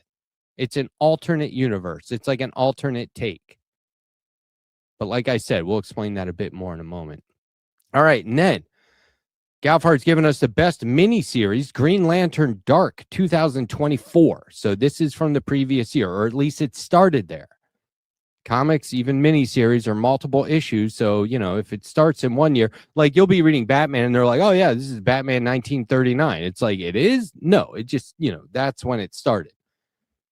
So this is a very good Elseworlds story where the world has gone dark, quote unquote, and no light is shining. Now, Green Lanterns are operating in, you know, brightest darkest night, brightest light kind of situation. So this is perfect story for someone with a lantern when everything's gone dark. New takes on the Green Lantern mythos and some other DC characters with very good art. Elseworlds, so you know, is similar to the Absolute Universe, where it's the same characters with an all-new spin, or at least familiar characters with a new take. The main difference here being you got to see how either universe or a character from a universe eventually merges with the usual canon or regular universe series. See what I mean? It gets a little complicated. This Green Lantern Dark is from writer Tate Bromble and artist Werther Del Adira. And just, you know, just to reiterate, isn't it cool if you could pick up a Green Lantern comic and go, oh, he's not a white guy for a change. Oh, it's somebody, you know, I'm seeing myself in, not me, but readers can see themselves reflected back from the page. So that's kind of the point. It's like, oh, wow. Okay. So between the 30s and the 60s, we did make all of our characters white male with a couple of white women in there. Maybe we should do alternate takes on that stuff. And sometimes that stuff really lands with readers and they run with it. Let's keep going. DCKO. Now, this is the best event of the year, and it's still going. It's only just up and running. DCKO has been great so far, with the heroes having to battle each other to the death, quote unquote. No one ever really dies in comics, and if they do, it's a sore spot. To see who will get the, quote, Omega power, that's Darkseid's power. If you are familiar with DC Comics, surely you're familiar with Darkseid, and go against Darkseid for control of the multiverse. Now, we've talked about the Absolute Universe. We've touched on the Ultimate Universe. We'll get back there. And we talked about Elseworlds stories. And now we have a multiverse. Well, you know, it's kind of like the Absolute and Elseworlds, but different in that, okay, so it's like it's very confusing. All these things are just different opportunities for readers to get in on new titles and new series and new miniseries and big events where it's crazy. Now, okay, here's how I would explain DCKO.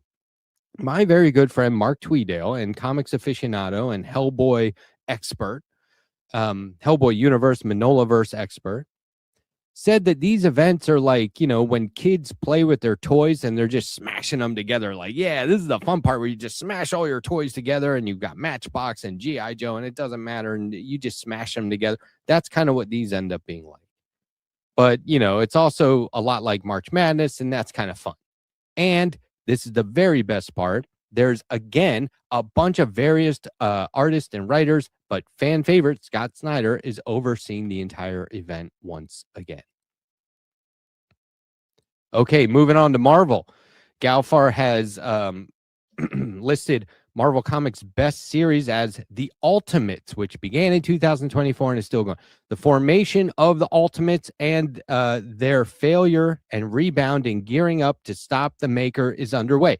This is a fresh new spin on what was a fresh new spin. Again, various artists and writers, but fan favorite writer Jonathan Hickman is overseeing this entire universe. So it's a bunch of different series spinning off from the one Ultimates series. Now, the Ultimates is just the Avengers, but Ultimate Spider-Man is Spider-Man, but it's Miles Morales. Look, once again, like Absolute, like Elseworlds, and like the multiverse, it's just a bunch of different stuff going on here, okay? It's fun. You can just tune in and tune out as you see fit. But this is a big deal because when they first did this in the early aughts, everyone loved it. And they were like, this is like a lot of fun.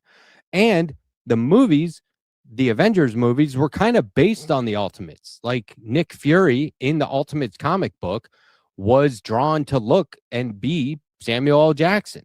Then they did that in the movies. So see what I mean when I say some of these things start out as like alternatives to the main canon, but then when it really lands with the fans and the readership and the creators alike, they'll bring it into the mainstream. All right, let's keep going here real quick.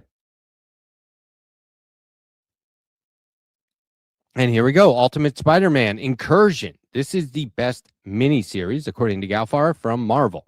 Ultimate Spider-Man Incursion is a nice jumping on point into the Ultimates 6160 universe as Miles Morales goes from the 616 universe to the 6160 universe to save his kidnapped little sister and encounters all the heroes of that universe. 616 being the main Ultimate universe and 6160 being an alternate to the alternate. Okay, look, I'll admit it. This shit is crazy. I don't get this. I don't think anybody does. I don't think that's the point. I think they go, what universe is this now? We already have all these other alternate takes in the multiverse. What universe is this? And he goes, 616. We could just say it's 616 and go with that. And then where does he travel to? 617? No, let's make it even crazier. Let's just do 6160. And they're like, okay, well, if it doesn't matter, let's go with it. Now, look, it may matter, but does it matter to you in terms of reading it? No. It's not as if you have to read 616 comics or 6,160 comics. You just have to read this miniseries. If you like it, you can seek out all the other stuff that ties in. If you don't like it, move on. But I guarantee you are at least going to appreciate the writing and the art, which the writing is by Denise Camp and Cody Sigler, with art by rising star Jonas Scarf. Now, look, this is what I mean. If you're like, well, I don't know, that series was okay, you'll be glad to have read it because there's plenty to appreciate, whether you get to the end and feel like it was a satisfying story or not. Sometimes the only reason it's not satisfying because you're like, hey, it was a mini series. Why did it end on a cliffhanger? Are they ever going to wrap that up? Who's to say? Maybe not. If you're that kind of person, just check in with the guy behind the counter at your local comic shop. If they're worth their salt, they'll be able to tell you exactly what's what. They'll say, oh, you want a story that ends? Read this. Oh, you wanted to include Miles Morales? Here you go. There's plenty of stuff out there for everyone. And so it would make sense that they would mix it up. I almost said mess it up.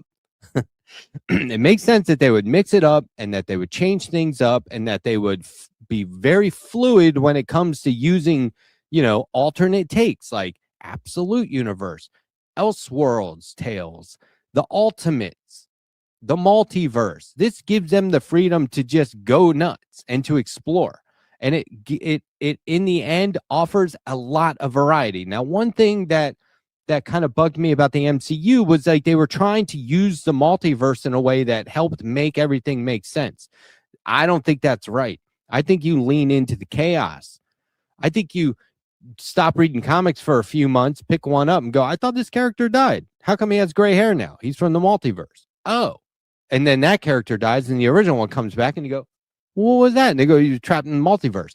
You're just writing yourselves into corners and then backing out. Yeah, we have to do this on a monthly basis.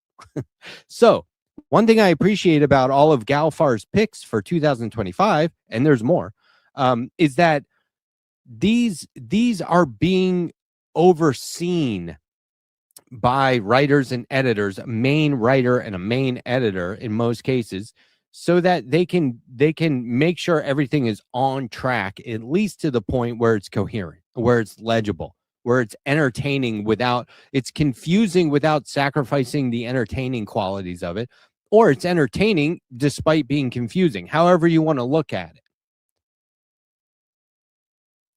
It is confusing though. Okay, One World Under Doom. This is, according to Galfar, the best Marvel event. One World Under Doom was great, seeing the different ways that the Marvel heroes dealt with Dr. Doom becoming the ruler of Earth. There's a lot of politics. There's a lot of stuff going on in these pages that you'll say, oh, wow, this was pulled from the headlines of real life. There's a lot of just stop and think about No Kings for a second.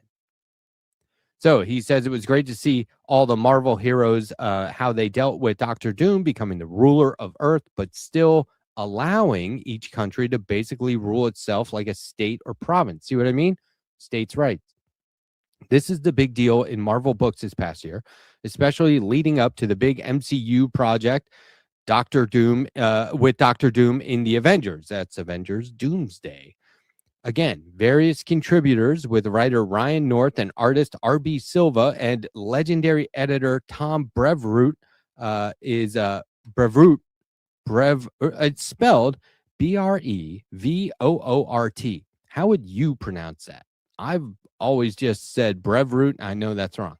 But he is overseeing the event. So once again, we have somebody at the helm, somebody making sure that it makes sense, at least enough for people to not be, complaining about it. Although let's keep in mind, let's be real, people complain about everything. Okay, now we're moving away from the big two, from DC and Marvel, to the #1 independent comic book company out there. And that's always a toss-up between a few different guys. But right now, I think you could say that Image Comics is the best because it's creator-owned. This is where some of the most famous comic book creators of the 90s, like Jim Lee and Todd McFarlane, broke off and said, we want to do our own properties. We want to write and draw our own stuff. So a bunch of artists went off to create their own comics and write them. And it was wildly successful to this day. If you have a series or a comic published by Image, there's a good chance that you retain the rights. Okay? So you get to, you get to, if somebody wants to make a movie or a TV show, okay, that's up to you. It's not up to the publisher. You haven't just signed over everything. And again, if you show up at Image and you go, hey, check out my samples, I want to work for you, I draw Batman and Superman in my portfolio, they'll go, no, dude, we go to those guys. Go to DC Comics if you want to draw Batman. Go to Marvel if you want to draw Spider-Man. If you want to draw your own stuff, come see us.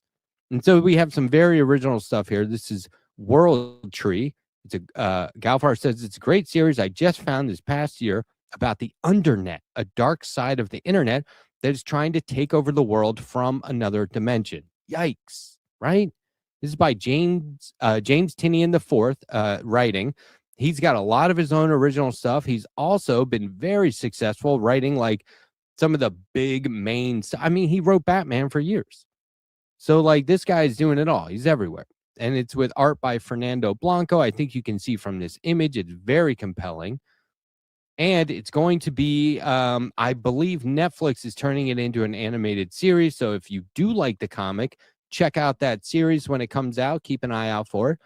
Likewise, if you see the series and you go, well, that was great, just, so you know, there's source material. You can always go back and check out the comic.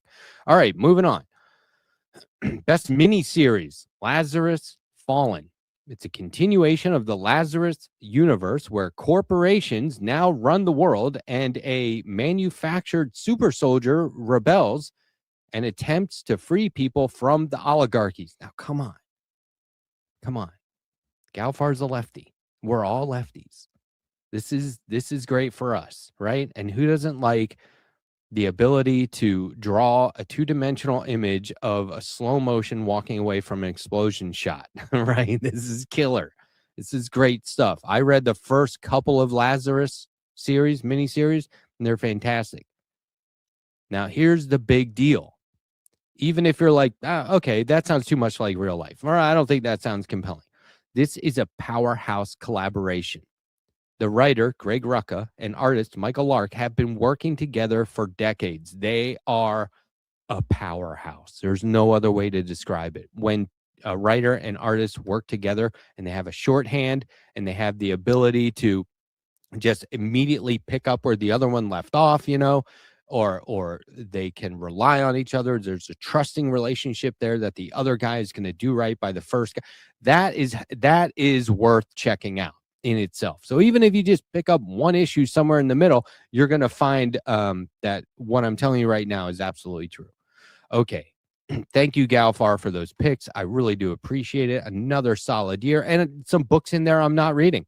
I'm going to have to check them out. So thank you for that, too. The best thing about comics is recommending them to your friends. All right, let's move on to Latino Mufune's Best of 2025.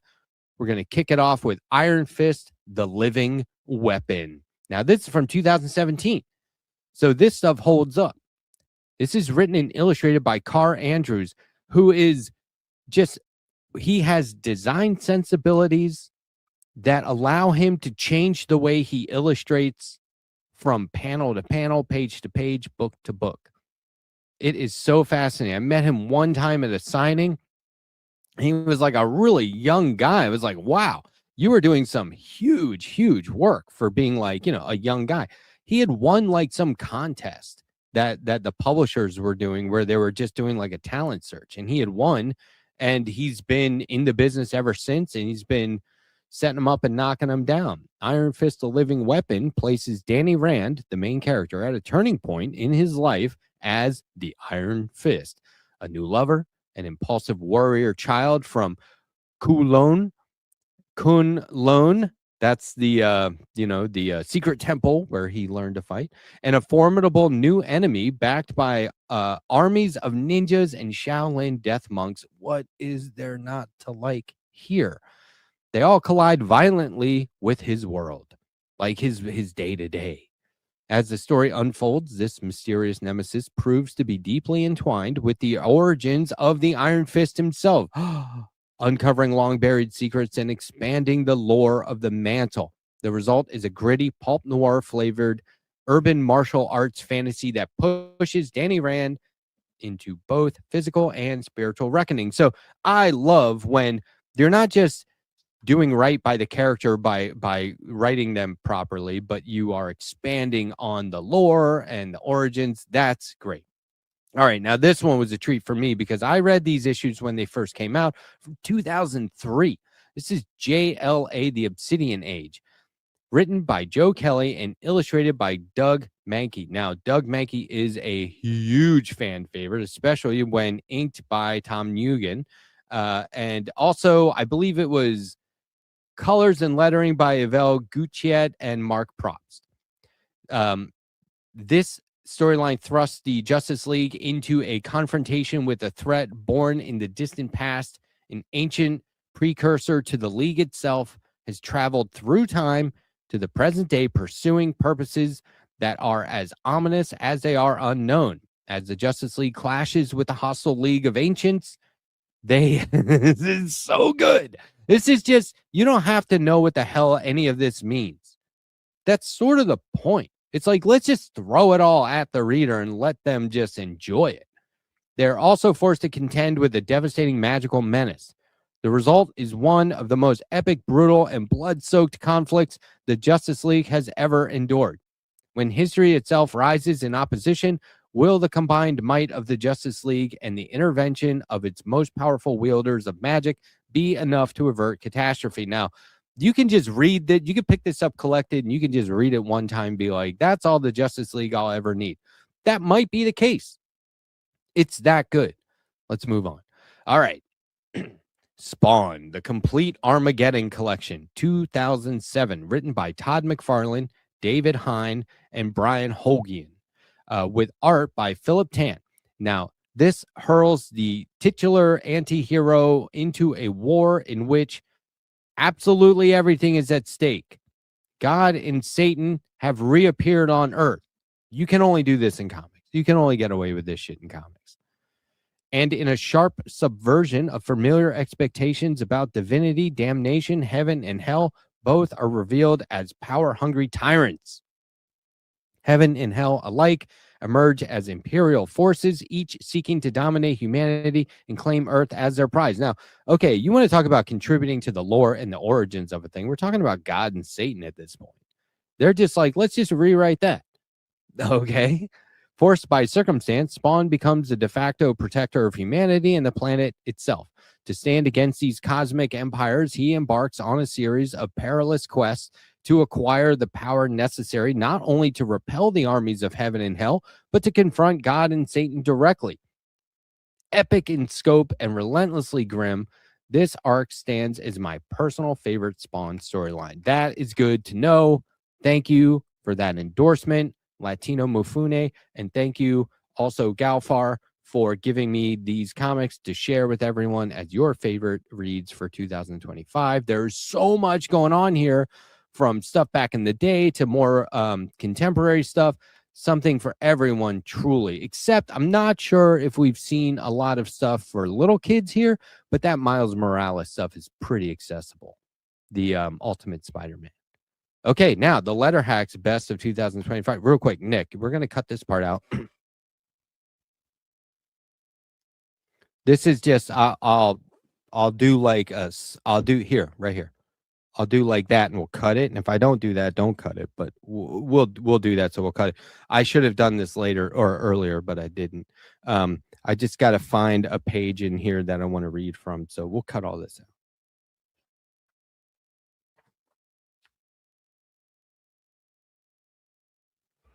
That's not it. I've worked in many. Let's see. Now we're going to cut all this out. Don't worry about all this.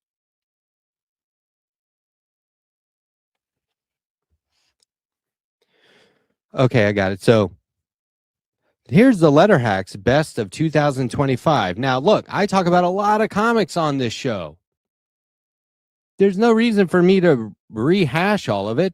You should be watching. You should go back and follow along. That's why I ask other people to chime in with their favorite.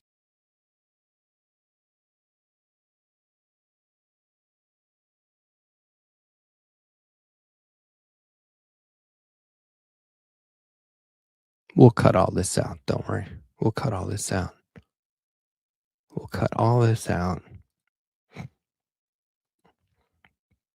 We'll cut all this out. Don't worry. We're fine. We're fine. Don't worry.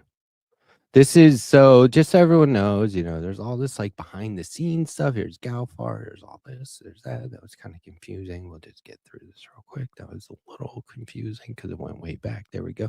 Here we go. So, there's a lot of, I should just pause and do some more vocal warm-ups actually, just because, I want to get back to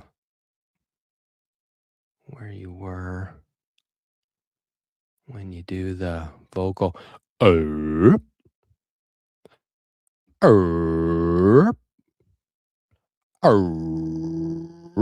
We'll cut all this out, Nick. Don't worry. This space. This space. Oh, got to make sure to show my work here. I always like act like I want to share everyone else's thoughts and opinions, but really I just can't forget to show my own because that's what's most important. But fortunately, nobody will ever hear this. We'll cut all this out. Okay. And 3, 2, and a 1.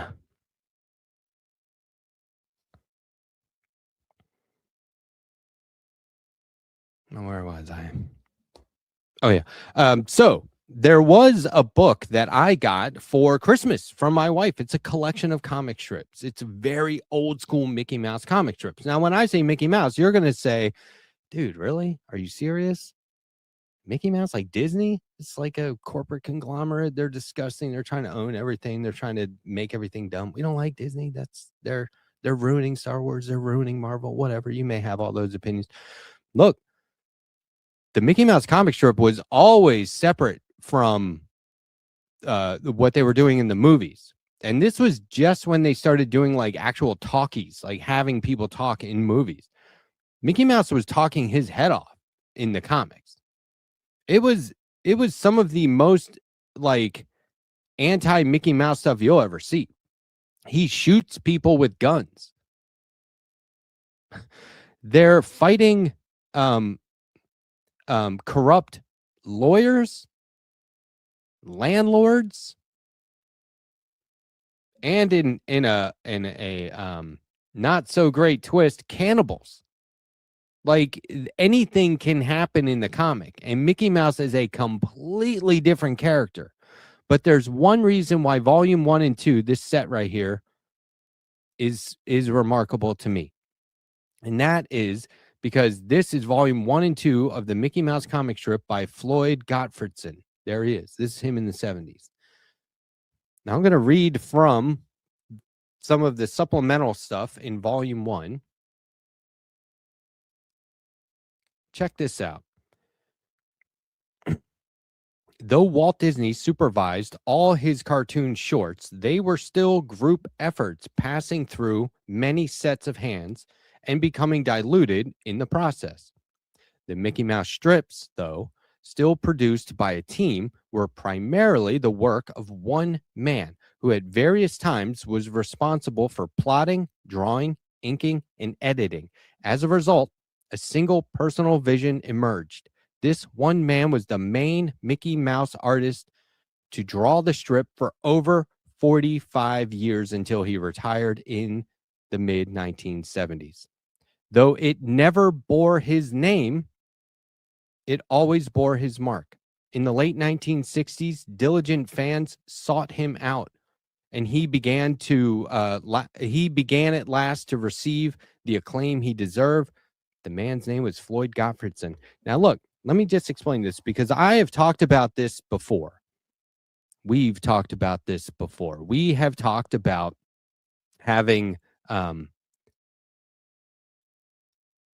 just check some behind the scenes stuff, make sure everything looks good. We'll cut this out. We'll cut all this out. So we've talked about putting your name on your artwork before. If you sign your art, if you put your name on it, you're taking credit for it. That might have some value. Might not. I don't personally sign my work. If I have a comic book, yeah, it says the Letterhack presents. It says story and art by Matt Strackbein. It says all that. And I'll credit everyone who is involved, even if it's just me. That's just how it works. You want people to know what it is when it's out in the world. But if I'm just throwing stuff online, I don't sign it. I like the art to speak for itself. Now, this is the epitome of that. Every single one of these strips at the end said Walt Disney. And he had stopped having anything to do with it pretty much as soon as Floyd came along. And occasionally people would come on and they would write in the panels over, and this is all in the book. They include all this supplemental material. It's fascinating. They say, well, here's where Floyd would do the pencils and they hand it off to somebody else to write in all the dialogue and what was going on. And then Floyd would say, well, that's way too wordy. I have to trim all that back. And he would do some artful pruning or some, massive overhauling and make it work. That's that's not just drawing it. I'm sorry. He would have people come on and ink over his pencils for like a month or a couple of months or 9 days or something like that. They're all credited in the book, and they do like little bios about them. But these people were all just working on whatever they were told to work on. It wasn't like they were comic strip people. Neither was Floyd. When Floyd got into the business, he didn't really know how to make comic strips. He just wanted to. He had tried his hand at it, and it was good enough for them to say, come on board. And then he basically developed what comic strips were going to look like with continuing storylines, but especially with like talking animals and like animals as characters who did like human stuff. He sort of like showed everyone what that was going to look like and the best ways to do it. It's fascinating, which makes you wonder, when it came to cannibals, why weren't they also animals? Why were they the highly, highly racist, stereotypical, like Lost Island natives? It's very problematic. It's included in the back of the book as historical document, and they name names. And they say even people who were, advocates for civil rights in the 60s tried this shit as like a humorous gag, like Dr. Seuss, Theodore Geisel. And you have to wonder, why? Why would they use this trope? Why would they use this racist bit? Well, Floyd did it the one time early on, never went back to that again, just stayed in the universe. I think we can all be thankful for that. And I'm glad that it's been documented, because we can't hide the past. We can't sweep it under the rug. We can't act like it didn't happen. We have to call it out. We have to look at it. We have to go, what's racist? Oh, that. Yeah, that's racist. Oh, who did it? Well, that's not good. Did they keep doing it? No, they didn't. Okay. Canceled, not canceled. It's up to you. But it's a matter of record, and I think that's very positive. Here's my favorite part. For 45 years, this comic strip said Walt Disney. It never had Floyd Gottfredson's name on there. But they found out who he was anyway. He didn't have to sign it. This is the 60s. There's no fucking internet. They found out who he was. The fans knew who was doing it. They sought him out. And he is as famous in the comics industry as anyone. Certainly more famous than Walt Disney, although Disney is a brand more than it is a name.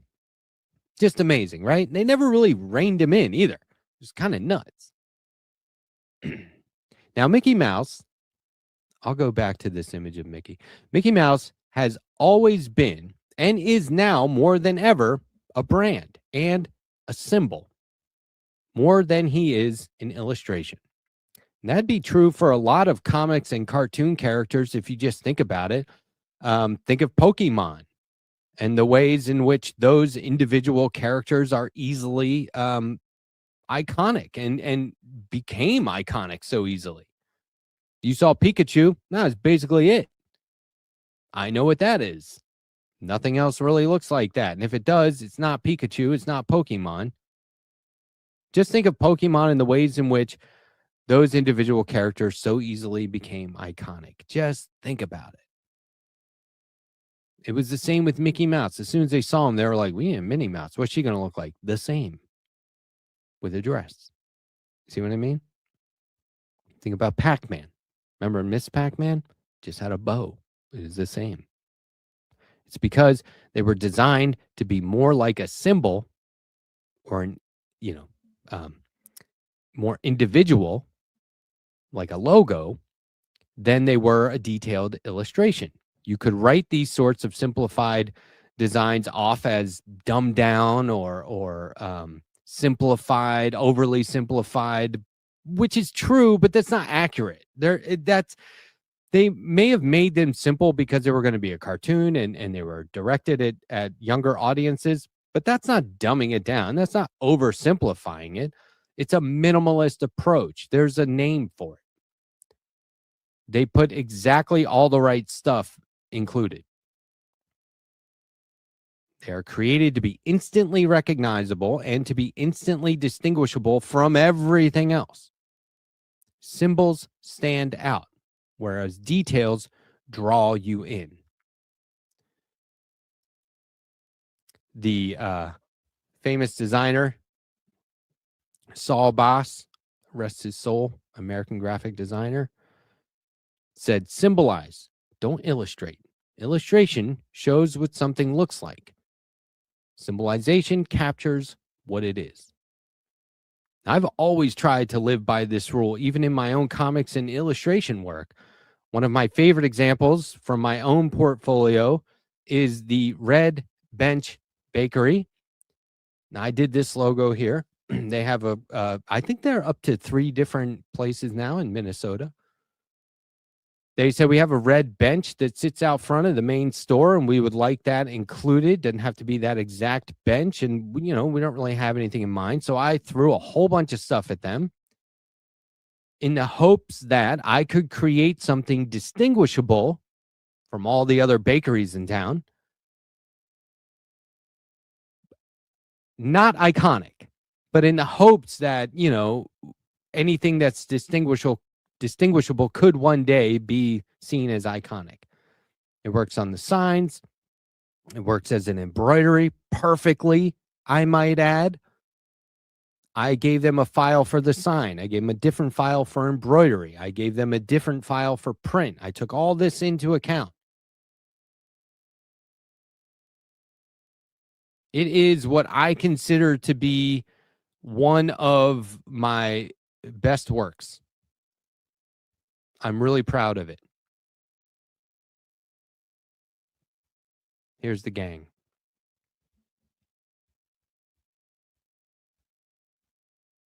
Now, I have this artist friend.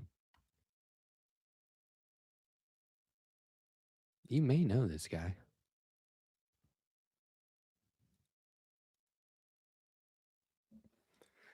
Hold on, let me track it down. Nick, we're taking all this out. Don't worry, Nick. We're going to take all this out. It's not that big of a deal. We'll cut all this out. This will all get cut out anyway. So don't worry about it too much. We'll cut all this stuff out. That's good when you pre-record this stuff. You can just sit here and kind of mumble. Nobody cares. We'll cut it out. This will all get cut out. I just got to find these files. Where did I put that? Sam Cedar. That one.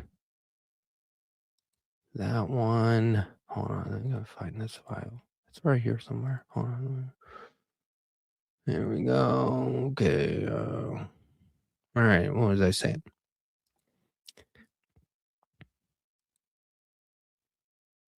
Now, I have this artist friend who works in pixel animation and makes these elaborate wrestling matches between lefty commentators. He records them debating and then he animates it. It's an intensive process.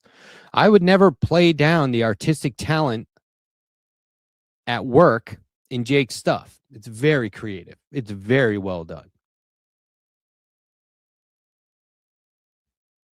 These are, once again, symbols more than illustrations. Am I taking away from what Jake has done? No, because it's very difficult to symbolize something.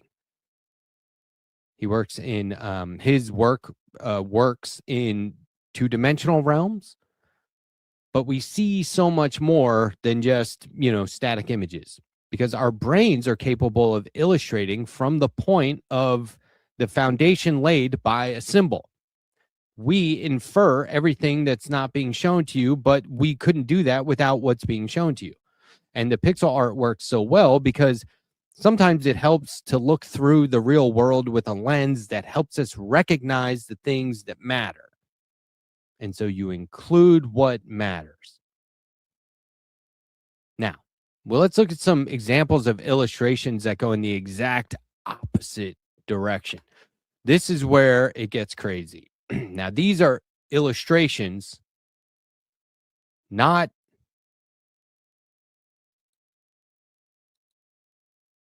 logos. All right. We're over on Instagram. This is Daisuke Tajima, Beyond the Lines. This is some of the most intensive illustration you will ever see. I believe it's all pencil. It might be some ink. Daisuke Tajima is a Japanese artist known for creating large-scale cityscape drawings. Working from his studio in Nara, Tajima is influenced by urban landscapes and animated films like Akira and Ghost in the Shell. Who isn't? His work depicts cities as dense and complex environments comprised of detailed black and white lines. Some pieces take up to 2 years to complete. Check this out. Now, on his website, you can see all kinds of examples. I'm going to zoom in for us here. Look. First of all, you got to admire the perspective and the way that's consistent. You also have to admire that not a lot of these, most of these lines aren't perfectly drawn, which isn't the point. The point is for you to look at the details all at once. The point is for you to absorb all of these details at the same time, like this. I see a bunch of buildings. I see a vanishing point. I see perspective. I see detail beyond my or most people's capability. And then when you zoom in, you're like, wow, they left a lot of the working out on the page, a lot of the sketching. And then you realize, you know, if we go back to their Instagram, you realize their wall size. Look at this. Look at how large this is. He's not just hovering over it at a table. This is amazingly intense. Too intense for me. Let me show you another artist. This guy goes by Calmulch. Calmulch is an artist who records urban landscapes with pen drawings. Digital color expression on hand-drawn paper. It is expressed in a harmony between digital and analog sensibilities. So you can see that they go through all this trouble of drawing these amazing pieces of art, and then they add a digital element to it with lights. Look at this. How cool is that?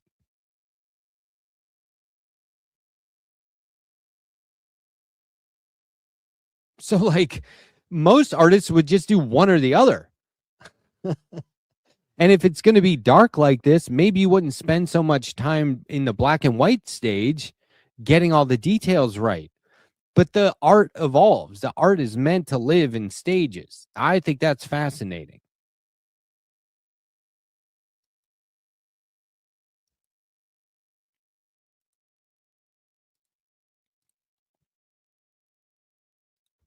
Okay. So there you go. Not Pokemon, not pixel art, not Mickey Mouse. But the thing to keep in mind here is that in a world where we are being given information to absorb, like, you know, the news, right? Or entertainment, but let's stick with the news. It comes in two basic ways, two different ways. Headlines and blurbs like in a newsletter, such as the AM Quickie from the Majority Report. I read that just about every day. Summarizing exactly enough for us to have the high-level details. And then there are full-blown articles and exposés meant to provide granular-like specifics. Both give you a perspective.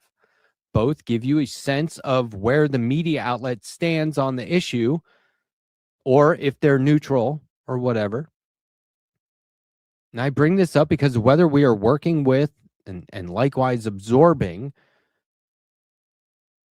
either symbols or illustrations, there will always be one similarity between them, one constant. And that constant is storytelling. The world we live in takes a fictionalized approach to nonfiction. It always has, but it's worth pointing out. They build up drama. They present the players, real world people, as characters. There are protagonists and there are antagonists, good guys and bad guys. And that might just be their perspective, but it's how they're presenting it. Introductions, the climactic moment, the dilemma, the resolution in the story, the outcome, the new normal, and maybe a cliffhanger, maybe a sequel around the corner, like Donald Trump's second term. And so I, you know, they do this stuff like it's a 3-act play, but it's nonfiction. It's real life. So I came across an example recently that reminded me of this, of all of this, in a way that combines all the things I've been talking about today. This is from an Instagram account that creates heartwarming cartoon illustrations of Luigi Mangione. It's a fan favorite project to humanize and support Luigi Mangione through art. Check it out. This is by freeluigi_kr. Simple, touching cartoons, drawings of Luigi, often depicting him in kind acts or receiving support. They want to spread positivity, show Luigi he's not alone out there. Hold on. Hey, Nick, we're going to have to fix this layout. There we go. Cut that part out. Want to show him he's not alone, sometimes based on real stories. Things they found online, like through the grapevine or whatever, and things that the public have been sharing about Luigi. They want to counter negative narratives by focusing on his true character, although sometimes it's fictionalized, like completely. This is connected to the Free Luigi movement, with people sending him letters and donations to his legal fund. It's linked up here on the page, which is admirable. I don't know how I feel about this, though. I have, here, I mean, let's just look at some, right? Luigi, there they are in the prison library. Luigi, that guy over there, he got a letter saying his cat died, and he's been like that for days. I mean, what's such a big deal about that? Most of us in here facing life or death. I think there's more to his story, says Luigi. I worked with him once. He told me about his cat. One night while he was cleaning the streets, he heard a sound. A cat shaking, one eye injured. He took the cat home to a place where he lived with his younger brother. What do you think? He said it made him happy. The cat got better, seeing how much comfort the cat gave his brother. Even the day he was suddenly brought here. What? Suddenly brought here, like put in jail? Knowing the cat was with his brother gave him some peace. So when he got the letter saying the cat had died, that must have broken his heart. He's probably worried about the brother left alone with nothing he can do there. Okay, so like, what is this? He says, today I drew this small comic with the hope that it might send a little warmth and good energy to Luigi and his legal team. And with the wish that everyone at the MDC is getting through this winter without too much cold. I also wanted to say thank you from my heart to everyone who has read my small comics through 2025 and taken the time to leave such sincere messages. I hope we can continue this journey together through 2026 too. Well, no, you don't. You hope Luigi is free. Love you, Luigi. Love you all. I have personally dealt with this dynamic of illustrating people for fun or with some sort of purpose, and there's suddenly some sort of fan base or people asking for more, even if it's just a few. But then I'm like, is this weird? Why am I doing this? In those moments, I back off, and I usually find a new direction. I think drawing people to promote them is one thing. Drawing people based on things they do in real time is what I've always done with my art. That was funny. I'll draw it. Now everyone can appreciate it. Oh, yeah, remember he did that just now. Wow, you're quick. So that makes sense to me. But when I'm expected to draw, like, say Sam Cedar because I haven't in a while, or I'm pigeonholed into drawing only lefty commentators, it becomes awkward. It's fine if people don't mind being limited to one thing. That's fine. But like, at some point, I feel like stalker vibes. Know what I mean? At some point, it feels obsessive.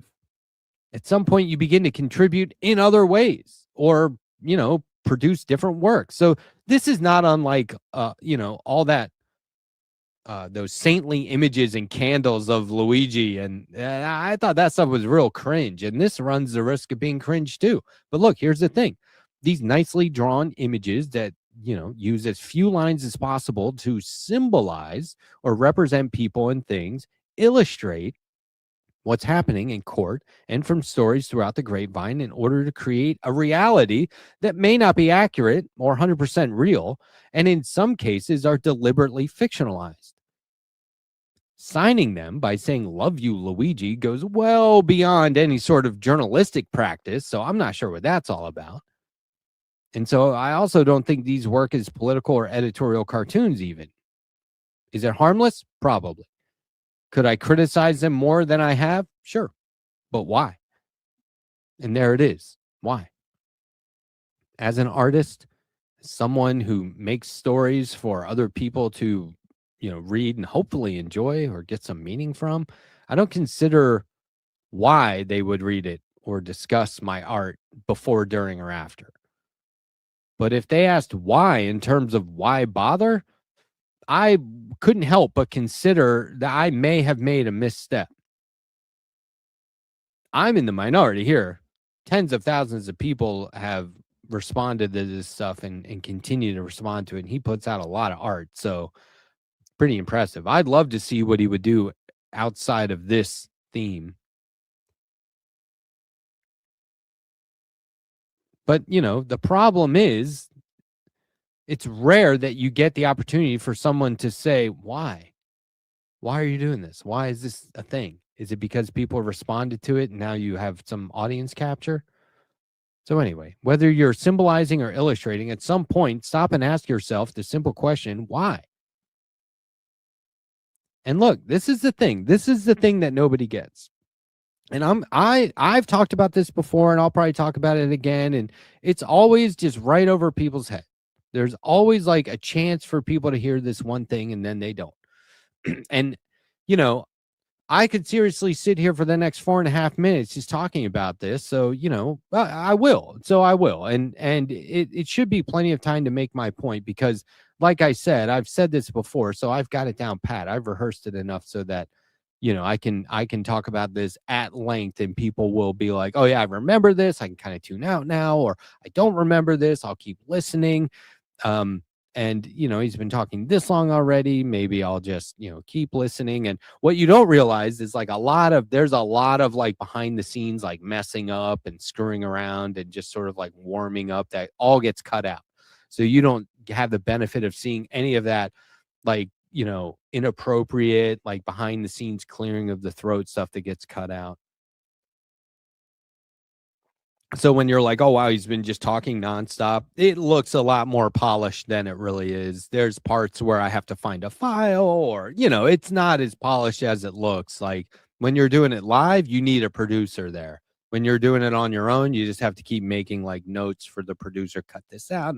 Anyway, maybe we'll talk about that more at length one day. But here's the thing. Here's what no one seems to be able to grasp. This is what no one seems to be able to understand.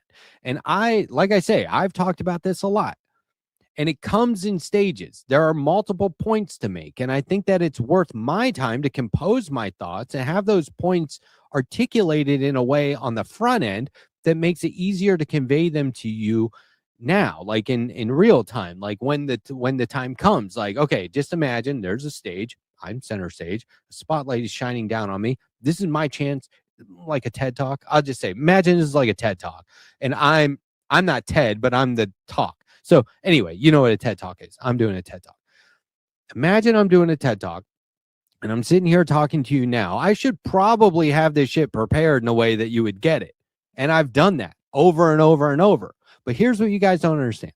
And this isn't on you. This, like I'm saying, this is probably on me. It's probably on both of us. But if it's not getting through to you, it's probably more on me than you. But I'm just going to word it in a way that makes you feel like you're not getting it, like you're missing something. And so, number one, you have to really, really open yourself up to what I'm about to say. Now, that's 1A. 1B, close yourself off because you should have your guard up. People are saying, you guys don't get it. You got to listen to me. That's where people just go, okay, fill me with knowledge and information, when they might be tricking you. And that's the point. That's what I'm trying to get to.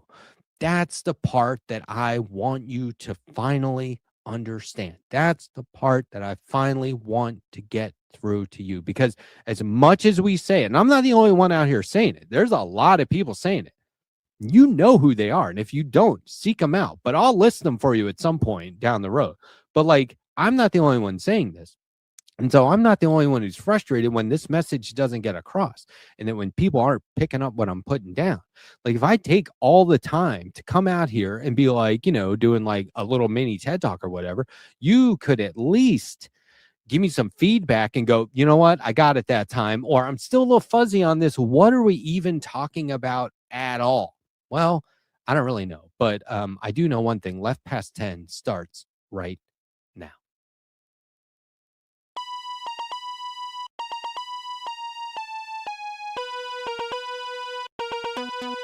Nick was supposed to edit a lot of stuff out of that video, and he didn't. Oh, it's a shame. I pre-recorded that. He was supposed to edit a lot of stuff out of there, and he didn't do it. You know what?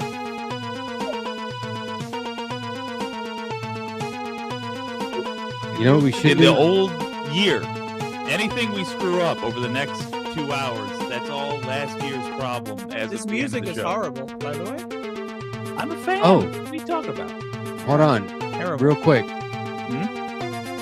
Speaking of cutting things out and editing things, I don't want to have to go back and edit out talking over the intro, so don't All right, talk I over apologize. this part, okay? Because then we'll have to go back and I don't want to have to fix it, so don't ruin the intro by talking right now. No talking. No What's up, talking. Jeff? We Jeff have a from Good fifth- Morning Comrade. A fifth member. Hello, Whatever you did, cut me off. You cut hello. off. Welcome back, Jeff. How are you? Hi, Jeff. And also Happy New Year to all. Almost. Let's not jump the gun. Got to unmute yourself, Jeff. Jeff, why is Jeff and muted? good evening, comrade. Good evening. You evening, probably my hear guy. 376 in the background. I need to close that. Okay, I got What a is bunch that? of people joining our channel too. You know, Happy just New Year. I just said jump the gun, and that made me think of this thing I heard recently where this guy asked a hypothetical question. I think it was on Twitter, and like he said the majority of the comments were just like, "What are you, an idiot?" And then they would delete them when they realized, "Oh, I see what he's saying." He goes, "You know, prisons have apparently our worst, most violent criminals all housed in a single building. But then there are more mass shootings at schools than there are prisons, and I wonder why that is." No guns. Because Yeah, there's no States, guns in no prison, guns right? So mostly. no matter how dangerous it is, it's not as Fair. bad as That is elementary school. that is a very intelligent comment, and I'm happy to be enlightened by that way of perceiving reality Think in about the world it. around us. Even the guys making good guys with gun arguments, it's like, yeah, but no gun. Take the oxygen out of the room, no fire. Right? Isn't that how it worked? Don't flames need oxygen? I can't remember. I'm pretty. How's everybody doing? It's really good to see you guys. I haven't talked to y'all in a long time, and it's really, really great to see you guys. You know, Hamming it up over there. Good Yeah. to see all of you, and it's good to see everybody out there in Environmental Coffee House land. And hello, Matt and Jake and Andrea. It's the end of a year. Fucking New A. year. I A mean, year. New I year. mean, a year. Yeah, what year? wow. I mean, you could also call it a motherfucker, but Yeah. Hey, this most people century call it a year, I suppose. is 25% over. Are we toasting? That's the good news. That is the good news. Okay. Then the bad don't part agree is, with bad that. news is there will inevitably be another president following Donald Trump, and that is not good news. Not if we can help Right. it. I think What's your Rip plan? off You- all of our If clothes. there's a plan in and motion, please loop me I in. can't reveal wander my out plan. into the woods. The end of the world as we know it. I think Or it's the end of the year as we know it. yeah, I mean, it's just incredible the amount of bullshit. Normally you can look back at the year and be like, these are the highlights, right? But this has just been like, name a day that wasn't Yeah. complete garbage in some every single 365 days. I will challenge anyone. I'll make it, you know, $5 that at least 364 days last year were absolute fucking garbage for a different reason. Well, it was outrage of the day every day. That's all. If you followed stuff, you know, if you follow the No, politics. but I mean, there was legit bad. So even if it was ICE was doing atrocities every day. Yeah, I Every slipped day. and fell the other day. It was really Every causing me a day. lot of problems. I know Sandy fell on the ice the other day too. Oh, I'm fine now, but that was Yeah. really stupid. Yeah. Everybody wrote to me about getting those cleat kind of shoes things. I'm like, nope. I don't- Crampons. You really should I- consider it. No, I got boots. I wasn't wearing the right boots. Walk on tennis rackets. Stupid. Yeah, I wanted Isn't that those what you a long do? time ago. Those snowshoes. Oh, I would have loved to have them now. I don't have them. I used crampons one time for hiking, and it was amazing. Crampons? Yeah, those are That's the correct word. Yeah. the spikes that you latch onto the bottom of your boots or your Yeah, shoes spikes. Yeah, for could their use- mountaineering gear. I can use, but I have. I learned a very new word today. Heavy boots. I have boots with like Crampons. tire treads, but I didn't have them on. It's a let's just pause. Crampon is a funny word. It is. It It's is not very wrong. funny. It's like I'm very very Krampus. amused. I'm laughing internally. Well, you can't see it, but it is especially happening. because Krampus. I'm so sorry. The word it sounds like tampon. It's like a combination of makes more Krampus sense. and tampon. It's like the Well, slap- yeah, tampon makes more sense for the Like shoe Krampus. because you would tamp down the earth, whereas with the menstrual cycle, one's going to get cramps. God, I feel who like remembers? I feel like this is like the Pokemon situation You where gotta we twist reversed. it up.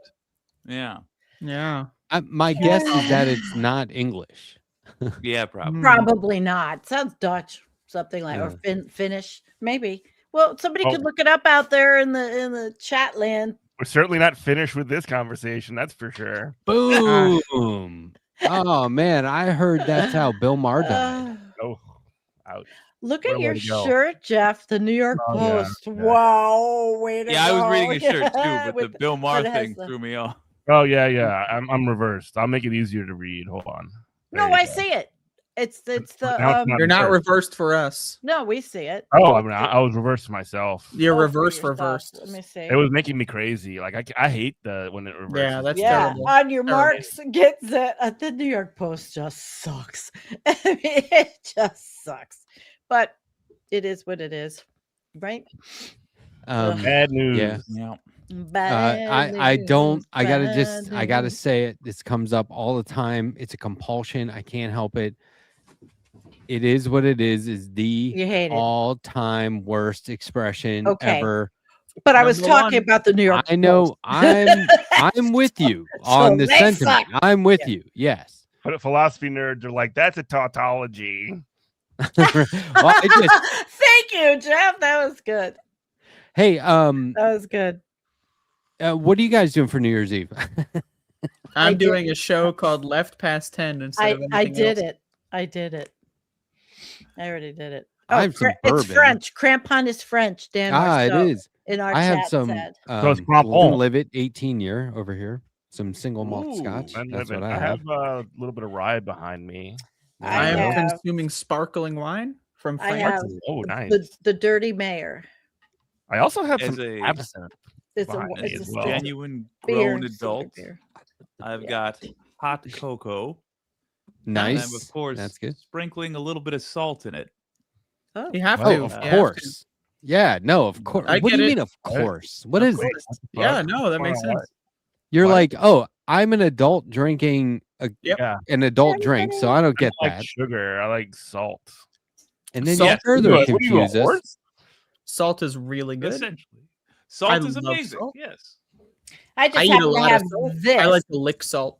This beer because I baked beer bread Same. last week, so I Oh, had this. cool. So I figure, all right, I'm going to drink it because I'm You probably not going to. made the can yourself too and everything. No, Andrea. Beer, I- and obviously I- you're putting and- grape jelly in it, like Jake would, or I would Grape do that. jelly in my I'm drinking beer in the nice wine glass. Yeah. Sandy, I would love to see a picture of that beer bread if you took a picture. Oh, I don't If know. not, I how'd it can't turn put them out? up because this link you've got me prevented, so I can't put any pictures. Did you up. get hammered? Yay! oh, you're in So, as a guest. You can go back and come in as a host. No, and it's do it. okay. I don't need to share anything tonight. If I want to share something, I'll send it to Nicholas. Yeah, there you go. So what? For those of you that are uninformed, the last time Sandee was sharing images, we happened to be all looking at, I think it was a giant pile of turds. Is that correct?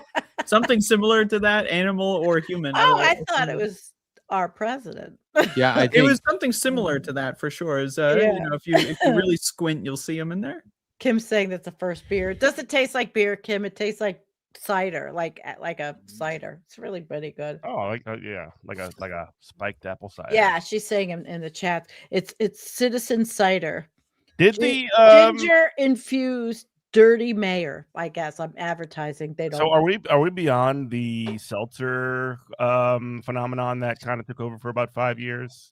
No, I love seltzer. I drink have at least 4 seltzer. seltzers a day. I love seltzer. I have seltzer here also. I meant like the alcoholic seltzers. I mean, oh no, I don't. like know. I'll be drinking Topo Chico all day, but I'm talking about like, we have a alcoholic seltzer in every imaginable flavor, and that's what people are drinking these It was okay. I mean, I like the flavors, but if I've already tried the flavor, I'm living wild. Now, of course, this is on so many channels. We are not allowed to consume cannabis products on the camera, I'm sure. Oh, really? You know what? I don't know. New York I is think legal. that's okay. I don't like, know. you can't. It's like scheduled. I rolled one. This is so funny. I was so paranoid about this one time because I had a guest fire up. I've had more than one guest fire up a split on screen. How do you and know I was that's like, not just a cigarette? "Fuck." What's that? How do you know that's not just a cigarette? I mean, it No, can be because in one case, I mean, first of all, I it's grabbed obvious. it out of a box labeled weed. In the first case, she was. a big bag with Yeah, the really gave the whole game. They said No, I they rolled said myself a treat for tonight. they like lit it and said, "Can I smoke a joint on here?" And I was like, "Yeah, you are." oh, can I after? Well, I'm asking because I'm now paranoid as hell of doing anything wrong here. And Are we I allowed don't to want smoke to. joints live on stream? Is that allowed? I do know that for a while when Robert was I'll streaming on turn Twitch- myself off. when What are you Robert was doing? streaming on Party, I didn't Twitch, he would realize. have like as a crawl on the like you put it in OBS Yeah. or whatever, and it would say everything that I'm consuming is 100% legal in the state of Louisiana. Yes, it's He'd be, like, hitting his vape pen 100% or legal in whatever. New York too. Yeah, Yeah, so- in I the have fine found- print. And Oh, I go ahead, grew Jake. it. Right No, now. I was just gonna say I found a clever workaround for smoking spliffs on screen. What's that? Just yeah, Make it green. it's just vaping. Yeah, this thing's actually cash. But, it's humorous. There's fine print that I put in all my comic books that say, you know, all the characters are proceeds will be fictional, going even for the ones based on real people. Mhm, yeah. Okay. Like that's covers all the bases. It does. That's All pretty lies, typical of even the standard stuff too. Do you ever put Um, someone's real home and address in your comic just as a accidental coincidence? Yeah. Assassination Uh, coordinates in the not- comic. what like the White House? No, just anybody. Like your worst enemy, you just put their home address, put their name on there that says like with a red X on the door or something. Just on pure coincidence. No, but in real life, my friends and I growing up had one go-to name of an actual guy where if the cops were like, "What's your name, kid?" we would say this one dude's Well, name. yeah, you have to throw someone under the bus. And I'll never forget the first time somebody did that. We were going to 7-Eleven. I know I've told this story. We were going to 7-Eleven. Jeff you'd hasn't get heard this, Slurpees. okay? You'd make your hot dog. Then you go play at the arcade for like an hour, consume the hot dog, Slurpee and hot that's right. dog, never pay for it. And eventually they busted us. And a good cop, time. they busted one of us who did it in the group. And there was a cop and he goes, "What's your name, kid?" And he said the name of this kid that we all knew and didn't like. And I thought it was so funny Damn. that I almost pretty fucking clever. died You laughing almost fucked it right up, there in yeah. the cop's face. Yep. You know, this is me at like 14. It was a near Right? miss. And I was Or near hit. it was I've never felt more sick in my stomach from holding that in. It was amazing that I didn't just burst It's quite out the laughing. achievement, yeah. But then right away we were all like, "That's it. That's our go-to name." And that went through like I think one of us And that used guy it in never our like 20s. called you and said like, "Hey, have you signed me up for anything?" Well, how would he know who was actually doing it? But it would be funny if the cops. Well, were he's gonna like, watch this they're show. like, and oh my go, god, the cops "Oh, called wait." me again. Because apparently this time I was in 7-Eleven. MH Glitzmaster says, I Jake. watch a dude who literally rips his bong on stream. That's awesome. Jake, you're very dark tonight. I think you have a light or something? You look normal. Jake and Matt look very dark tonight. Do I look normal? No. I feel like I don't look normal. I look abnormal. Is there You something look- on your shoulder, Andrea? Andrea, Oh yeah, darling. this is a tear. You Oh, look okay. I have a hole wonderful. in my shirt. Showing a little skin tonight. Yep, It little somehow You look looks wonderful, cool, sweetheart, though. as always. Andrea pisses me off. I used to be impressed Yeah, by this, me and I too. just get more annoyed every week. She looks. What did I do? She looks like kind of hip, no matter what she I don't- wears.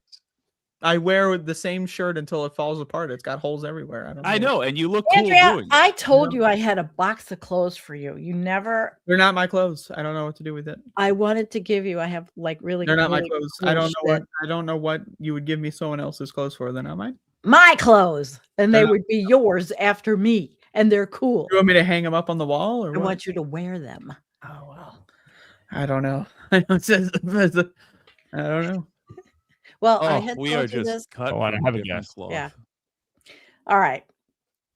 It is good. I guess I do have the handcuffs on tonight. I can't even pick comments to put up. Oh, I'm in jail. What comments do you No, want? hold on a second. I don't You're wanna in go as a out. guest. You're not. There's Yeah, no. I know. Okay, I know. first of all, putting I'm little happy. shit on Fashionable screen fellow. isn't the kind of thing that we should all be like, I love I'm this Matt dog. overreacted. making That's crazy. a joke because of Okay, but my- look, I mean, Gorgeous that's not. haircut. Oh. no, That's abnormal, if anything. It's not something that people do, and then abnormal. anyway, you like I said, you can go out, come back in as a host if you want. That was just Ooh, I'm happy sometimes to. people ask for the guest. This is the like- old-fashioned way. I always was used to this way, and then I forgot Without about the this dark way. mode, you don't get dark mode on there. At least in my experience. Being a guest, I don't know. I turned my light up. I don't know if it's. So, too Jeff, much. where do Wanna you watch out? live? Jeff, where do you live? I currently live in Richmond, Virginia. Oh, That's a okay. shame. All right. I'm from Louisiana though. I'm from outside of New Orleans. Oh, like Even worse. LT9K. yeah, okay. and right. so my show, Good Morning Comrade, Mhm. actually runs on the radio in New Orleans. That's Oh, cool. cool. Very Would you Yeah. consider yourself a carpetbagger? WHIV. Going on the radio and the place Yeah, you don't live? with that's Dr. Derry's too, isn't it? I mean, I don't care what people think me a cover. I mean, Mark Allen Derry is a very good friend of mine. Wonderful guy. He is awesome. Yeah. He is actually, one of the people that I talked to and met. GMC makes 7 years this year. I met him at the radio station when I was actually guesting for my other friend, Jenny, on Other her friend. show. Okay. And, next thing you know, we have a radio show. Radio, yeah. It's great. By the way, your dog has the hair of Sammy Hagar. Yeah, Petey. That's true. That's true. Oh, now we're back into the rectangles. You can see the artwork back there. I just realized my interpretation of Jake's interpretation of Matt Strackbein on the wall next to me Oh yeah, yeah. with the weird rings, the magical rings of power. Is that like Sonic rings? Like I think so. That's what it was. Jake drawing Matt, and then it turned into another character, and then I drew that character. So it's like telephone, but with pictures. So did he just get hit and like all the rings are flying out? I'm Is that not what's sure. going You'd on? have to ask Jake. I was Jake, the one is who that what's copied Jake's happening here? vision. That was Jake's genius of artistry. Ooh, There you go. Book of Five Yeah, Rings. this is It a all good comes Go. back to Matt Strackbein. That's a Yeah. good The one. Letterhack is also what he's known as in some What- circles. What Hack happened was Fine. I tried to draw a complicated thing of all of us falling together, and I drew the faces with circles. And then when I tried to draw Matt, it turned into a haunted doll, and what? I never recovered. Haunted what? You kind of say that again. You cut out. It was No. a haunted doll. Oh, gotcha. Yeah, I he's think he heard it. bleeping I think he himself. heard it. He's Gotcha. bleeping himself. Yeah, yeah. Are you self censoring? Yeah. Self-censoring. I thought I'd get Yeah. ahead of the government. in a way, it makes it more obvious to me when he does that. Yeah. It's like now the swear word really stands out. Well, there's software that actually identifies cuss words that can like auto bleep it. Pretty Get the cool, out of here. The beep. Get the beep. You go straight to heck. You So know, who- that's the. I just asked Boston Brian. I was like, "Do when you?" find a stranger in the Alps? Yeah. Well, I was like, "What's your least favorite swear word?" And he was like, "Frig." And I was like, "Yeah, dude, I hate the substitute, Frig. but I Although like." I will. This is what I happens love when you find a frig. I stranger think in the frig Alps. is great. And I also It's one of the like. most creative Frickin' frack. like television redubs ever. I like shut the front door a lot. Okay. It is a good That's one. a good one. Oh shit. I'll accept those. I'll tell you this. I keep my front like door shut at all times. I use my back door to exit and enter. My front door has been sealed shut, welded shut for years. I like a side door. Side door is good. Yeah, front doors. Come on. Nah, front it's too door easy. does seem a little. If you're going to get Yeah. ambushed, they're going to be at the front door. You're never going to Shut get the me front door. Never the going to front ambush me. door really is for guests, and the back door or side door is what I use. Isn't that weird? No, it's I not use weird. the side door. Yeah. It's weird that it's common because you would think that the front door. I don't know. Maybe not. Yeah, it's Fuck just the a front more door. Fuck personal it. entrance. They don't know where to put our mail sometimes. If there's a package that won't fit in the mailbox, Oh, do not sometimes even they'll get me just leave it in the started. driveway. and I I'm like, will, I "What? will, I will Pick a literally porch." jump out of. I will climb a tree and then jump off the tree if I have to deal with male people in this world that we call Earth. I hate the Really? mail. I hate the mail system, and Mm. more importantly, I hate mail workers. I really think that they're the worst. I don't like my Jeez. whole mailbox fell over in the wind. It was loose and it fell over. It was dead. I had Terrible. and the ground is frozen. I had to stuck rocks and shit in it. We'll see You what need happens. some of that quickcrete, Yeah. that Mm. Yeah. concrete, that Or hempcrete. Very quick. Do they make quick out of hemp? Whoa. that hempcrete. I want to sell my house and build a hempcrete. house Telling you, so Matt, bad. that would be Whether or the not it most works, it's amazing definitely more environmental. process. And if you did that on the channel, holy crap, Jeff, that would be epic. I just interviewed the Virginia Industrial Hemp Alliance. Yep. They're in I your neck saw- of the woods. I caught a piece of that because it was a lead in a GMC the other day, and I was live, which is very rare for Oh, me right. to be live because I'm usually. I love when you working. go live, by the way. Oh, thanks. Appreciate that. It's not gonna be for a while because I'm working Tuesdays fine. again. But I really appreciate that. But yeah, I caught a piece of it. I wasn't exactly when y'all started talking about Virginia. I was like, what the fuck? Okay. Okay. Yeah, I didn't those realize- guys, they used to be part of a bigger group that included like all of cannabis. Mhm. But they Just were like, all of we're being overshadowed by the edibles and shit. So Yeah, now they're it's just not industrial right. hemp. And Yeah. I found out, Matt, that I posted a video. I made a video. I started this on the local pages here. And somebody answered me and said, there is already a hemp farm in our county, which I knew nothing about. Oh, there you go. Yeah. So instead of, which I came up You with, instead know. of fighting data centers or saying, no, I don't want something. I'm saying, no, I don't want something. But guess what we can do? And I've already That's- started this. That's And necessary that if you're gonna say we don't want a certain thing, you need to sort of redirect as opposed to saying Absolutely.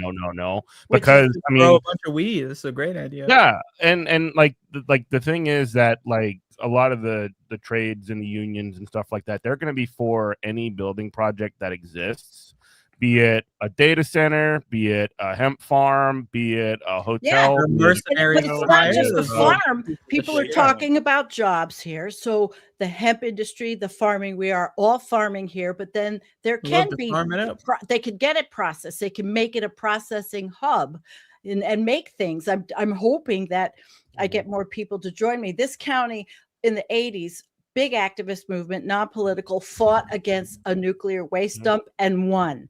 And then this county several years ago fought against a gigantic, hideous cheese plant and won. So I'm rallying up the troops again because people want a quality of life here. I'm very excited about 2026 for this part. And I appreciate everything Matt did because the other night with the Virginia hemp people, I just got out of my funk. out of my depression and realized I'm going to do this. And I started. Yeah, hell yeah. That's All great. right. Sandy's inspired. I need to get there. Yeah, I haven't been. Oh, there's a lot of very near future things that I think we are capable of doing. Repurposing, reclaiming, or claiming and repurposing data centers, just gut them and turn it into indoor vertical farming. Laser tag. You can do that in skyscrapers and Vertical warehouses. farming's okay too, but I think laser tag. Bring it back. In There's no reason why you In can't cities, have though. a laser tag room, like a black light room. Compromise. All right. Yeah, Or Andrea, you vertical mentioned farming, something indoor. earlier that I Powered by cannot stop solar. thinking about. Mhm. You asked me if I felt like I was a carpetbagger. Oh, I was and just making a joke. I know, but like I just sort of like couldn't stop thinking like, what is a carpet bag? Is it a bag full of carpets? Is it a bag that is made out of carpet? It's Like a good what is point. going on? It's a here? hemp bag Right? because back when that word was coined, hemp was used for everything. So there That's you go. right. It all comes full circle. It's a Yeah. hemp bag full There of you go. carpets. There and you lug 'em go. around. Well, back then carpets also were not like full floor. They were just like a rug. Yeah. And then Bag those made out kind of of- words diverged over time. Bag made out of carpet. Or Um, or you laid on you were laying on a bunch of carpets and staying wherever, right? With your all my friends bag. out there rolling around the basement floor. That that Elton John lyric. That I always think of that Oh, lyric, and I'm shit. like, the fuck does that mean, dude? Laying Out around, there rolling around the basement floor. So where are you in that scenario? Watching in another room outside of the. It's with weird. the video camera pointed through a little hole in the wall. All right, Yeah. I'm gonna do something. I'll be Uh, here. I'm Did you here. guys know that Jeff and Andrea have the earliest collaboration of all of us? Isn't that Really? true? Jeff and Andrea? Oh, Yeah. She came on yeah. TNT probably in what 2019, 2020. or Oh, something? very 2020 was cool. the first show that invited me on. So Oh yeah, and Robert brought you in. I don't know where you and Robert met. Robert's my co-host for people that don't know. just stumbled upon. Robert was slumming it in her chat, I bet. Yeah, as unfortunate as that would have been. This is before I'd had a chat. This is before I was live. I was just doing videos. He was a I saw- YouTube commenter.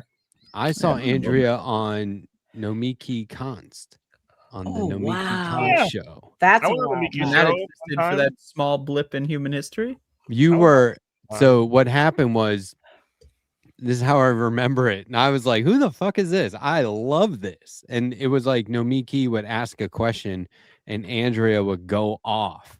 And it was like the perfect introduction. And I was like, oh my God. I gotta I find started- this. I It definitely has subscribed the like gift of gab. immediately. I will say that. Yeah, I try. Find it. I immediately subbed to that. Yeah, I wonder if that's still out there. Subbed. You were talking about something specific though. She brought you on for a specific thing, right? That's some horse shit. Like some current topic that you had Yeah, it talked was some. I think it was new, but there were like multiple news. News? Does anyone ever news? Yeah, it was like news. Yeah. Remember? Okay, check this out. I did a comic strip of Sam Cedar on acid at Disneyland, smoking a cigarette with a guy. Were in the you Mickey on acid costume. when you did it, or No, smoking Okay. a cigarette with the guy in the Mickey costume, and he's like, "Yeah, I'm in law school now, but I want to do the news." yeah?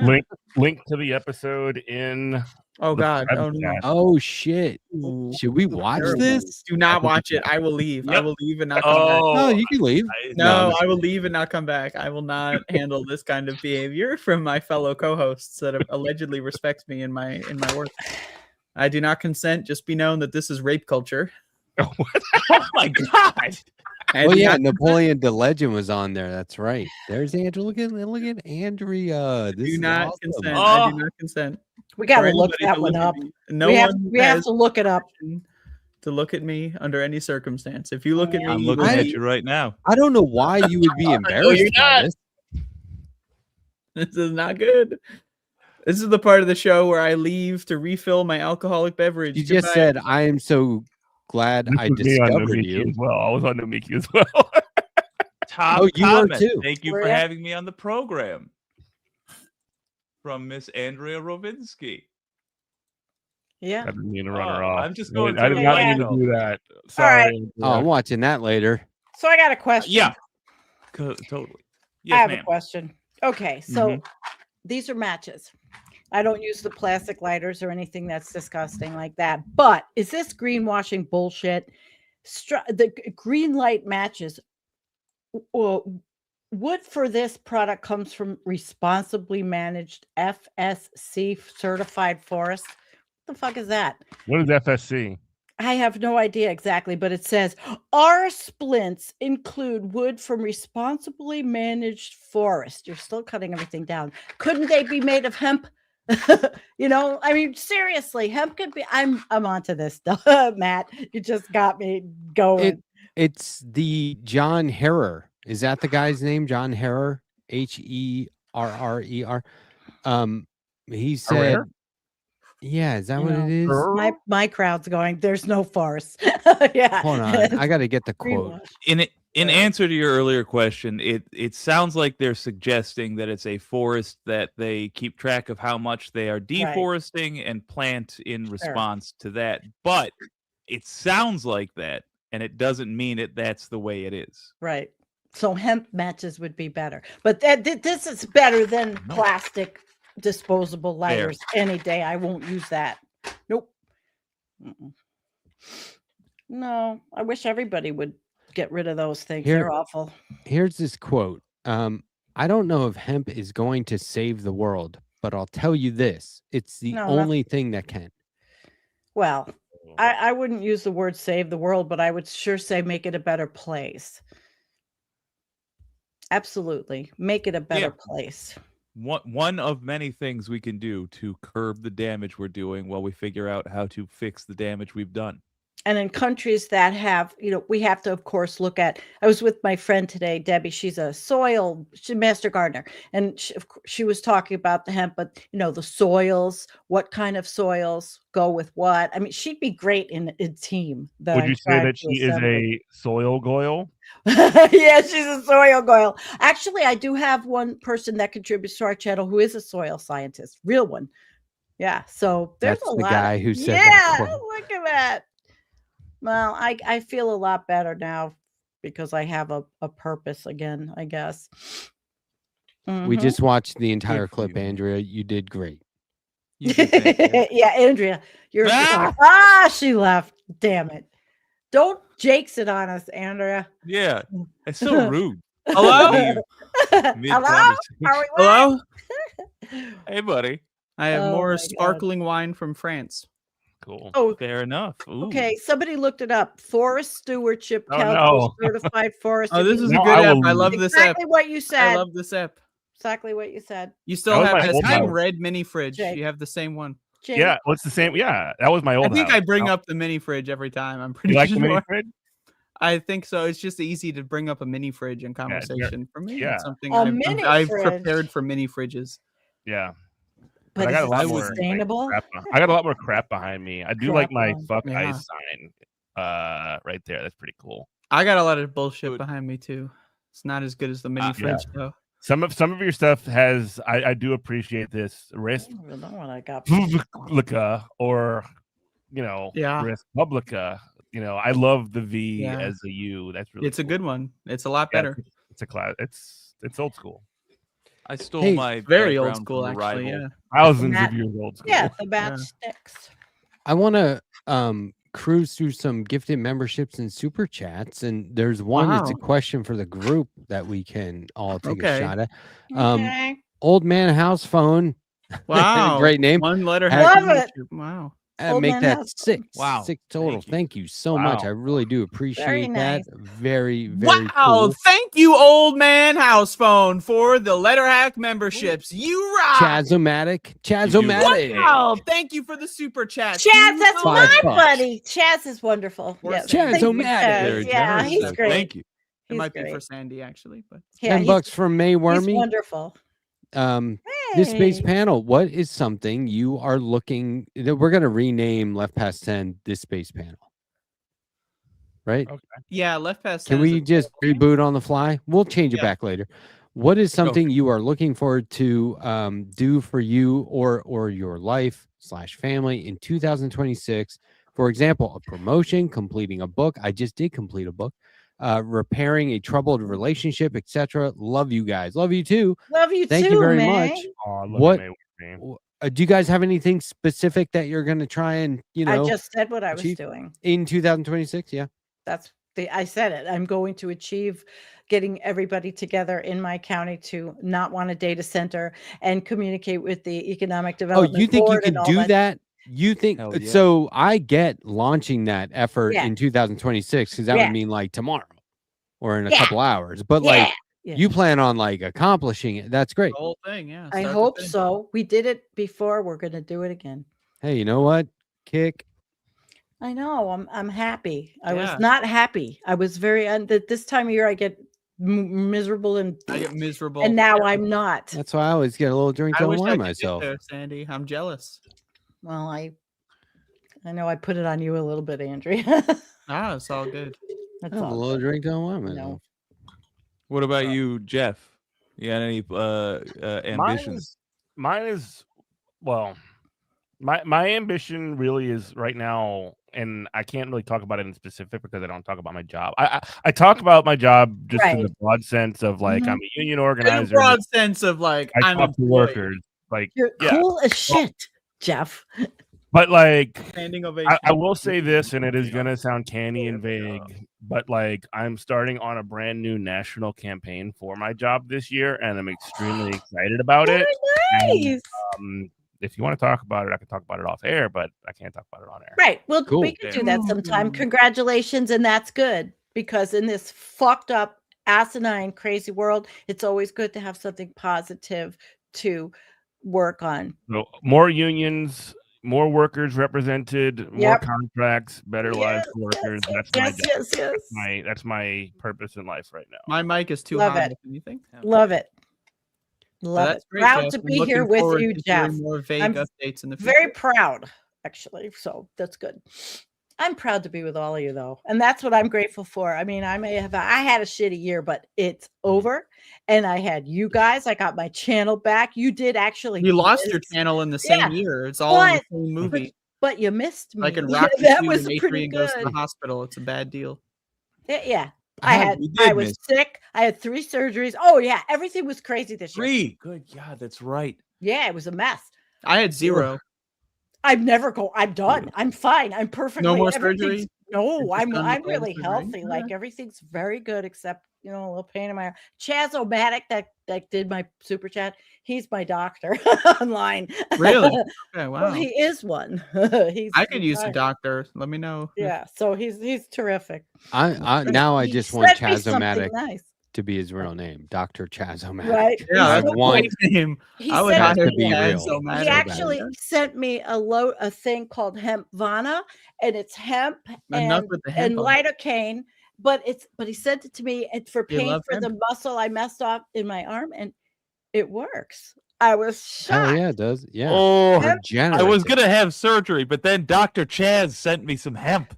Chaz-O-Matic. Chaz-O-Matic hemp lidocaine. And He's- there very well is. I'm got the sure there best are Dr. people. Chaz's out there. Yeah. Chaz-O-Matic. Yeah. Probably. Oh, He's here cool come with out it. the tie. Take He his was, birthday. Take the he hoodie was off. sick this year too, so we were sick together commiserating. Only he's a doctor and he knows exactly what he knows a lot about everything, so I appreciate it. That's great. Yeah. Being physician. ill as a medical professional has to be levels of I horror. hope he's not mad at me for saying that. Oh well. Yeah, he's gonna take his super chat back. No, it'll make me send him the hemp fauna back. That's a tricky question for me though, because like every other year I'll do like a big project. And I just finished a massive comic book project. For me, it was big. Tell us about it. I'm putting the very finishing touches on it right now. It's called I showed the cover for the first time today, I believe. It's a great title. Online. That's a I great didn't see title. it. I I showed the didn't cover see for it. the first time Where- today. didn't There it I- is. didn't I share- Leave your mark. Yeah, didn't I share this on Blue Sky? Yeah. The Letterhack presents Sure Leave I Your Mark did. by Matt Strackbein, based Have on you actual guys- events. Are these It's guys a- wearing Klan hoods? What's going That's on right, here? they are. Yeah. It's a It's true story where the KKK marched and rallied in Lower Manhattan in 1999, October 23rd, 1999. I That got in calls it the touch. cultural high watermark. Oh yeah. It's actually one of the coolest things. You guys know what like a review quote is? Yes. Know what I mean This by that? book is fucking great. Buy it. I got one Review quote. from Spencer Ackerman. Oh, nice. Yeah, and here I'll read it real quick if I can just get A little to that bragging page. here, but it's fine. I mean, This is a Letterhack. the coolest guy. Not No, I mean, I only agree. It's cool. Read the quote. yeah, like not I just can't only let you is do it he without me a acknowledging it. Pulitzer Prize Yeah, here winning it is. journalist, but like he's a fucking he's writing Iron Man. He said Wait, it's Spencer Ackerman's writing Iron Man? What the fuck, really? Yeah. Hell yeah. It's amazing, right? A timely story about the wages of normalization. I just thought, I was like, man, I like worked on how to explain that story so many times. That's like the perfect summarization, but it's a true story. I got in touch with a journalist who wrote like a very good article about it. I got in touch with a photojournalist who followed these guys as they marched. And I got in touch with the main character of the comic. I got in touch with this guy who's a guidance counselor at White Plains And he left High his School. mark. White Plains, New York. Yeah.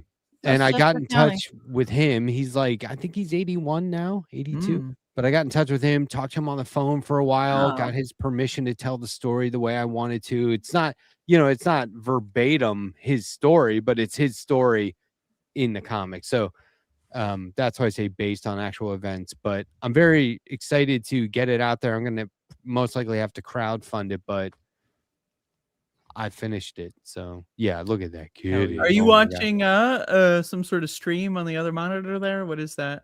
That's just YouTube open. It's just YouTube With no sound. You're watching another show while on. Yeah, the that's show? No, it's not playing anything. It's that's just your I'm interview with seeing a Nomiki. motion. I know you just paused. That's the interview with No, Nomiki. you just paused it, but you Yeah, were let's- watching another video while on. Like, not only are you watching I a was show not. while But we're Yeah, on- let's pull up that video you were watching. Yeah, let's pull it up. Watch Let's it watch it. together. See I what's so wasn't watching a important about video. what's I playing. was literally just like rolling around on YouTube. Just rolling I around. have ADHD. You were and I rolling can't- around in the basement. Oh, now it's ADHD. I see. He's just Not to be queuing up what confused he's gonna with watch ADHD, but it's later. ADHD. Yeah, You but know what? mostly I turned the camera so you could see Sam because I look at that understood video. that, and I went in a different direction. Wait, you named your that. cat Sam Cedar? I thought No. I My was a wife stalker. named him Sam. Oh, okay. But everybody, a lot of people say that, which is very funny. I Jake- actually have what he's got. I was able to guess from the thumbnail the video he's got. Do you want to see it? Which one? Go Yeah, ahead. pull it up. Pull it up. Pull it All up. right. Let's see what's so goddamn interesting that Jeff has to watch this fucking video and say, "Oh no, do not pull it up. Do not." Pull it up. Oh my God! Look at there it is. That's hilarious. That's a great Oh, interview. Jeff. That is great. That brought That is not what I was watching. That is no, not but I true. mean that was great though. Well, that's Andrea, a get back there. consolation that you were not watching that because that was a terrible video. I mean, it was such a bad interview that Nomiki had to shut her whole show down at some point afterwards. It was that Not bad. directly. It was indirectly related, I will but it was say, part of it. I did watch not long ago, probably a couple of weeks ago, actually. Ooh. Nomiki did a video with Touré Yeah. where she talked about her relationship Blasio. with the former mayor of New York. Oh, and how yeah. he cheated on her, which was a very interesting story, I guess you could say. Mm. Yeah, and then there was a write-up. Some magazine or newspaper interviewed her about it, and she was like, I don't want to talk about it, but I will because he put it out there, and I don't want my name out there like that. That's messed up. I don't want to be involved. So if I am, I'll tell you exactly what happened. It's pretty good. But Jake, I don't think, did we hear what your plans are in 2026? Very yet. ambitious guy Yeah. over here. Got to have something on Turn- the list. Turn the light on. A lot of things I will keep off. I will say I intend to get a progressive in a conservative controlled seat. Mm. That is my Okay, goal. there we go.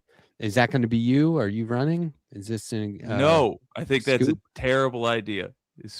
God, why? Are you kidding me? I would fund Jake's campaign. The conservatives I don't know would how to love you. Are you kidding? The things you've experienced. We do a show together. What the f are you talking about? I think you would win. You're the most conservative person on this show. They would love it. They would love that. But he's not. I honestly, this is not a. This is a little bit of a joke, but not really. I might not be able to keep my hands off of my political opponent. Like, I might say, I'm not getting elected anyway. I'm just going to strangle this mother. Don't you think that would seal the deal these days? Don't you think they'd be like, he's the guy elected? Well, look at Jay Jones. Don't Jeff you realize that Bezos this or is like- exactly what people want? Yeah.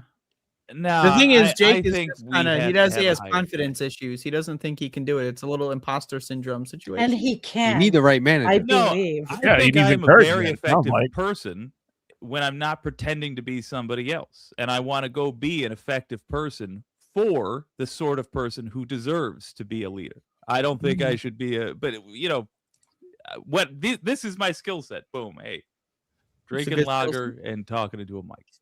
Hey, dude, I don't know what you think being a politician is all about, but if you do even like slightly more, I'm not saying do it better. I'm just saying apply slightly more effort than what the average politician does now. You will be king of the universe. They'll say, just let him do it all. The politician's I've just job told is you to all. run and win and convince Americans that you're okay, so you can hire people to do the actual job. Here's the thing. Politicians don't actually do the work. They're not there to do the work. They're there to hire people who do the work. When They you're get in votes. office, They're there to get votes, and that's it. Literally, that's the reason that politicians exist. but this is Get votes. this is what I know about Jake. Let's say he do shit accidentally else. got elected. Once he had the job, he wouldn't be able to help himself but to do it. He And would I have think to. It would most be like a politicians are sitcom. like, "Whew, I got elected. Just relax now. Learn how to talk to the press." I think Jake would actually be in there doing the job. I think it'd be Every like a Veep politician is Michael situation. Scott. Yeah. Basically, Yeah, I agree. Every single one. I feel like All of I've them. just told you that I think you would my be a great ambition Michael is to Scott. be a restaurant owner, and you guys are all like, "No, come on, you'd be a great waiter." And you were a restaurant owner. No, I We've done agree better with than Oh, that. I agree with I Jake think we deserve that. in that if you can be the puppet master behind the strings or behind the scenes and pull the string, if you will, that would be the superior place to be on. But I don't know if Jake, if you have that No, dude, ability do to get that. there. We'll But if find you out. do, yeah, Be a but manager. also just that notwithstanding, that is a superior place in the pecking order. You would be able to win an election. It just depends on picking your election. If it's like state senate or something that no one cares about, you could definitely squeak in there. 100%. Just like look at your face. Well, that You is got my the method. weird mustache. You got the Republican mustache. You got the suit and tie.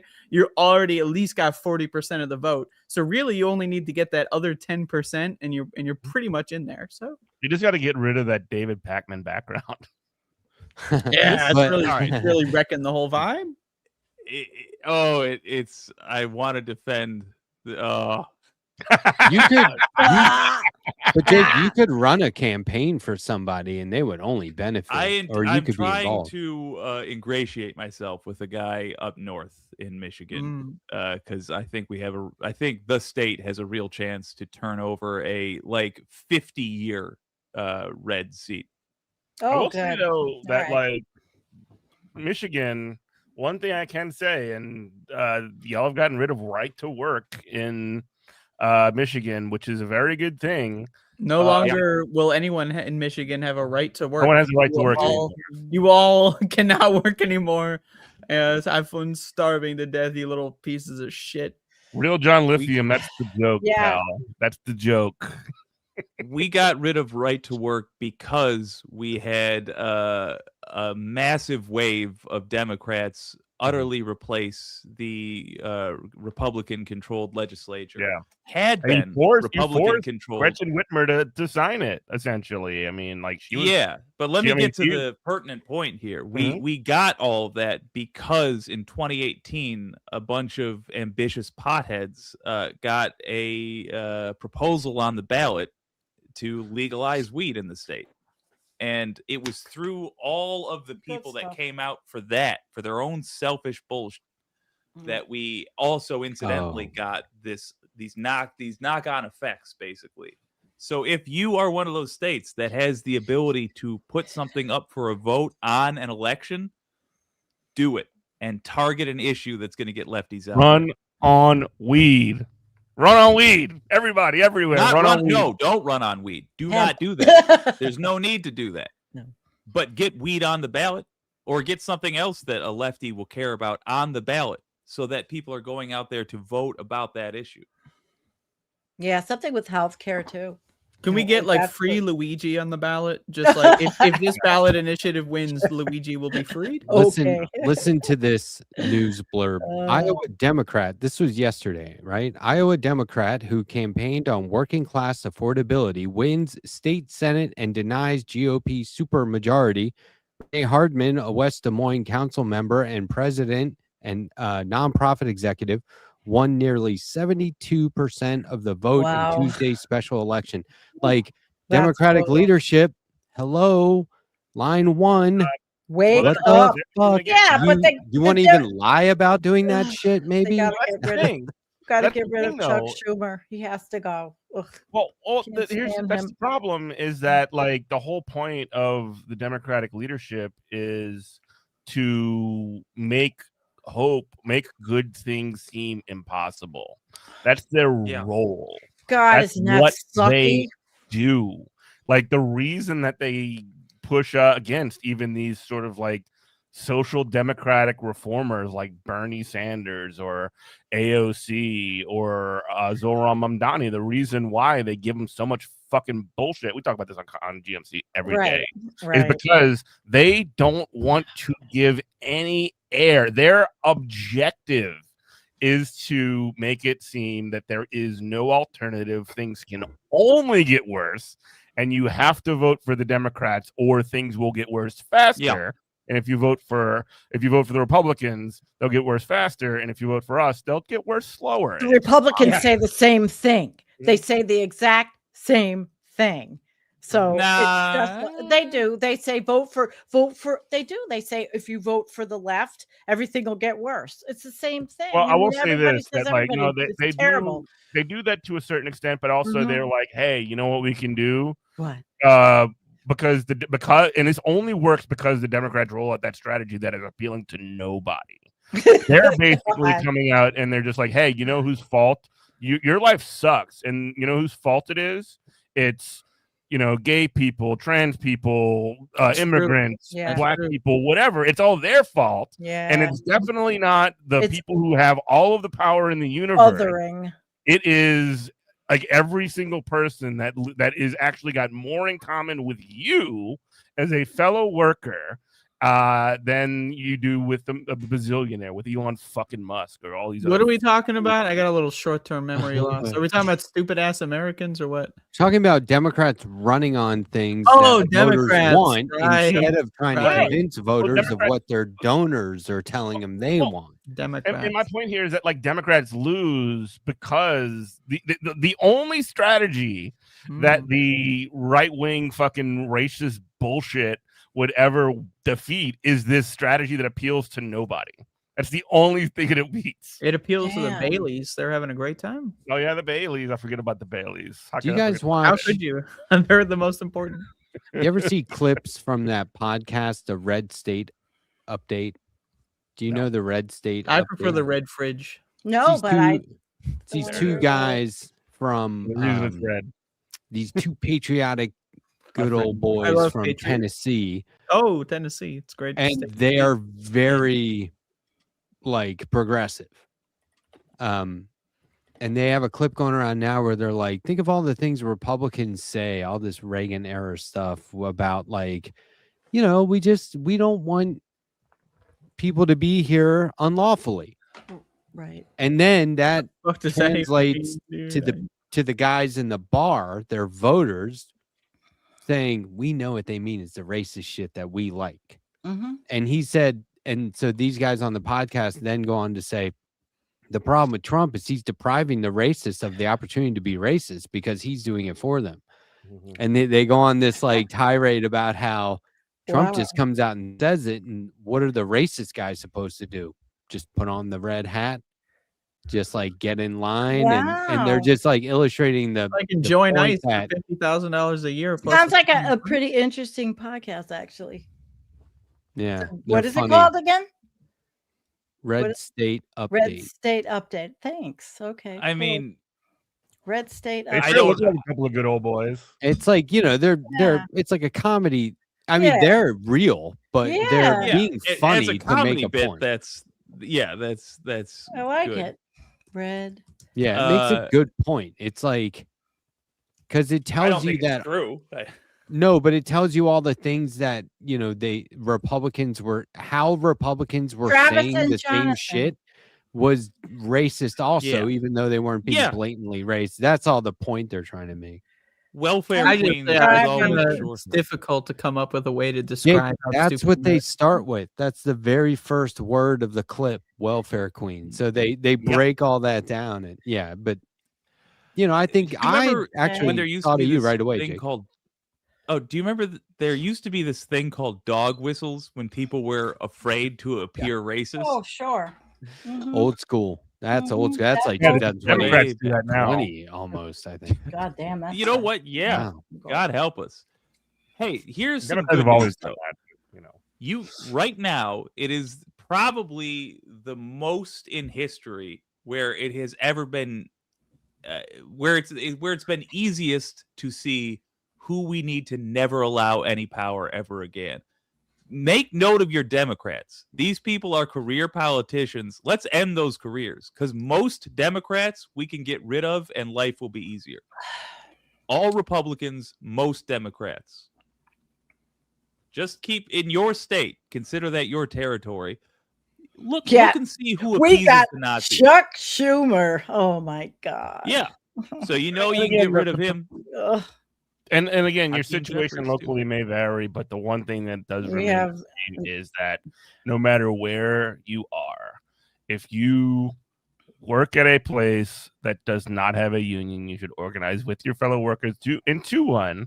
And if you do work at a place that has a union, you should work to make that union as strong as possible. That is one thing that every working person can be doing and should be worry doing. though that what I was saying was not heard because it was unrelated to that.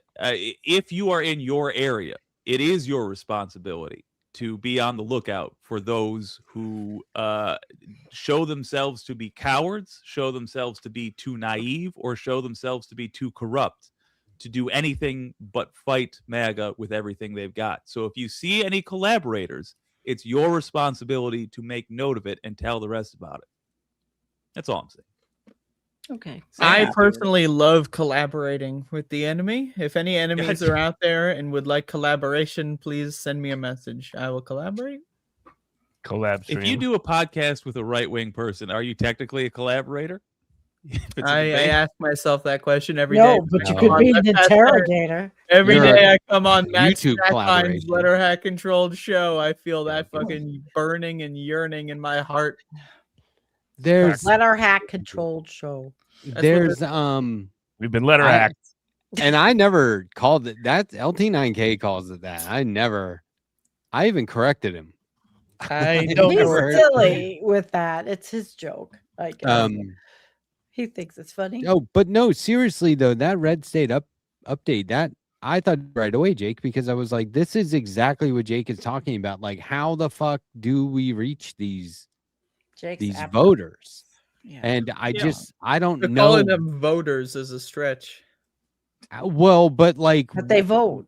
I'm They vote literally to vote, trying Yeah. to acquire those votes. If we care at all about this situation, that's I'm more I interested. don't always care in about it, votes but from the total field than acquiring the votes. That's my- absolutely. That's why I'm saying, like, if we care about getting votes from these guys, there's got to be a very direct way to do it. And I think the best way is to have people on the inside. Because, like, coming from Jake and I, yeah, we may get some people, but not big groups of people, you know? Yeah. So I don't know. Like, this this seemed, I was like, oh, I'm glad these guys are out there, and they're real. Like one guy starts to swear, and the other guy's like, watch the language now. It's like really kind of funny. Anyway, they're good. Yeah, I'm going to check them out. I just subscribed. I do want to say there's an interesting conversation to be had here, because it's one thing to try to convince somebody who's voting for the opposite party to suddenly vote for your party. I think that is a tall order. But we can also pick our competition. We can influence who they will vote for in a primary, for example, when they're going to be more willing to talk to us. Things like that. I would rather be up against 100 Marjorie Taylor Greens, as evil as she is, than one Chuck Schumer or Marco Rubio. Because at least Marjorie Taylor Greene wears her evil on her sleeve. These other guys, you can always go one step to the right on these Chuck is Republicans. You boring. can always join the Republican and add one more minority group to the list. And then you can just, say, well, I hate that minority group too, and all the other ones. And then you can get all the votes. Then you can do the quick 180 and then say, haha, actually, Yes. I'm not a Nazi piece. There you go. I think that is more likely to achieve a good outcome than play than the whole game, because triangulation with if we just pretend that we can reason with the average dumb fuck motherfuck, then maybe we can get somewhere. I don't know. I like that, Just me Andrea. reasoning. I call it infiltrate. It's I say great. just tell them what they want to hear. Say we're going to go back to Jim Crow or whatever. Just go back to the glory days. We each get like 3 slaves or whatever. Vote for me, and then you just flip it on them. That's, I think, the most likely way to get at it. Well, who did that to the Democrats? John Fetterman, Kristen Sinema. I mean, they said It they were worked. so. It's called fight fire with fire. Play their fucking game. Sometimes, what is that? Michelle Obama. Oh, when they go low, we go high. Bullshit. We gotta go low and mean. I saw a mural. Tough. On Instagram. It was Ruth Bader Ginsburg, Michelle Obama. God, kill me. Kamala Harris. Sotomayor. The 4 horsemen of the apocalypse. Oh, and who was the other one? I was like, this is the worst mural I've ever seen in my life. Doulas of the apocalypse. Where was it? I was like, where's Hillary? I forget where right. it was. I forget where it was. We had hate the all 4 those people. horsemen. We had the 4 horsemen in Trump's first term, actually, and it was Exxon. Who else was it? I mean, he had the military contractor. The first term we're already there. Matt made all the thumbnails to the apocalypse. All of them. I will say that the evil of it all, quite frankly, the right wing is going to be the right wing. The evil is going to be the evil. The real problem is the Democrats, because they allow for the fucking monsters to get away with all of their shit, because they don't provide, they have the capacity to occupy all this fucking space within the political system, but also just use that to ice out anything that would be genuinely appealing to working people. That's their function. Their function is to set the edge and make it so that this is what's allowable within the political discourse. And if you're not within that, fuck you. And also, we don't give a shit if we lose. So, wow. We are fast approaching the time where it will be acknowledged that it's frankly Democrats versus progressives. If you're talking about people who are in serious consideration for running anything, I think Republicans have well established that they are clowns and can't be trusted. I disagree. We've talked about this as far as it would be nice to have a party system where we had nothing more than just 2. But even countries that have more than 2, it still always seems to boil down to 2. We can't do anything unless rank we fix 40. the problem with Americans. They're too fucking stupid. They'll vote for Republicans in 2026. They'll vote for Republicans in 2028. It'll get 70 worse. million people voted for a pedophile. Everyone knew he was a pedophile. They voted for him anyway. I don't know how you can They reason did not with know that. he was a pedophile. I don't know, They Andrea. knew he was a pedophile. And They pretended it wasn't real. I'm with sorry. PragerU curriculum in the schools added on to dumb people. I mean, it's The things that Republicans are known for. Amongst common folks, the 2 things that I saw that Republicans are known for were being tough on war, whatever that means, and good with money, even though both those things were Never happened. absolute lies. Yeah. But now, the poll, it's obvious that Trump is the failed at being the no new wars guy because he's starting wars left and right over nothing. Over And a oil. poll honey. just came Oh out. no, And it's it's all eight over of them. oil. It's And the- totally over oil. And a poll just came out that says that 74% of Americans think that Democrats are better with the economy. In my whole life, there has not been one that cracked 50% on that.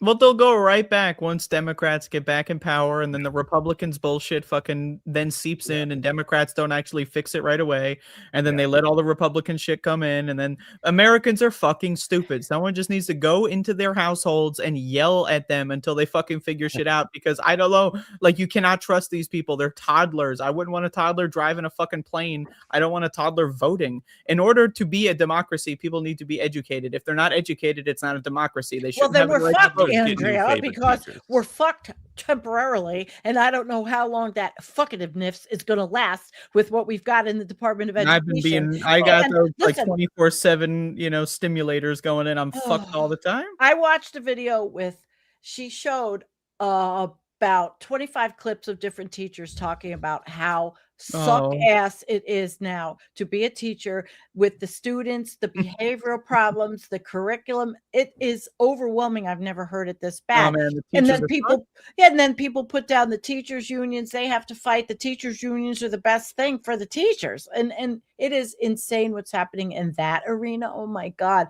I mean, as a former teacher, I have a lot to say about that. I bet you the do, anti-teacher man. stuff. I was listening to these teachers, and I really felt a lot of sadness and empathy as I worked in higher ed in my career. And I remember actually when I went for my master's degree, I remember even thinking then some of these younger people that are working on a master's, how did they get their bachelor's?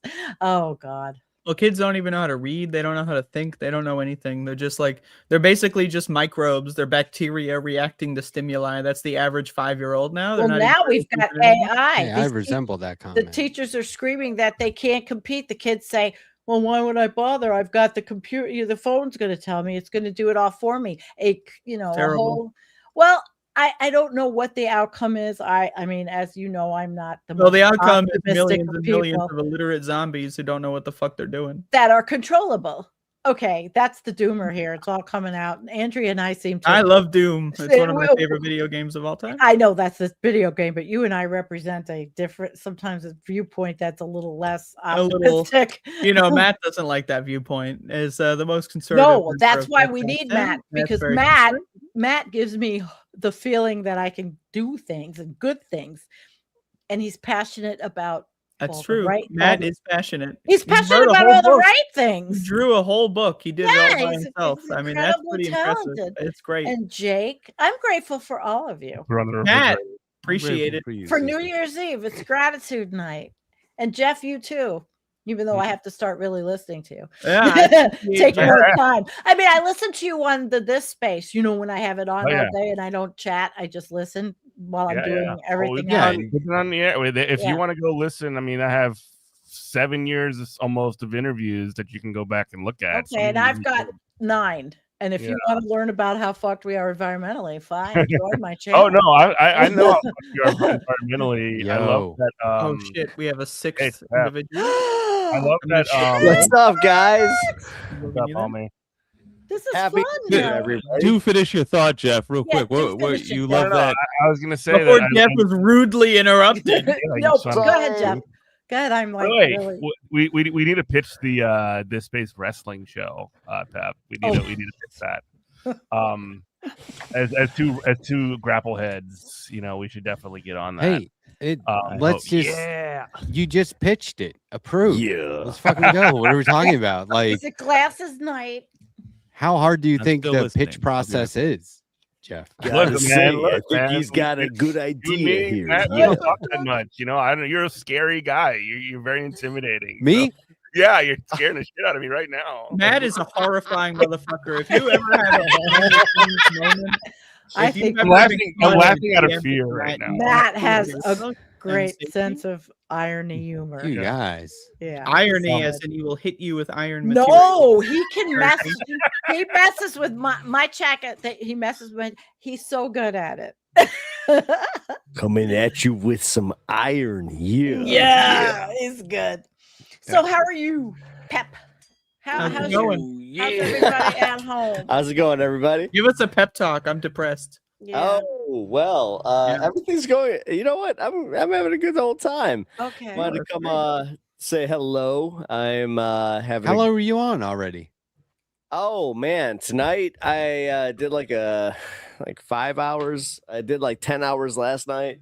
I wasn't even sure if I was going. Like I wasn't even sure if I was going to stream, but yeah, tonight is a. I'm so having a lazy. little bit of a party. Unfortunately, it's one of those ones where like we're playing games where I just got kind of subbed out, so I figured come and join you guys for a hot minute. So we're the backup plan. We're the backup plan. You have humans at the home. Yes, I do. I have some humans at the home, I'm but probably the only one who has no other humans here. oh, It's okay. I don't miss humans at all. I love my. I'm happy. I hate humans. The sooner that there are no more humans around, Let me say, Oh, there you Andrea, go, I think this is the Andrea. first time that we've ever been like live on this space. So hello, how's it going? I like What's your show. up? You got a good show. Thank you. I appreciate too. that. Yeah. Yeah, we got some fun going on over on Pep Talks. I tend after to the talks on allow TV. some shenanigans, which I'm not exactly proud of, but you know what?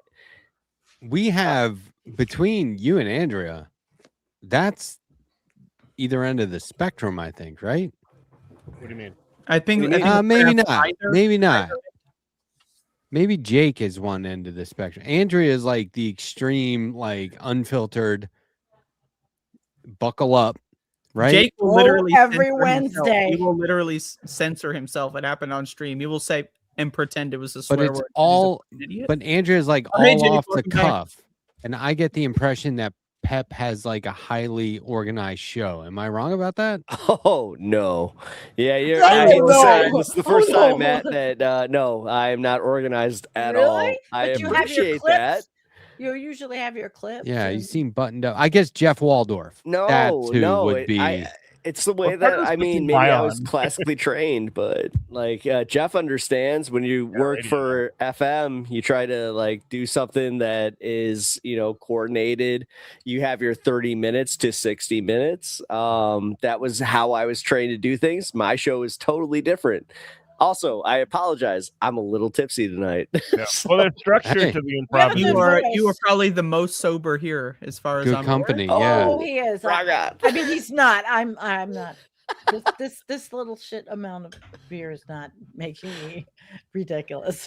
Well, I am Sandy's high on drinking- life, so I've got Glenlivet 18 year. My wife Yeah, bought you're- some of this on Christmas You're Eve. drinking the I'm hard jealous. stuff. My getting through wife. It's so I would smooth. love- it's true. It's the Letterhack kind of has shit life. that you'll drink it, and then when you stand up, you're like, "Oh, I am drunk." Smooth. Jake, you drink it? I Are stood you a up not Scotch too guy? long Oh, ago, and yeah. I'm pretty drunk. Single yeah, malt? yeah. Well, yes is the short answer. Basically, any kind of whiskey I'm a fan of. I love. I've been drinking more bourbon lately. My favorite's Oh, Jack nice. I had Daniels. like a whole liter of whiskey and just. the I last don't week. drink it It's pretty anymore, great. but I used to love Jack You like Daniels. Snake River whiskey? You ever have that? Canadian? I think I it's prefer. I Canadian. prefer anything that's not American. I don't like Shit American. is like Yep. From shit is from like now on, I'm iced buying tea. I Canadian. like my Tennessee whiskey. I hate Am I the Tennessee. only beer I guy? used to. I dearly love beer's good okay. old fashioned Jack Daniels, but I am not Oh, going to man. be buying it again. I am Somebody buying says Canada I Dry. see I yours haven't there. bought it in a long I time. can't do don't Jack Daniels. drink I it don't know. anymore. I've never liked it. I don't know why. Yeah, I'm I not doing drink- any hard I drink alcohol tonight, Jack guys. and water. What are you drinking? Okay, Beer? good. What are you drinking? Beer? Yeah. I got some classic Chicago Claw? IPA is We what got I some call it. Zima? My What are you drinking, IPA. Zima. I used to I'm drink drinking El Zima. Presidente Chicago and India Sprite. Pale Ale.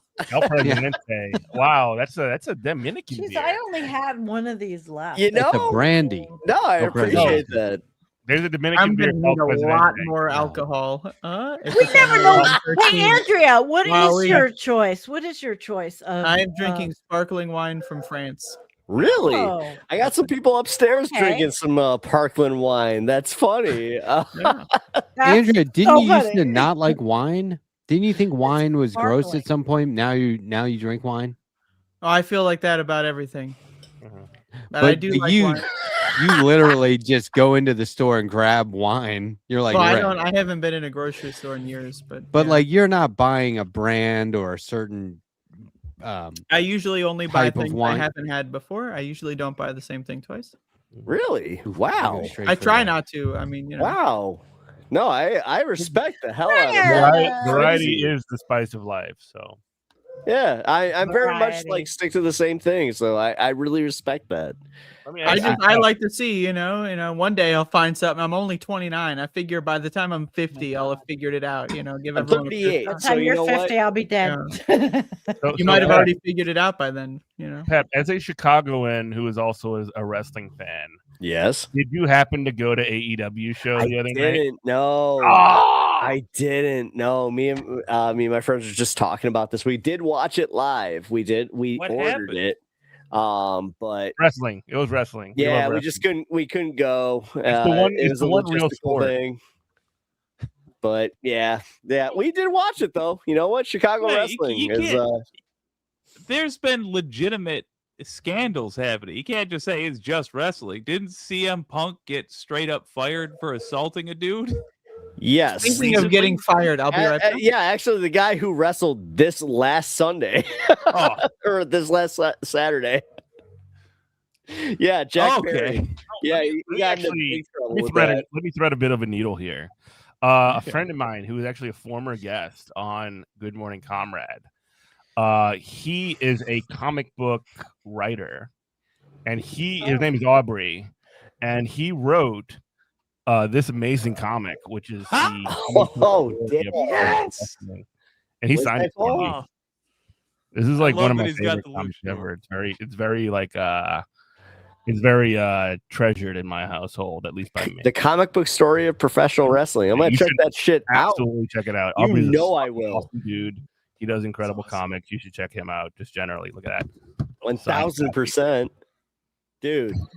Also, shout out to Daniel Warren Johnson, another guy who loves some wrestling. He's a big comic book artist. He actually just went viral for doing the Batman Absolute Batman annual, where it was Batman versus the white supremacists. So it's pretty fucking Fuck 'em up. badass.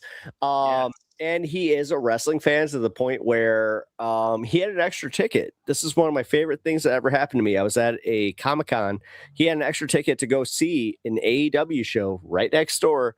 I had nothing else going on. He gave me that extra ticket, and I got to enjoy a wrestling show with Daniel Warren Johnson, and we became friends after that. So You know what's crazy? Like over the years, like wrestling fans have become like so woke. It's been such a strange thing. It's There's true. so much of like a I don't know how you would describe it, but there's an extreme diversity among wrestling fans more than there's ever been. Oh yeah, no, the thing is you can actually look at like the wrestling fandom and you can break it down where like the WWE fandom that's like always had the numbers and they've always had like the popularity, quote unquote. AEW has like way more actual like interactive fans where we talk about either political issues or any of this stuff because they do try to do that stuff. And it's so much fun because I get to actually see a bunch of people where I grew up with thinking that wrestling was right wing. I mean, Jeff, Jake, I'm sure you understand this. Like, I would push back against it just from the perspective. Yeah. I would push back from the perspective of Stone Cold Steve Austin beat up his boss every week on television. Oh God, how many people thought that he was immediately like the right wing darling? Then all of a sudden he comes out, he's just like, yeah, I got my cat, and you know what? Also, I think Zoran is based. he just surprises so That's many because people. so many of them were, of at least the older crews, like Hulk Hogan. I You I know? was watching Rocky 3 4 hours ago. I That was- love, Do you Nice. really- okay, I love I'll Thunder tell you how old I am. Thunder Captain Lou Albano and Cindy Lauper. Oh, That was so Okay. cool. that you know what? I love that stuff. I was very young, But I left that 25 years ago. No, but that That was like, when it broke through to pop culture for the first time. Yeah. like, Yeah. like Rocky 3, Mr. T, and Cindy Oh, Lauper. yeah. was Cindy like the Lauper. breakthrough. I know. I love Yep. Cindy. I love Cindy. Girls Just Want to Have Fun was our fucking theme song. well, you just said it with Lou Albano. Like, yeah, when I they had were Lou best friends. from Mario Brothers. I used He to was watch motherfucking Mario Mario before cartoons. Chris Pratt, this dumb Yeah. motherfucker. Yeah, dude.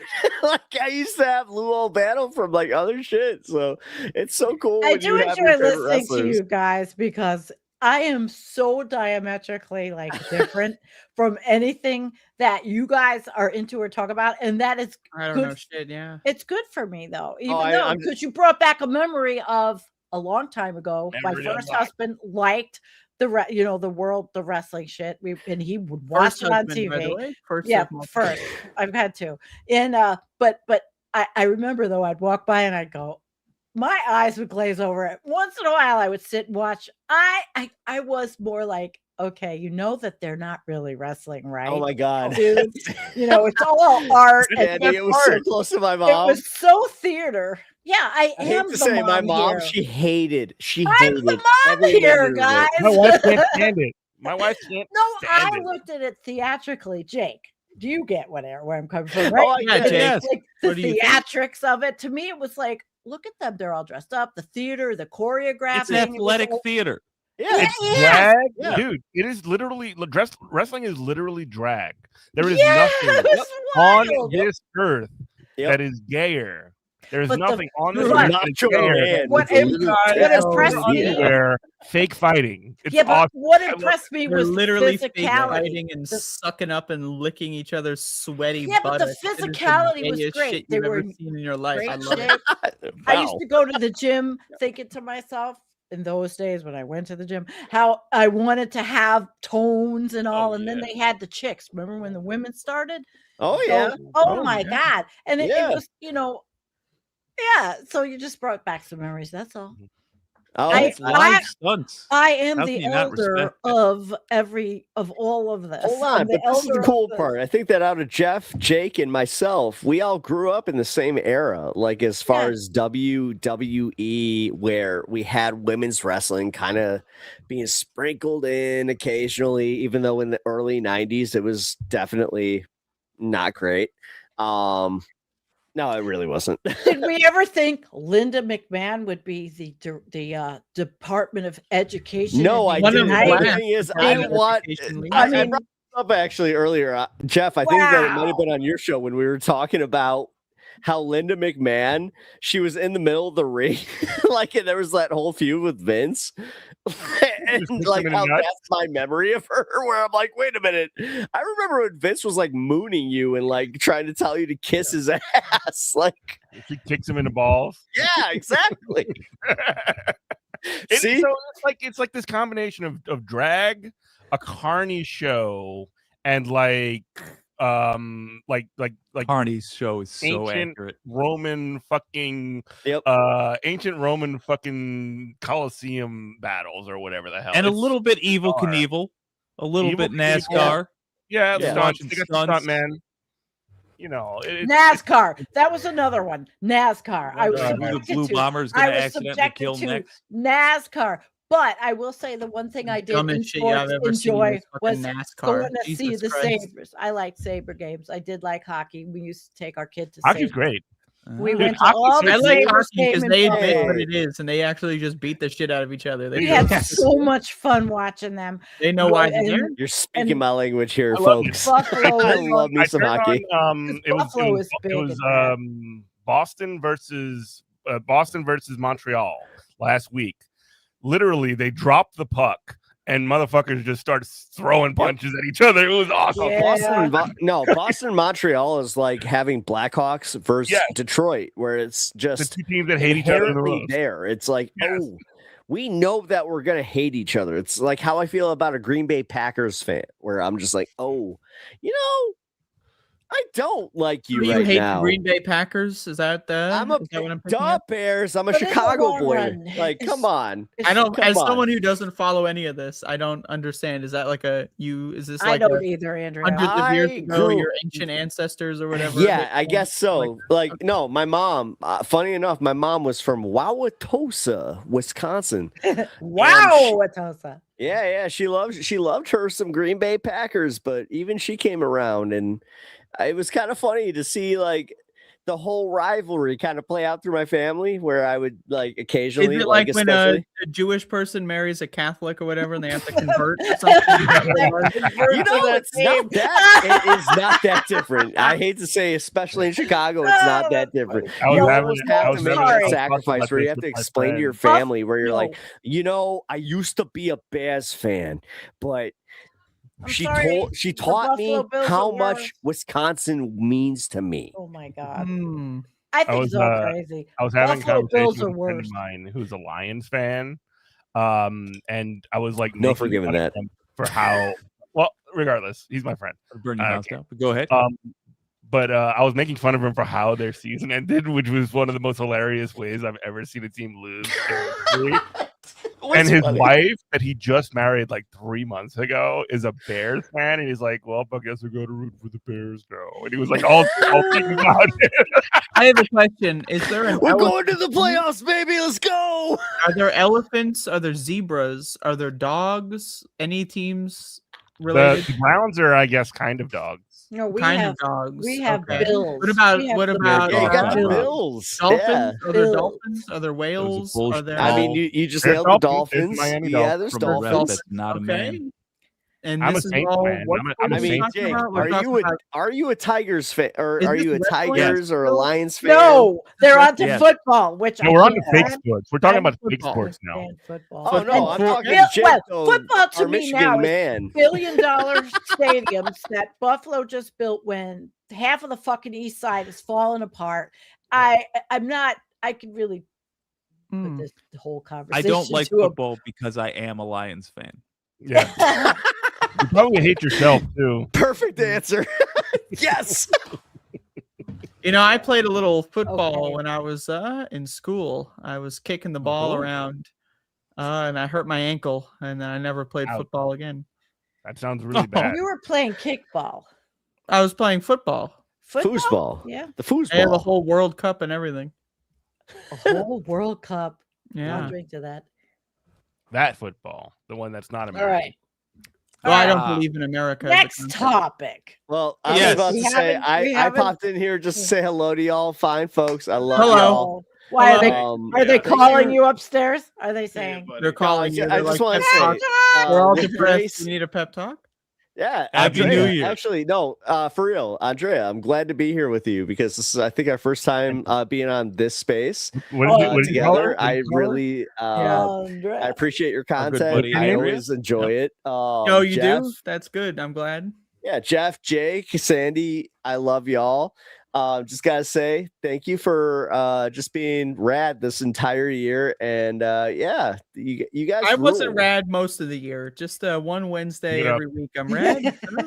But I appreciate it. Thank you for joining me, and I hope to see more from you in 2026. Oh, you will. You will. I will see so much more of you guys in 2026. name Also, shout out Letterhack. Thank you for putting this together. Matt had kind of abandoned the stream here. He's Yeah. he's going. Yeah, well, ripping no, his I fingers think right now. I think that he was just trying to, do whatever. He's the Lord had. replenishing his cup of Well, Good. I hacked his good stuff. home His security. cup- No, camera. thanks for showing up, man. It's good to see you. Thanks for hopping on. No, I appreciate, it. you, Matt. Yeah, All right, Happy New guys. Year to you. Cheers. I will All right. see you guys later. Now Have we a good need. life. buddy. Now we need Visora. What time is it there? Yeah, get Vasora on. Or like we I 8 doubt a.m. very we much need- we're gonna get Visora on. It's way What time past. is it? noon. You know what? She Or, tends to stream late. Who knows? That, But I will catch you guys later. I gotta go. All right. It love might be Take y'all. care. 27 in Australia by now. Yeah, and you know what? It's 1940 in America. That's true. Yes, 20? well done. Yeah. I really appreciate Oh, yeah. Pep's contribution to this space. It's pretty cool. Yeah. Yeah. Yeah. He's very Yeah, lively. I think of all of us, Yeah, he's man. got amongst the best chances of actually reaching people that aren't just obsessed with politics. I have no idea how to talk to normies that those muscles have atrophied. But Yeah, he You're the seems most to me normal like he's kind got of agree rapport. with you. That's I how kind of that's how agree fucked with I you. am. You're the most normie person I know, and you're telling me that. Oh, you I'm poor fucked. bitch. Yeah, I'm totally so ruined. sorry, Andrea. Yeah, I'm done for. You go Oh, out yeah. to like Oh, you're family cooked. gatherings and like play with your nephews and shit. Like that is the most normie behavior I could even concoct in my mind. My wildest imaginations. You're going carrying your nephews on your shoulders, running around fucking Christmas dinner. I don't know what the fuck that shit is. I don't know how you pull it That's off. that's about the only time I act anything close to normal, and He's it the takes The rest of every the time you're just like scrap of you're in willpower. a noir film, black and white, drinking scotch, smoking cigarettes, like overlay commentary while you're in your boxer briefs. Like there's just smoke everywhere, and there's like One nut just hanging out the side. of course, obviously, yeah. The minute I can't talk to normies is the moment I'm out of it. Oh God, Yeah. that gave me a memory. I've Jake- never talked to normies. I've been a weirdo freak since inception. Since Oh, day one, I've shit. been a loser, so I don't even know. You're not a loser. Shut the fuck up. No, you don't know much. I am the Okay, loserest of the losers. You're not. But Well, okay, well, to look, me we're you're not. skating past. I Jeff appreciate that. says he's still a day walker. Good. Maintain for you, those Jeff. skills. Jeff, you got kids? No, I have cats. Oh, Cats are superior. cats! That's like really cool. Cats. Yeah. Me I have too. Me the PD that you saw before. Yeah. I've got this guy, Sam, and I've got Oh, I you got two you others allow them in your workspace. I in my can't. basement, yeah. I cannot. If I let everybody knows about scratching, yeah, but if I let any The of these cats are cats scratching at all times. they will. Hold on, I gotta They rearrange. will. this here. They This will is- ruin you go everything in there, here. and then I And go I want to here, bring a and then cat in. That's where everyone belongs. Hey, Matt's got to show the dog. yeah, Matt, man. we want to see your doggy. Yeah, we got to see I don't have the doggy. camera set up, but she's. Oh. I mean, she's right here. She's very close. Is that There's Max? Max. Max the dog. Maybe I could bring one baby. cat in here. Man, One. I could go get I don't one. know if you're intentionally not saying What's the Maxie dog's doing? name. Oh, But, he's great. Look at if him. You're not He's hiding it. What is He looks your like new he's doing dog's real name? good. Frida? What a handsome dog. Oh, you told me many times. Never mind. Frida. It's a lot of asked many exercise times, he too. got today running around in the snow. There's a blizzard going. Snowing by you? Oh, There's it's been he's a snowing snow here dog, for a yeah. month. I think we've had 2 days He's of rolling no snow. around. Where are Frida you is- at? I thought you're just where there's snow. I'm in southern I Ca- am somewhere in an undisclosed bunker in the A wilderness, snowy bunker, apparently. in a snowy bunker near Greenland somewhere. Wow. She lives with That's me, right. really. No. We've I'm in decided the that Frida snow is belt. actually more of a dragon than a dog. That's Oh. interesting. Ooh.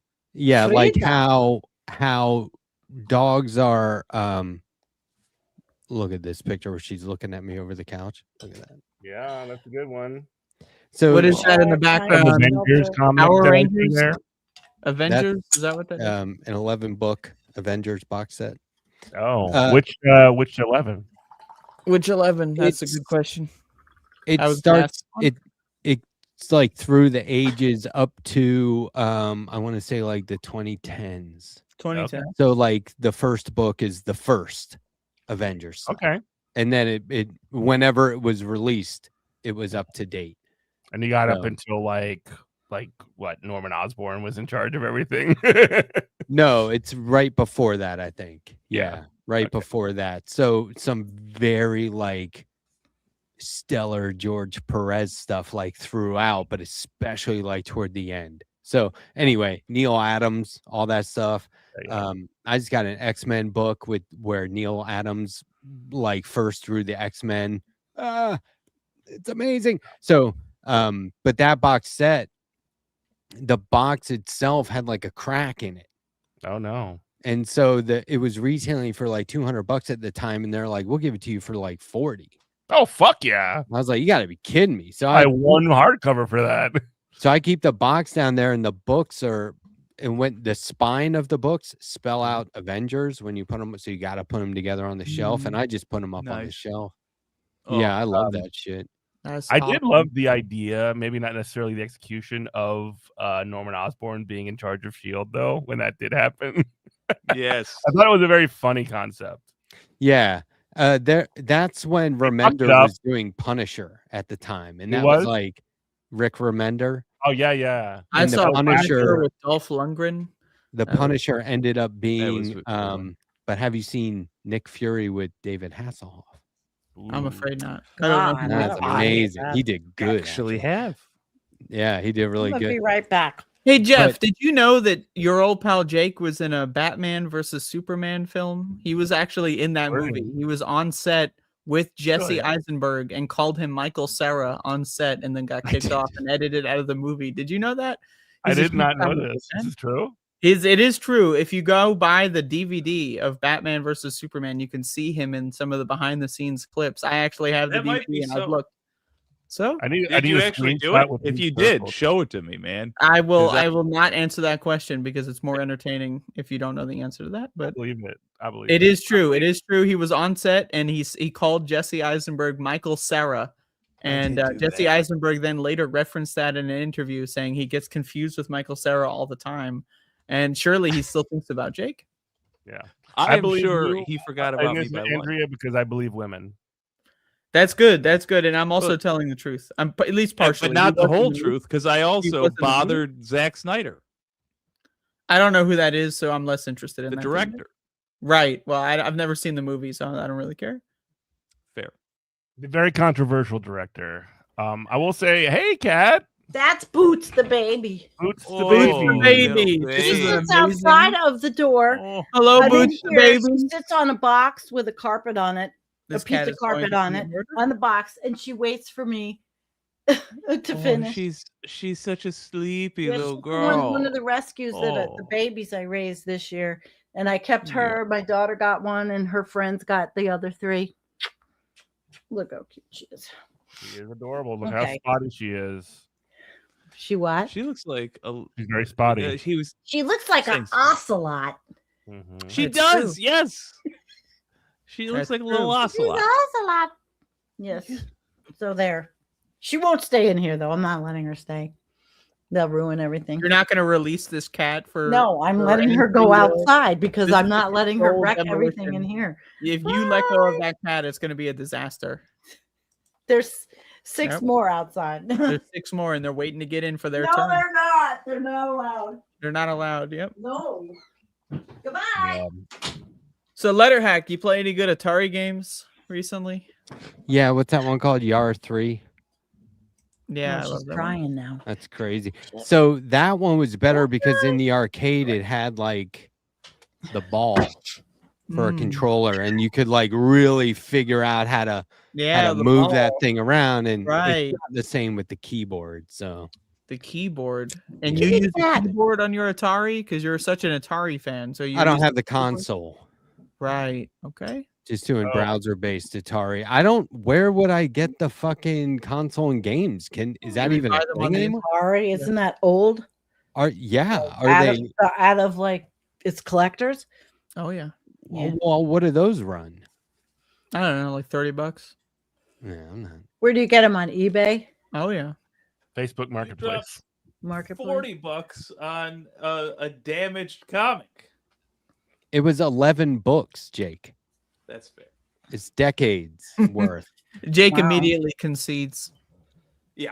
Um, When As I'm a result debating, of having when I'm 20/20 debating the vision. letter hack on matters of comics, yeah. if it wasn't, I was about to buy it full price, and then when I saw that it was ripped, I was like, "Oh shit, it's marked down." Oh my god! So I walked out of that. I'm imagining HTML. that All right, I'm in on the your seltzer. head, the deal you were going to get when you pointed out that it was slightly marred was that they'd be like they'd toss in a few issues of something else in addition to paying full price, you know? Oh, yeah. Like I'm just imagining you were thinking a much lesser deal because I can't do the math, but more than 70% off. What's $40 of 200? 200. It's more than 70, I think, right? What 80%. Yeah, but there was it wasn't at a comic shop. So that would have been a completely different situation. They would have returned it and got their money back. Yeah. I So think it's this- really good to do this, to buy This was old an and use Ollie's old things. discount store. Oh yeah, I Yeah. love the, buying the old kid behind the crap. counter was like, "It is Definitely whatever it better. says it is," and I'm like, "Okay, I'm out of here." There's Yeah. also no negotiating. I just got Absolute Infinite Crisis, which is a very nice oversized hardback book in a slipcase, a prestige format, $25. Fucking crazy, crazy. I got some shit recently. From the mail from the United States Parcel Service You did. that I've been enjoying. I got 2 books. I buy shit on the internet sometimes. What is this thing you've been enjoying? I bought books. I will show are you they? in a moment. I bought 2 books on writing, different than scientific and research writing. 2 books on creative writing to read while I'm going away, which I will be away for a week. I'm going to Florida to visit my mother. And that'll be lovely. it will, because I've got a house sitter, which is great. So I don't have to worry about anything here. I needed to do that because every time I go away, I've got to have friends come over, or you just can't do that. I just couldn't do that. So this was a big thing to have somebody stay here. So I go for a whole week and not have to worry. Oh my God. Oh, that'll be lovely.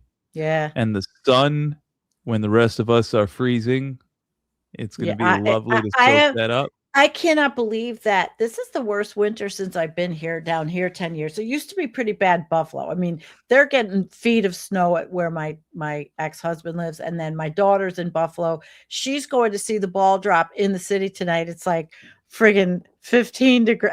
It's going to be a tough one tonight.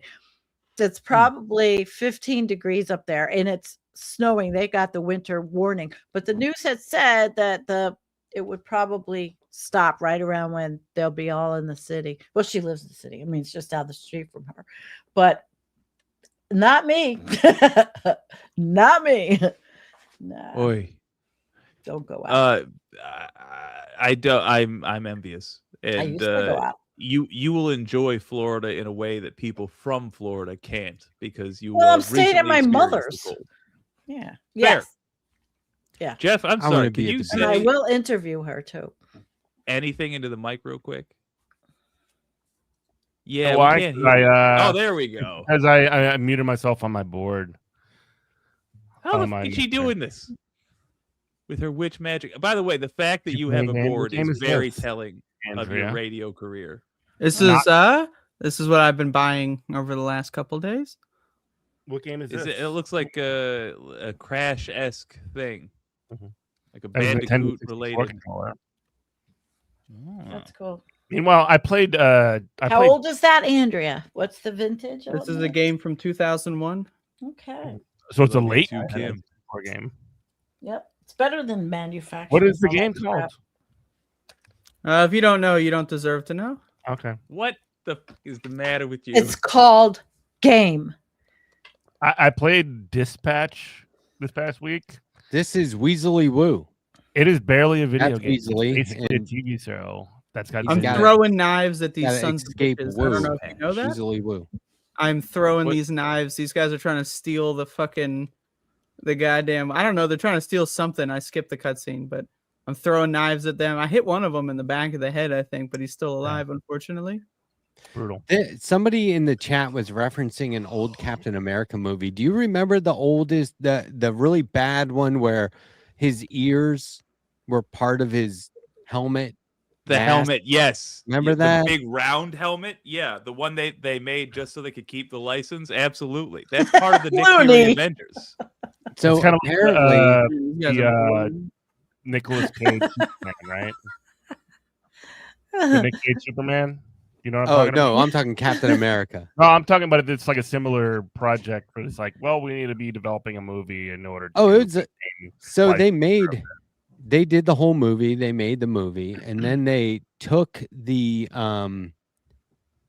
they took it out of the director's hands and supposedly really fucked it up. But like, the movie was so low budget, but that apparently shouldn't have mattered. Like the director was like, no, yeah, I mean, we had some really great low budget stuff in there. And so recently, like in the last year, there was like he did his own edit, like a director's cut. Yeah. And re-edited the whole thing, and people were like, holy shit, it was awesome. He made it cool. He rearranged. Yeah, it was never supposed to be a linear story. It was always supposed to be like dipping back and forth from the main Red Skull Captain America finale battle. It was going to be like you were going to see piece of, right? See what I mean? So That's like pretty cool. Yeah. Yeah, but you can't get it anywhere.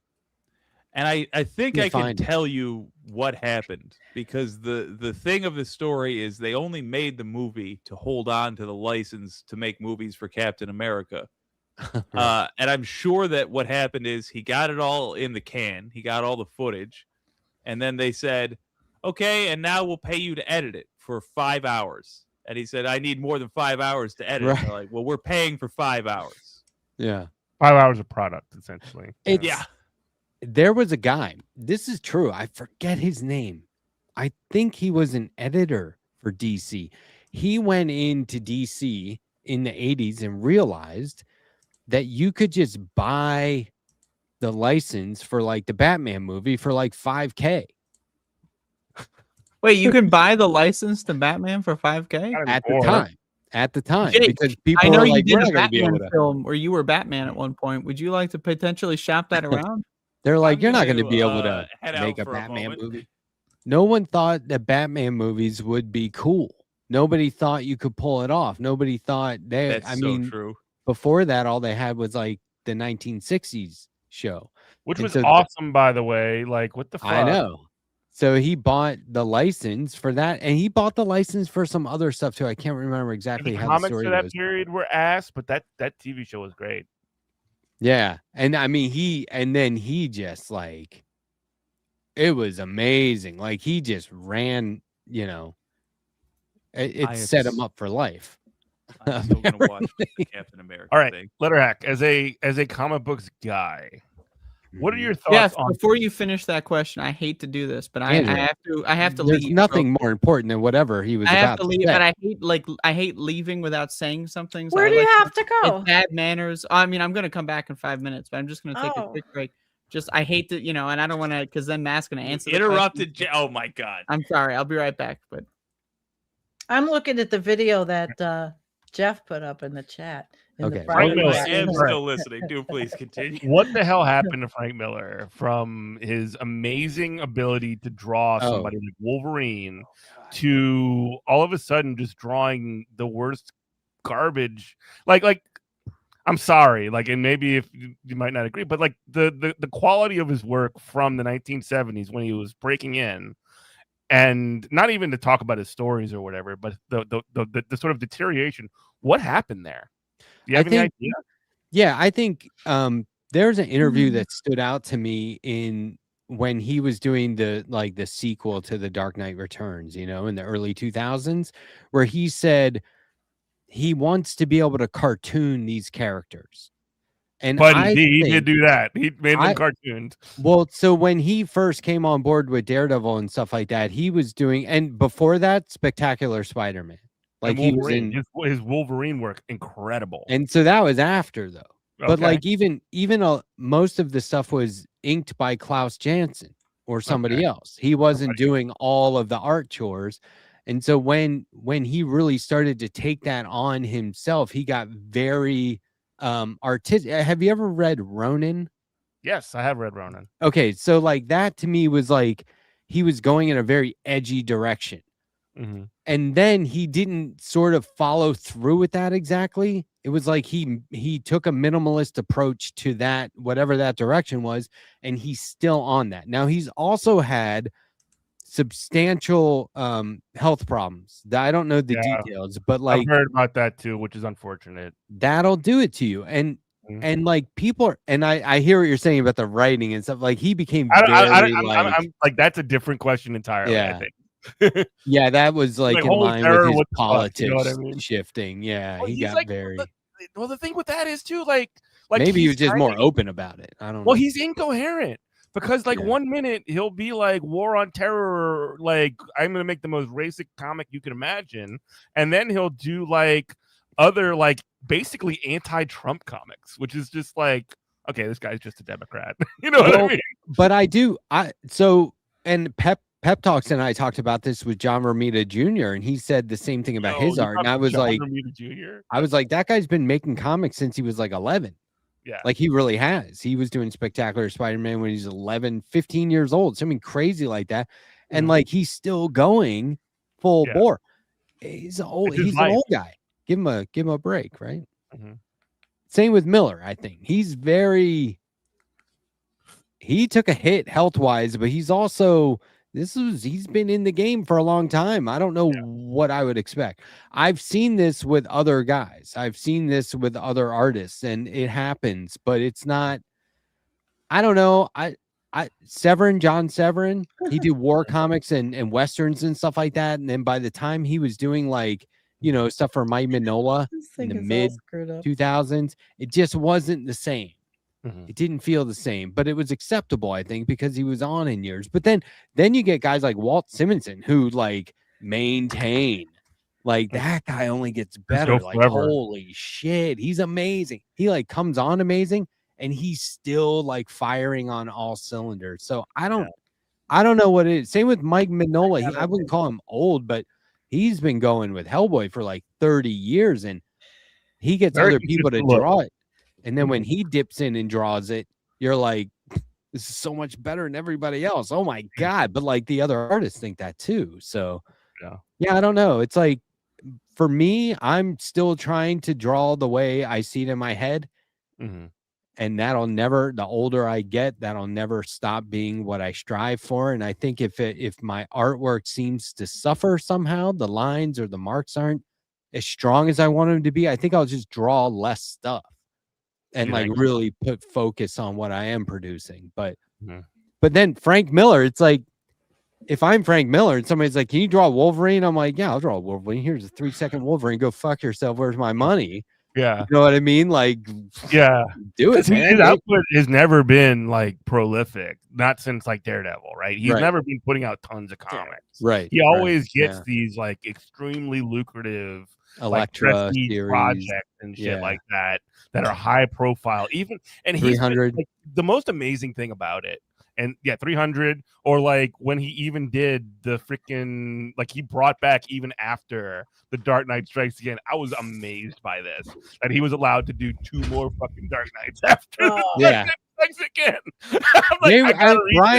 Brian Azzarello was with him on that. I think he was just sort of like the helm guy. He was just a showrunner, but somebody else was writing it, But yeah, he really did start to like do what he called cartooning the characters, where he would just draw representations of things, and he was always trying to be edgy. That doesn't always work. Who are we talking about? We're talking about Frank Miller. Alan Moore once said. Still, this is what you were. Okay. All right. Alan Moore once said of Frank Miller.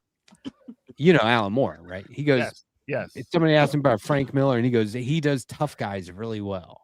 Yes, he does. That pretty much says it, right? He's just trying to do one thing. There's something very interesting. I don't think it's a good comic, but there's something very interesting. You can kind of see into his mind when it comes to the Dark Knight Strikes Again.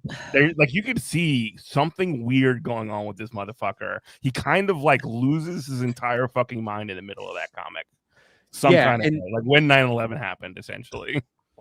And like there are his comics, he's lettering them all the way to the last second before they go to production. He's like, let's change this style. He's fiddling the whole time. He really needles it in. Yeah, it's like yeah, I was gonna make a crude analogy, but like at some point you just gotta like, see it through.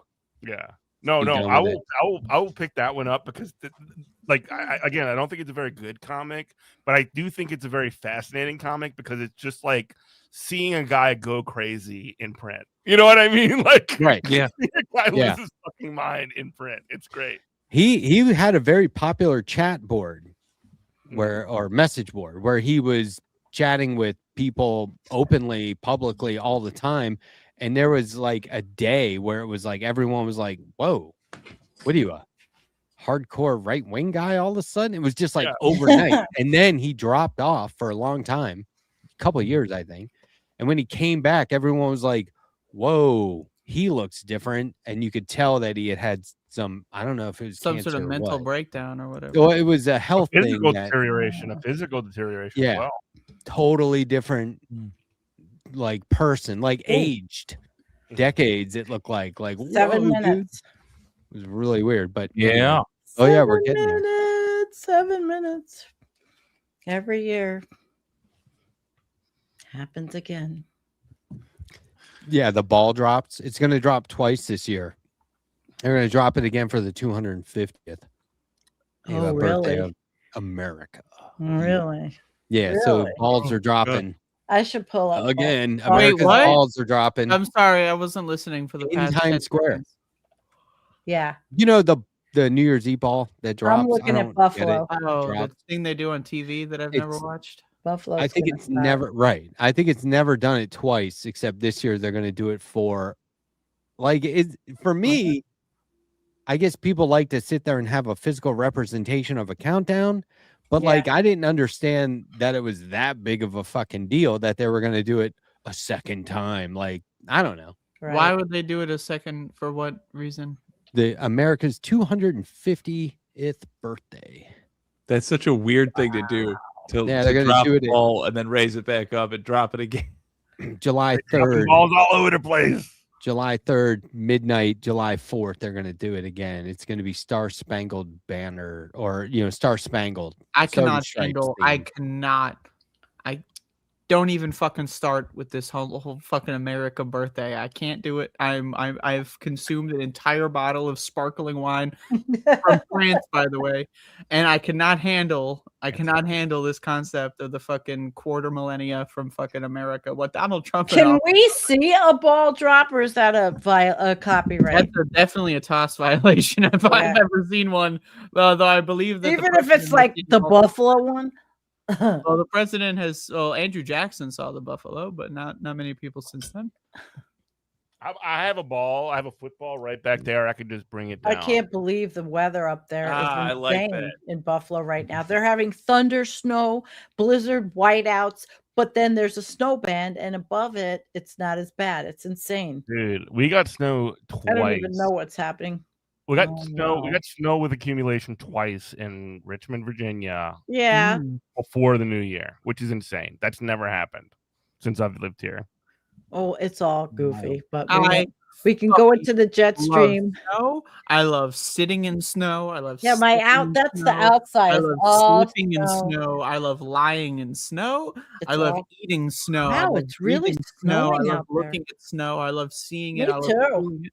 It's amazing. Except I just don't like slipping on it. But it wasn't the It's a snow I fucking slipped hassle. on. Such a hassle. Well, yeah, you lived in It's a hassle. That's It that's is. what someone who's had the joy sucked out of them would say. I have to shovel this. Well, yeah, snow. when you I'm have to go to upset. work and get out in it. And do all Fuck that your shit. job. Quit your job. Get a different job. If your job makes you hate snow, it's sucked your soul. It's killed yourself on a deep. I don't hate it. level It was with just, nature. we would, it's like April and you're up at 3 a.m. shaking, Yeah. because you great. have all the trees and You got bushes and tired. flowers and everything. And now I it's covered love in when the snow. snow falls. got starts Touching the falling off of fucking, it. well, but I was outside shaking snow off of shit or else I it had would to go die. out today. I had to go out today at So. 5:30 in the morning in a snowstorm today. I Yeah. did. And that was the other I thing had is to. in Colorado, you don't take snow days. There were no snow days. If schools were closed, it was like you would get a ticket for being on the road. That's how extreme it had to be. Yeah, Buffalo has bands. It wasn't banned yesterday, but we had all that crap. It was really hard. It was like, and I worked for a ski brand, and our CEO was like, "Come on, guys, we make ski apparel. We're going to work in the snow." And I was like, "We don't make cars that do that. What are you Yeah, talking about?" But exactly. it was like We don't ridiculous. sell snowmobiles. What the f are you talking about? So like, you're always behind a snowplow 2 minutes. and you're always, I thought there should have been some sort of tax break at the end of the year. You take the amount of snowfall I don't know what the equation is, but it's amount of snowfall combined with however far your commute is, the mileage. And you can track mileage for tax purposes, tax write-offs now anyway. So why not just do a quick calculation? I don't know what the equation is, but then at the end, you give me a write-off. Everyone gets a write-off. It's Colorado snow tax write-off. Like, because what are we doing? It's wear and tear to the roads, all kinds of potholes think that's a and crazy shit. idea. Right, all kinds of potholes, which my taxes pay for. To do what? More revenue for businesses? Okay, that's good. But what about me, motherfuckers? Like, Matt, I would if I love to were to answer your question, and I hate to cut Jake off, but I personally feel like what I'm about to say might be more important. In the last minute of this year, do we have to be talking about tax write-offs? Like, I'm just saying, like, there's less than a minute left in the entire year. Change the topic. And Matt wants to talk about fucking taxation and write-offs, for the love of God. They Like, make you go to work and I want to talk about snow. I'm triggered. We'll talk about taxes, like, I don't know, in 5 be to 10 triggered. minutes from now, but with less than 30 seconds on the clock. I just want to say at the end of this year, 2025, I just think that maybe we could be coming up with something better 5 seconds each than tax What- write-off. All I just right, feel like it's 11:59. I'm watching. know, I'm when you have watching the ball 15 in seconds Buffalo left that in my the kid year, is I feel like watching. we could have come up with something better than fucking taxation. Okay, But of let's course, this is a Letterhack controlled show. come up So with something 5 better seconds then. left in the year, we are spending this time talking about taxation. Come up I just with feel like we could have. I think bitching about And there it taxation. is. So 10. thank you everyone for joining It's us. 12 o'clock. Well, Thank it's you 12 everyone o'clock. for joining us. Happy- Unfortunately, we were it's talking 12 about o'clock taxes. Eastern time right now. It's 12 o'clock Eastern. That's right. And Happy we New spend it talking Year. about taxes. At the Thank you. fucking There are ball so in many Buffalo. guns going off right now. The Holy Buffalo shit. and you know what? Nobody's putting a gun. Yeah, on. everyone's Oh, it's shooting going their down. guns in the sky. I'm I remember watching- I went on New Year's Day, like 3 a.m. I went around and collected all the bullet casings, that everyone leaves behind. You can melt that down for some dollars later. But anyway, we could have spent the last couple minutes of the year talking about anything other than taxation. All right, tax pick a schemes, topic. tax brackets. I'm Well, watching. it's too late. A It's too late. We colorful, can't go back in time. a colorful Jeff, ball. I just want to say Jeff had the foresight to leave before the countdown. Jeff's outside shooting a He's gun outside into the shooting a sky. gun in Virginia. He Oh. lives in Virginia. They do that shit over there. I could That's do fucking that here, boring. but it's snowing too much, and I'm not. But it's 2026, everyone. Thank you for spending New Year's with us here today at this time. If your life has gotten you to this point, well, God be with you, because it's only going downhill from here. So, thank you all. Anyway, Matt, you were talking about taxes. Tell us Yeah, more. I think if they're going to make you get up and drive in the snow, they should hook you up, because that's wear and tear on my car. More personal time, because now I got to get up agree. earlier and account for Well, snow. but you live there. I You got to deal live with in a- wear and What? tear. You got to we deal live with in these also the hazard climates. too. You're saying don't live in Colorado? No. You live there. We had to deal. I live in snow country too. It's like we have to deal with this. And my daughter. That's right what I'm now saying. said What are you to me- talking about? she Hold on. goes- What are you talking she's- about? Right, I Okay, agree here we with go. you. My kid right now has said You this said, week. yeah, but you I live wanna- there. Like, No, we've made a Welcome choice back, to Jeff. live where we live. it's not the and Arctic. in It's fucking Buffalo. Colorado. Well- What is in that mini fridge? No, We got- Sandy, what I'm we got a saying lot. is- Holy fuck. What I'm saying is, I'm making if myself a it's, Sazerac. if it's up to me to spend more of my personal time just to Mom and commute Dad to are work, fighting right now. So more wear and tear on my car, Right. more risk insurance wise, and potholes in the roads that come out of my taxes to repair. The least you could fucking do at the end of the year is give me some sort of a write-off based on amount of snowfall slash I like that idea. the miles I commute.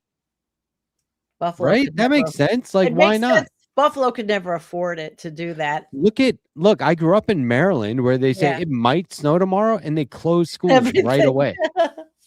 I'm not kidding. That's how Oh it my works. Like when God. Obama Call it a became snow dividend. president, and had a Mhm. snow day in DC, he was like, I'm from Chicago. We don't have fucking snow days. What is this? And it's like, that's Thanks, okay. Obama. Well, hook up the people that you make get up and go to work in the fucking snow. I mean, it would be like full on blizzards.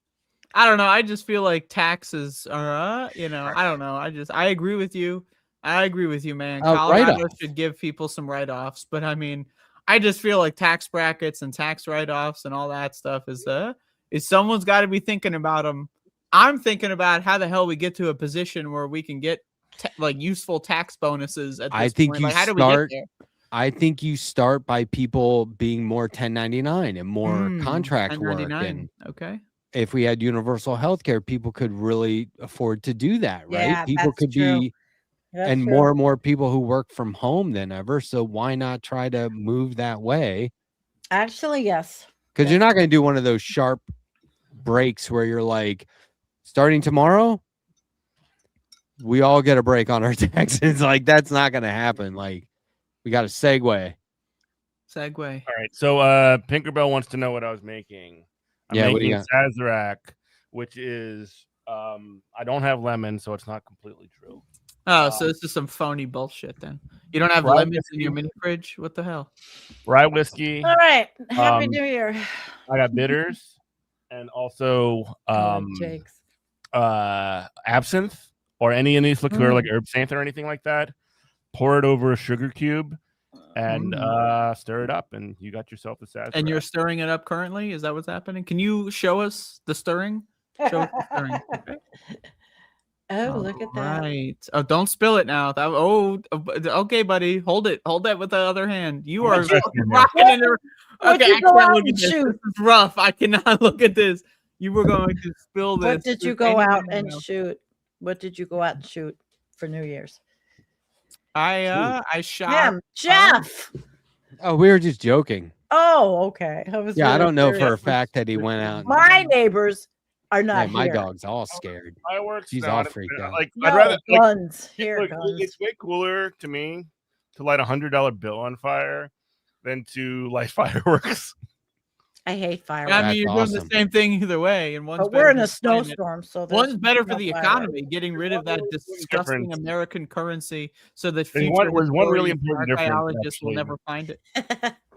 The one really important difference is that the lighting $100 bill on fire will not scare the shit out of my dogs and cats. That's true. That's true. Yeah, I hate it. I hate when they do. I don't like when they do the fireworks next door. They're It's a double-edged sword because personally, I don't love live here. having the veterans with PTSD. I love triggering them because they deserve it, but I don't love like hurting the dogs and cats and all the animals. And so like it's kind of like trigger the veterans, make their life hell, fuck up with the dogs. I don't know. I go back and forth. I don't every like year. that. Anyway, Either cheers. Cheers. Yeah.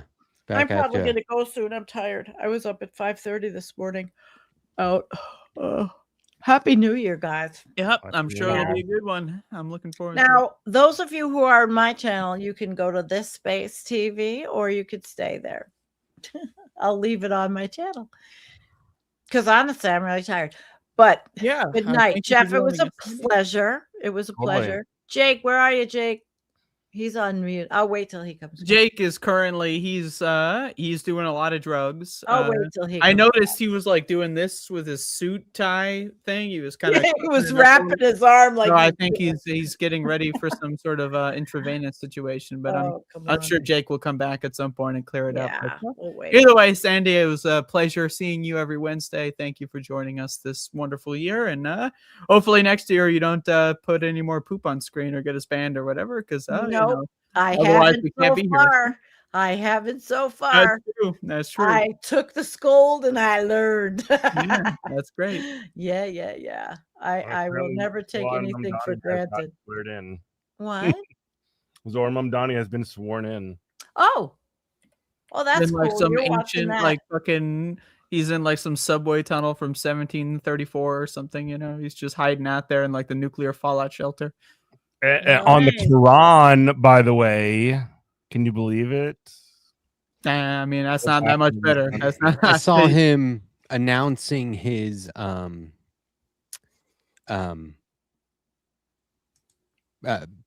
right. new hires, his cabinet picks today, and he was His roster.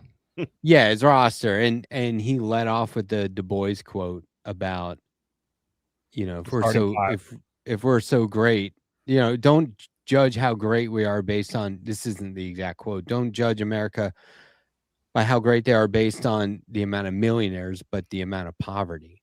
Yeah. And I was like, dude, this guy, that is reaching so many people who are like, who said that? What's that quote? You know what I mean? Like that guy is just because like if any one of us did it, we'd be like, yeah, we know that quote, but and our audience gets it. But like that's different. I think that's he's at cool. least at some level doing some of that education that that Andrea was talking about. Now is it? What did I say? That was a long time ago. That was like last No, year. you said that like Americans are stupid and they. That need was forever ago. I don't even remember that. That was like a whole year ago, man. But like again, I got long-term memory loss. Okay, well, Jake, allow me to refresh your memory.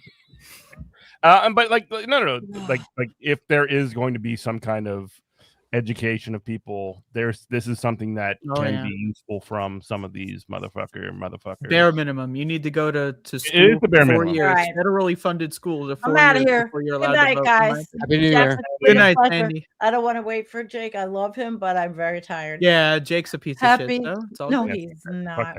Good night, Sandy. God, I care. love you, Jake. Oh wow, he's Welcome, here. Jake. I love Welcome you, back. Matt. I love you. I love you. Good night. All right, care. Sandy. Enjoy See the ya. cats. You got 6 of them, or 7, or 8. I don't know. You got 6 more cats than me. I've only got 5. There's a lot of cats going on here. There's like over 10 cats currently in these connected worlds. There's I'm so fucking distracted. I know, Matt. You're currently having some sort of well, I mean, episode is putting it lightly, but Not me. What's going on? What's going on? You know, it's an episode of Left Past 10, and as usual, Matt is bringing his best to Left Past 10. Jeff, is this your first show on Left Past 10 specifically? No, I've been on a couple times. You've been on? He's been on. When have you been Oh, on? God, it's been months, but you guys have had me on, and you were here. I was here. You were here. That was like a whole year ago. It was like a year ago. Yeah. Yeah, but it's your first time here on in 2026. So I mean, Definitely in 2026. It is. yeah. So this is great. You know, 2026, and this is awesome. it's always I think- great to see Matt and great to see you, and it's okay to see Jake too. I mean, yeah, it's, you know, you kind of have to deal with it just to get the rest. There's this is a good question.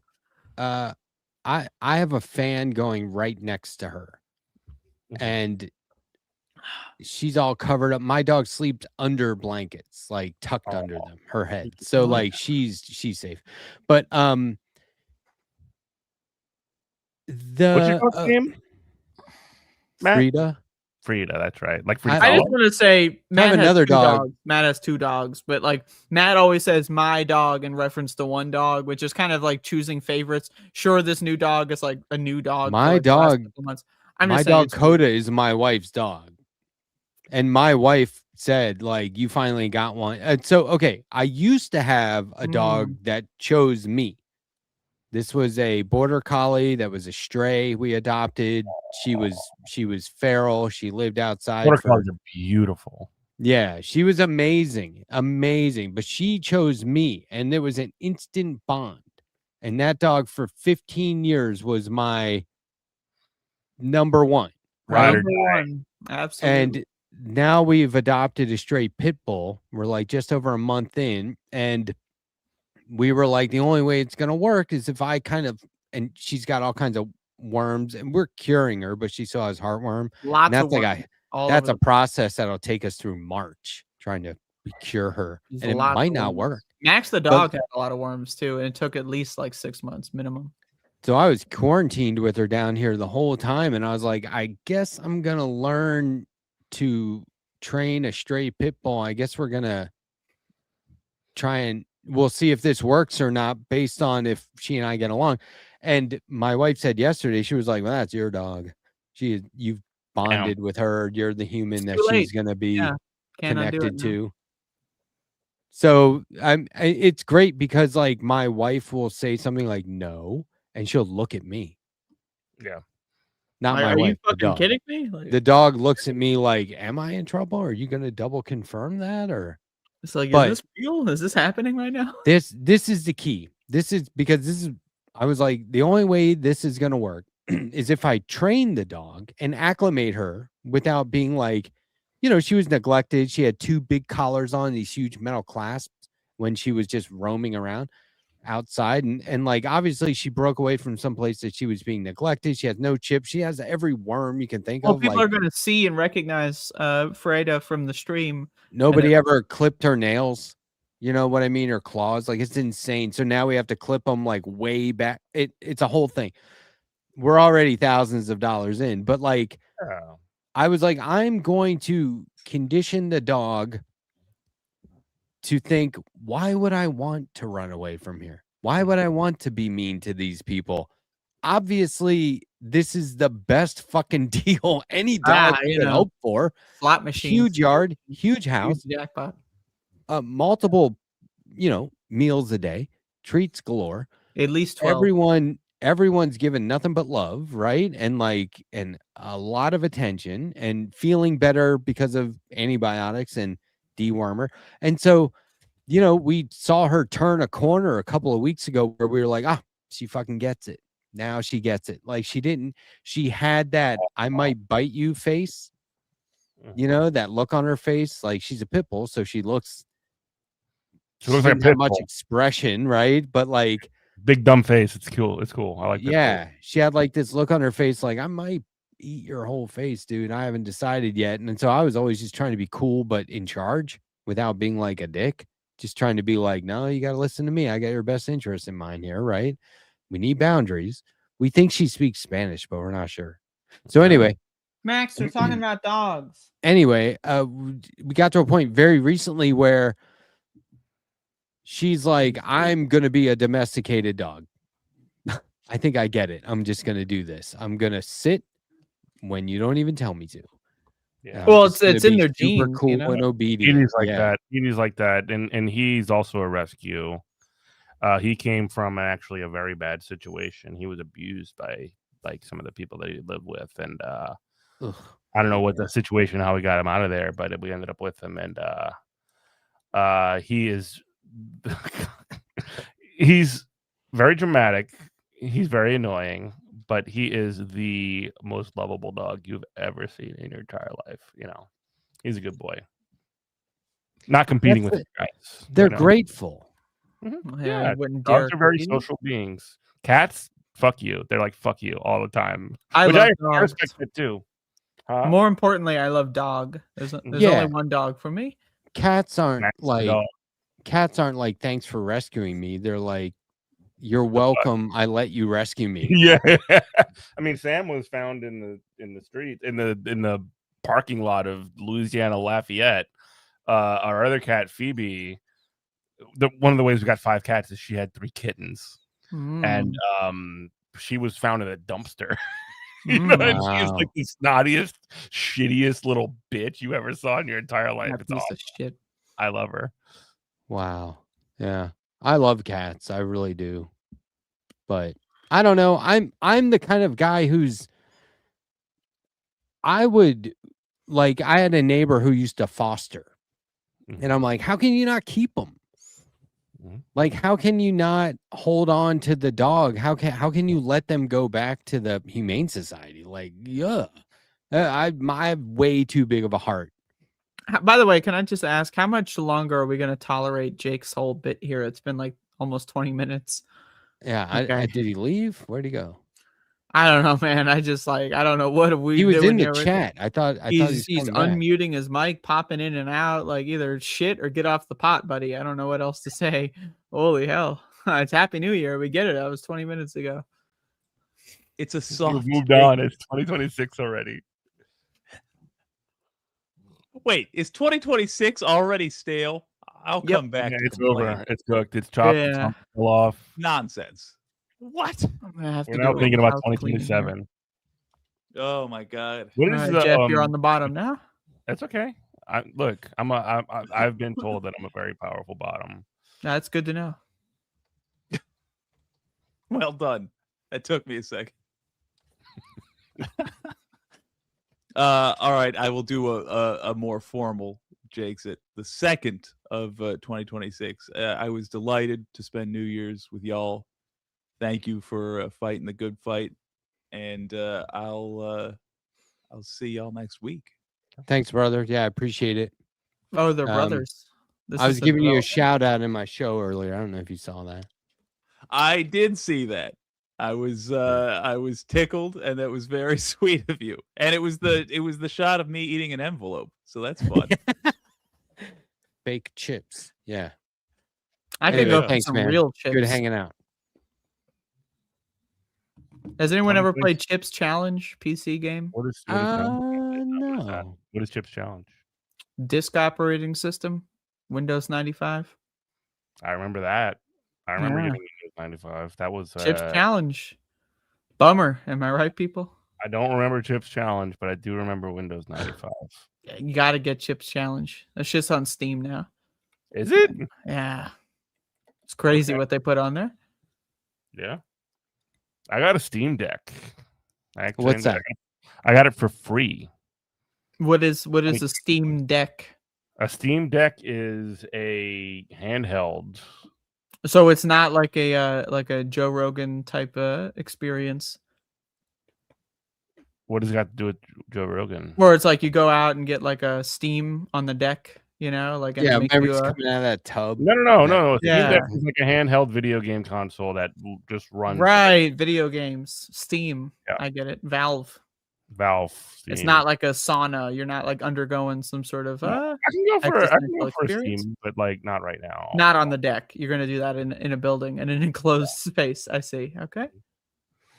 And hopefully my nipples don't look like Joe Rogan's, because that's just fucking. That would be unfortunate. Yeah. They look like jawbreakers. That's funny. Let's talk about comics. His everlasting gobstopper ass nipples. Yeah. Ugh. Terrible. Willy Terrible Wonka stuff. nipple factory. Not good. Jeff, I got a Folio Society edition comic collection. Do you know what Folio Society books I don't are? know what that is. They're really high-end prestige format books from the UK, this company called Folio Society. Any book you like, they probably have a version of it with custom art for the cover and just beautiful binding and paper stock, and everything about them is just, it's very expensive. So they do it for comics too. They had Roy Thomas curate the best of Marvel's Bronze Age. They do Gold, Silver, and Bronze Age as separate books. My wife got me the Silver Age for my birthday this year. I'm sorry, the Bronze Age is 70 to 80. I heard that shit collapsed not too That's long my ago. jam. And it's this beautiful, it comes in a box that opens, not like a slipcase, but a box that opens. It's cloth bound hardback book, oversized. That it's not reprints. They find the original comic and do photographed scans of the pages and reprint that. And it is, so you can see all where the CMYK shift around. It's beautiful. It's amazing. And it comes with a giant size X-Men facsimile with all the ads and everything in it. It's so fucking cool. It is so cool. Make the experience as authentic as possible. You're seeing that. And then also at the very same time, you're also seeing sort of like a new way of like presentation of classic comics, I guess. Like I'm sure you're aware of this by now, but they have these, like, both Marvel and DC, the two big producers, have decided to have these sort of like classic editions that are like novel sized. You know what I'm talking about here? Yes. Yeah. What do you think of all that? Like the compact ones, you mean? Yeah, they're like compact comics. Terrible. Yeah. It was just not. I say, just look, gonna ignore that whole thing that happened. Just gonna here's the thing: there's a lot of comics out there that it's like single issue, hardback, trade paperback, deluxe edition, absolute edition, artist edition, and people are buying all those. So if you want to go the other way and just make an accessible version, I'm all for that. Just get more comics in the hands of more people. They're cheaper, and that's what I really like about it, is that they're cheaper. They're affordable for people. They're not necessarily like the most true representation of the original experience or whatever the fuck. But like, I think it's a sign. I think it's a sign that the digital stuff isn't catching on the way they constantly say, "Oh, digital comics are going to kill They print shoved it up comics." their ass too hard. Yeah. Yeah. I don't think, and now there's like, I forget what it's called, but there's this new digital comic service that's like Netflix. Mm-hmm. And I was like, right. So there's just going to be a bunch of shit on there you don't want to read. And they're going to tease out, oh, we're going to be dropping some really cool stuff next month. And it's like, so you pay your monthly subscription for the carrot you're always chasing after. I love chasing after carrots. When, I mean, I really, really do appreciate when people preserve vintage comics in a way that also preserves the production. Like how they were produced. I think that is, it's not enough to go, here's the comic. Yay, we recolored it because the old stuff was on a different kind of paper and it wouldn't look good if we just, reprinted it on this paper. And you're like, okay, well, this gives me an idea of what it was like. But if I really want to know, I got to go back and buy it. Check this out. There's a docu-series, I think it's 3 parts, called Selling Superman. Have you heard of this shit? Okay, there's an adult male. His dad dies. What's an adult male comic book guy from The Simpsons? This is grown up. He is not necessarily into comics. His dad dies, and they realize that what they thought was a hoarding problem was the ultimate comic book collection. Whoa. First of all, he's got Action Comics #1. First appearance of Superman. It was like an $8 million value when they were filming this. And then he has Superman #1 through 468. Full collection? Yeah. And then he's got like, he would have like, let's say, because this guy's like, okay, I've got 3 fucking semi-truck trailers filled with long boxes. And he's like, there's millions and millions and millions and millions of dollars of comics here, because his dad would go out and buy a first issue 100 times. So he starts walking around this comic convention. He's like, I just got to know what people sell this for. I have no idea what I'm doing. So he's walking around a convention. And he sees this one like random comic. It's like a horror comic, #1. And he goes, it might have been like a Blackula or something like that. But he's like, how much exploitation comic, kind of. Yeah. He goes, how much you selling that for? And he goes, they go for 10 grand. He goes, I have 100 of them. That's so cool. But wouldn't putting 100 of them into the market change the value? Yeah, if you're a fucking moron and you sell them, then all you at just instead of fucking making a documentary where you say, "Hey, everyone, I'm about to flood the market," you sell them all ahead of time, like So one the at a guy- time, once every month or so. You sell it to a museum. You basically say, hey, DC, hey, whoever printed this, I have your full collection of all of your shit in great condition. Make a museum out of this shit. Like, seriously. Like, that's halfway through the documentary, he regrets it. He wants out. He doesn't want anything to do with it. He's like, I feel like a terrible person doing this. And then at the end, it said, and it just put up some text on the screen and said he never changed his mind. But look, check it out. There was What a did he bookshelf. regret, selling the comics or what? Doing it, he thought he was betraying his what? father. He thought he was he made some friends, which was really cool. Like you can't help but make friends in the comics world as a very fan. social thing. Yeah. But like he made some really good friends, and he's like, well, I'm grateful for that. But I think he said he was like in therapy over it, because it was like really it was hard for him to deal with. But anyway, because all this dramatic, just finding millions of dollars. none of this would have happened if his dad didn't die, I guess. Yeah. And Which it I kept imagine making- was a lot of these memories are connected to it. He doesn't want that relationship with his dad to be cheapened. You know, For just for the cheap price of like $30 million. Cheapened in the sense that like a human relationship can be put a monetary value on. You know what I mean?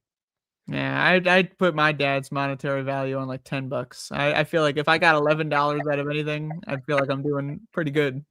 So like he had He had a basement. different relationship with his father than you did, I suppose. Yeah, I can only hope.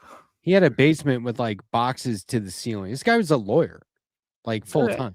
So he could just buy comics. He had lots of money. So he could just buy comics and warehouse them in his house. And you couldn't move through the basement. Boxes to the ceiling, not even comic book boxes, crazy, just dog. boxes to the ceiling. And then there was they were like, we moved this fucking bookshelf and found a closet back here.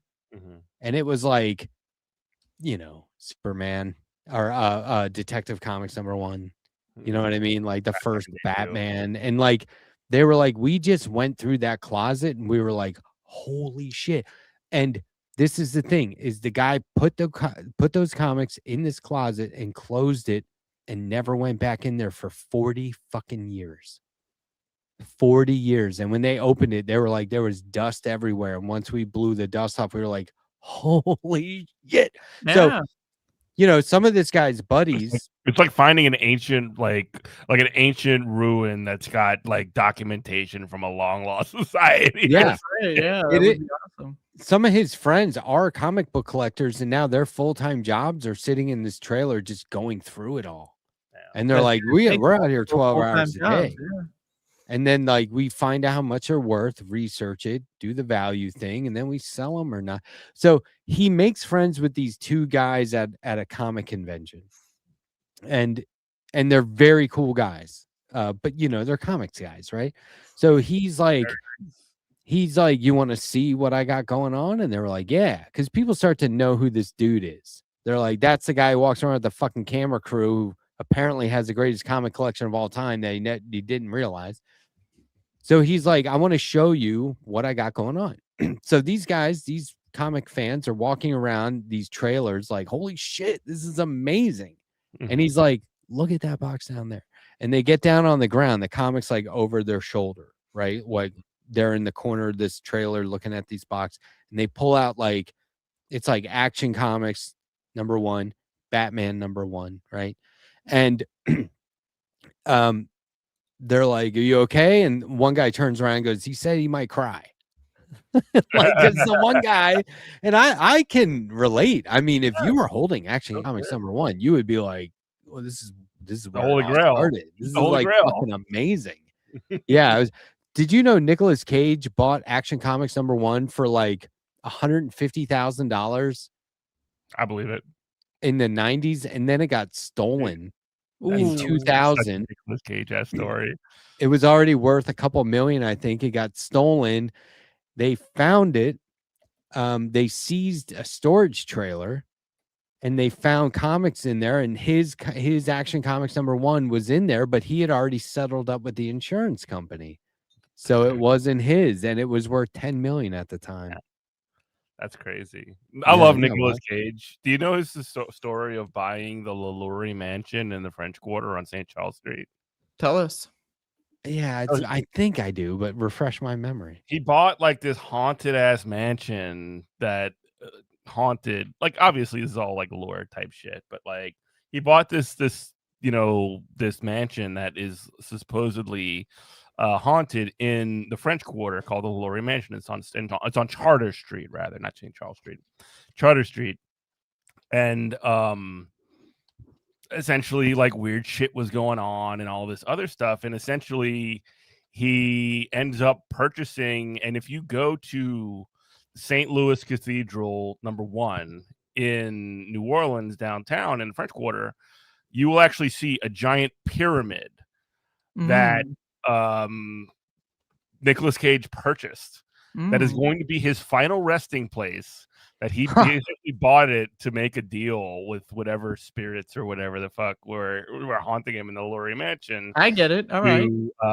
To essentially leave him alone. Just gonna join the, like, just let me live my life, and then after it's over, I'll hang out with you guys for the rest of eternity. That's a good deal. I support that deal. Yeah. But I love Nick Cage because he's like one of those celebrities that's a genuine crazy person, and like you can't hide it. That's great. Able Yeah. to hide it. That's You're talking to two very, Andrea and I have gone on and on about Nick well-versed Cage. We are Cageaholics. huge fans. The We're- worst we're movie is the best all- movie we're all with on Nick Cage Cage. in it. What's the worst movie? No, I'm saying the worst movie will become the best movie if he's in it. Oh yeah. Yeah, just Kick-Ass throw him in terrible any movie. There's so Kick-Ass many is a terrible movies where if it was anybody else, you would have been like, well, that would have totally It's not sucked. working. Yeah.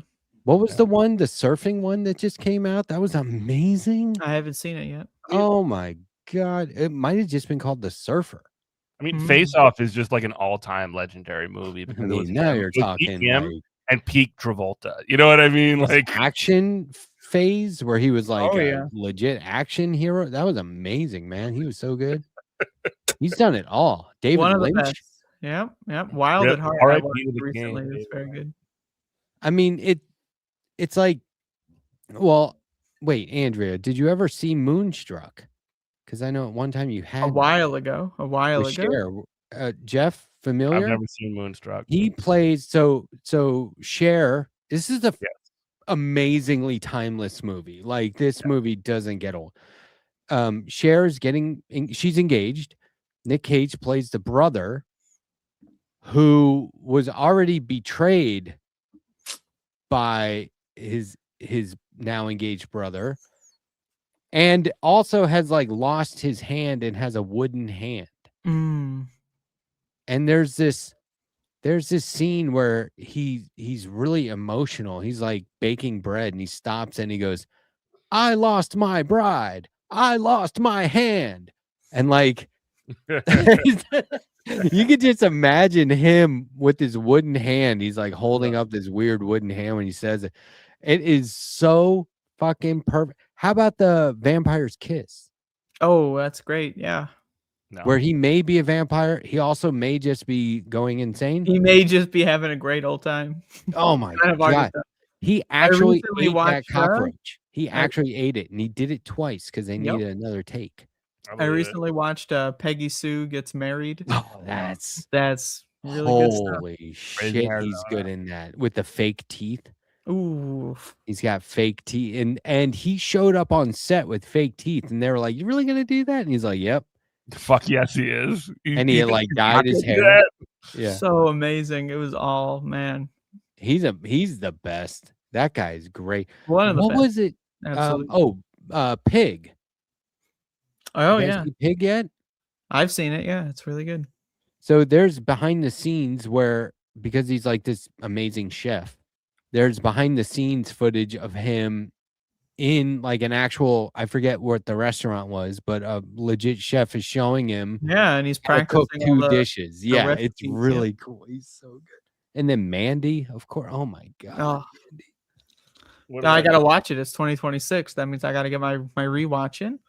That should be one of the goals for 2026. It is. It's already on the Nick list. Cage The movie. first goal, I put it on there. It's my New Year's resolution to watch Mandy for the 15th time. There you go. There you go. Yeah, I don't know. God, he has been in so many fucking movies. Well, so there was a time where he was in tax trouble Yeah. and he was taking every single movie that came along to get back Oh on yeah, top. and that's what got him into becoming just legendary. That's his Yeah. best era, if you ask me. God bless Because him. every now and then it would be like, wow, he'll do anything. And then he does adaptation and you're like, he's an artist. Well, what was that movie that he just did? Like probably like within the past 5 years with Pedro Pascal. Yeah. Where he plays. Oh yeah, he plays himself as an agent of the CIA. Yeah, what is it called? The greatest Unbearable weight. Yeah, Unbearable Weight. Yeah. That was so good because Pedro Pascal, he's great actor. Amazing he's actor. done a lot of LSD. Oh yeah. There's a short film of him tripping that's actually really good. So when they he has just to get high and pretend to do it, go on town. Yeah. it's when really they're going cool. over that wall that they didn't Somebody have in to chat go is over. mentioning The Rock. Incredible. It's really good. Oh yeah, with Sean Connery and is that no John Cusack's in the is he in that one too? No, I he's think just like in the one with nerd the or plane. whatever. Maybe I don't know. He's in a lot of bullshit. Obviously, Con Air. That's the one. That's John Right. Cusack. National Treasure. I have to steal the Declaration of Independence. National Treasure is a phenomenal film. Maybe one of the best ever made of all time. I struggle to argue with you there. I mean, It's you may think it's too cheesy, too corny. I argue, and are you that's not? part of what makes it great. It's amazing. It's really good. When he fucking reads the Declaration, and then the CGI pops out. I never saw the CGI on the Declaration before. It's been there the whole time. It's amazing. That's what I mean though. It's like that movie, which I think I saw on an airplane, but like that movie That's where it belongs. Or in a that really classroom. does I saw it first in a skew classroom. the viewing, but there's He has the like ability- he has the ability to make like even the driest shit seems surreal and mystical. Oh, and yeah. You just want to watch him. Make it, yeah. You don't really have that much like anymore in movies, you know. Oh like, yeah. Pedro Pascal is kind of like there, but like who in Hollywood is actually interesting in 2026? You know what I mean? I don't really Not care very many about the people. movies, so I don't know. So this is funny. I think Brad Pitt is interesting because, like, I don't know if you saw that F1 movie, the race car driver movie. That was like the cheesiest, most feel good movie of all time. But like, he was rock solid. So he kind of has the same quality where he went from pretty boy building movies around him, being the hot guy or whatever, to like doing some interesting shit. So on The that note, transition for him was Fight Club, obviously. That was the transition over. was 12 Monkeys before that though? I think it was 12 Monkeys. Might have where been. He played the inmate, and it was like, wow, he's doing really good. But Robert Pattinson, Yeah, I like very him. interesting. Pretty boy. That's the only movie I've seen him in. He is what was the name of it, Andrea? What did you just say? Which movie? Yeah, there's that. But then what's the Safdie brothers? Good Times. Yep. Yeah, and then what about Rover with Guy I haven't Pearce? seen that. Oh, it's so good. So he came to a point where he goes, I'm just gonna do weird shit. The Lighthouse with Willem Dafoe. He's gonna be John Madden in a John Madden movie. What the fuck? Yeah, Robert Nicolas Cage. Pattinson? No, Nick Cage. Nick Cage. Oh, Yep, I saw about that. It's gonna be good. Bill Hader's gonna be Jim Jones. Yo, that's crazy too. That's gonna be good. He's got range. Oh wow. Nick Cage also plays Ben Reilly in an upcoming Spider-Man noir movie next Right on. this year. Wow. Yeah, he does the voice of Spider-Man Noir in those Across the Universe. Which was a very Spider-Verse, good Spider-Man movie, I thought. Yeah. I liked the Spider-Verse movie. That was goofy in the good way. You've seen The only Mandy, though, right? Spider-Mans I've seen are Sam Raimi's. Those were are good. Those are the best, I think. Have you seen Mandy? Everyone was silly. Jeff, have you seen that though? Mandy? No. Oh, what's the director's name? Frankly, yeah, if you Panos Cosmatos, if you haven't seen Mandy, I don't think you deserve to even talk about movies. I feel like it's like you're an average American discussing politics. You're just not really equipped to handle any sort of intelligent discussion. So I have to fix this. yeah, I think you should go watch it and come back here in about, I don't know, 2 hours, 2 hours 30. Elijah Wood has We're gonna produced. still be on? If you go Well, out maybe. and watch it, maybe. Elijah Wood has produced some very cool movies, and he produced this. It's his studio. And the director and Elijah, they went to Nick Cage and said, we have this role for you. And it wasn't the main role. And he goes, no, I want to be the main guy. And they were like, nah, we really want you to be the other one. And then, like, I don't know, a matter of months go by, and they're like, are we fucking crazy? Get him back on the phone. He can do whatever he wants. What are we talking about? Let him be whoever he wants in the fucking movie. Don't fuck it up. Don't fuck it up. It is, Jeff, it's a horror movie, but it is like...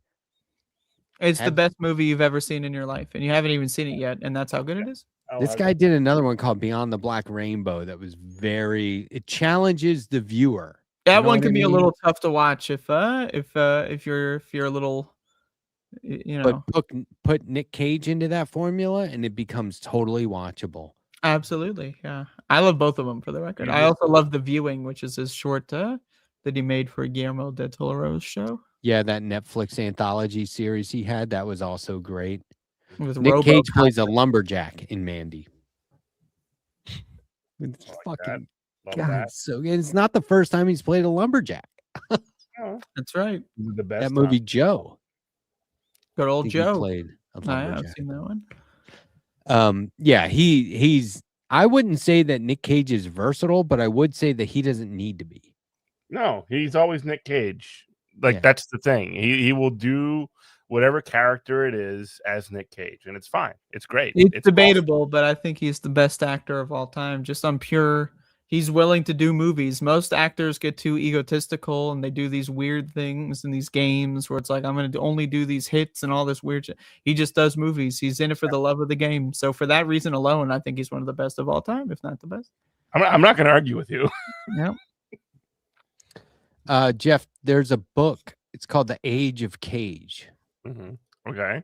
And it is 4 decades of Hollywood through one singular career. And Yeah, they which has been like span 30 something years at this point, 40 something years, right? Since early 80s. Yeah. Yeah, and they span like they tell you like the My entire life, history. basically. Yeah, isn't that crazy? Yeah. Here it is. It's a good read. What a great cover. And you go through this whole. I hope that cover's not AI. Is that No, cover for real? This is from like 4 years ago. Okay. Andrea told me about the book. I bought it and had it overnighted because I was about to go on a plane ride, and I was like, I need the book for the plane. Yeah. So you're going to hold on. So you need the book for the plane. So what you're going to do is pay someone else to put the book on a plane to bring it to you so that then you can bring it back to a plane to then read it on a plane. Is that correct? Is that what you did? Can you see it? Andrea. It is right there. capitalism. That is capitalism, baby. That's I what can it is. see Nick Cage's face. That is true. I can see it now. That's the book right there. It's on a place of honor. But yeah, I mean, this isn't a Nick Cage podcast, but if it became one, I think we could do like movie night extravaganza, but better, and we just stick to Nick Cage movies. I think. Dude, I am down for that. We could definitely fucking do that. movie night extravaganza, Nick Cage. We just stick to Nick Cage We'll movies. just call it the Just Cage all match. There's We'll like just call it the hundreds Cage of them. match.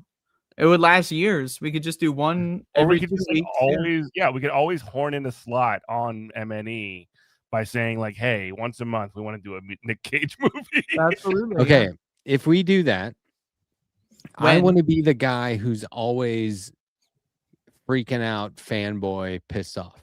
Just because I'd that's like to be normal. that Be guy yourself. once in a Yeah, while. be yourself. All right, you be that guy. You, Andrea, be the sort of like person who's like, I'll be you're the not person. a Nick Cage fan if you don't know this person or if you didn't see Mandy or whatever. Well, that's right. Mandy's just. It's not I- only the I best just- Nick Cage. It's the But best. then, movie of all that's time. and then I can be the sort of like, oh We wow, could be the dumb bitch who hasn't seen Mandy. That would. Be yes, exactly. Yeah, That's that's the roles we can. I just play. want to say, please stop bringing up Face Off. It includes all of the things that offend you in his other movies that you don't like. Please stop bringing it up. I just want to I love Face flip Off. out. I love it. It's Me such a too. good I love movie. that shit. It's such a good movie. John Woo. Mm. It's so stupid. Like the concept of it is so insane. Like the concept is insane. You have I never The questioned it. execution also insane. the execution is insane. The performances of both Travolta and Cage are absolutely They're bananas. lacking insanity. I can say that. Yeah, but like you get you get insane two different ways. You get insane. You get two different kinds of insane from Travolta as he plays Archer and Troy, and then you also get two different kinds of it is really kind of like a perfect storm of a movie. They're pulling. They're pulling. Both of them are doing all of it.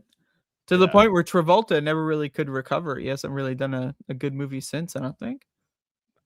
I mean, he quite frankly, he was carried. Wow, he was carried by Scientology. Wow. There's it. I mean, so you can watch that movie and go, well, John Travolta is peaking. He's not going to be able to go much further from here. Why? Whereas you see Nick Cage and you're Cage like, just this getting guy's only started. just getting going. Yeah. This is amazing. Well, I mean, John Travolta, like the whole reason that John Travolta works, be it in Pulp Fiction, be it in fucking Face Off, be it in fucking whatever other movie, like fucking Broken Arrow or like Swordfish or whatever the fuck. Oh, The joke- sword the whole- fucking fish. Yes. I love But the sword whole joke of John Travolta is that he's fucking Vinnie Barbarino, and he's doing movies in like 1997 and 2000 or whatever. Like that's the joke. Yeah. Like you got Vinnie Barbarino doing action movies now. That's so fucking funny. I used to love Welcome Back, Kotter. I was hooked Yeah, on that shit great for show. so long. That was one where it was like reruns came Or on in the not middle even of the night. Not even just Vinnie Barbarino, but also like what's his fucking name from Saturday Night Fever. Like I connected with Vinnie Barbarino more than anything because Welcome Back, Kotter is such a fucking iconic show. Up your nose with a rubber hose. Excuse me, Mr. Kotter. Mr. Kotter. It was Freddie Boom Boom Washington. They're like, why do you call you Boom Boom? He goes, because I like to go boom, boom, boom, boom, boom, boom, boom, boom. Juan Epstein, which Always had a note from his mother. oh yeah, but like I don't know, man. Is he related to Jeffrey Epstein? No, Do we know this? No, he would, Mr. Cotter would read the note out loud, excusing him or whatever, and Juan Epstein would like Epstein's mouth suicide it note, I hope because not. he wrote it. Right? It's the funniest fucking. And then Horshack, who actually Horshack went on to be like quite the Broadway actor. He was Forget in a his name. fucking like the guy who played Horshack. He was in Celebrity Boxing and he fought fucking somebody, and I cannot remember who it was. Oh wow. It was in like 1998 or something like that. It was insane. Remember when Celebrity Boxing was a thing? Yes. Yeah. That was scandalous Now and we get Jake tabloid. Paul. Right. Oh, so I was like, Carrie, to my wife, I said, yeah, I know you don't like. Oh, he got his boxing, ass beat by really." Dustin Diamond. Oh shit. Yeah. Screech. Yes. You had Horshack versus Screech. I mean, I will say Was that MTV? It was no, I think it was on like Fox or something. But I had to show my wife that boxing, right? Mm-hmm. Jake Paul. I was like, look at this guy. He's an Oh, I watched influencer. that shit. I lapped that shit up. I mean, I know it's fucking Yeah. slop, but like I knew eventually like the Tyson stuff was bullshit.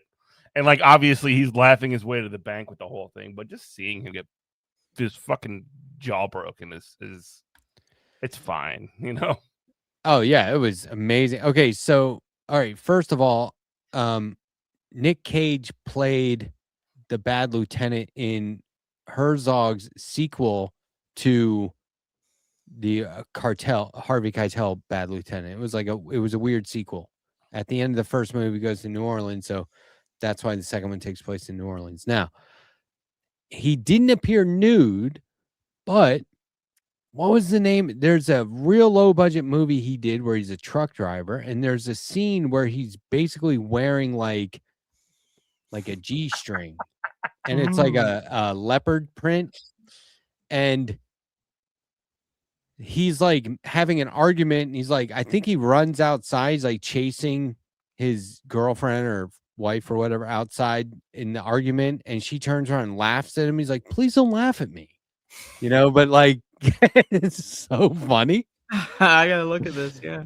Because he's like, yeah, it was a terrible movie, just so you know. Oh, it's gonna be great if he's in it. So That's probably when I started saying the best movies are actually the worst movies. They just have Nick Cage in them. Can you believe, by the way, this is not Nick Cage related, sorry. No, Like I learned about this like today, and I was just extremely scandalized. They did a remake of The Running Man. Yeah, Which I is heard one of that the nobody most cared iconic about it. movies of all time. Like you have Arnold Schwarzenegger, you have Richard Dawson from The Family Feud, and Jesse the Body Ventura, and like basically And he have played the Hunger He Games. played the cold winter-oriented villain. Who was that guy? Yeah, I know what you're talking about. Like he was like a hockey guy, but he was a killer. Yeah, there was a lot going on in that movie.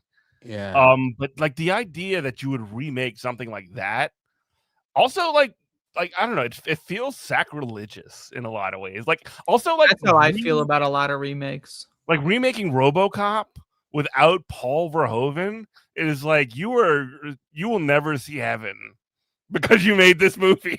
Have you seen the documentary series about the making of RoboCop? No, It's but I did better know than this. RoboCop. You know this, that just this year, like a few mere months ago, they completed a RoboCop statue in Detroit. Oh wow! There's What's a it made RoboCop out of? statue in Detroit. Is Is it it like a black Rocky marble? Balboa Or... in Philadelphia situation? Yes, but like RoboCop is an emblem of like fucking like literal fucking fascist dystopia, and like you make a motherfucking statue of that shit. That is so funny. It's so fitting. It's so perfect for like 2025/2026. This is the future we have built for ourselves. This is what we deserve, I think. Honestly, Well, I this is mean, what you deserve. I'm look, just watching. I just bought a ticket to watch. there's no statue of Joe Frazier in Philadelphia. That's insane. A black boxer from real life, but there One of the is a greats. statue of a fictional white boxer in Philadelphia. Yeah. That tells you a lot. I mean, Joe Frazier, one of the greatest boxers. So I recently got a hoodie that says Ali 1971. Yeah. And this boxing match between him and Frazier